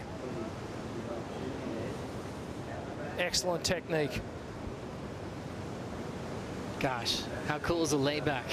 Especially done like that from Gentile. That maneuver's been done quite a lot here at Bell's over the 60 years. There's some old school versions of that you'd see the guys do on single fins out here, and then the explosive ones that we see today with the fins getting blown out, and Gentile being a really tall guy, how he can really compress through that maneuver is really, really fun to watch. Yeah, absolutely. Matt Hoy, another one who we can't not mention when we talk about, you know, doing that hack maneuver. Hoyo famous for it. Kai Belly trimming down the line. He'll jam that first section. I love how he spring right into it. And now around the corner, there's the wrapping turn. Oh. And then he'll just slide out awkwardly there. Not much left on it. He's been kind of stuck in that three-point range. Kind of repeating himself quite often in this seat. He's throwing away a couple of threes already, another two ranger, counting a couple of threes. How do you break the mold if you keep hearing the same number and also keep seeing the same number on your Apple Watch throughout an entire matchup? How do you break that mold? It's a really hard thing to do, Joe, actually, when you're in a heat and you're trying to break that rhythm that you're in, and if it's a bad rhythm, hold that thought. Live action. Gentile, a bit of chatter on the bottom of that sharp eye, but looking solid as he winds up to the top. Meets that section well. Now frames it up with a beautiful snap on the end section. I feel like he's got a nice healthy rhythm in this seat. A 6.5, a 6.10. And now another way to factor in, and playing the total opposite game in the non-priority, is Arkau, who's just anchored out there, just trying to pick the good ones, just like John said. Well, like we were just talking about there, here's someone who's in complete rhythm. Even under the priority heat, he's getting a ton of waves. And Kaio is just out of rhythm. You know, his wave choice perhaps a little bit off, and he can't sort of break that. And really the only way to break that rhythm is to get a really good wave, is to pick a better wave and open up on it and sort of get back into that flow of attack mode. And dropping a good score, that'll certainly, you know, change the rhythm, but he's going to run out of time here. Kai Belly sitting currently in that final five picture here at stop number 4. A man who's finaled here at Bell's, runner-up to Jordy Smith in 2017. Now needs a 9.63. What a stellar performance. Maxime Husseneau, 7.5, 6.0. Maybe his best performance this season, as he is going to eliminate one of the favorites. Maxime Husseneau has his support crew, his father with the thumbs up, Brent Power next to him, Joanne DeFay, and her husband. Has he been out of this round before this year? I don't think so. No, he hasn't. That's a big win. That's a big win for Maxime Husseneau. That is a confidence builder. He did it with style. He picked the right waves, didn't hold back. Good performance. And also breaking the streak of back-to-back losses that he had in the elimination round from Sunset to Portugal. 32nd in the world Let's see this performance one more time on the Harvey Norman recap. All about a battle between former World Junior champs and Husino, still a rookie on tour, trying to survive the cut, picking big waves, big sections, a 6 and a 7.5. He never looked like he wasn't in control of this heat. Right from the start, Maxime picking up some great waves, doing turns like this, just board looks magic under his feet. Again, I think maybe an inch or two longer than what he normally rides. Just getting that security and confidence to just lay into all these turns. Just really good read on all these waves. You can see here, signed a few autographs. That always feels good. Maxime celebrating his first heat win of the season as he moves into the round of 16. We're going to take a Bonsoy brew break. Back for more in the round of 32 with Kelly Slater hitting the water after this.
It's a really amazing feeling to be down at Jan Jac. We're going to do some dune restoration with WSL in One Ocean. Get weeding.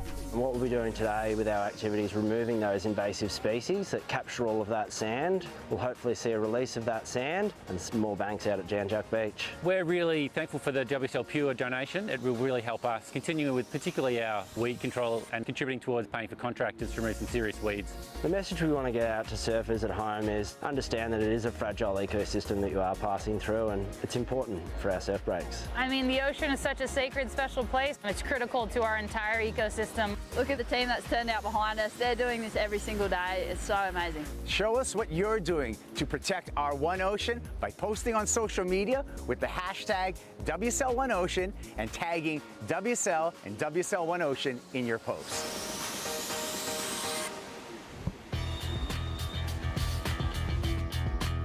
Happy Easter Sunday, everybody, here at the Rip Curl Pro Bells Beach, presented by Bonsoy. Kanoa Igarashi taking on Kelly Slater. What a battle here in the round of 32. Both in a very similar spot on the rankings, coming into stop number 4.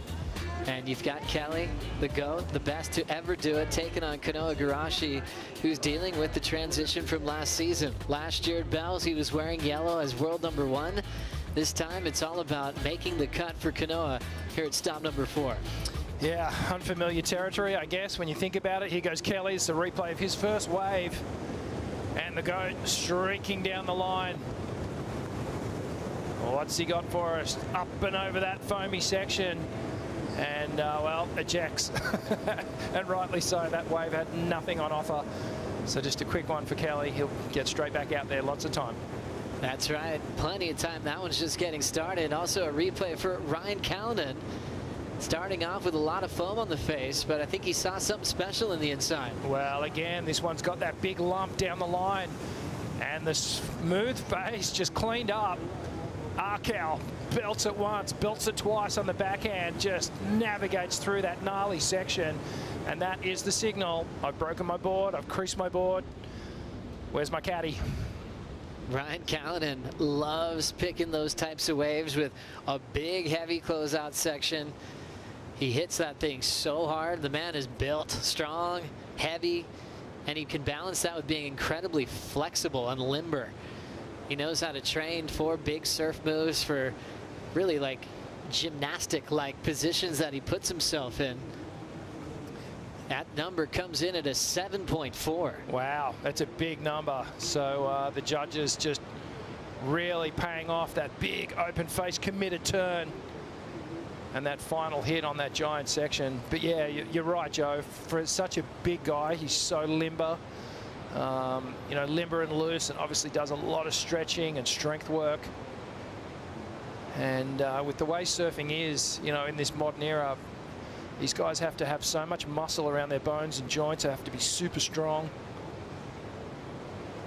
He's a pretty classic character too. Always down for a laugh. Pretty goofy. Yeah. Likes to be silly. Just cruising. Likes to just see the humor in the day and just keep things fresh and fun. Loves good buddies and loves good surfing. Here's Ryan again. Moving down the line with some speed. How is that? Attacking, almost coming down. Regains control. And now belts it again. So smooth with a lot of finesse. And I love just styling your way through. Ryan Cowan starting to feel it a little bit. He sat for a while, and after that 7-4, he might as well keep surfing when it's pumping like this. Yeah, I don't mind it. It was sort of an inside wave. He got that one under everyone who was out the back.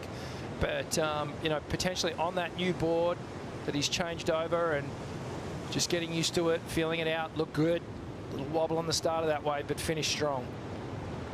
Remember when Ryan was really trying to put together a qualifying season, he was searching for boards and made that switch to JS, so he's had quite a few years on him now. Yeah, the JS is looking really good under his feet, and you can see there, just had to wind the windows up, but sets himself perfectly up for that final hit. And Jazz hands just feeling it, but yeah, the board's looking amazing under his feet. And Arkau typically rides the JS FCS 2 fin as well. Sometimes jumps on Mick Fanning's signature fin, excuse me. Yeah, a lot of great choices to work with on that qualification run. Ryan actually was purchasing all of his JSs way back when, and Jason was like, yep, you're officially on the team. Welcome aboard. Kelly weaving back and forth. A lot of foam to get through here. He'll whip it quickly and then throws down a chop up to celebrate. Kelly getting through his heat earlier this morning. Looking really sharp in the elimination round. As the celebration starts for young Maxime Housineau. Yeah, thanks. Try. Woo.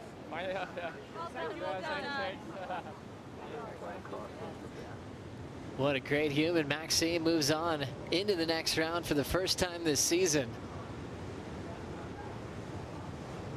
As the rookie class is fun to talk about. Still wishing Ramsey Bokiem a speedy recovery. Can't wait to see him back. It was heartbreaking to see him walking around on crutches at the WSL Awards. He was still hoping he'd be well in time for Pipeline. And now setting this one up, it looks like Kanoa Igarashi from way out the back. Wraps it, floats it. Look at this thing, might have the bowl on it. Mid-face bottom turn, nice snap off the roof. Out in front, there's the carve. Last year's world number 5 shuts it down.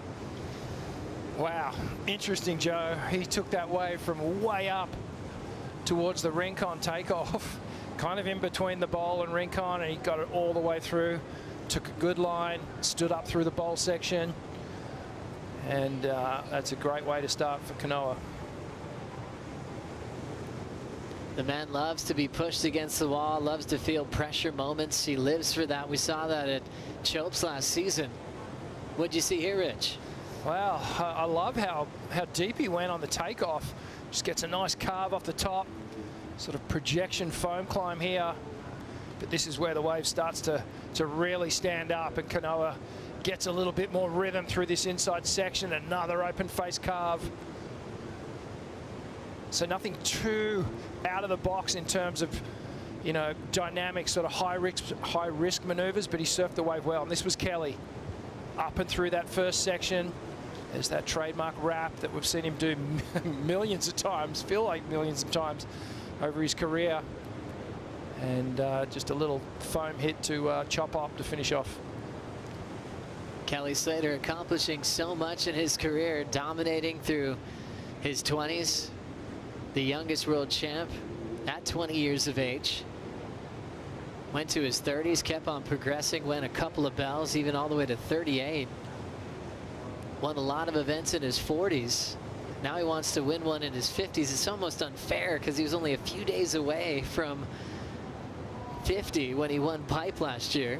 But gosh, I guess we got to count it as 49. Yeah, he's a numbers guy, and he was going by the numbers for sure. But, you know, gosh, a week or two off 50. Man, come on, let's give it to him. Ah, so close. Well, Kelly tying with Mark Richards back in 08. Mick joined that conversation before bells. He passed Tom Curran's single event record back in his 2006 win, and a lot of those events went mobile over the years. It's one of the biggest sets we've seen all day. The swell was due to peak overnight tonight. When you're looking at these big sets that are coming through right now, are these the ones you want, or are they a bit too big? No, they're almost a bit too big. You can see that they're breaking way out off the reef.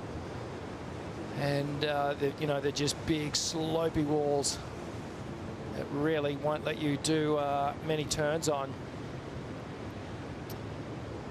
But this is just playing havoc with these guys in the lineup. They're constantly paddling, just like a continual workout for them to try and stay in the zone here. Kelly almost opting for that insider. Hey, even when Jordy came in and talked to Rosie, he was just, I felt like I was underwater the whole time. Constantly repositioning, even with the Red Bull ski for the assist on the paddle back out. You're putting out so much energy in this lineup just to keep yourself in the right spot. They're always looking back at the staircase. Kanoa Igarashi looks back, checks his Apple Watch and sees a 6.0 as his start. Now waiting for his second scoring ride. The priority heat is getting excited. Callanan keeps a 6.97, 7.4, getting those scores back to back. Have a look at this lineup here. So Kelly's actually got priority, and he's probably 100 yards inside where Kanoa is right now. And that's courtesy of that big wash-through set. You can see this huge playing field that is Bells Beach, and definitely one of the biggest sets of the day rolling through, and the power of this ocean bringing them so far to the inside. Yeah, hard one of the best paddlers and one of the best duck divers on tour as well. Sorry, Joe, I didn't mean to interrupt, but you know, it's just there's so much sweep in the ocean moving across the coastline here, and these guys are just, you know, and they're super fit, obviously paddle fit, but it's taking a lot of energy to stay in, even in position in the takeoff zone. Now with 8:10 on the clock, we found out where Laura was hanging out in the village, but what about Kaipo? All right, again, I'm on my sturdy Bailey ladder, and this is the Bailey Ladders leaderboard, giving you the update on everything that's happening right now. Big news today, when we look at the leaderboard, local boy, Xavier Huxtable, taking down world #1, Jack Robinson. That's one for the home team over here, and that is the big news on the leaderboard today. Again, how did I get up here? My sturdy Bailey ladder. Well done, Kaipo, and what a big moment for Xavier Huxtable. Moving up that bracket. Great to check in with Bailey Ladders, keeping us posted on who's getting close to finals day. Well, that story is huge. At every CT event, we love the wild card story. We love a local wild card story as well. And he wants to go one step further from the great Adam Robinson performance, where he's runner-up to Joel Parkinson back in the day. I think the newspapers came out in Victoria, and even the editorial was saying maybe he got it at the end. There's so much going into trying to will that victory for Victoria. Robbo's still on staff here with Surfing Victoria, helping out with the calls each and every day. He's got his son out there on lay days ripping, and he's always a pleasure to talk to. When the best in the world come here, I was like, Robbo, why don't you still do the trials, man? He still rips. And a few years back, he's like, you know what? I had my run. He just wants all the other locals to have that experience. He knows how much it meant to him, and he's so happy to coach or just cheer him on. This time it'll be all flooding towards Xavier Huxtable and Kobe Enright. Yeah, absolutely. And I was chatting to him the other night. I think he's really exploring different equipment now as well. So it's you know, he's getting into that zone where he's riding twin fins and things, and you know, that spells retirement to me. Yeah, you deserve it. As we look at Arcal and Ian Gentile, great scores, 6s and a 7 in there, and they still got some time on the clock. It's been a really fun heat to watch. Let's enjoy the best moments on the Harvey Norman recap. Goofy Foot from Meriwether Beach, lighting things up on the back end, and didn't need a warm-up. 6.33, already throwing that one away. Turned in a 7.4, creased his board, and just wanted to feel the backup. Felt great, 6.97. Oh, wow, he just hang on to that one. Driving around through this section, and just big turns is the order of the day for Ryan Callanan. He's up and running again. This is live. Ryan now blowing the tail out, cool looking drift. Using a lot of the wave on the backhand carve. Wave had a little pothole in it, but he still maintained his rail line. And now he looks engaged for a snap off the lip. Patience off the bottom, much more vertical. Feels like just every part of this wave is trying to throw speed bumps at him.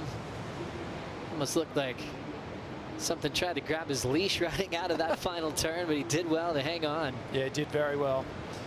And Ian Gentile's going to need to bounce back. This is Kanoa. Picked one up right outside. Kelly will say, no, I'll have it, thank you. So Kelly now stepping on the gas. This wall's starting to really stretch on him. He's deep, big float for Slater. Pushing hard off the bottom, lighting it up with an incredible carve.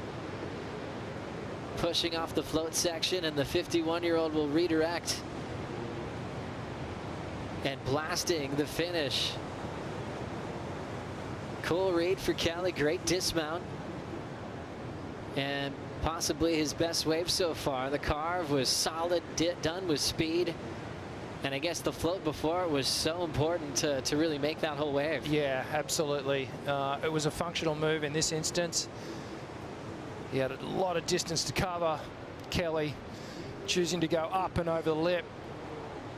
And that was a good one. He's going to have to try and match Kanoa's 6-point ride here to really stay in it. But you can see streaking down the line. Gets a lot of projection and speed. Drives beautifully off the bottom. Quick wrap. Up and over the foam again. Another little wrap back into the power source and gets to the finish here. Did well to get the redirect off the bottom turn. So that's a pretty good wave for Kelly. Yeah, but like you said, comparison already there with Igarashi's 6.0. So judges already have the best score of the heat so far with Kanoa. They'll make their comparison. Remember, Kelly and Kanoa needing a big result, just sitting outside the cut. And for Kelly, we're celebrating 30 years on tour. He took a few years off after he went 5 straight from 94 to 98, and then took a break. 99, 2000, 2001. He came back. He had a new rival named Andy Irons. His last title was in 2011. He clinched that one early in San Francisco at a search event. But he's always kept himself in the mix. I was looking at his results in the recent years. And there was a few years where, like 2017, he busted his foot at J Bay. And so he was far back on the rankings because he wasn't quite recovered and he was injured. But basically every other year he has in his career, he's top 10 finishes at least, and numerous finishes in the top 5. That's why he's called the greatest athlete of all time. Yeah, there's not much he hasn't done. He's done it and doubled it, tripled it. A guy that signed up for big wave events as well, winning the Eddie Aikau event at Waimea Bay, surfing over at Mavericks and winning. You know, things he didn't have to do, but he was able to figure them out. All the while, you know, being just a darling for the media as well. And definitely the most famous surfer that we have on tour. The Kelly factor is real. When he's about to surf a heat, the place just floods. Hundreds of people come out of the bushes, and you're like, where did they all come from? They just time Kelly's heat perfectly, and he thrives off that, feeding off that energy, because he's been a showman since day one. Yeah, absolutely. At the height of Kelly fever, it was, you know, it was like Elvis rocking up, man. It was like you couldn't get near the guy. The crowds were just crazy. He's certainly been the face of our sport for, you know, multiple decades. Scores now drifting in for Kelly as they have the comparison with Kanoa's 6.0. And it looks like it might even be better than Igarashi's best score. Standing by for that, but also watching time in the priority heat. 35 seconds left for Ian Gentile and Ryan Callanan. Ian needs a 7.87. Now the number locking in for Kelly, a 6.6, slightly better than Igarashi. Kanoa with priority drops to second, now needs a 4.44, but they have plenty of time.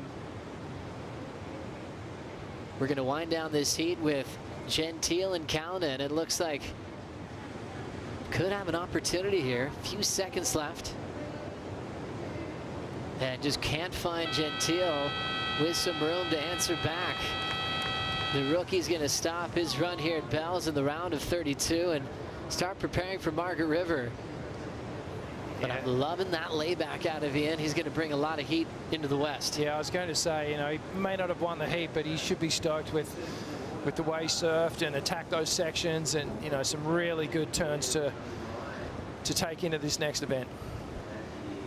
So now Ryan just having a blast, going rail to rail. How's that victory lap for our cow? Having some fun. 7.4 and a 6.97 as he's moving on into the round of 16. Kelly Slater has the lead, but Kanoa doesn't need much. Will it be Kelly's last heat at Bells? We'll find out right after this.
The Rip Curl Pro Bells Beach presented by Bonsoy is brought to you by Cooper's Brewery, the official beer of the World Surf League Australia. By Boost Mobile, official telecommunication partner of the WSL Australia. By Harvey Norman, official lifestyle destination of the WSL Australia. And by BioGland, official vitamin partner of the WSL Australia. Rip Curl Pro Bells Beach celebrating the career of Owen Wright, Big O, leaving the compound and leaving a legacy in pro surfing, an outstanding career, an inspirational career, and that is something worth applauding. I'm Kaifo along with 78 world champ Rabbit Bartholomew. How's that, Bugs? That is the walk of honor. Standing ovation as the great man makes his way up the hill. Not for the last time in his surfing, but his last time as a professional surfer. Yeah, last time in the jersey for Owen Wright, and rightfully so. That is an applaud by the crowd here. Made a big statement as a Grom here at Bells. Continued with an outstanding career. 4 CT victories, each one of them with a brilliant story behind those victories. Last heat of the day out in the water.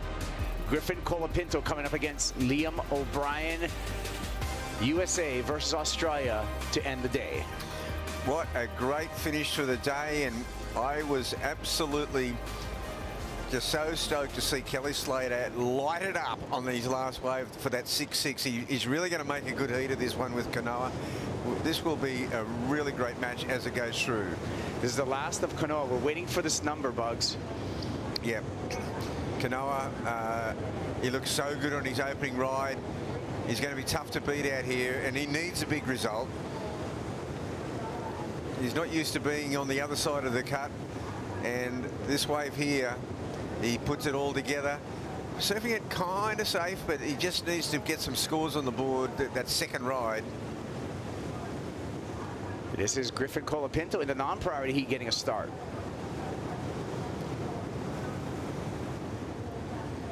So we'll be waiting for score for Griffin Colapinto as well as Kanoa Igarashi to set both the priority and non-priority heat, Bugs. Well, the non-priority heat has got away to a pretty solid start too. That was a set wave. We've seen other heats where the surfers in the priority heat have really staved off the other guys. They haven't been able to get away on a good set wave, but Kanoa has come alive with that 7.83. All right, well, let's catch up with Maxime Husno, the rookie on tour, found himself into the round of 16. Maxime Husno, fresh out of the water. You have broken that streak into the round of 16. How does it feel here at Bells Beach? Yeah, it's really cool. It's actually my first interview of the year, so finally stuck to get it. Like, I haven't got a win. I make a few seconds, but like it's been like really frustrating because I haven't like get the rhythm with the wave, and very poor opportunity in my hits, and I had a few falls or a few power mistakes, and I could have won all my hits if I just make it perfect. So I kind of try to just like settle back and think like, okay, if you do everything right and you start to win, maybe you can go like much better than what you think. So I just try to stay in that positive and see where I can go.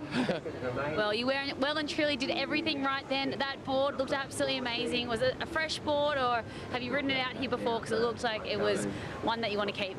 Yeah, it's a fresh one that I make especially for here and Margaret. It's actually the same boards that I've been using everywhere, just the EPS with pretty heavy, so it's working good everywhere I surf. It's just a matter of catching the right waves, and I've been just like a little bit out with the wave and my reason in my hit, so I try to just figure it out in here, that just try to pick the right one and just do what I know, like my turns, just make it simple.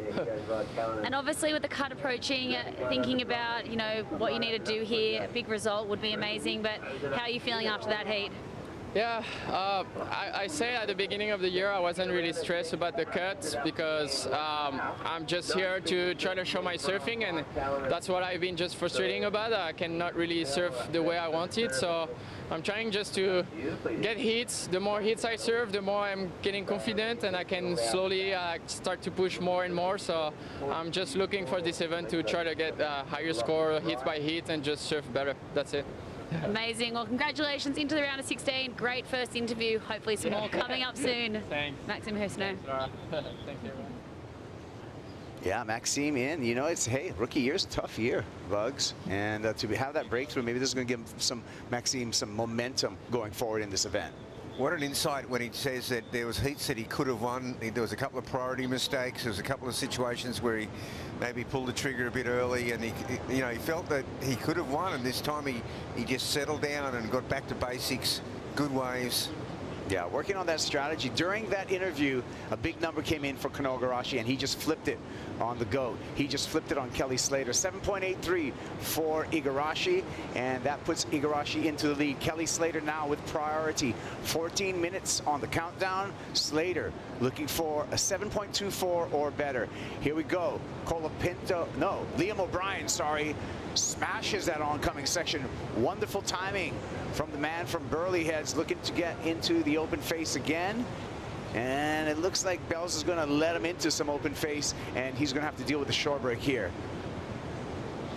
O'Brien continues to work his way through. Igarashi slashing behind him. Both surfers on your screen. Redirection from Liam O'Brien with that snap. And Kanoa just staying busy under the priority of Kelly Slater. Yeah, well, Kanoa was on the way behind, and Liam O'Brien getting away. He got one really good turn on the bowl, and then the wave didn't really fizzle. It kind of fizzled. The Kanoa got a couple of big moves on the outside, but he was on the wave behind the double up, and it also didn't connect through to the shore break. But we'll see how that scores. What was interesting, the day's been about Owen Wright, and rightfully so. It really is his final year, final event. We just don't know with Kelly Slater. Never know. I've just got this feeling every time he surfs, there's a sense of occasion. Will this be the last time we see the great man at Bells Beach? We just don't know. Well, here's some replays. How about this turn by Liam O'Brien? Yeah, this is really full-blooded right here. And so Liam just sort of finishes that wave up there. Not a really spectacular finish, but it's certainly a spectacular start. Double overhead wave, Kanoa. Look at this, he goes vertical. This is perfect timing. Just uses that lip to perfection. Great timing. Hits that oncoming section. Board placement outstanding for lob. We'll be waiting for that number. As we're waiting for that number, let's hear from Kelly Slater, his interview from his last heat and his thoughts on this mid-season cut and his progress through this event. Bit of a frustrating position. I've lost heats needing a 3, a 5, and a 6, I think. So that's my 3 results. I haven't even been comboed by somebody yet, and I'm sitting under the cut line. So I've been really out of sync with the waves. Obviously, I lost to Joao. There's something nice about losing to the winner, consolation prize at the end of the event. But when you don't get a good result, and that's your 3rd bad result in a row, it stings a little bit. As long as I get moving, get on my feet, and not thinking, then I'm totally good. But 30 years of tour events and the buildup of that pressure, it's a lot. At some point, it needs to find a way out, and sometimes it does in frustration. So I think the best thing for me is to try to start quick and get moving and just keep surfing, and then all I'm thinking about then is my surfing. Yeah, Kelly Slater, 17th at Pipe, a 9th at Sunset, another 17th in Portugal, underperforming in his standard. Yeah, and he pointed out a couple of really huge insights. First of all, he only lost by very small points. He was a bit of out of sync with waves that would have got him there. But the other thing that I thought was interesting is that he's in a space no one's ever been in, and he spoke of the building pressure over 31 years of being on tour. He said it's a lot, and no one can relate to that, only him. He's the only man in that space. I thought that was a pretty big insight. As a competitive surfer, he's in uncharted territory. Like you said, 31st season on tour, 56 CT wins. Just the numbers on Kelly Slater are astounding, and the fact that he's surfed against different generations, 4 different generations of professional surfers, is again something that it's uncharted territory. We have nothing to compare it to. Exactly, and he said that the stress of that, it's got to live somewhere, and that's what the stress does. It lives somewhere, and it's got to come out. Well, here he goes, fading, needs a 7.34, slashes there, and sticking right with the whitewater here. One more carve on that Slater design. Gets a little caught up there, and that was unfortunate for Kelly Slater. Utilized priority. Not going to get the number. Priority shifts to Kanoa Igarashi. Igarashi heat control at the 9.5-minute mark. Lead as well as priority. Well, it may have been a blessing in disguise, because when he got caught up on that first maneuver, you know that he's going to get judged down. Kanoa's just lighting it up on the outside bowl, and this here is looking promising, but just here, Kanoa, he kind of gets caught up in that lip there. Only he could kind of recover that way. It was an amazing recovery, but you don't get points for that. Yeah, that was a 1.93 just throwaway. Slater will continue seeking the 7.34. Now he has to seek that number under the priority of Kanoa Igarashi. Non-priority heat, we got a number check in for that one turn from Liam O'Brien. That was a 5.67 for O'Brien. another thing that's been spoken of today, it's very difficult at Bells when you take off in a wave to know what it's going to do, like way down the inside near the button. That wave of Liam there, he got that huge opening turn up. The wave kind of fizzled out. It was a soft finish that kept him underneath that 6-point Colapinto mark. Yeah, it did. Griffin Colapinto opening up with that 6-point ride, so he does have an early advantage over Liam O'Brien. Colapinto yet to ride his second wave in the non-priority. Kelly Slater just getting dropped off by the Red Bull jet ski into the lineup, and now is going to have to get tricky under the priority of heat leader Kanoa Igarashi, Bugs. That's right, and this will be pretty interesting as the time ticks away here. We're just underneath that 8-minute mark. Certainly time for Kelly Slater to get back into this heat, a 7.34. He needs to up the ante from that 6.6 mark. But going to that next heat, there's so much in play. Like Griffin Colapinto, you think about this situation, he's just missed out on the final 5 in 2 years in a row. I mean, basically number 6 at his home break.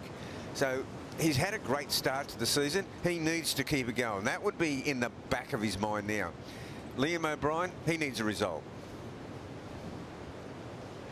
All right, well, let's see what we got going here, and if we have any takers. No takers out of the water. Let's hear from Ryan Callanan. He overcame Ian Gentile, and he's on into the round of 16.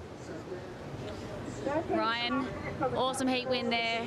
You and Ian in 13th on the rankings, so I guess a bit of a battle there for to get through this heat, a pretty important one. Yeah, definitely. I mean, you know, just to make it into that 9th round, it's always a kind of a keeper result for them, just for the cut and stuff. Obviously, if you want to go higher, you need a lot more, which yeah, I'm kind of aiming for. But you know, just to get through those first ones, I swear this round of 32 is just the most nerve-wracking for me. Just making that and trying to put on some good performances in there. And strategically, out here there's not that many waves, and under priority, I didn't feel like I got that many opportunities. But yeah, stoked to make it work. And talk us through your equipment. What have you jumped up onto today? It's a 6.0 Forget-Me-Not JS, and it's just really good in the hold, and it's got great hold and good bite when there's a bit of power in the wave. So I just knew I could trust it coming off the bottom in all the bump, and it just was spot on. And obviously being back here, you went for back here at Bell, went for an early this morning and then went home. And then how's it been being such a late heat? Yeah, I mean, I kind of had a couple naps and probably switched off a little bit, but I just had it on the TV at home and I was watching. It's it's pretty rogue out there, but it's always exciting to watch the comp, and there's some amazing heats, so tuning in and enjoying the surfing. Amazing. Well, into the round of 16. Have a good arvo. Thanks, Laura. Well, you know what? It's time for Frothin' with Kaipo, and I am frothing right now over the performances from the Goofy Foots today. It's Team Goofy, Bugs. So we got Gabe Medina coming through, Iago Dora. We saw Arkel come through, and outstanding surfing by Connor O'Leary. That's my froth today, off the froth meter once again. Thank you, Bonsoy, for providing the froth. There's my guys, all into the round of 16. Well, it has been the day of the Goofy Footer, and then a couple of, like Nat Young was in that heat with Connor O'Leary, so he couldn't move forward, and then we did have the upset with Italo, so it wasn't a complete whitewash by the Goofy Footers, but gosh, that's a solid group right there. Yep, and we're just going to add a little bit froth on the end of that, because we also celebrated one of the great Goofy Foots in the history of surfing, Owen Wright, and his contribution. So that's my bonus froth right there for Team Goofy. Good call, Kaipo. And we had Owen sitting in here in that all Goofy affair with Connor O'Leary and Nat Young, and he said that was his favourite heat of the day. I tell you, the Goofies, they stick together. Yes, we do. We're a union. All right, well, this is a big happening right now for Kelly Slater. Kelly Slater and Kanoa Igarashi coming into this event number 4 on the championship tour, both tied at 24th place on the leaderboard, both behind that cut line, both below that cut line, both of them on the bubble. This is a grudge match between these two surfers, and when we look at that mid-season cut, it is imperative to get through this heat. And so matched up equally, and Kanoa really with a big advantage at the moment over Kelly because he had priority. He's going to let Kelly go though. Here we go. Slater needs something incredible. Needs a 7.34. Notices that wave has no no potential, and Slater kicks out. He kicks out, but one thing about Kelly, he you know, that separated him from Kanoa. Kanoa sitting out there with priority kind of was ruling the roost, so to speak, as far as taking command of the lineup. Kelly separated now. He's very dangerous, a bit like Medina, very, very dangerous, roving around in a free range capacity. Yeah, Kanoa Igarashi aware of his environment right now. Head on a swivel, trying to seek out, make sure that he sees where Kelly Slater is. He does have priority. He has heat control. Slater paddling by him at the moment. So 3 minutes, is that enough time for Kanoa Igarashi just to play full defense in this final 3 minutes? What do you think, Bugs? Well, you'd think so. The strength of that 7.83 looms large in these closing minutes. Kelly Slater needs a set with multiple waves. He needs to be on the best one and obviously to put his best foot forward. Well, he's going to have to chant a mantra right now to Bells, who's been very good to him. 4 bells to Kelly Slater's credit. 1994 took out Mountain Potter in the final. 2006, Kelly Slater took down Joel Parkinson in that final for his 2nd bell. 2008, Kelly Slater overcame B. Durbridge to ring the bell the 3rd time. In 2010, Kelly Slater ringing the bell once again, beating Mick Fanning in that final. Well, look, you know, he needs a miracle right now, but you think about it, between 94 and 2006, there's a 12-year gap. Well, there's been about a 12-year gap since the last time he won. This is true. Here we go, under 2 minutes. And now Igarashi, we see at this overhead shot on the hunt and getting cozy with the GOAT, the 11-time world champ. Kelly Slater. Igarashi is going to go? No. We're going to go turn our attention. Kelly Slater too late on that. Under the priority, we're going to end up with Griffin Colapinto on the end. Here goes Griff. Whacks it up in the air. Nice first turn. Good looking wall in front of Colapinto, lucking out on this one. Eases through a couple of cutbacks. He did get that outside turn. Milking this wave through the inside, waiting for it to stand up in the shore break. And it's not going to stand up, so he's going to really lean on that first turn for his score. Already has a 6 in his score line. He'll take the lead over Liam O'Brien at this moment. Yeah, it's like some waves, they catch up to the wave in front of it and then become part of it, and they just leave you there stranded. And that was one of those situations. So not really being able to, you know, extract a big score out of that wave. Well, here we go. This could be it for Kelly Slater. Igarashi taking a defensive position further on the shoulder to make it easy for the block on Slater. Slater's going to force the issue right here, and Igarashi takes it. There goes the priority.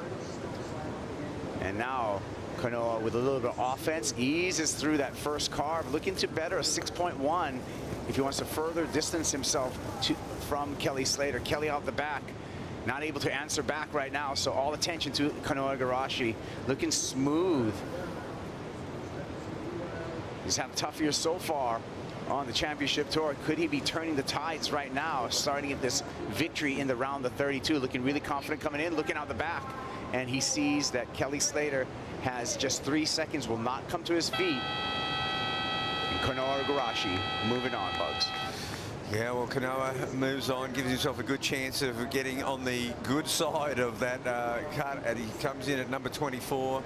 He will definitely improve, but there's been quite a few from the backfield have done well today. There's a lot of, you know, this has been moving day. Yeah, it's going to be some moving on the leaderboard. Let's take a look at our Harvey Norman recap of this heat, and Kanoa Igarashi getting it done. Looking quick. Looks like he brought some Hawaii equipment over here to Bells on the Glen Pang. Snapping off the top. 7.83 opener. Well, 7.83 was such a good score. That really was the one that nailed this heat. This is I think this is the 7.1 here, the 7.83 here. It's a bigger wave.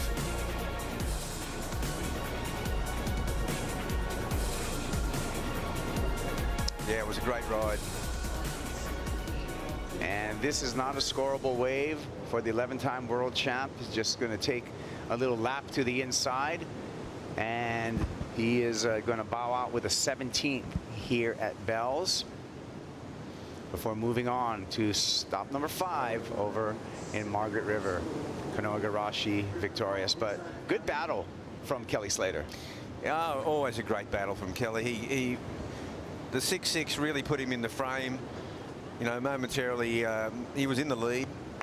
He just needed to really capitalise on that, but Kanoa answered just in brilliant fashion. Kanoa had the 6, I guess the 6 or 6-1-7. Then he got the 7-8-3, but Kelly had that 6-6. He was right there. He just needed to a bomb wave to come through and weave his magic. Well, you know what? It's the afternoon. I'm ready for a Bonsoy brew break, and I'm going to take that break. Stick around, though, because we'll be right back with the conclusion of the final heat of the day, and we got more for you right after that with the post-show.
Kelly Slater coming out of the water and with some sportsmanship with Kanoa Igarashi, returning to the Rip Curl Pro Bells Beach, presented by Bonsoy. Let's listen in.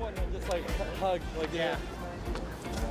But yeah, I figured that's what I don't know, like I felt so uncomfortable out there too. I was just like, I didn't know what I was looking for.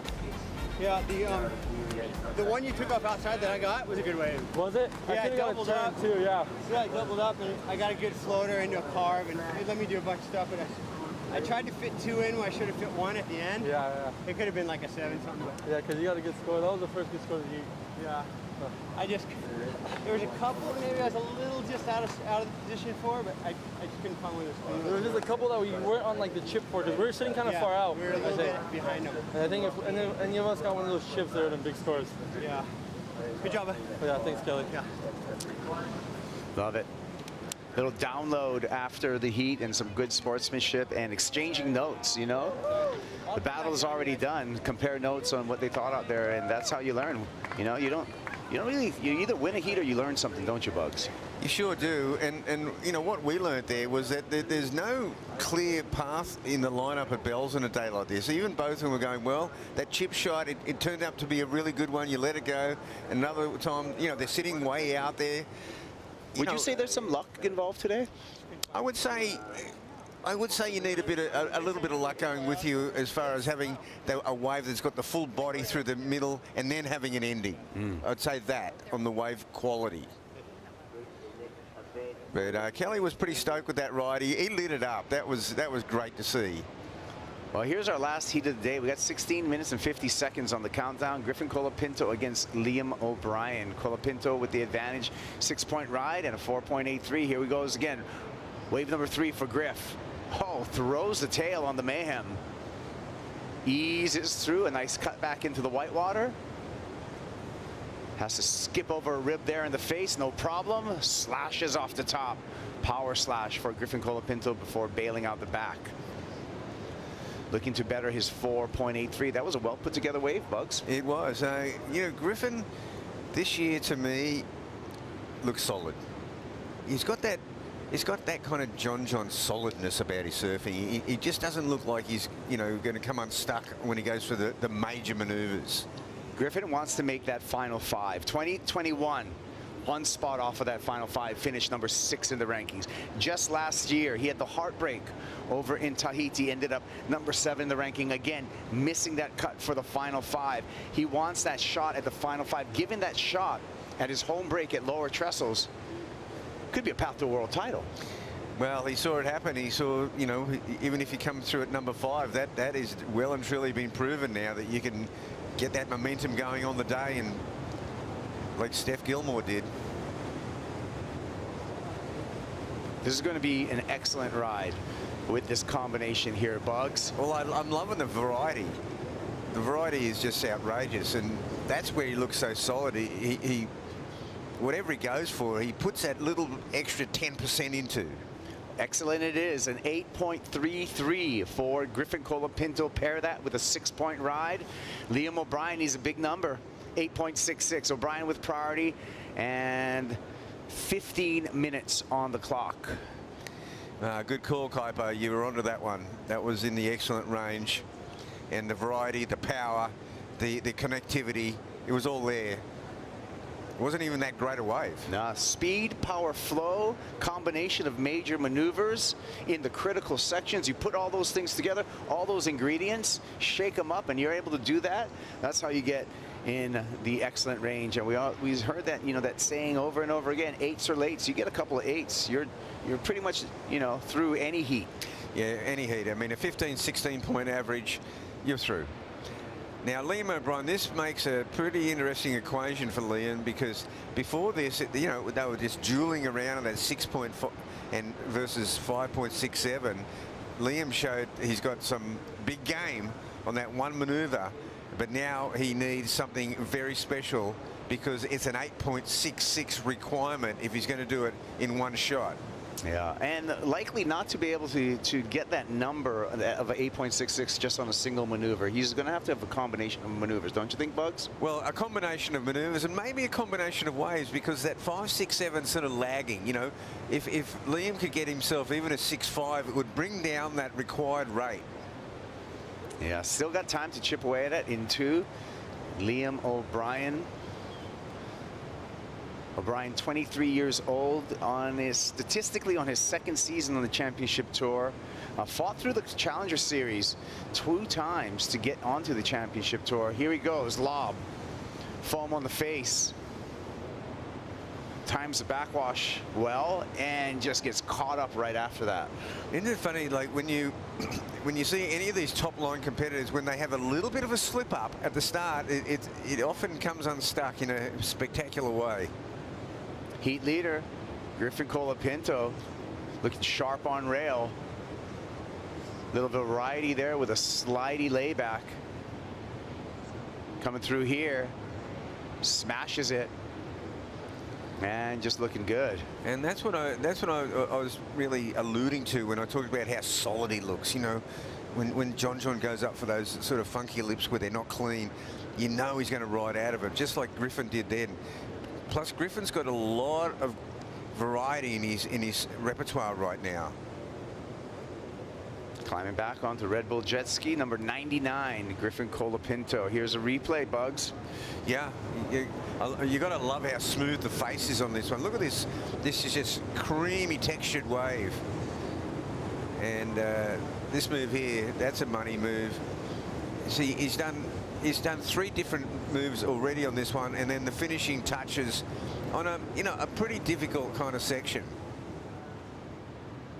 Cutting away from that and flying overhead. We're going to throw it down to the last heat winner. Kanoa Garashi is with Laura. Yes, guys, down here with a relieved Kanoa. Kanoa serving against the GOAT at Bell's Bowl. Both of you fighting for your spot on the tour, right now in 24th position on the rankings. You said the nerves are there, but talk us through it. I was just nervous. Every time I serve with Kelly, I get so nervous. He's the one guy on tour that I get the most nervous about. And yeah, I don't know. I felt like things were like going his way in a weird way. Like I felt like a lot of waves were kind of going to him. And I felt a little bit like out of rhythm. Even though I had a 6, I don't know, he had a 6 something. And I just kind of, you know, I felt like I just really wanted to get ahead so I can kind of like control the heat a little bit. But even when I did, I still felt like I was chasing him. So it was kind of a weird heat for me, but yeah, it worked out.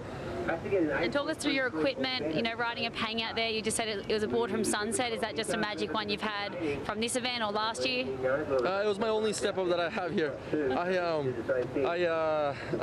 were with Marcio and the guys, the team over here in Australia with Brendan and them. I only have shortboards, and actually Witsy, brother, I left this board with him like maybe a year or two ago after Sunset, and I think I gave it to him, and then he happened to bring it up to over here to Bell's, and yeah, I just passed by his house a couple days ago and I grabbed it, and it was under his garage for like a year or two, and the thing was so dusty and so dirty, but it was the only step up I had, and I hadn't ridden it since, and yeah, it felt good. I don't think we'll be needing it anymore.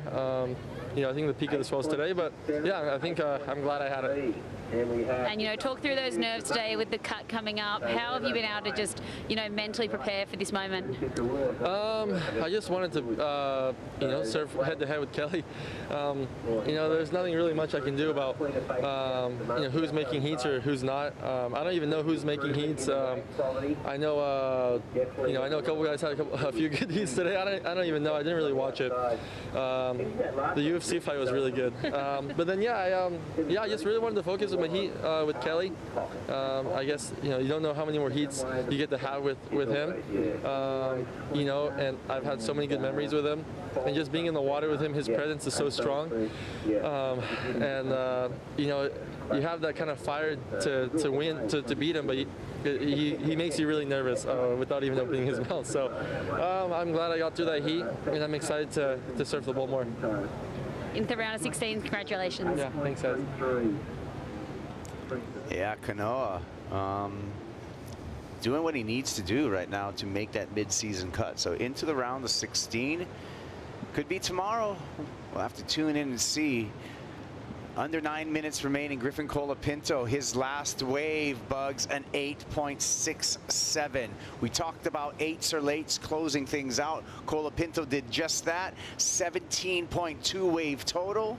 Now he has Liam O'Brien in a heavy combination of a 17-point combo. I don't think we've seen that today. We saw Connor O'Leary get Nat Young into a situation where he needed a 9.8. Yeah. But I think this is the first total combo, and it's a big one. It's a big combo because you got different size combos. You know, you have the small combo, you have the medium combo, and then you have the super combo. And this is in the super combo situation. Well, you know, Liam O'Brien needs two excellent ways. I mean, if he gets an 8-point ride now, which is not easy to get, he'll then need a 9. Yeah, exactly. And the clock is not very helpful at the moment for Liam O'Brien. Here we go. Freed up. Griffin Colapinto is going to go for a free surf in the jersey right now. Again, looking solid through some difficult water, but just being so solid, even with some of the bounce and the backwash, the refraction here at Bell's on this high tide. No problem for Griffin Colapinto. Kicking out. Just wants the horn to blow. He's going to wait 7 minutes and 20 seconds. Things have happened, though. We have seen comebacks in the past, but all the stars would have to line up right now for Liam O'Brien. A very difficult situation for the young surfer from Burleigh Heads, who kind of needs a result. Yeah, Liam O'Brien, number 18 on the leaderboard coming into this event, but we've seen people from below the cut line advance into the round of 16, so that's going to add to the drama and the math that we're going to deal with as we look to that mid-season cut. It's going to tighten things right up. There's going to be this group between probably about 16 and 24, 16 and 26 even, going into Margaret River, that it's all going to be on the line. It's all going to be in stop number 5 that we're going to see the confirmation of all of our surfers for that mid-season cut. 10 women make it and 22 men make it for the back half of the season. Yeah, it's tight. It gets pretty rough if you're on the wrong side of the cut line and you need to really perform. But that's what sport's about. Yeah, that is sport. That's why, and this is a facet. I mean, this doesn't define surfing, but this is the sport of surfing. And to win the game, you got to play the game. And to play the game, you have to have clock management. You have to have the skill. You have to have heat IQ. There's a lot of things that go into winning a heat at this top level. Liam O'Brien on a good-looking wave here. O'Brien with some downtime. And just as I saw, I thought, we talked about how unpredictable it is out here. Started off looking like a good wave, Bugs, but it just fizzled out into the channel. It sure did, and he also didn't get that big move on the bowl. And he absolutely knows he's got to get a wave that offers that. He's now in a bit of a pickle, so to speak, because not only is time the enemy, but Griffin Colapinto has priority. That's a double whammy. Yeah, heat control to Griffin Colapinto. Let's catch up with Laura Enever, have a chance to catch up with Leo Fioravanti earlier today. Let's hear what Leo had to say. Leo, amazing surfing, but unfortunately bowing out in the round of 32. Must be hard, but how are you going to take this into WA? Yeah, of course that sucked. I mean, losing always sucks. I gave it my everything. I fell off on that one big turn that I think would have changed the whole heat. Back on my board actually on that one. But I guess the positives I can take into Margaret's is that, I mean, conditions could be similar and my surfing is there. I just got to make sure I put myself on better waves and just, keep doing what I'm doing because, like I said, my surfing is there, so that's not the problem, just choices. Well, you have officially made the cut. Must feel great going into WA, a different position to last year. How are you feeling? Yeah, that's, I guess that's a relief. That's a positive thing. It's one of those bittersweet moments, I guess. Last year, the cut was really tough for me. I mean, for everyone. It's so tough for everyone. And of course, starting the season with a final at Pipe put me in a way better position. So the goal was to make the cut, and I'm glad that I've achieved that. But in saying that, that's not all I'm here for. I'm here to get some results, some big results, drop some big numbers in heats because the level of surfing is so high on tour. And like I said, I love Margaret River. I want to go there with everything I got. And yeah, that's my plan. And congratulations to Jackson Baker. He put on an amazing performance. I know he needs this result a lot, so good job to him. And when somebody surfs better than you, that's all it is. All the best in the West. See you there. Thank you. Grazie. There you go. So Leo Fioravanti confirmed that he has made the mid-season cut. He was a victim of the mid-season cut last year. Not the case this year, although he battled back to win the Challenger Series in 2022. He's not going to have to worry about that Challenger Series. Again, Leo Fioravanti confirmed of making that mid-season cut.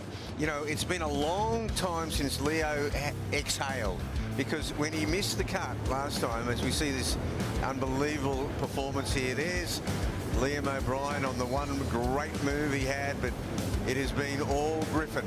Harvey Norman recap here. Griffin Colapinto goes excellent with an 8.33 with some solid rail work and some solid surfing. Variety of maneuvers, speed, power, flow, all put together for Colapinto. And if that wasn't enough, he comes back, Bugs, 8.67. Yeah, this is one of my favorite waves of the whole day. Just got to love this guy surfing, the variety, the carve, the word solid.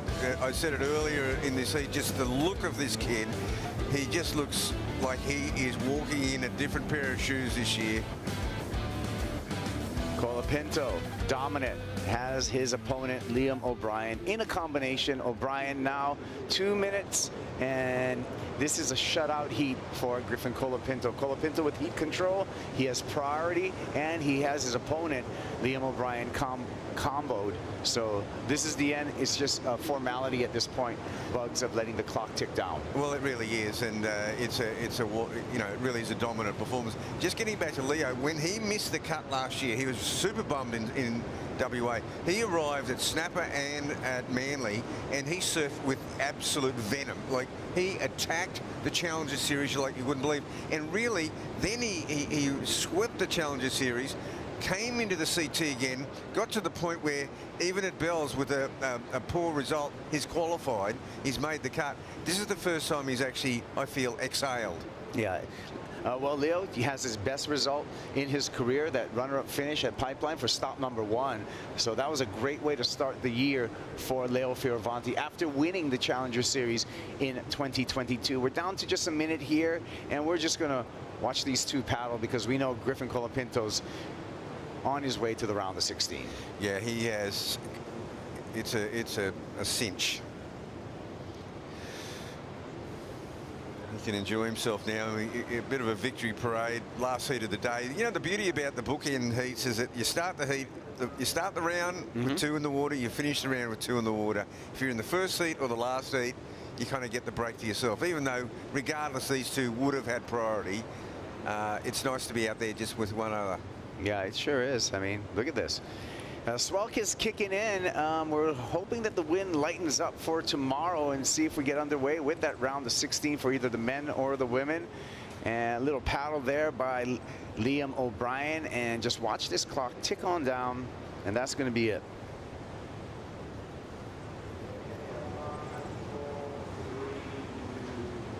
Hooter from the beach. It's official. Griffin Colapinto into the round of 16. Liam O'Brien exiting competition here at the Rip Curl Pro Bells Beach, presented by Bonsoy.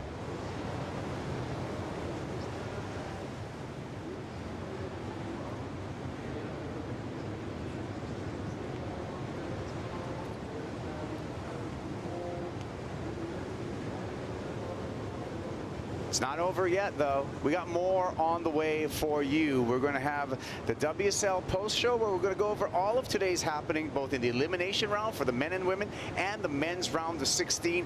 Joe Turpel, Laura Enever, Richie Lovett will talk you through all of today's action. You're going to want to stick around for that WSL post show. That's going to happen right after this commercial break as we see people packing stuff up here, but we're not packing it up. We're here for the WSL post show. That post show right after these messages.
You are watching the WSL Post Show. What an incredible day of action, a big day on Easter Sunday. Happy Easter, everybody, and thanks for watching all of those incredible heats with us from early this morning, the elimination round, all the way through the round of 32 for the men.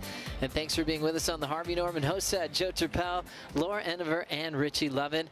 I think, Richie, you had a pretty good idea we'd be running today. Yeah, look, looking at the forecast, we knew there were going to be onshore days, and at some point we were going to have to send the surfers out when it was onshore and big. And, you know, it was challenging, but we saw some amazing surfing today, so that's a win. There's some great moments, Laura. You were all over this place, and especially getting right there with the world's best in the Red Bull Athlete Zone.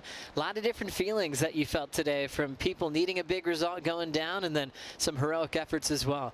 Yeah, it was really so exciting, a mammoth day, and yes, I was looping all around the Bells Beach Hill here, and it was so exciting. The crowd was just amped. It was pretty cold down here today and very fresh, but you know, everyone was so frothing to see all the action go down, and yeah, did not disappoint. And there's that kind of element in the air of wondering what's going to happen with our GOAT, Kelly Slater, into his 26th start here at Bells, and so many great memories. And you're so worried about even talking about the idea that he might not make the cut. He had a draw with Kanoa Igarashi today, and something about Kanoa and Kelly, he went 3 straights undefeated against Kelly. For a while, Kelly got him back at Pipe last year, but still has his number, Richie.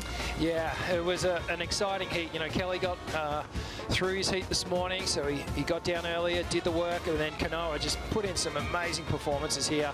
But Kelly, he bounced back. He had one really good wave, and unfortunately was just left a little short on his second score. But, you know, still shades of brilliance here, managing these tricky conditions. And, well, Kanoa was just too strong, so Kelly's out of the event. Crazy to see Kelly go down. He looked strong in the elimination round, but it was all about Kanoa picking better waves. And I think Kanoa identified, too, that right here in this conversation, that they were standing a little bit too far out. So when Kelly had priority and needed scores, he couldn't catch up to the sets that were really chipping in and doubling up through that inside section. Igarashi takes out Kelly, and Slater was able to catch up with Rosie Hodge after the matchup.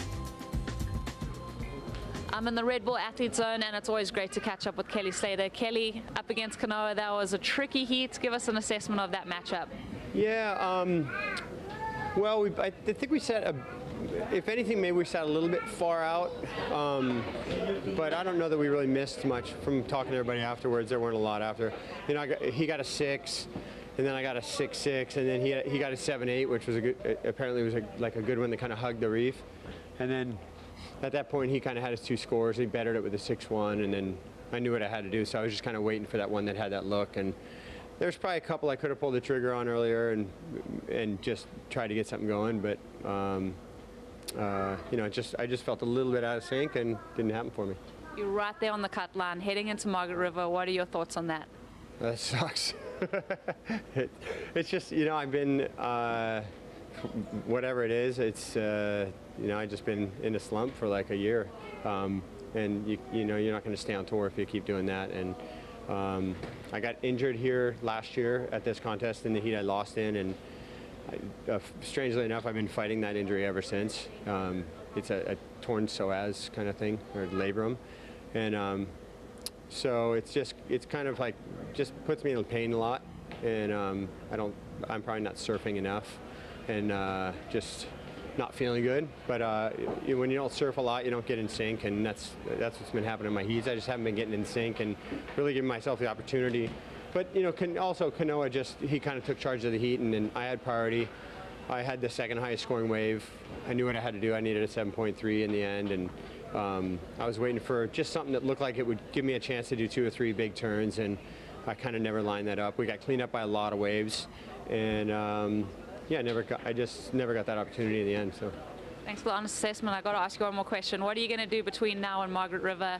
What are you going to concentrate on? Yeah, I'll probably go back to the Gold Coast and just settle in my place for a little bit there, and then look at a lot of surf forecasts. Maybe go chase some waves somewhere, or if not, I'll see how I'm feeling too. I might just try some rehab. But I was doing rehab for the last 2 weeks, and it didn't really make me feel any better. So I don't know.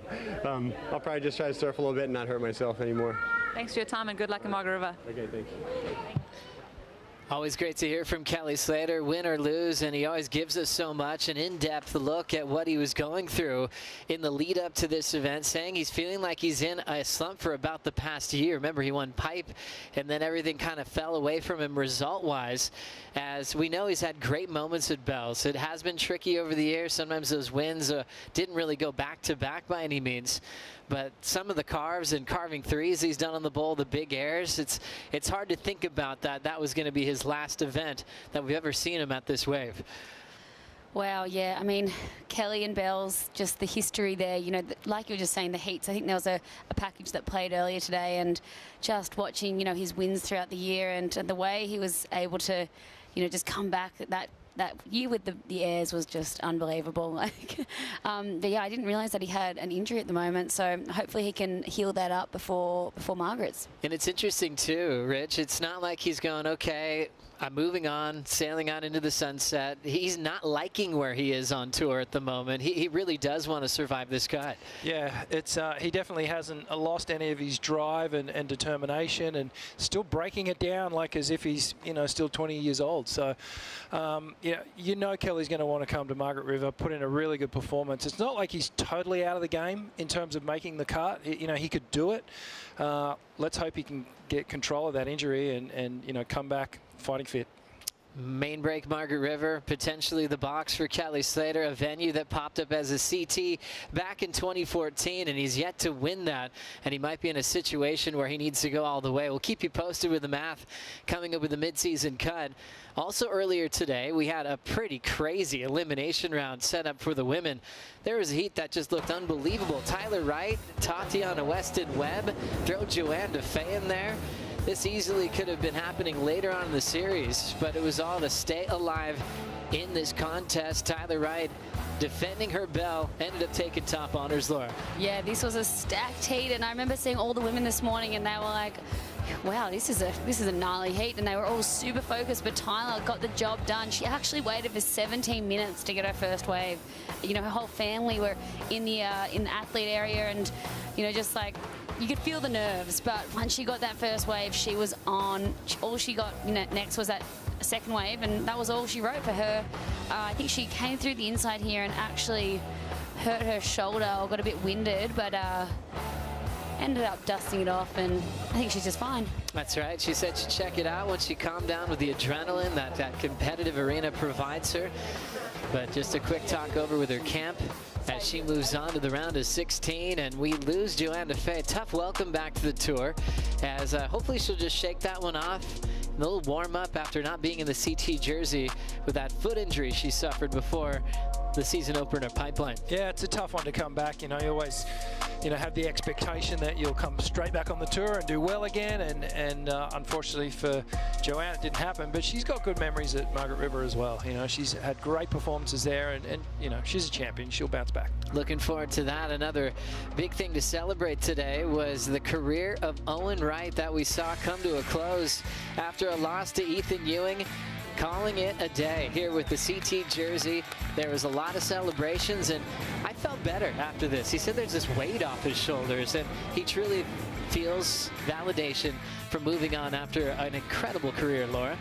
Yeah, what a career from Owen Wright, and you know, what a special moment here, getting carried up the beach, his mum Fiona right there, his siblings and his wife and his kids all on the stairs there, and you know, Owen, you just look through everything he's gone through, he's you know, overcome, and to be here at Bells, he said it felt like home, and yeah, what a way to wrap up his career. It would have been amazing to see him go a bit further into the event. You know, he was serving really, really well. You know, when I saw him in the first round and his first wave of this heat, seemed like, you know, he could have gone there, and then unfortunately Ethan Ewing just took him down in this one, but yeah, what a moment for Owen. It's interesting, Richie, because you know what it's like to move on and officially retire from the tour.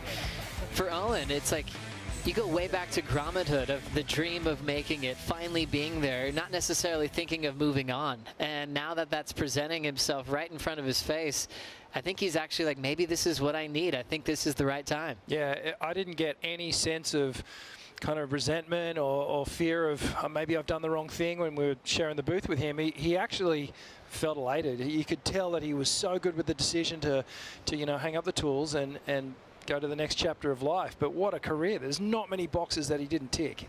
Had the event wins. He's had perfect rides, top 5, top 10 finishes. What a career.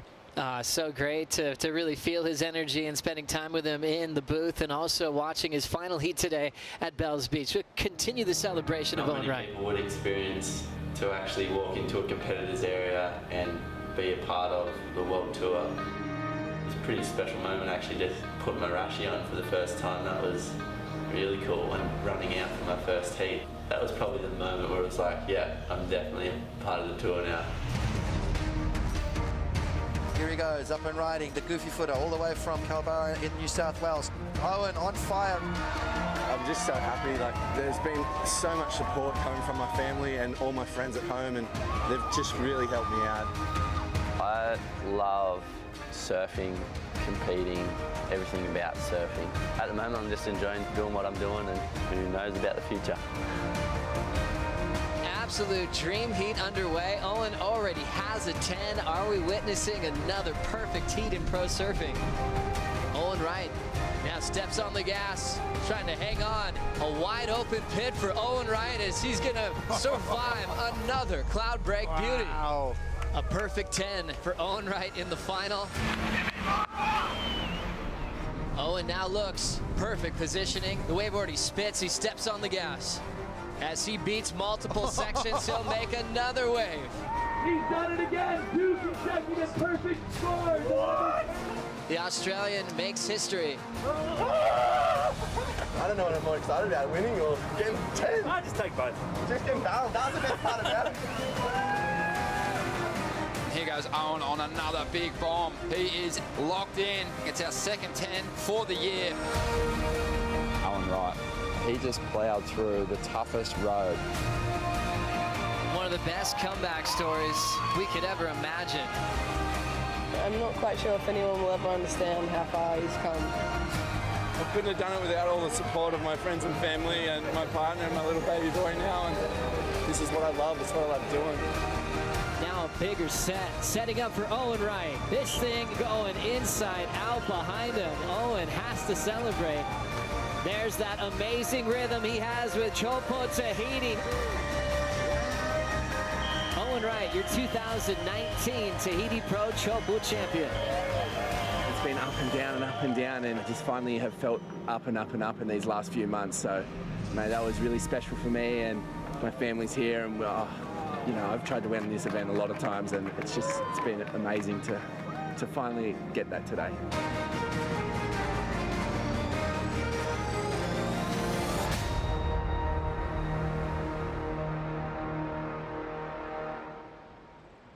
Congratulations, Owen Wright. Can't wait to see what you do next. As you can see, the posters, there's t-shirts from Rip Curl.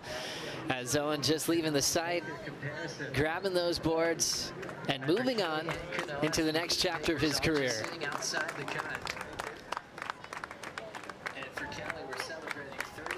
Yeah, well done. Let's now move on into the Boost Mobile wave of the day, and it actually just happened.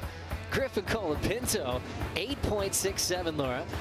Yeah, wow. Last heat of the day. It has been a mammoth day, and Griff would be sitting at home watching. He actually posted an Instagram of his journal halfway through the day and just talking about the nerves, but obviously got that off his chest and went out and blew up out there this afternoon because wave of the day. He was on fire. He was absolutely on fire. Just felt this beautiful gear where he didn't seem to be rushing it. Really enjoyed Griffin's performance, comboing Liam O'Brien, and earns the Boost Mobile wave of the day. Griffin was able to catch up with Rosie Hodge right after that big win. Well, saving the best for last, Griffin Colapinto, the highest heat total of that round of the day. That's got to feel pretty good. Oh yeah, it feels great. The waves definitely got better, a little lower tide, so I started drawing off the reef better, and yeah, I picked off some good ones, so yeah. I love your Instagram posts where we get a little bit of an insight into your journaling, and you're very vulnerable today, talking about how thoughts can come into your mind and the self-doubt. How did you overcome that in the water? I don't know what the deal is with this round, but it always there's something about like waiting for the heat draw and like the whole deal. It's like a weird mental battle, and like it's the first round that you can like properly lose in, besides the elimination round. But yeah, this round is just like that first round where you can lose. So it's always a little nerve-wracking, but yeah, it's just like a little battle in the mind. So once I get on the paper, it like all seems so silly. So yeah, I wanted to share that just so like if there's any kids out there that go through the same thing, then that's a good thing to try out. I love it, Griff. Well, now that you are into the round of 16, where does the mind go? How do you start to rev up and amp up for the rest of the event? Well, probably just stay in the zone, keep having fun with my friends. Got a good crew. I got Tommy Witz. I'm staying with him and his family. So his two little boys, Casper and Finn, they're like 12 and 9. So I feel like one of the little brothers. So yeah, just kind of in the kids zone. And lastly, coming up against Kanoa Igarashi, what do you make of that matchup? Make or break. Oh yeah. Thanks, Griff. All right. Absolutely loved it. Griffin Colapinto really let go of that rivalry. I mean, opening up about it on Make or Break Season 2. You guys can check that out on Apple TV+. But also that vulnerability that he's okay with writing about and sharing the world with that journey. He said he had all these moments of doubt in his head of thinking about him not making it. I mean, he thought about superstitions. If a bad thought comes in his head, he's not going to win his next heat. And he was able to get that out of his system and turn in the best performance of the round, Laura. Yeah, I love what he said then. He's like, once you put it on paper, it all seems a bit silly. But I mean, it's just what you got to do, what you got to do to get your mind, you know, out of a rut if it's in there. And, you know, he'll be feeling very confident after those two high 8s. So, yeah, I think he's going to be on a roll. And I suppose, Rich, for Griffin, it's kind of like the belief of Jack Robinson that's real, it's tangible, you can feel it, and it's consistent. It's really what Griffin's trying to achieve. Yeah, absolutely. And he's found form at this event, no doubt about it. First couple of heats have just been, he's been a standout. You know, the speed has been probably 5–10% faster than anyone else. His maneuvers seem to be bigger. So, you know, he's definitely one of the standouts and one of the potential winners of this event, for sure. Set up the round of 16 on Easter Sunday. For Monday, let's bring up the Surfline forecast. Richie, are we going to be running some heats tomorrow, in your opinion? Good chance. And just a reminder that Surfline has flipped the script when we're looking at color. And green means go, green means swell. And that's all that swell that you're seeing there, just moving up into the Bells area. You can see their strong southwest to southwest wind. That's what we've had. We've been dealing with this onshore flow of wind, but thankfully it's brought a bunch of swell. We'll see it ease over the next day and a half. Things will settle down in swell. Things will settle down on the wind. And it's going to be an interesting few days ahead. As we look at the longer range forecast, you can see, well, tomorrow, 5 to 8 foot faces. So, you know, if it's 5 to 8 tomorrow, it was 10 to 12 today. You know, it was big. So, and then you can see Wednesday, Tuesday, Thursday. Wednesday, for me, I feel like we're going to have better winds, just looking at the charts. So it's going to be an interesting few days. I'm going to say we're going tomorrow. I love that. So tomorrow, still a bit of that onshore. Laura, do you mind Bells with a bit of onshore?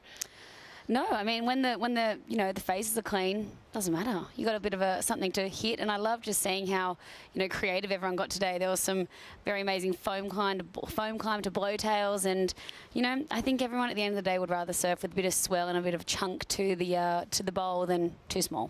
Well, it's time for the top 5 of the day, and we had a lot of highlights to go through as we start with number 5 on the list. Great moments for Iago Dora and Leonardo Fioravanti officially making the mid-season cut, Richie. Yeah, well, this was one of the standout goofy footers of the day, Iago Dora. And have a look at the big swooping turns on the backhand. That was one of the standout maneuvers, and he absolutely crushed his heat today. And what a feeling, you know, ticking that box. I've made the cut, and I can start focusing on the final 5. Well, what a relief. Fioravanti dealing with the cut the wrong way last season, now in a much better position to fight for a spot on the WSL Final 5. Number 4 on the list. No surprise there, John Florence making it look so easy, Laura. He really did, and, you know, just John and Bells, it's a match made in heaven, I feel, and he just really made it look so easy and fun out there, playful, and just those wrapping calves. It was, you know, a bummer to see him and Kolohe match up together, good friends, and, you know, I don't know, John just was in fine form. Look at that, sizzling. Loving the action from John. Compared the conditions to what he has at home, comboing his good friend Kalohe Andino. Number 3 on the top 5. Katie Simmers having some rookie magic today. Yeah, and this was earlier in the morning today, and it still just trips me out how cute she is. You know? I just look at her and I'm just like, how can you be so good at this age, you know? So, you know, obviously Katie's got a huge future ahead. I think she was riding the same board that, you know, gave her so much success in Portugal, and taking it all in a stride, maturity beyond her years, and we're going to be watching her for years and years to come. So cool. Number 2 on the list, it's another local trials champ. Wild card story. Xavier Huxtable takes out world number 1. How wild was this? This was the first time that Jack had lost in this round since Portugal last year. So, I mean, he's been on fire, obviously, and stopped in his tracks by this man right here. The crowd was going off. The, you know, the stands were just, they were shaking with the locals, just so excited to see Xavier. And, you know, he put in an incredible performance. He's surfing way beyond his years. He's only 20 years old, and he's got so much power and flow and speed, and obviously knows this wave better than anyone. And on the last effort for Jack Robinson, he came in limping, trying to feel out his knee a little bit. He saw medical attention. We didn't get a final outcome of the report, so we'll keep you posted on Jack's condition into the later rounds, but we can't confirm the yellow jersey will trade hands, as we have Owen Wright as the number 1 on our post show, winning the day for good reason, celebrating an incredible career. Yeah, absolutely. How can we go past Owen as our number 1 pick for today? Just a really special moment and a climax to an amazing career, and he's given so much to professional surfing, so much to the sport of surfing, and you know, he's not going to stop surfing. We're still going to see him. It's just going to be a little change of pace, that's all. I can't wait for what he can ride, what you're allowed to ride into retirement. He was already trying to discuss that with you guys. What do I do now? Well, he's already taking his little son Varley to border riders comps and pushing him in. So, you know, Rumi, little daughter, she had a little surfboard down in the competitors area today, and she's obsessed with surfing. So we might submit Grom searches really soon. All passing down to the next generation of Wrights. There will be more Wrights coming for the championship tour. You better believe it. What an incredible day. Thanks for joining us from start to finish on this wonderful Easter Sunday. Remember, check out the draw on the round of 16 on worldsurfleague.com. We'll be down here bright and early. Remember, 7:15 local time to see if we'll get heats back underway. Thanks for being with us. For Laura Aniver, Richie Lovin, I'm Joe Turpel. See you bright and early. We're sleeping here, aren't we? Oh, sure. We're going to hang out with the bell all night. Let's go. Welcome to the Rip Curl Pro Bells Beach, presented by Bonsoy. The surfers that are in the elimination round. It is going to be a tense morning. Big snap, really throwing that down. Liam O'Brien. Ezekiel Lau. Must-win situation in this elimination round. Ezekiel Lau got very, very lucky. 11-time world champ, the classic wrapping turn, snap to slide, he'll control it.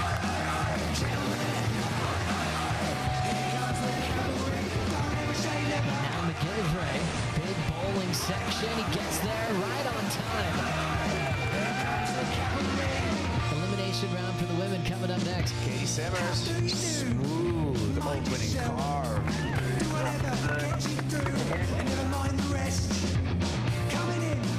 Tyler channels all that aggression onto this wave. Watch for the finishing move on the shoreline. Oh, she winded herself on the inside section there.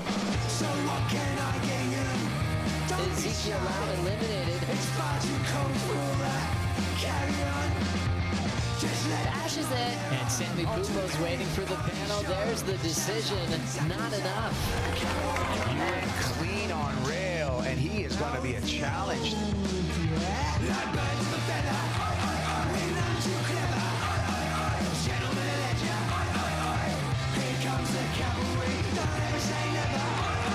Toledo, you're still looking for a 3.77. Felipe Toledo on to the round of 16. An incredible World Surf League career. Owen Wright, we salute you.